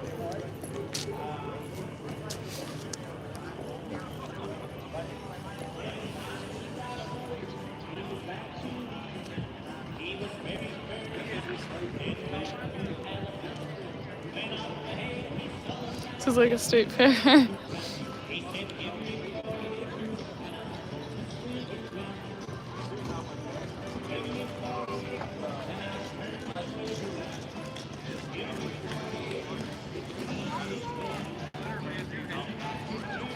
Oh, so someone's saying there's already lots of snow in Ottawa.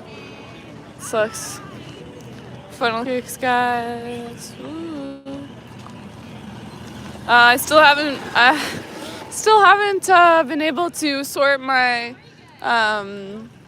my Visa card out. I'm trying. Basically, I called them and it's a whole mess. I'm trying to get control of that. I might, I have some cash that I can convert, but I didn't come very prepared here. I only knew like a couple days ahead when I was going and like the whole plan. I really, it was just kind of a on the fly decision to come down here. So I wasn't that prepared. But I'm gonna try to sort the money situation out.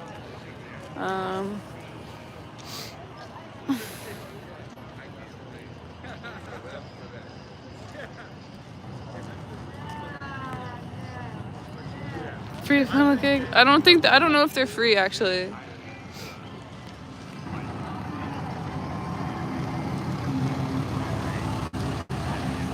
Zot should stream. Yeah, a couple people have said that, or I don't know if it was you saying that earlier that Zot should stream tonight after I shut down, but that's not a bad idea. Or maybe we could go on together. I don't know how tired I'm gonna be.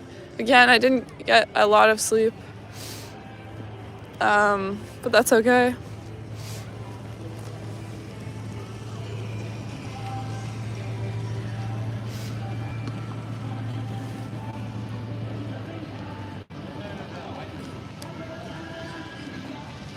We would love to see him. Is there a meeting tonight? Yep, there's a, if you're talking about the general trucker meeting, it's every night at 8 p.m. and every morning at 8 a.m. around sometimes it's later, but hey. Yeah. So yesterday night I didn't hear about him. People in my chat were telling me like go to the coffee place. Yeah, the restaurant place up here on the left. Oh, okay, I didn't know. I thought it was down here, but yeah, no big deal. So I don't know if you have Jeff's information, Travel Fund or anybody like that. Okay. We're gonna link him and all that stuff. So maybe later on, if you want, if you're not streaming or whatever, just drop me info. I got your email already. So anything, we'll get a master together of everything we want to do and the plan like written out. And then we'll just shoot it to you, so that way you know what's going on too. Okay, yeah, for sure. Awesome. And then if we ever meet again or whatever, I'll just hit you up and be like, come over here. Yeah, okay, for sure. I can't really read emails when I'm on this thing. I'm trying to get another SIM card so I can have like one SIM card here. Apparently some people are saying the Walmart SIM card works better than Verizon. So I'm gonna... I think so, yes. That's what I've heard, that the Walmart card works better here. So I'm gonna get that and then put that one in my other phone. Yeah, I don't know. I'm trying to sort things out, so yeah, I don't know. I'm not very organized right now, but it's okay. That's what we're doing too. Like we're also organizing, so that way if you have any questions how to do anything better, or we had a whole lot of input yesterday. We wanted to do like a multi-feed, so you'd have like one screen and like all of our streams, and then have it from the Convoy. So that way you can just click on one link, find all of us. All of our links are in the description. So if you want to go right to there, donate or whatever like that, so then you just click. I want to see Zot. Boom, Zot pops up again. And for sure. So it's like a lot of little details, but mainly we want to take over the media here. So that way, like the real media is like, well, these guys are going to take our jobs, and we can pop up anywhere. Yeah. So we're like a little group now, So like we're all working together, and I'm not really me, but like everybody else, we're all trying to get everybody to work together. So that way, if your stream goes down, you can just go right to the next guy. So that way, when you have an important message to put out and you're trying to block it, yeah, for sure, it can't. So then there's another thing where we might just drop it all together and go to Rumble. You know what I'm saying? So if they censor us too much over here about this, eventually they're going to try to censor it more. Yeah. Once they try to censor it more, we might just drop all of it, and then YouTube has 2 million plus subscribers not watching anything. You know what I'm saying? So then they're going to all follow us back to Rumble. And we'll show YouTube that if you're going to censor us, we'll just take everybody and move them somewhere else. So we'll have the upper hand. You know? So hopefully if everything works out, social media will be the new. Yeah. And then all of us will just be, you know, live reporters. Yeah. So hopefully, you know, any other things like that, I'll just email and let you know, like, some details. And, God, what's his name? WYSIWYG? You know WYSIWYG? I'm not sure. What you see is what you get. Oh, yeah. Okay. Any other questions? He's, like, kind of running the format for everything. Right. We just got everybody together. So any questions like that, you might want to talk to him and be like, hey, what's new with the, you know, social media platform, or what we're doing here. Yeah. And he'll be like, all right, we got updates on this and this. Do you know what happened today? Because apparently they were supposed to go into a meeting with Congress or something. And... I missed a lot. I got to catch up right now. I'm supposed to meet up with somebody. So I got to meet up with them and figure out what's going on. And, okay. Let me know later what you want to do, if you're off or whatever. So that way I can try to get more details from tonight and shoot them over to you now. Okay. All right. Sure. Cool. Yeah. I'll see you later, Charlotte. Take care. So yeah, I think that was the meeting that you guys were talking about last night. I missed it.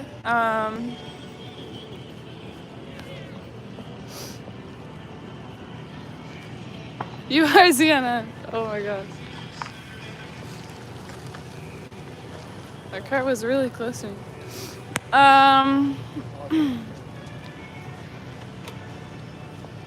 Around 11. I'm not even sure that I was here around 11 p.m. I think I came back a little bit earlier last night.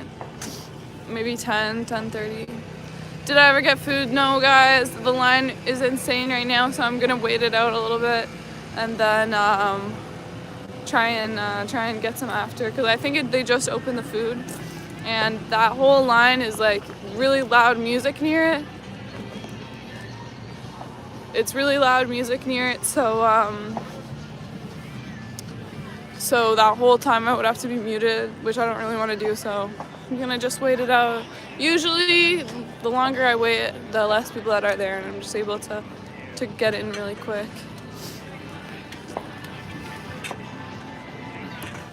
Yep, swish swish, guys. I'm in sweatpants, but I'm still swishing in spirit.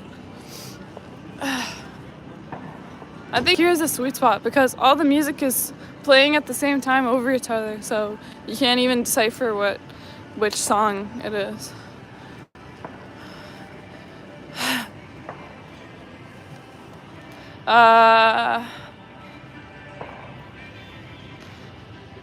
If we send you money now, will it be in US currency? You can send me money on PayPal, I believe, and just send it in US dollars. I am trying to convert my cash over to US dollars. If my Visa doesn't work, then I can just convert the Canadian cash.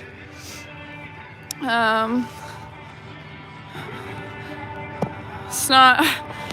Yeah, Zot's in the chat. Here, you guys are right. There's always music everywhere. All over this venue, there's music.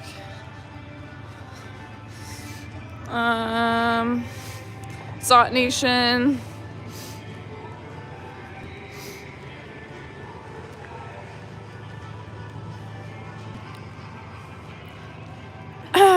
Yeah, guys, don't forget to like and sub.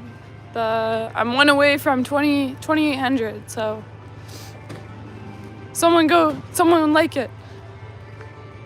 Oh, I'm at 2,808. You guys are awesome. Go to a bank tomorrow and exchange. Yeah, that's what I'm gonna try to do. I could have just withdrew US cash, but again, guys, this was such a impromptu thing. So yeah, I wasn't really able to plan, and you know, I kind of just got all my stuff and I drove down.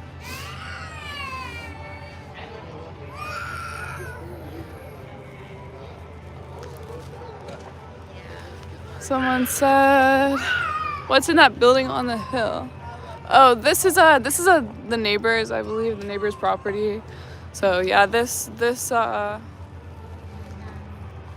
property does have houses on either side. That's why they're sort of saying to keep the honking to a minimum after 8. No honking policy. You know, just to keep the neighbors happy.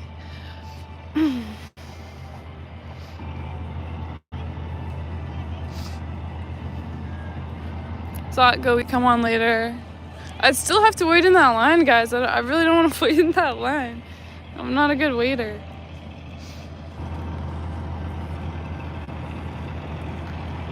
Hold on, I'm trying to keep this stable too. Oh my gosh. Zot, zot, zot. ZNN. Boom, boom, boom.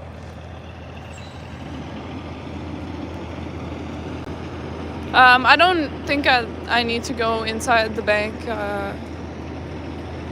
to try and withdraw money, because I'll just go to an ATM.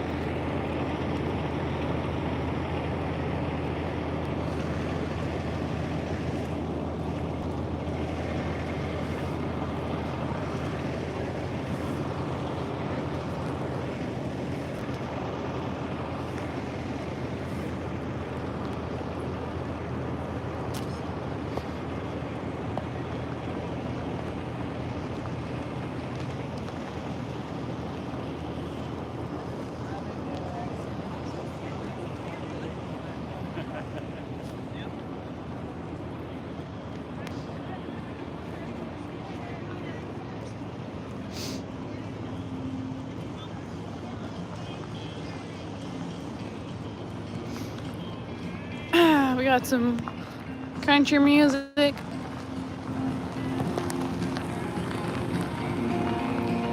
Hold on, I'm just gonna mute really quick.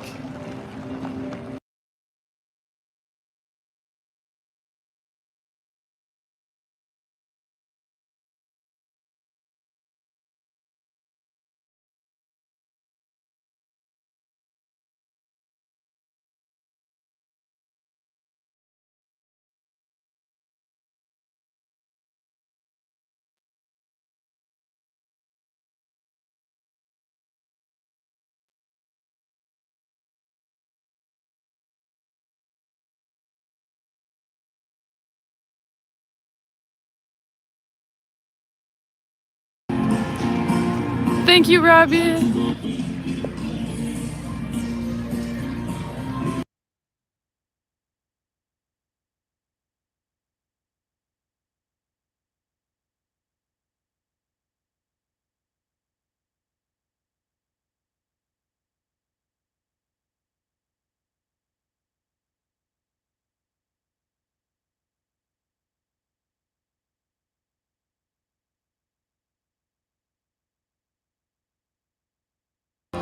Holy crap. I don't think, oh, the line did get a little bit shorter. Okay, guys, maybe I'll just hop on in. Yeah, for the food channel that I know Zot was saying in the chat about it.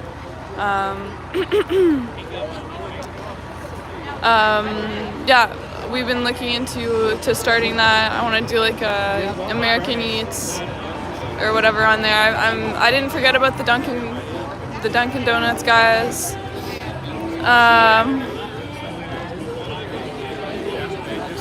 So yeah, I have sorry, Zot just said in the chat, I've been on for 10 hours. I didn't even know, I thought I was 8 or 9, but 10 hours, guys. I do it for you. I put in the hours. What I was saying though was I still do want to try Dunkin', so I don't know, email me your Dunkin' orders and I'm gonna go over there and get some. I've never had it before, so yeah, definitely let me know if you want to see me try your Dunkin' order. Might just do it tomorrow, honestly, instead of like my morning coffee. I'll just go do a Dunkin' run.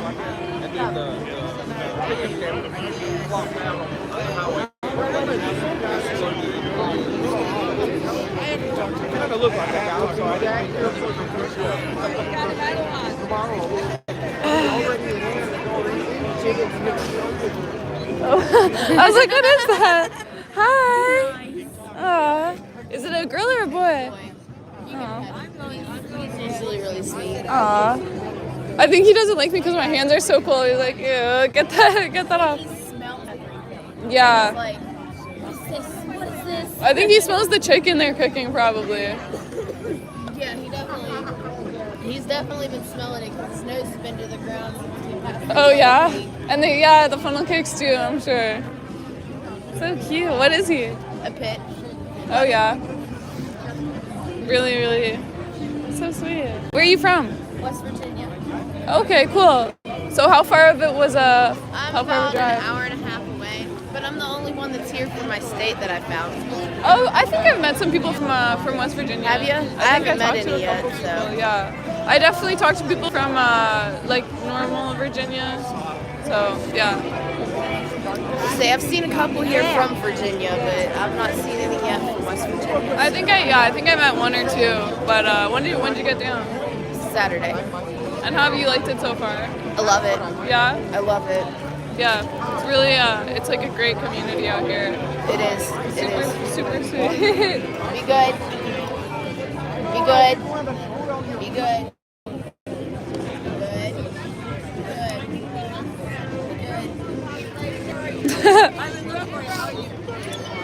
No, be good. It's just like a sniff and go, like a drive by. Aww. Yeah, there's so many dogs out here too. I see like every third person has an update on. No. I know it sucks, buddy. Oh no, you just want to make friends. So did you drive out in the belt loop today? I didn't go today. I actually had to work on my caliper. Oh, okay. Finally got it fixed, and then I went and volunteered in the first aid station. Oh, that's nice. So, but I plan on being out there tomorrow. Yeah. If they go. I think it might snow tomorrow, so I'm not sure. As they say, that's what I hear. But I hope it doesn't. Yeah, me too. It's been so nice today. I just wanted to keep on being sunny. Yeah. Apparently it's supposed to be really hot like next week. Yeah. It's supposed to be I don't know. I'm Canadian, so I'm thinking everything in like Celsius, but it's supposed to be. Listen, you can say I understand Celsius enough that I can kind of gauge what temperature. I think it's supposed to be 20, which is like 65. Yeah, something like that. Something, yeah. It's like Which it's is, like 60, 65. Is it sort of same temperature in West Virginia? We don't use Celsius in West Virginia. But like same sort of temperature as here? But yeah, usually whatever's here is back there. Most of the time though, it's like maybe a 10-degree difference. Oh yeah. Because where I live, we're in the mountains. So, we're in the valley of like two of the biggest mountains in West Virginia. Yeah. So we just get all the wind and the cold from everywhere else. Yeah. So it's a little. It gets a little chilly out there. Yeah. And how long did you follow the convoy for? I actually wasn't able to get on with the convoy. They didn't have enough. Come on, Hondo. They didn't have enough like updates on a lot of their social medias of where they were going to be at. And come to find out when I got here, they actually didn't even come through West Virginia. Oh, really? So I wasn't even able to hop in with them. But I did meet them here. So yeah, I mean that's what's important. Everyone's down here. Apparently, it's supposed to be super big this weekend. Yeah, because everybody had to go back to work. Yeah, exactly. Because a lot of people, they don't have the ability to stay long. So yeah, and also I heard that some other like convoys are going to be coming down here. I heard because I know, if I'm not mistaken, the one Dominion Speedway, I think in Virginia, they made them leave. Oh, really? Yeah. But they were that's why we have. That's why we got that new convoy. That came in. It was like a 10-mile long convoy. Wait, who made them leave? The property owners? Or? I think the property owners. Oh, okay, yeah. But I mean, look at who owned our voting stations. Same name. Yeah. Guess it's the same company, so it wouldn't surprise me. Yeah. Yeah, you never know. Come on. So are you sleeping out here, or do you get a hotel? No, I'm sleeping out here. I was sleeping in my car for a while, and then that one really cold night, a couple of the guys that I met up with, the ones like, we have an extra like space if you want it. Like it's warm. Like you don't have to run your car all night because gas prices are ridiculous. Yeah. And I was like, okay. Like I'd grown to trust them enough that I didn't think they were creeps. So yeah. And he's not gonna let anything happen to me. So yeah. Oh, that's really people here are so like so giving. Yeah, that's really I great. I trust my Hi. Hi. I will help you, but I have food. Okay, that's all right. Rachel said hi. Rachel from Arizona. All right, I'll tell her. I was the one playing the drum. Okay. But yeah, I trust my life with about anyone around here. Yeah, So. yeah, everybody's super. See, I didn't even know that lady, and she just came up and hugged me. So. Yeah. Oh yeah, they're all very friendly and nice. No, they're not gonna give you their chicken. Listen, I might She's give like, you. why can't we just go up there? Yeah. He's probably like, why are they coming from that way? Yeah, no, that's not the direct path to the food. Yep. Yeah, no, but so you're sleeping in the truck or? No. My buddy has a setup. He's got like this little, almost like a U-Haul trailer. Oh, okay, but he's got it insulated on the inside, and he has a heater. Oh, that's awesome. Yeah. So it's really warm in it. Oh yeah. Sick. Yeah, that's really cool. Oh, Heimdall, you almost pulled me over backwards. And does your family like kind of agree with you on all this? They're half and half. Some of them are scared it's going to be another January 6th. Yeah. So they're constantly in fear, like, can you please come home? We're like afraid. And the other half, they're like, well, we didn't agree with it at first, but we see what you're doing now, and like, thank you for being a part of that. Yeah. So it's about 50-50. But I told him, I was like, I have a duty to, as an American citizen, I have a duty to my country. Yeah. I may not be in an active military, I may not be a police officer, first responder, but I still have that duty as an American to make sure that my country doesn't get overrun by tyrants. That looks awesome. The 2 lines are all the same. Okay. Sweet. Yeah, it looks Thank great. you. But, yeah, I have a duty to my country. No. We're getting food. You guys want to step up to the next line? You're about the same distance. Yeah, sure. Yeah. Right behind there. It's the next line.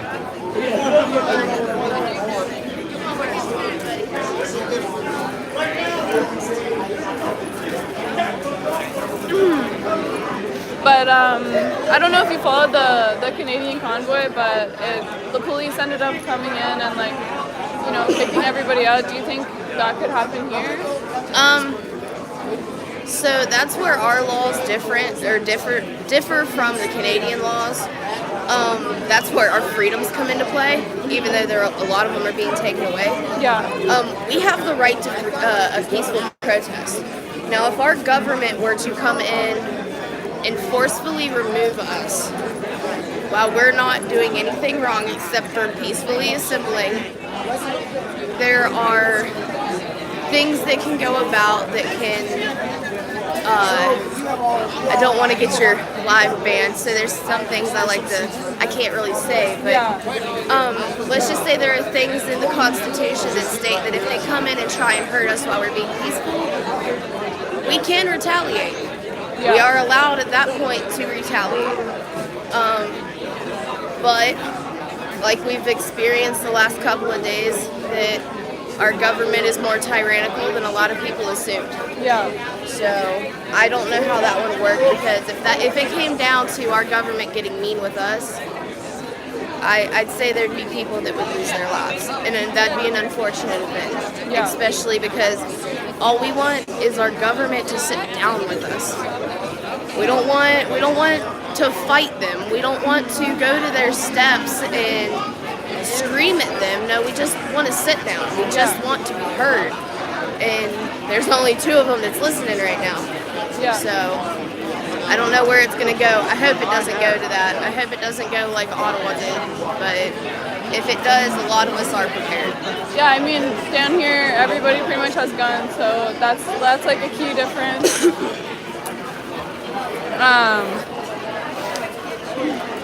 But also with this being a private sort of venue, I feel like it's a lot harder for the police to come in.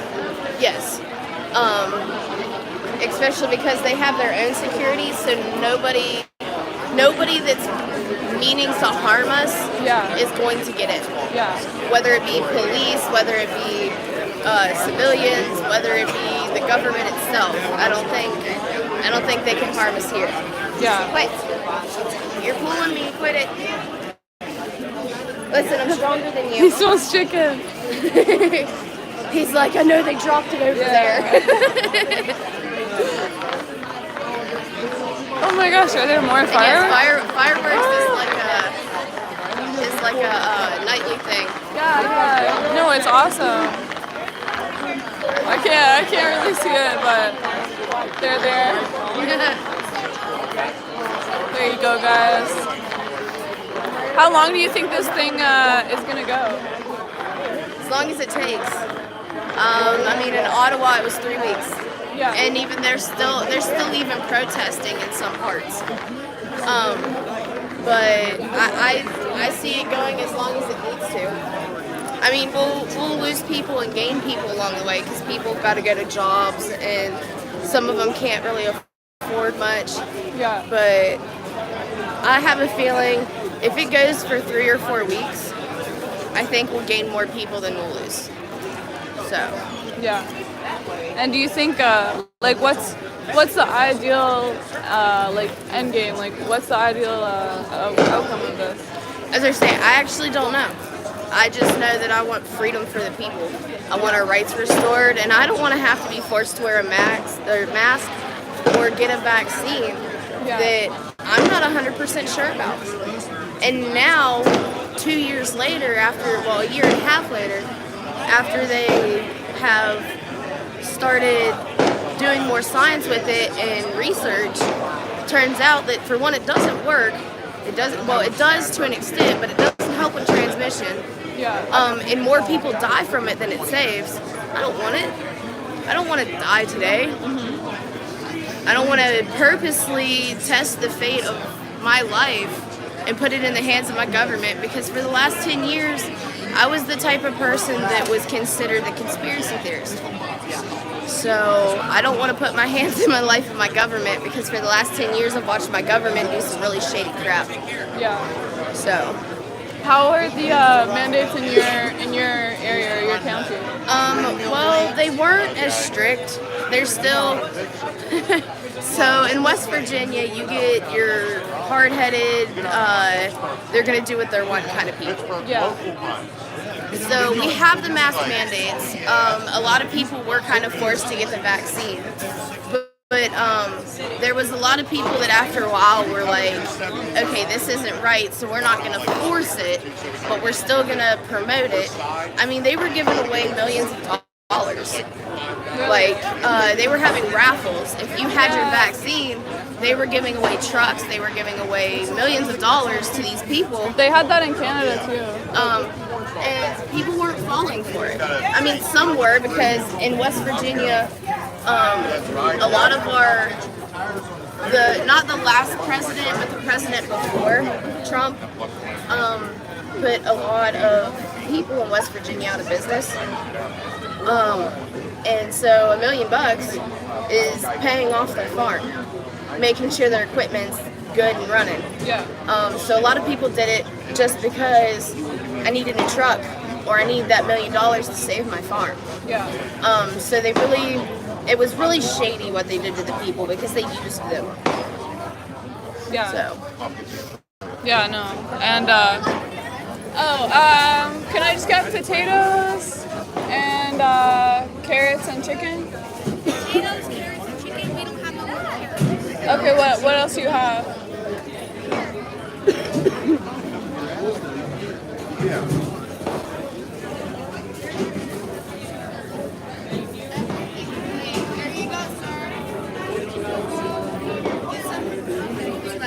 Do you have any other vegetables? That's not. No, I'm sorry. No.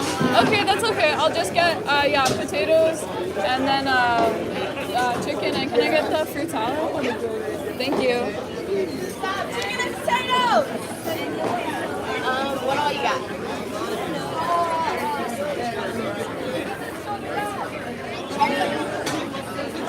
I love your makeup. Thank you so much. I like your hoodie. Yeah, you too. Yep, just chicken and potatoes. Looks good, guys. I don't know. I don't know how I'm gonna do this now.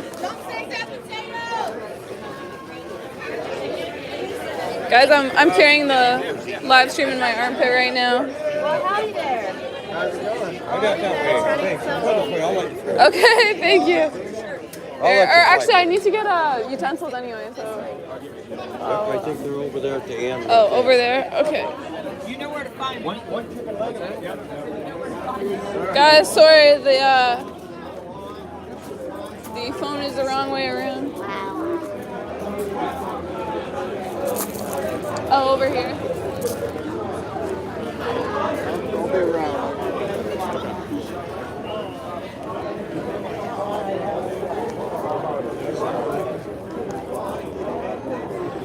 Do you know where the utensils are? Utensils around like Walmart. Thank you. I didn't bring my camper this time.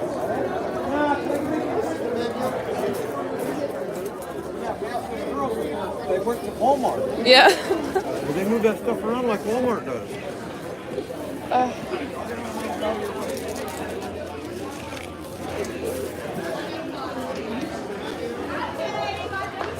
You mind putting them forks on there? Yeah, sure. How many do you need? Just one. Just one? And a knife. And a knife. And if there's any spoons, yeah, there's a spoon. There you go. I seem to have my hands full. Yeah. Thank you, hon. No worries.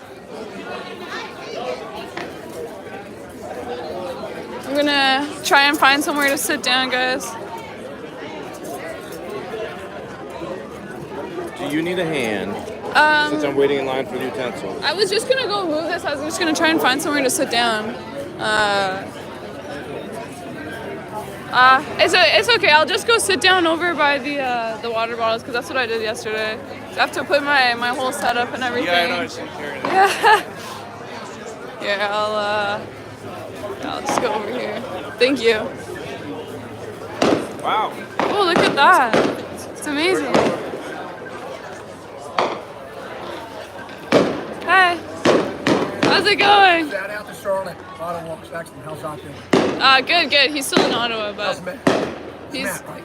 yeah. Matt Zod or Matt? Oh, Zod's not a real person. Zod is Matt. They're Yeah. both called that. Oh, okay. Yeah. So both Matts are good though. I call your brother Zod. Yeah, that's Zod. Yeah, they're all. Everyone's well, Matt. shout out to the original Zod, Zoke, and a few others up there. Excellent. Thank you, man. Sorry, I'll put this down here. Thank you so much. You're welcome. Okay, guys. So I'm gonna do a taste test again. It's been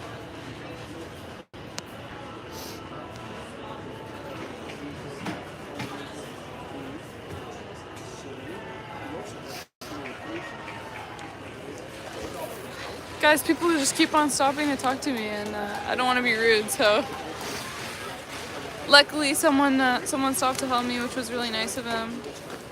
Where is my? Oh, it's in my pocket, guys. Okay, so I'm gonna do a bit of a taste test. I know I'm crooked. Forgive me. I'm trying my best here.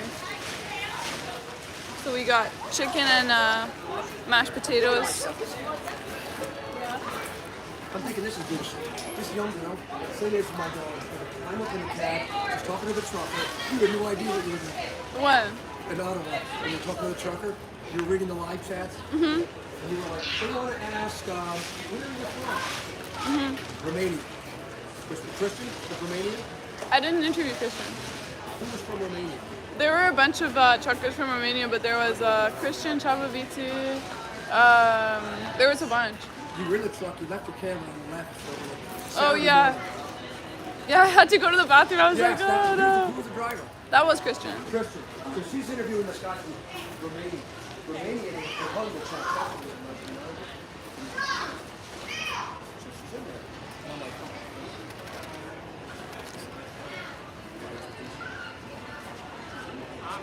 And every time she talked to him, someone would come to the window, and she'd be like, oh, Christian, there's somebody, and they give him a 50 or a gas card, or give him something.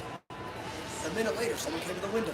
Finally goes to the back, and he's telling the story about the lady in the child. I forgot to read it. It's really good, guys. Super tender. Super, very good. Very, very good. It's a turkey leg. I think it's chicken. Maybe it is turkey. I really don't know. All I know is it's good and I'm hungry, so. It's all home cooked food too. It's really, really awesome.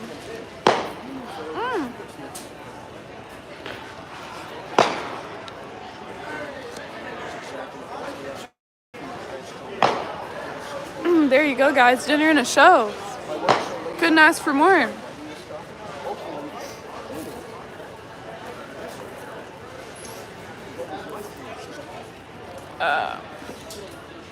So, flip this back around. So one side of my life in the U.S. Yeah, it's been great. It's been warm.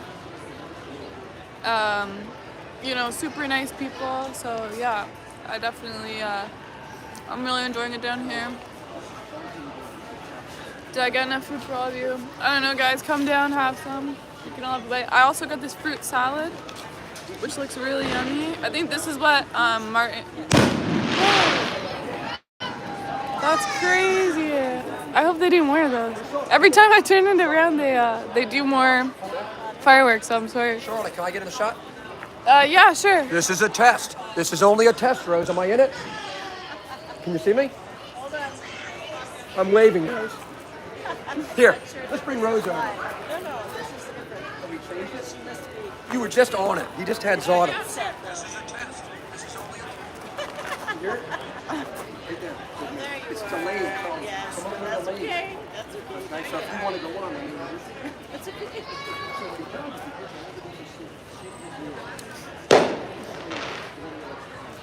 I wish I could put this in a way that you could see the fireworks, but there's not really anywhere to set it up. So I'm sitting on water bottles right now.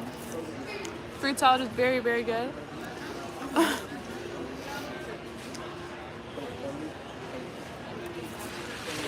Is there access to a river behind the racetrack? I honestly didn't even know that there was one.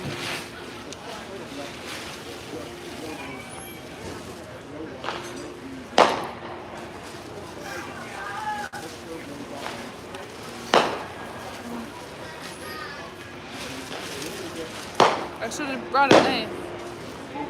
Plastic knives don't work anyway. It's just like a flimsy little, you know, metal knife. Steak knives mean business, but plastic knives.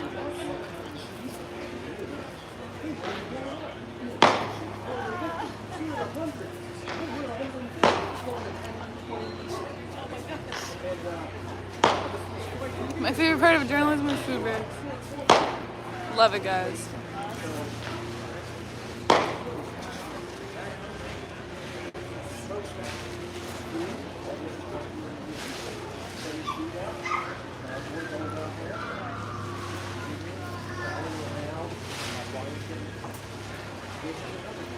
Yeah, Hagerstown has just been awesome.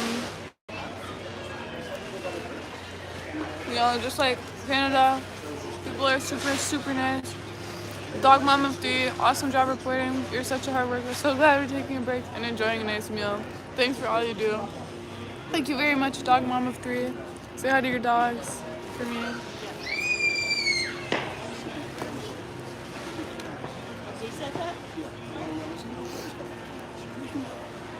So yeah, apparently I've been streaming for like 10 hours, I think. Including including the stream from earlier, which got messed up. So there you go, guys. So they're playing around. So they're coming to Ottawa.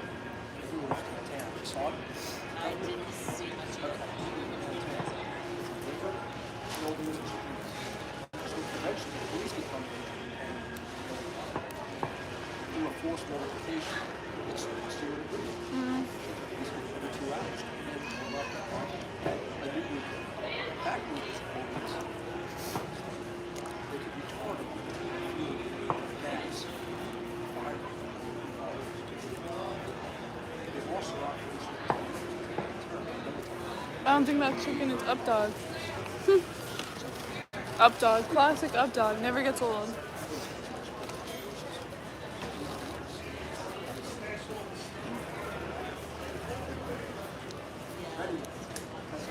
So apparently this fruit is, it's not canned fruit, like it's real fruit that they cut up, which is awesome. The gate is not opening.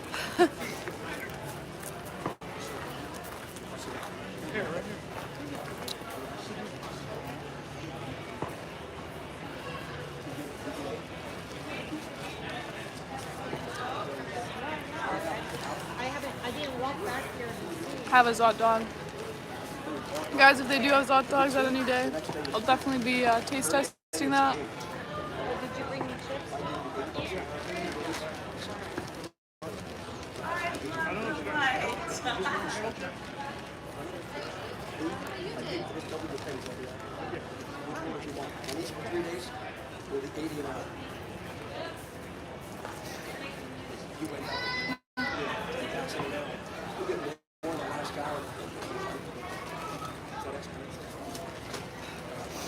Yeah, guys, so I did do a bit of a marathon today. Started my first marathon stream since getting here. But you know what? I'm not even really tired just because it's great to be out here.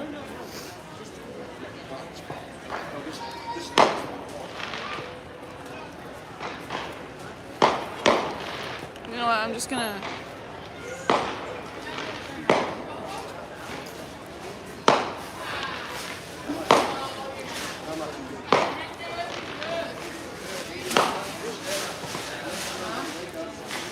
Sorry if this is nasty, but I have to eat with my hands. I don't have a knife, guys. You know that cage lock, right? What's that? Yeah. Yeah. Right? Yeah.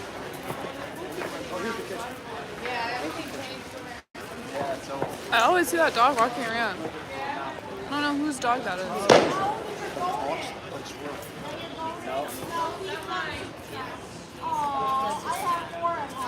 Can we just grab water? Oh, yeah. I'm still working No. on it. Okay, no. Can I can't grab one? Or, Water, sure. yeah. Oh, yeah, no. No, I'm not grabbing one. Mine's over there. I don't blame you. Yeah. You drop me, I don't blame you, honey. 2 minutes of this bed. Let's go back to Thursday.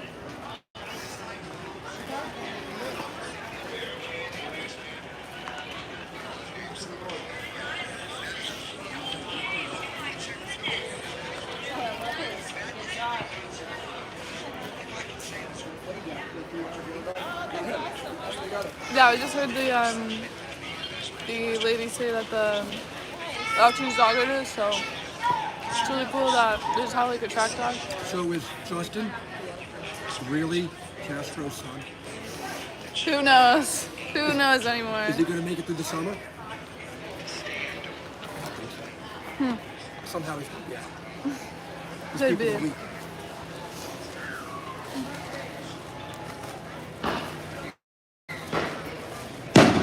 Holy crap. Every time I miss it. I'm trying to show you guys. It's like a real fireworks show, guys. A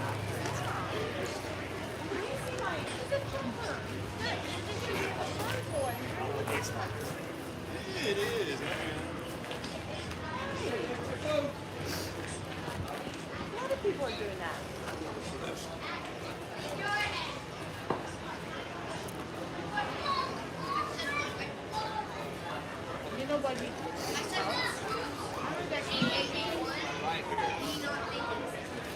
just leave it facing. Guys, do you want to face me or do you want it to face the fireworks? Let me know.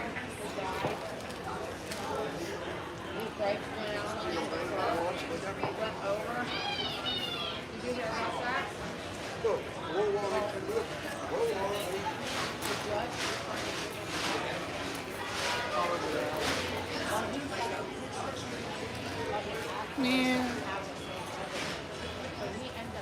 Fireworks. Fireworks.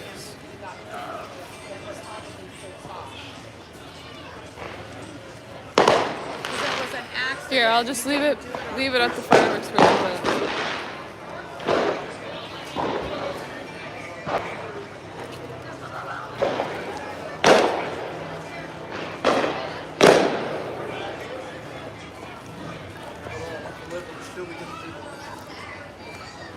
It's not even really facing them properly, guys.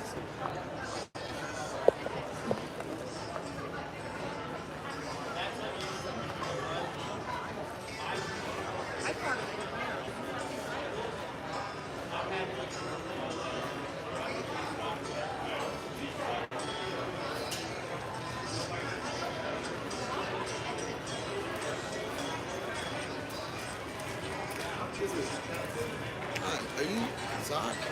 Yeah. Okay, I saw you this morning. Oh yeah, I remember during the meeting. Yeah. Yeah. How's it going? All is well. How you doing? I'm good. Good. I had a question. Something I wanted to address. On day, I think it was like day 2, maybe day 3. Hey. Yes, sir. Who are you? I'm Julius. Julius. Good to meet you. I'm Mike Wilson. I just help out. How you doing, Mike? Charlotte already met. You guys know, do you know Fry TV? No. Fry TV has been putting me and Oreo Express on. Yeah, see, you too. He aggregates everything. So he takes all the different live streamers. He sits there all day and aggregates them, okay? Okay. And if you get by music, you might get copyright and they'll shut you down. Yeah. He'll turn the volume down. And if you just get started, some people are new. He'll be like, hey guys, on his live chat, let's raid the new guy and give him likes. And then he'll have them on the big screen. They'll be like, holy cow, he went from 36 to 50 to 100 to 150. So he's pushing everybody. And there are times he wants to speak to people, to communicate with you guys. So like in the morning, when they all pull out, I think this morning, every one of the live streams he had was all in a truck. Yeah. And that's great, but it's really the same shot. I can't tell the difference from your truck, her truck, the other guys. Neither can all the other people watching. But they had one aerial one morning where all the trucks were pulling in like a funnel. Yeah. It looked really cool. So every morning when the trucks pull out, I'd recommend somebody stay here, someplace where there's a bottleneck right at the road, so you can see everybody come in tight formation. That's what me and Oreo do. At the gas station. So, yeah, what we do, yeah, at the speedway. gas station. I saw that one. And then, yeah, we'll drive, and then we'll get ahead of the convoy, we'll pull out, and then we'll just show the whole thing come by. So wherever that best funnel is, you keep it tight. Just look. Because all day for 3 hours, we got you all driving with it. Yeah. But getting those special shots is cool, you know?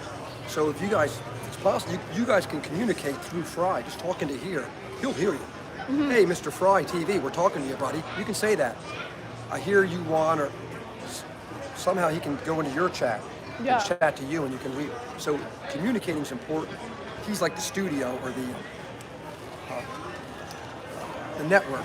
Yeah. I don't want to say it this way, but you guys are kind of the reporters, even though you're all individual. Yeah. It's still good to have a shot of not everybody in trucks. Having someone in base camp during the day is cool too, so people can see what's going on, because that's where they're coming. Visitors. They're not going to DC. Gotcha. I know what you mean. Having somebody beat somebody while everybody's out, and one person here kind of just talking to people, kind of. Exactly. And you guys can communicate through Fry. So if you all communicate, you can say right now, hey, I'm not sure Fry's name, but Fry, I'm telling these guys about your copyrights and stuff. I got Oreo. Julius. Yeah. I got Julius and I got Charlotte here. So I'm trying to get them to communicate with you. They can do it directly. Right now, I'm communicating. He's probably hearing it, okay? We could do pull up a sign, Fry. And then he'll chat back to you in your chat rooms. And you guys he can kind of manage. I think he's sensible enough, no offense, to manage. Not manage, but to offer some guidance. Yeah. Some tips, and you can take them or leave them. So pass the word to WYSIWYG. And if you guys can work through Fry, I'm telling you, man, it will really doing great. The communication side of this is doing great. This operation is doing great. The Prowler operation roaming around D.C. with Brian going in, that's doing great. They have no idea what. Anyway, Ottawa got bogged down a little bit. Operational tempo was lost. So Fry is a great one to communicate with you guys, and he can say, hey, I didn't get anything on those fire, whatever it is. So figure out who Fry is. It's Fry TV now. Yeah. Gotcha. And if you guys can even get the cell number, get the emails, and it'll really take this thing up. It's like the stock market. There's ups and downs here. The goal's to get the freedom, man. Yeah. Right. Get the tyrants out. Yeah. Right. They're on their way out. They're going to go kicking and screaming. How'd the price of gas get to almost $5.50 a gallon in the past 2 weeks, folks? Yeah. What a great distraction going on over there in Ukraine, to some extent, and the price of gas got way up, which inhibits people to get here and makes our costs go up. What a convenient thing to happen at this time. The Crimea was really important. The Crimean War was like in the 1850s. Really Sorry, I important can't war. really mention stuff like that just because my videos get taken down. Because of what? Anything. Crimea? Yeah, even if you mention it's convenient, the gas prices and stuff. Oh. Yeah, YouTube's really They'll call it misinformation. Okay. Yeah, exactly. What happened in 2014 with Crimea? That was the most important part of Ukraine, really. We didn't do anything. Putin's been trying to get that eastern land bridge to the Crimea for a while. We didn't do anything. Right. And all of a sudden, we get serious. So I'll leave it at that. But hey, Fry is the Fry TV. He's got a name, but I forget it. I think he's in Texas. Yeah. And he's solid. He said Mike? I'm Mike. Mike. Good to meet you. Julius and Charlotte. Yeah. I love Charlotte. Good man. to see you as always. I just want to say God bless him. Thank you. Thank you for all you're doing. Sorry about that. I was a little sudden, but yeah, thank you for all you're doing. I just want to say God bless. I was going to ask a question, but it's not important. They're live streaming. Oh, okay. You don't remember? Okay. No, I do. I'll tell them Fry. I'd rather have character than to kind of go the other route. So I'm going to say God bless, and I just appreciate what you're doing. Thank you. You too. And so you said. You said, what's your name? Julius? Yeah, I'm on YouTube today with Julius. Okay. Yeah, And- I've been rolling with Oreo Express. Okay, yeah. Yeah, you know Oreo Express? Yeah. Okay, yeah. I haven't gotten a chance to talk to him yet, but I know he's been around. Yeah, I know. Most think we're one. I mean, we are a team. Yeah. But I also have my YouTube page as well. Yeah, exactly. So I gotta get that out there as well. So I know it's a mouthful today with Julius, but yeah, I've been rolling with him, and now we have Brant for Liberty. He's with us too. So we're all three a team. Okay, awesome. Yeah. So yeah, God bless you. Yeah, thank you Nice so meeting you. much. Yeah, good to meet you too. Take care. Have a good one. And all these guys, these three ones, will be on different so if you see something that's really interesting, you can say, So I'm gonna eat now. I'm just gonna try to eat this super quick.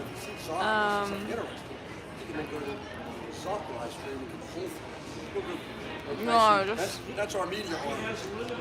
it's good, but it's kind of cold. Well, the news will report this. And if they do, it's going to be really bad.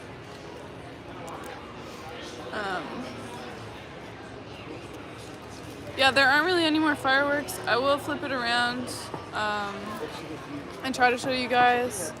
They give you big portions too, eh? Like they must have a lot of chicken back there to give everyone 2 pieces of chicken. So that's good on them. Good on them.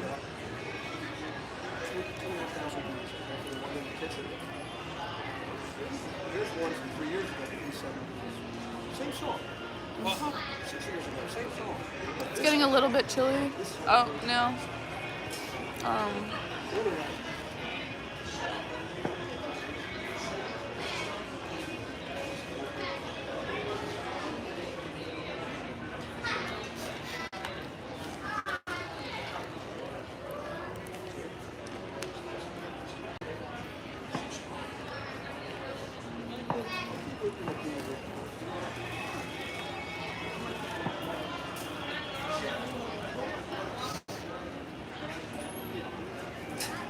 Guys, I don't really want to pick it up because my hands are going to get super greasy and then I have to hold this and there's not really anywhere to wash my hands, so.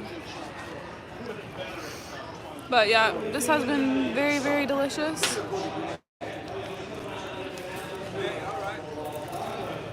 I'm just going to try to get through this.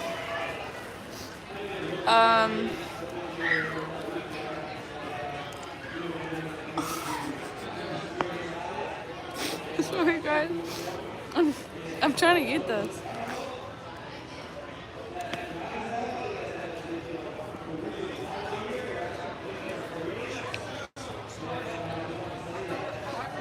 Maybe I'll give it to that girl's dog. If I can't eat it.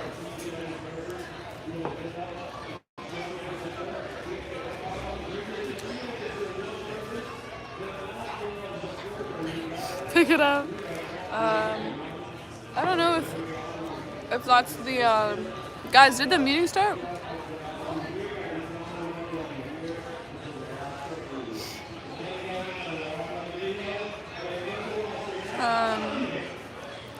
But I do hear someone on the loudspeaker, but I'm not sure if Brian's on yet.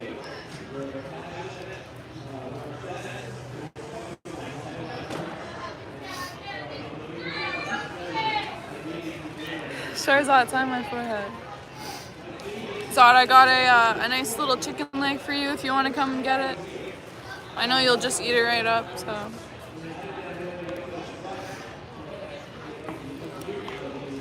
Zods love chicken legs.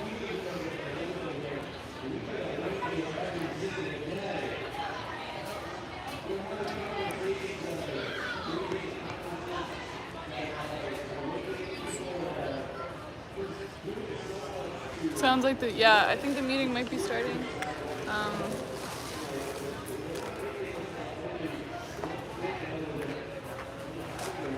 gonna head over there.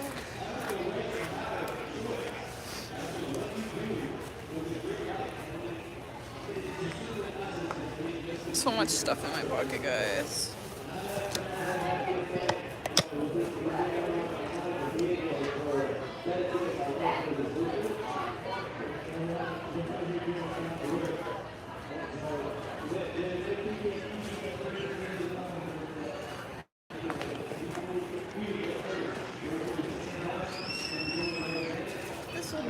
Oh shit.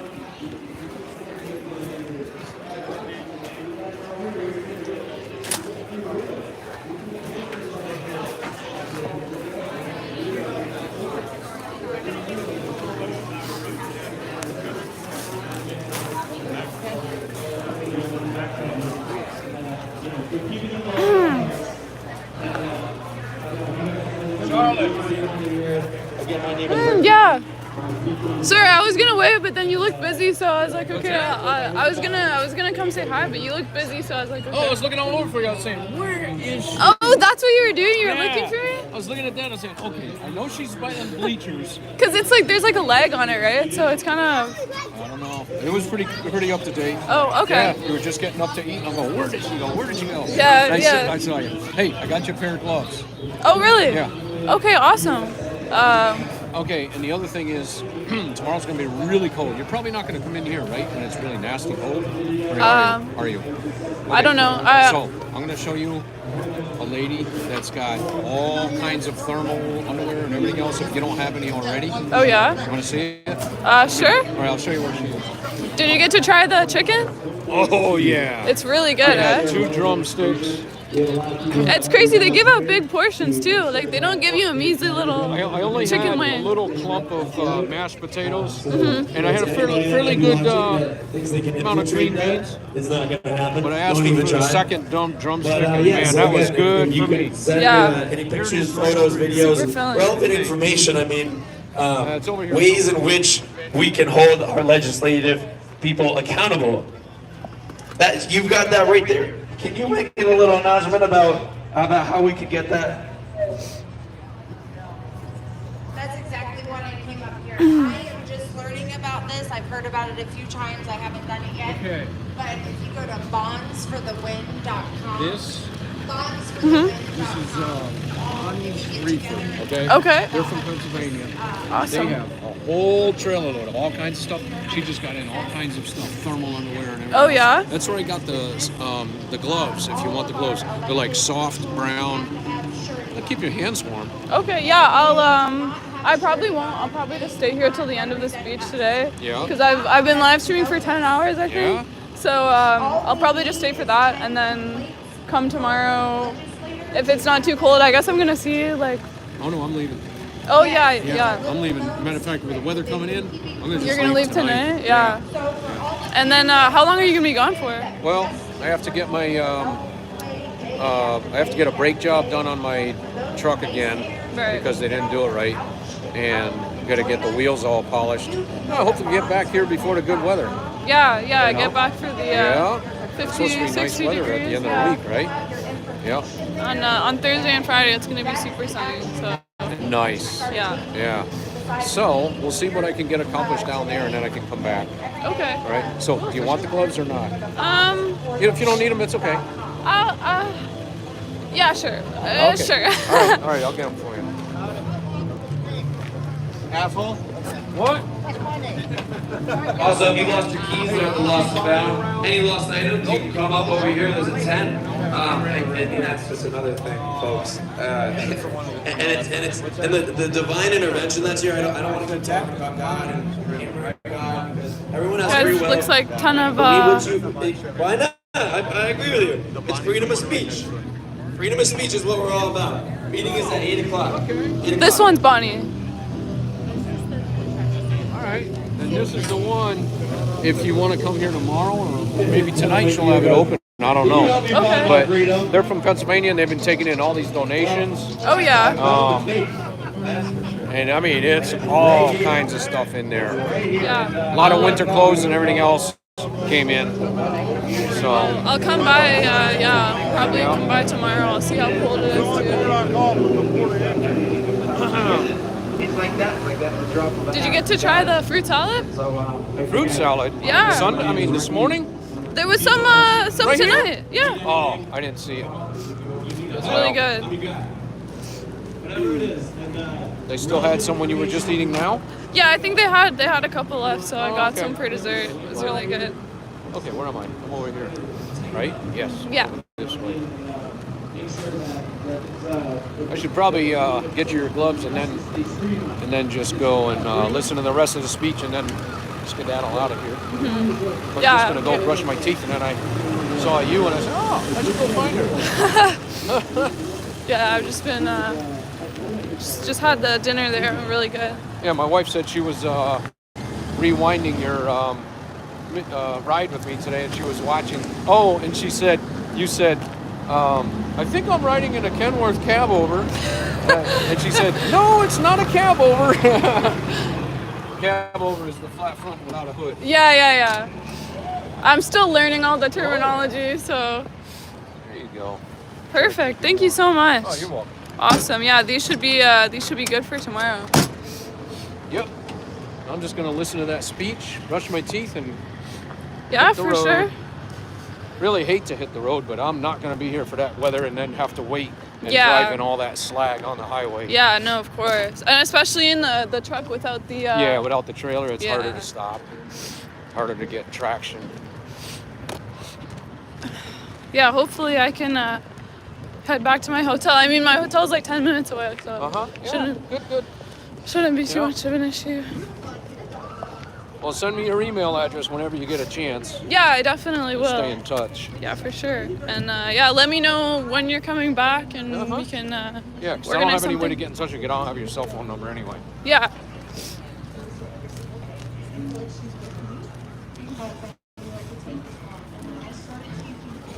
Just go where you like to go to videotape. Sure, yeah, I'll probably go closer.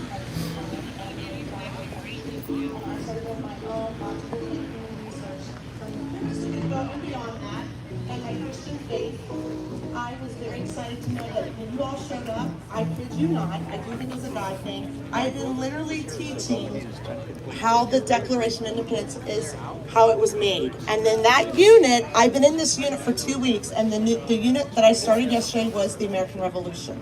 I just got done teaching the Boston Tea Party, and how convenient that the People's Convoy was here in Hagerstown. Wow. And I got chills. I got literal chills knowing that I'm in history and our kids are in history in this moment for a reason. God has put us in this position, no matter what your belief is. I know this is meant for us to be proud of ourselves and our families and our loved ones. Even if we may disagree in different moments, that's what makes America, as everyone has said. and I was so thrilled. I just took it upon myself when you guys came in Friday night. I made the poster with some help from my artistic 8th graders, especially the girls, who told me, you should put the stars on there. And I was like, absolutely, because I was gonna do red, white, and blue. And I just asked the children if they wanted to, hey, do you want to sign my poster? No pressure. A lot of them came up and signed the poster. Even my little 7-year-old put his bottom name there, just barely in his goofy 7-year-old handwriting, which is great. And I have my other son who's in 8th grade, and ironically I've been able to teach him this year. He's probably hiding back there, full of embarrassment of his loving mom.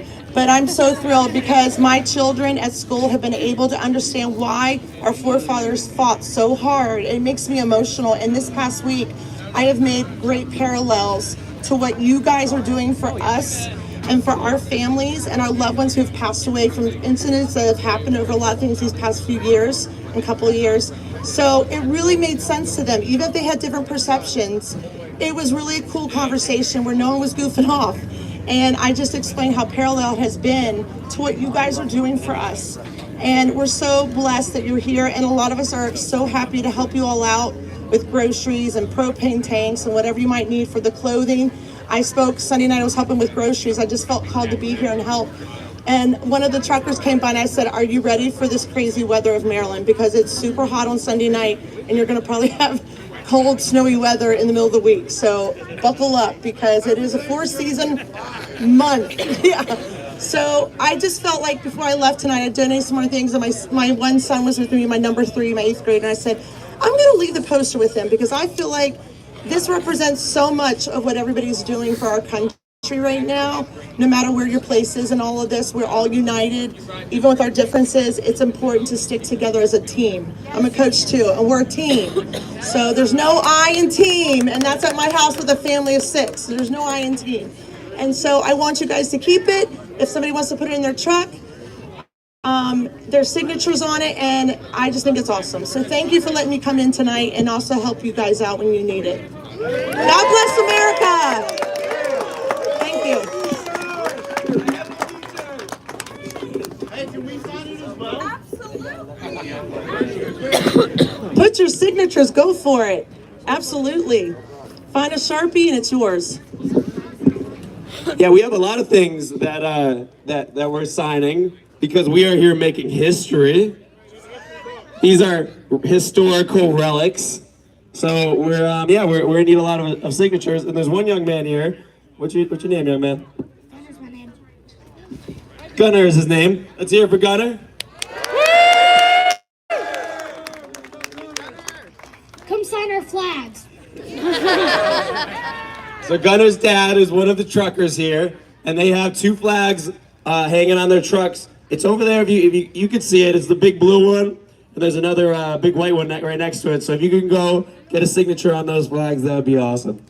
Now, before Brian comes up, if anyone wants to say a few words, I don't want to get the music going quite yet because we have a lot of live streams going on, and they'll use that as an excuse to take them down.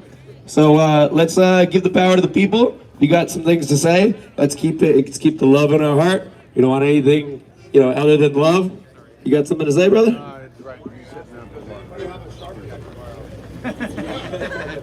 Does anyone have a Sharpie that this man can borrow? Yeah, ask and you shall receive. See? What was I talking about?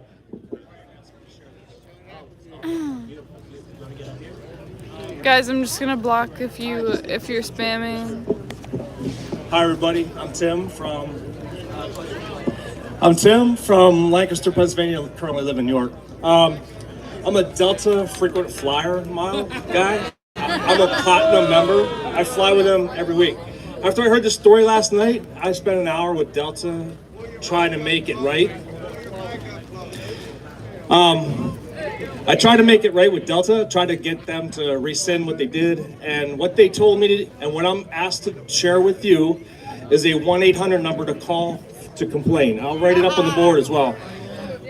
The number is 1-800-455-2720. I'll write it down. You can call between 7 a.m. and 11 p.m. Eastern Standard Time, 7 days a week. 1-800-455-2720. This gets you to the corporate headquarters, and what the directions say is, this is for comment and complaint, and then past travel, and this will get you to the right people. And it says kindly ask for something. Ask for them to make it right. Kindly, don't be angry. Tell them what you know and tell them you want it right. That's all I have to say.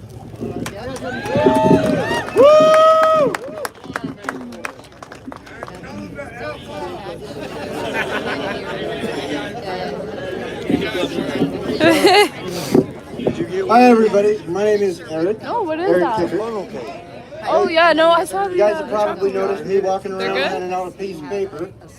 That piece of paper. Oh, closer? All right. Now you can hear me, right? All right. So I've been handing out a piece of paper that lays down every single member of our government, from the police officers to the president, all the inferior, supreme, Congress, senators, Republicans.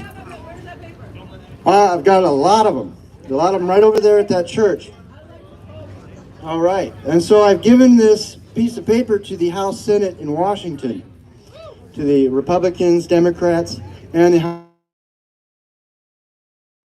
Actually respond to it. I think it's like 7-10 days or something like that. I'm not sure. But it's been reported to also the Inspector General, the FBI, and ICE. All right, I was also assaulted by the Capitol Police officers trying to invoke that constitutional right. After requesting a 24 hours in advance, a police escort to do so. And so I have also now pressed charges on the Capitol Police officers.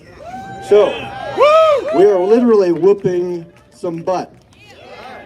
So if anybody wants to have a detailed conversation about how to cure all infectious disease on the planet, I'll be right over there at that church. Anyone else? Thanks so much, man. I'm going to bring some right now. Let's give it up for Brian before he comes on.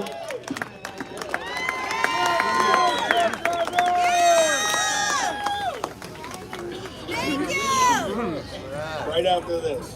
He's just a truck driver. Good evening, everybody. Let me make sure my sign's up there appropriately. I don't know what that means. Somebody put that up there, I'm not sure.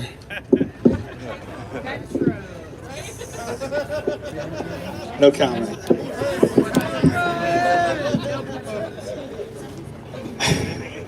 I'm not going to get too political tonight because I just had an amazing afternoon. And it was an afternoon spent with many of you, being able to finally have a moment to walk around and go out there and hang out with people by the fire and share stories and talk about what happened today on Capitol Hill. Just a good night. And I don't know if you guys noticed, but man, is the vibe good tonight here. I seriously, I feel ashamed of this.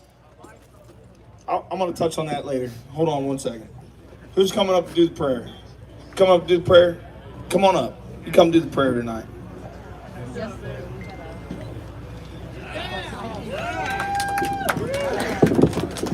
Let's go before the Lord. Father, you know the stars by name, and yet they're without number.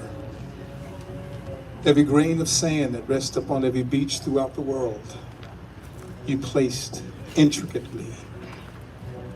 How much more are we special to you than all of creation? As we gather here tonight to be inspired, to be encouraged, may we do so with the knowledge that we're intimately loved by you.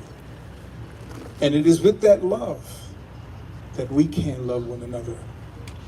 No performance, no judgment, and there is no condemnation for those who are in Christ Jesus. Father, I pray for a grace that we entreat our neighbors as ourselves. And I just ask, God, that you would dispel the spirit of fear, the spirit of thievery, and the spirit of violence from this place. and let there be a unity. We pray for our leader, Brian, that you would strengthen him, you would keep him, speak to him in the night season, give him wisdom and guidance. And may we trust him as he trusts you to guide this movement to accomplish your purpose. Because the eagle is soaring. In Jesus' name, amen. Amen.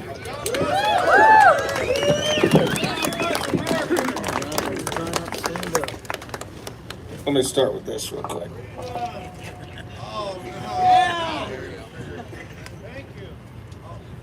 Point was made. Some folks have criticized lately about what I did today. If you're not tracking, if you weren't catching the live stream, we were supposed to have a meeting today on the Capitol steps with a certain senator from Alaska.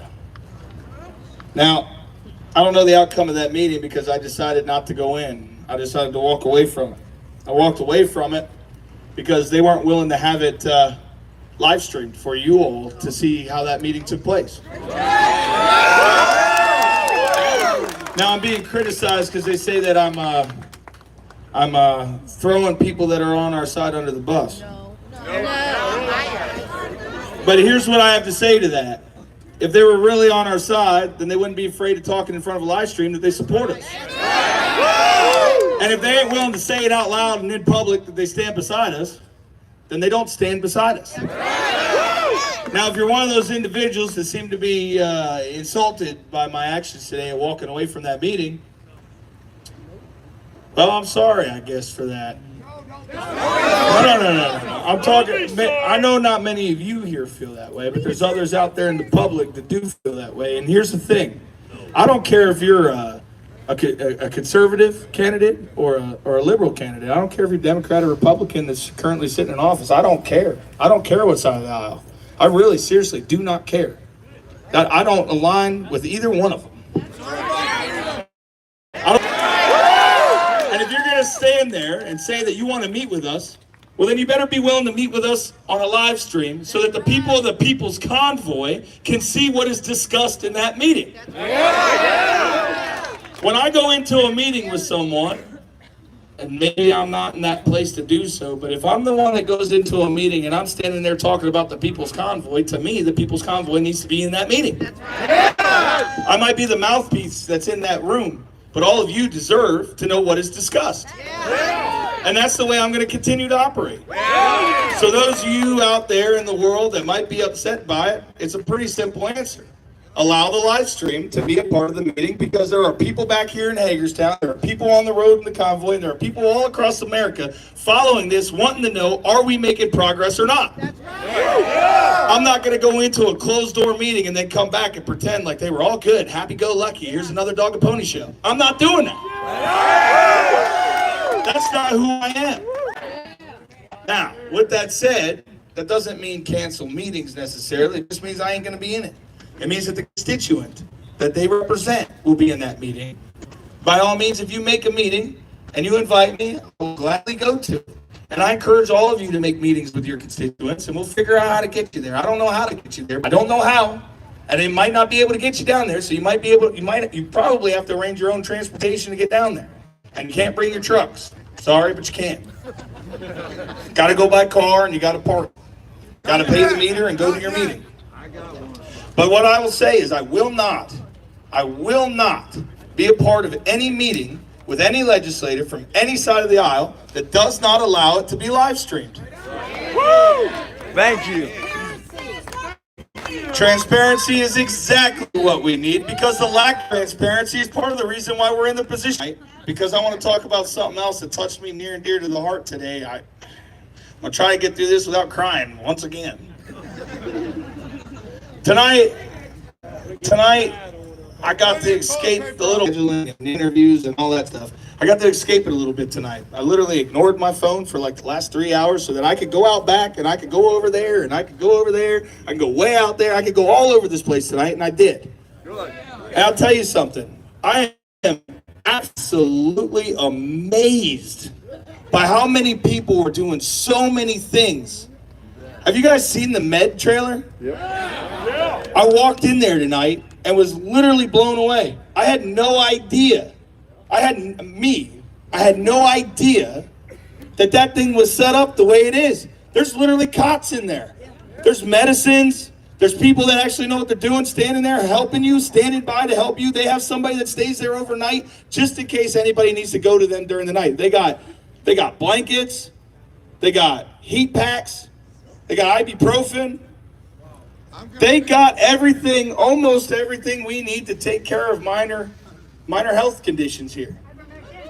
I'm not going to say that out loud. But yes, I believe they do. But seriously, and then I go down and there's a funnel cake thing. Then I go over here and there's ice cream. Seriously, I'm ashamed, personally, I'm ashamed that it took till now for me to finally make my way out there. And I'm sorry to everybody that's been out there. I am sorry. From the bottom of my heart, I am sorry. I've been sitting here thanking volunteers like crazy, and they deserve the thanks. But the community that has been built here is absolutely amazing. There is no need to come up here on the stage for a meeting to talk about the same stuff every single night when we got people out here that are... I mean, seriously. Like, if you haven't made your way back there, or if you're back there and you haven't made your way up here, do it. Straight up. It is absolutely amazing. I don't know about you guys, but the vibe tonight feels way different. Tonight feels good. Tonight feels like we all came together. Finally, we have all came together truly. This morning I felt like crap because I had to be in DC by 8 a.m. this morning, which ended up being a waste of time. But I had to be there at 8 a.m. this morning because I made an appointment and I went down to try to do it.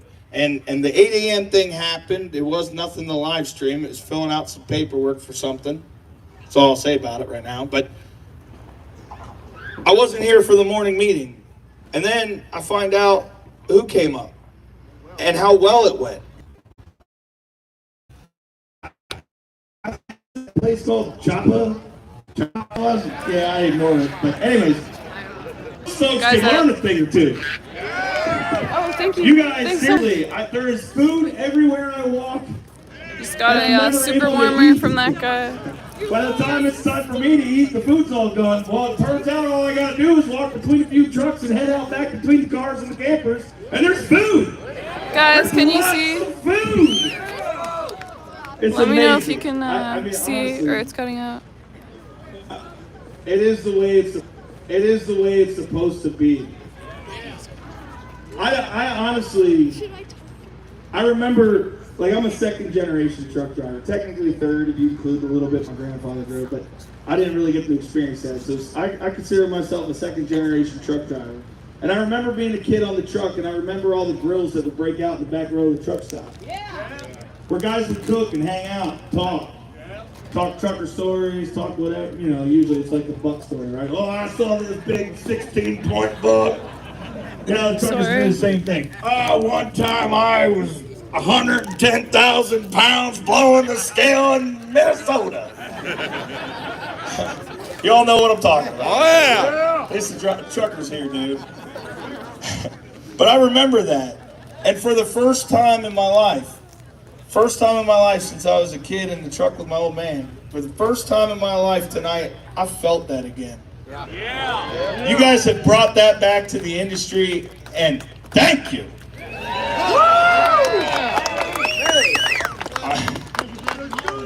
You know what's crazy is people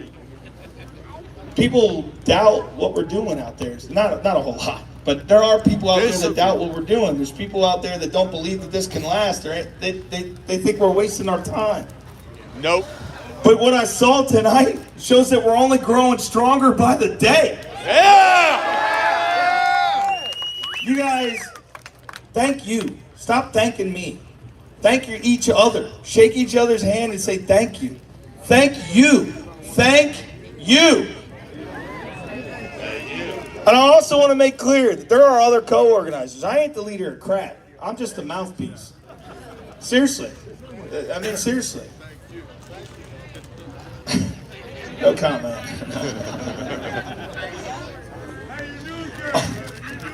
What, they want an ugly bearded trucker in front of the cameras? Yes!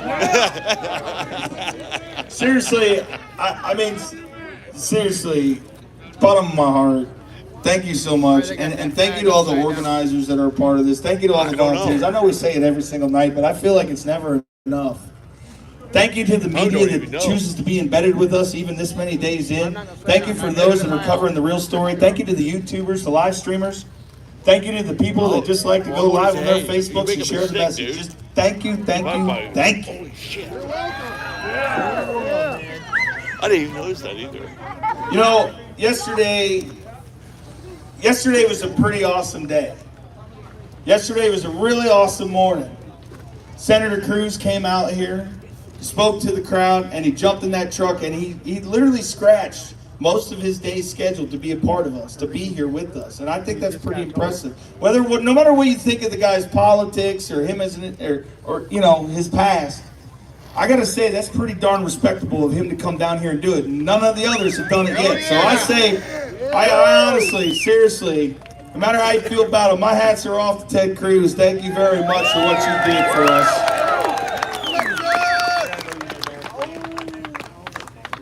I think a lot of people could take a page from his book and what he did here. Yep. I really did. I'll go back to that row. Hey, he's probably tired of it. Some of you don't need a microphone. I can hear you over everybody. Some of you just need to go to the back and yell back at me. I don't even really know where to go from what I'm saying. Seriously, I'm just seriously impressed with all of you. I'm amazed by the community that's been developed here, and it's absolutely amazing. And I don't even know how we got to this point. I would have never imagined. I think I said it before, but I'll say it again. You know, at the beginning of this, me and Mike Landis, we thought, you know what, I'm going to slap a couple American flags on my truck. I'm going to go up to Sacramento. He's going to go down to Barstow doing the same thing. And we were just going to live stream, start heading east. And that beginning of the plan turned into Adelanto, California, to all the way here. And then not only that, it turned into multiple convoys from multiple directions all coming in, till finally all these convoys coming together as one.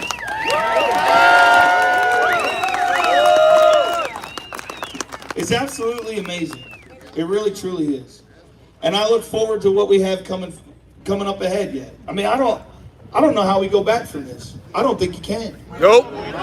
I think this is something that will live on forever. I think this is something that's going to be in the history books one day.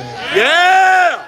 This is a movement unlike anything I've ever seen before in my life. And like I said, the last time I felt the way I feel right now, I was a kid in the back row of a truck stop eating burgers off of some trucker I didn't know that was from Idaho, cooking them burgers on a grill.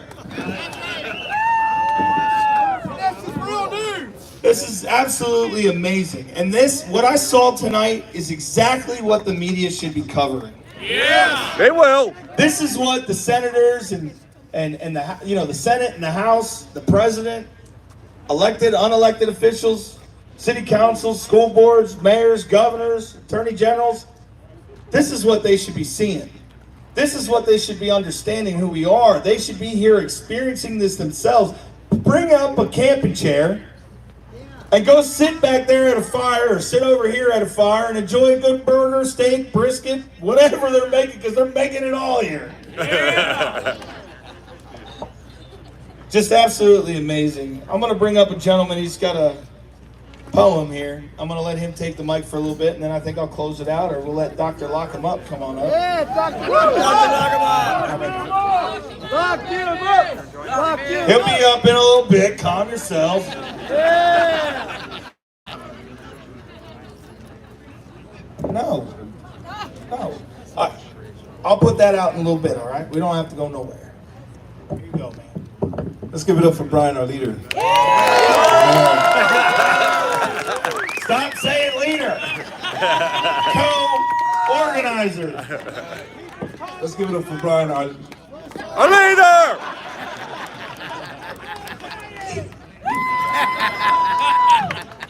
You are what you are, man. Hey, listen, I want to first of all thank you all so much for making me feel so welcome. Because I am, and you are, and we are America. Yeah! My book, Poems for America, I wrote a poem every day for 50 days back in 2016 when my president, still my president, Trump, was running. And I didn't know what was happening. You know, God moves upon our hearts. And he spoke to my heart one day, and I wrote a poem that day called America in Trouble, when a known football player would not respect our flag. He took a knee. I'm not going to even name his name. Oh, yeah. The next day I wrote another poem, and then another poem, and then another poem, and then another poem. And I wrote a poem every day for 50 days, and it's in my book, Poems for America. I've already signed a copy to Brian. I'm going to read this poem I wrote recently, and I want to dedicate this to Brian. It's called, don't cry, bro. It's all right. It's called I Am America. You know, I have soundtracks to all my poems, but I can't run them because I don't know which ones are royalty free and which ones are not. And I don't want them to be blocked on social media, so I'm gonna do this a cappella. I also have been asked, I'm gonna be doing a small little Bible study on spiritual warfare because there's a spiritual component to this that we cannot ignore. God has gone before us and he'll be with us. I pray this poem blesses you all. DJ, you don't have to work tonight, okay?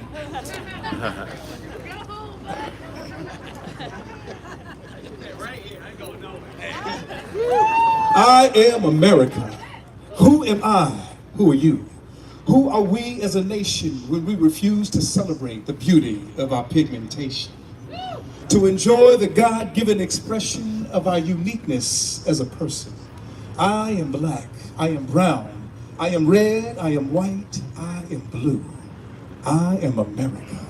How long will we allow ourselves to be held prisoner by this systemic system called racism, kept alive by an ideology of division, rooted in a self-righteous mindset that is twisted, a visceral of heart-sick, conscience-seared, soul disturbed, a darkness of ideology that plays the herd to their own detriment, a fear-baiting, deranged agenda that has bankrupted our moral compass and made us pretenders. I'm not who you say I am. I am free. Amen. As a man who defends, as a woman who nourishes, as an American who embraces liberty and stands for justice, as an individual with God-given gifts, bursting with capacity to love with passion, to live with courage, to give with compassion, to receive in humility. I will stretch forth my hand unto the God of this land. I will lift my voice and make a righteous noise. I will not react, I will respond. I will activate my vote for that which is true to rule. I will participate in this republic and lift my voice for truth. My faith will be released to love beyond the wicked narrative of violence, destruction, and hate. I will embrace my neighbor, no matter what color their face. Even when I cannot grasp why some do what they do, to see it hurts the deepest part of me. Even then, by God's grace, I will yet love my enemy because I am black, I am brown, I am red, I am white, I am blue. I'm America. For those who don't think I am, you are blind, prejudiced from a self-righteous place. It's not about race. Hypocrites, ignorant, and cannot understand. I will pray for your troubled soul. Just know that you cannot stop from making America great again. Because I am America. Yeah, baby.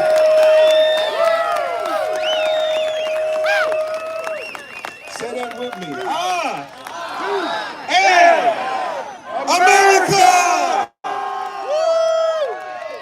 Before I give this mic back to Brian, there's a group of people with us that has a special place in my heart. And that are the children that are here. Yeah. The children that are here. God bless these children because they represent a history. One day they'll say, I was there. So we just want to bless the children. I have a few of these prints. Any print I sell, I want to give a percentage of my table to the children here. I want to give a percentage of my table to the children because they are to be treasured. And they're after our children. So God bless you all. Keep me in your prayers. Thank you, Brian.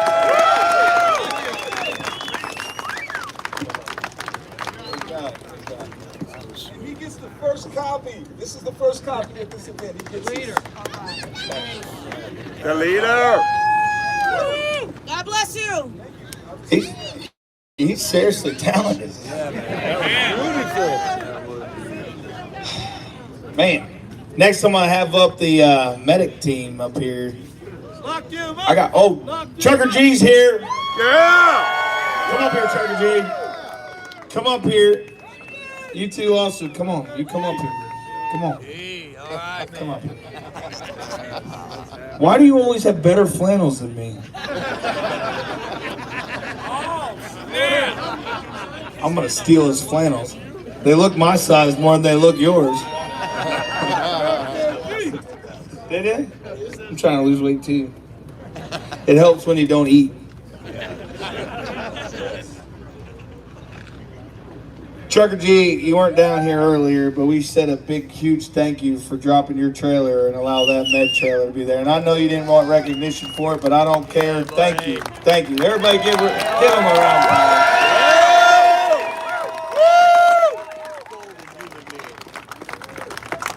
Thank all of you. Yeah. That's about all I can say. I'm speechless. Thank you, buddy. Yeah. Watch your step. Otherwise, the medics are going to look at you. And then I'm going to jack your flannel. No, I'm just kidding. No. Hi, I'm Rachel. Yeah, so the med tent, or I say tent, it's not a tent. It's definitely a trailer. But yeah, if you all need anything, we have people over there. Just come on over, even if it's a serious emergency, come on over, we'll get 911 coming. So we got a great team of people working for us. A really awesome team. Could not do any of that without them. We've got about 17, 18 people that have been volunteering. Randy and I got an opportunity to go down to DC today to talk to his representative. He's from Alaska, I'm from Texas. And when we were down there, Brian saw me and he was like, "Aren't you supposed to be doing first aid stuff?" And I was like, well, you know, I got a really great team of people working for me. And so if it wasn't for that great team of people, then I wouldn't have been able to go with Randy today. And so I just want to give a shout out to every single person that is helping me over there. It is with them that we have that amazing tent. Keep saying tent. It's a trailer. Whatever it is, med tent, clinic, whatever you want to call it, it's over there. Do you want to go first about the meeting? My name's Randy Jackson. I'm from Haines, Alaska, and I had opportunity today to go meet with my congressman, Dan Sullivan. Brian was grateful enough, or gracious enough, to come down with me, even though we couldn't live stream it. And Brian called me, said, "Hey, if you want me to come into that meeting, I will." And I felt I was comfortable going in there by myself, hopefully to represent the voices that are out here today. Two things I took away from that meeting. If you have an ability to contact your congressman or your representative, do so. Brian and his team will come to you and will help you organize that as best they can. And a big shout out to all the people that called Dan Sullivan's office and gave him an earful for not going on live stream with us. Hell yeah. Did our part. We gave them our, you know what, those objectives. We also gave Dan Sullivan a face to put with this group here. Okay? Maybe my face ain't looking as y'all, but it was there, and I want everybody to go out there and find their congressman, find their representative, and put in that effort. Get on the phone, get on the email, light them up. Let them know we're here. I also told Dan, we're here. You want to come down here, you call me. I will make sure any morning, any evening, you can get up on this stage and speak. He will do it because he did it for the truckers up in Alaska and Anchorage when they had the Freedom Rally. Okay?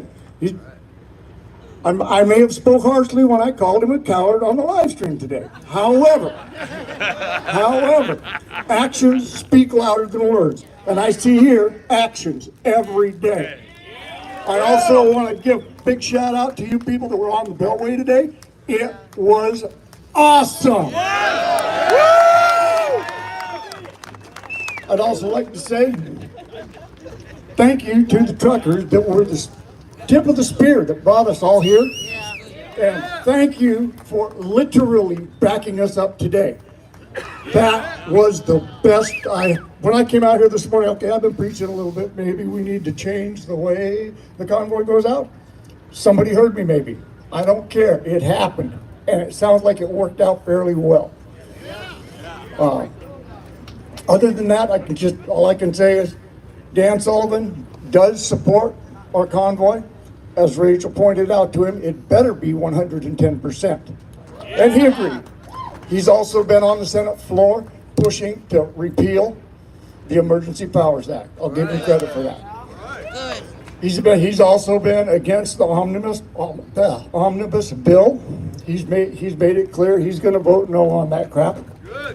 So what little bit we can get out of our representatives that's honest and helpful to the American people, we will take. But if they don't stand up strong, listen to your voices, and start straightening this crap out, they're out of here. All right, that's all I got for you tonight. God bless America. Oh, and absolutely a big shout out to Rachel. She is one stand-up young woman. Thanks. So I just want to there was a lot of stuff that we wanted to present to Senator Sullivan today, but we were kind of rushed when we were in the meeting with him. We spent probably about 30, 45 minutes with his staff, and then he came in probably, 30 minutes with him? Probably a good 30 minutes with him. A lot of the stuff that we wanted to talk about, I'm not an Alaskan, I'm a Texan, and he made it clear he is there for Alaskans. But the thing about it is these senators, they might be for their states, but they are for the country, because if we lose federally, then these states lose. And so they need to do the federal fight. And one of the biggest things is religious exemptions for medical care workers. We fight tooth and nail. We made it a whole year through COVID without any medical professional having a vaccine. And now they're firing medical professionals. They're preventing medical professionals from getting jobs. I got hired at a hospital in San Antonio, and I presented them with my religious exemption, and they immediately said, we do not accept this, and they gave me 11 illegal questions, including asking for personal cell phone numbers of my friends and family to attest that that is my sincerely held religious belief. How does anybody know what my relationship with God is other than me? It is my relationship with God. Contact the EEOC. Before I came here, I got a call from this hospital, and they told me before I have even presented my religious exemption, before I even presented it, they called me and said they will not be accepting any more accommodations because they have essentially reached their limit, is what they implied. Yeah, right. And they told me that they would love to have me continue with them. However, they understand I might not, considering the circumstances, so don't quit my job. With that, I told them, respectfully, that is illegal. Based on the Civil Rights Act of 1964, Title VII, a religious exemption is had. No ifs, ands, or buts about it. It is not up for approval or denial. You have it. With that religious exemption, the only thing that can be approved or denied is the accommodation. And that is only if it presents due hardship to the employer.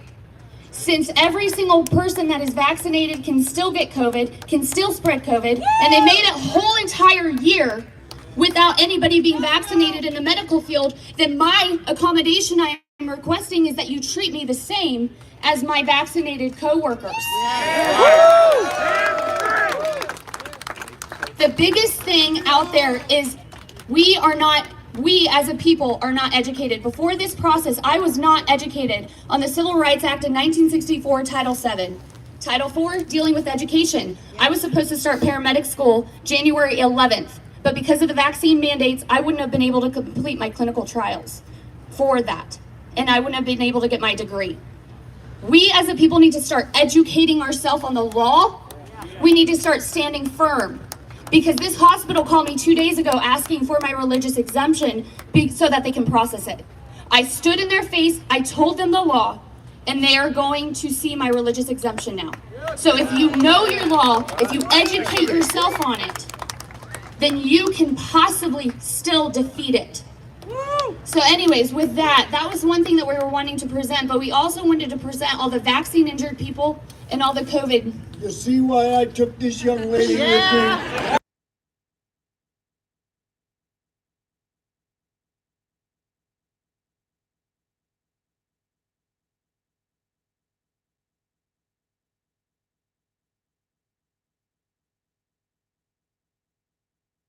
Actually met a gentleman in this process. His name is Ernest Ramirez. Guys, sorry, I couldn't put that on. The video's gonna get taken down. But yeah, that was the speech for tonight. I hope that the connectivity wasn't too bad. I tried my best. I think it was maybe just because so many people were live streaming.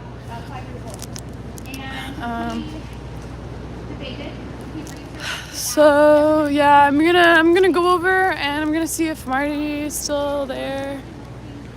We're there right now. Just because he's leaving tomorrow, so I'm gonna go say bye. Hey, how's it going? We've been watching you on TV for so freaking long. Oh yeah?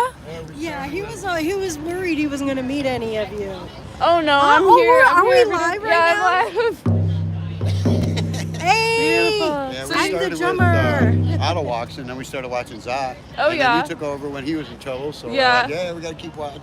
Yeah, That was awesome. Yeah, I just wanted to come down here too because it's like Continuation of what happened in Canada.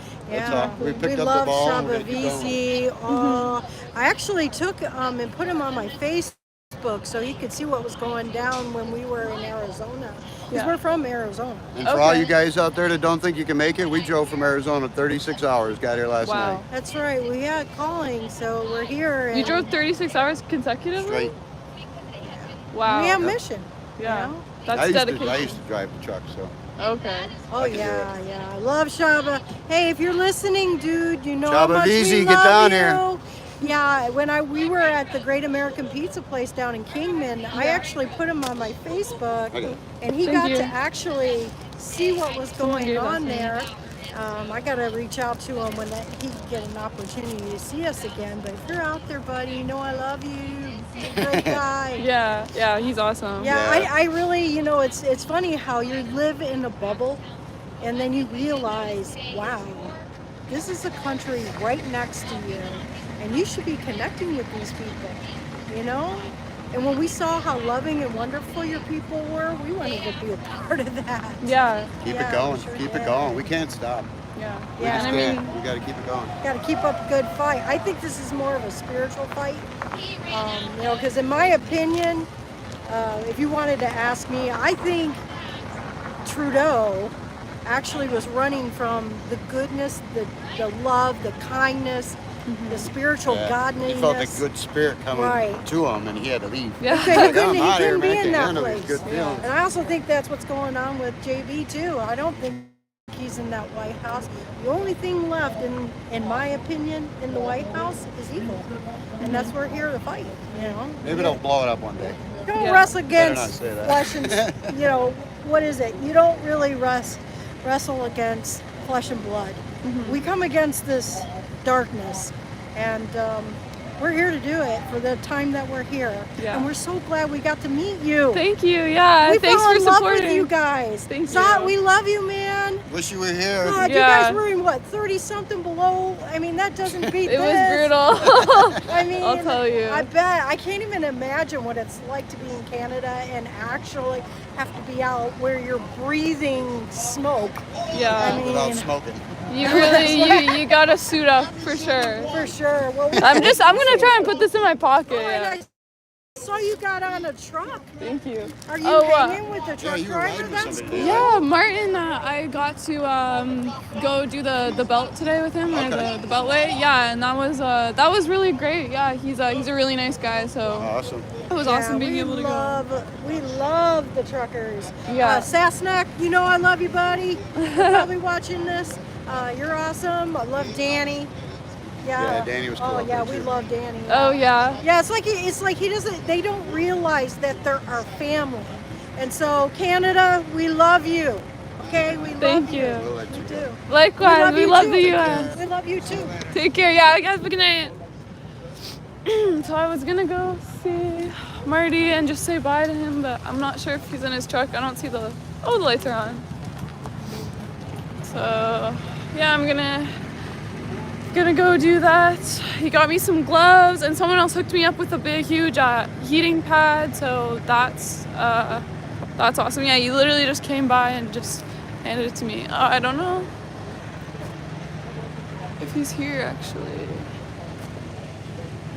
Okay. Yeah. Canada, right? Yeah, Zod. Zod? Okay. Yeah. Oh my God. I started watching you guys in Canada. It struck up the whole thing, which then led me on to finding out that stuff was going on here. Oh yeah? That's Yeah. awesome. No, Where are you crazy. from? I'm kind of local, about 40 minutes away, Pennsylvania. Okay, yeah. I've met a lot of people from Pennsylvania around here. So yeah, it was just crazy to run into. I as soon as I saw us, it's like Zod. Wait, that's the one I was watching up in Canada the whole time. Yeah. Yeah, no, I had to come down here. I had to check it out Yeah, and no, that's show awesome. people. So Oh, thank you. yeah, thanks for saying God hi. bless Canada too. Yeah. Thank you. Take care. Hi.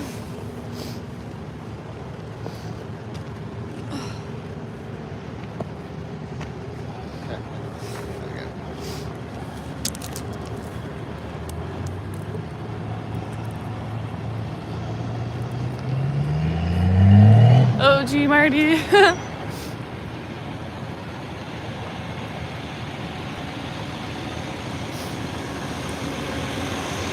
It's crazy, like people coming up and like recognizing you and stuff. It's really, really crazy feeling.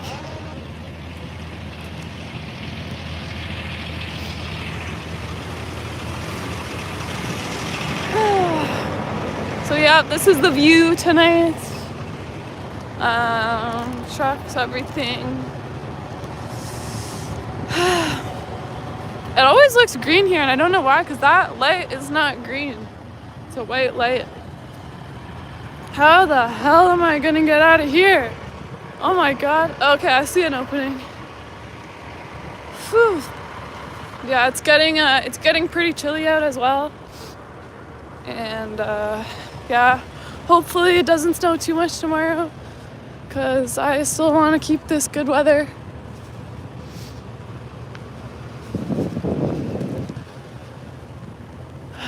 Where did I park?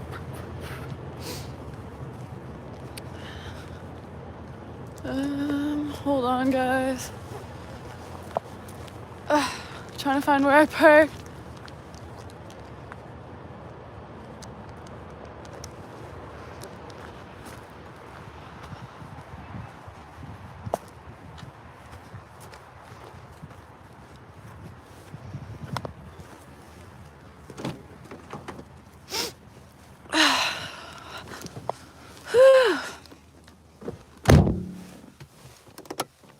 Okay, I don't know why that's down, but thank you guys so much. There's insects? Hold on, guys, get a look at this. Oh, he went away. Guys, I feel like I haven't seen a bug in like years, but I guess it's just been since last summer. Sorry, that's super weird, because in Canada you don't get bugs till like May, like end of May. So that's I guess I need to count my blessings that we don't get those. But what I was gonna say before I got distracted was thank you guys so much for tuning in. I really appreciate everything, everybody who super chatted, everybody who liked, commented, subscribed. I really appreciate you guys. I know you guys loved Marty. That was, yeah, I think it was a really great interview. He definitely has some great insight to share. So yeah, thank you guys. I'm gonna go home and get some rest. Not home. I'm gonna go to the hotel, and I'm going to get some rest. Yeah, someone said almost an 11-hour stream. I just hit 600 minutes, which is crazy. I think that's the longest I've ever personally streamed, like consecutively. So thank you so much for tuning in. I will be here tomorrow, so just yeah, tune into that, and boom boom boom, swish swish, ZNN.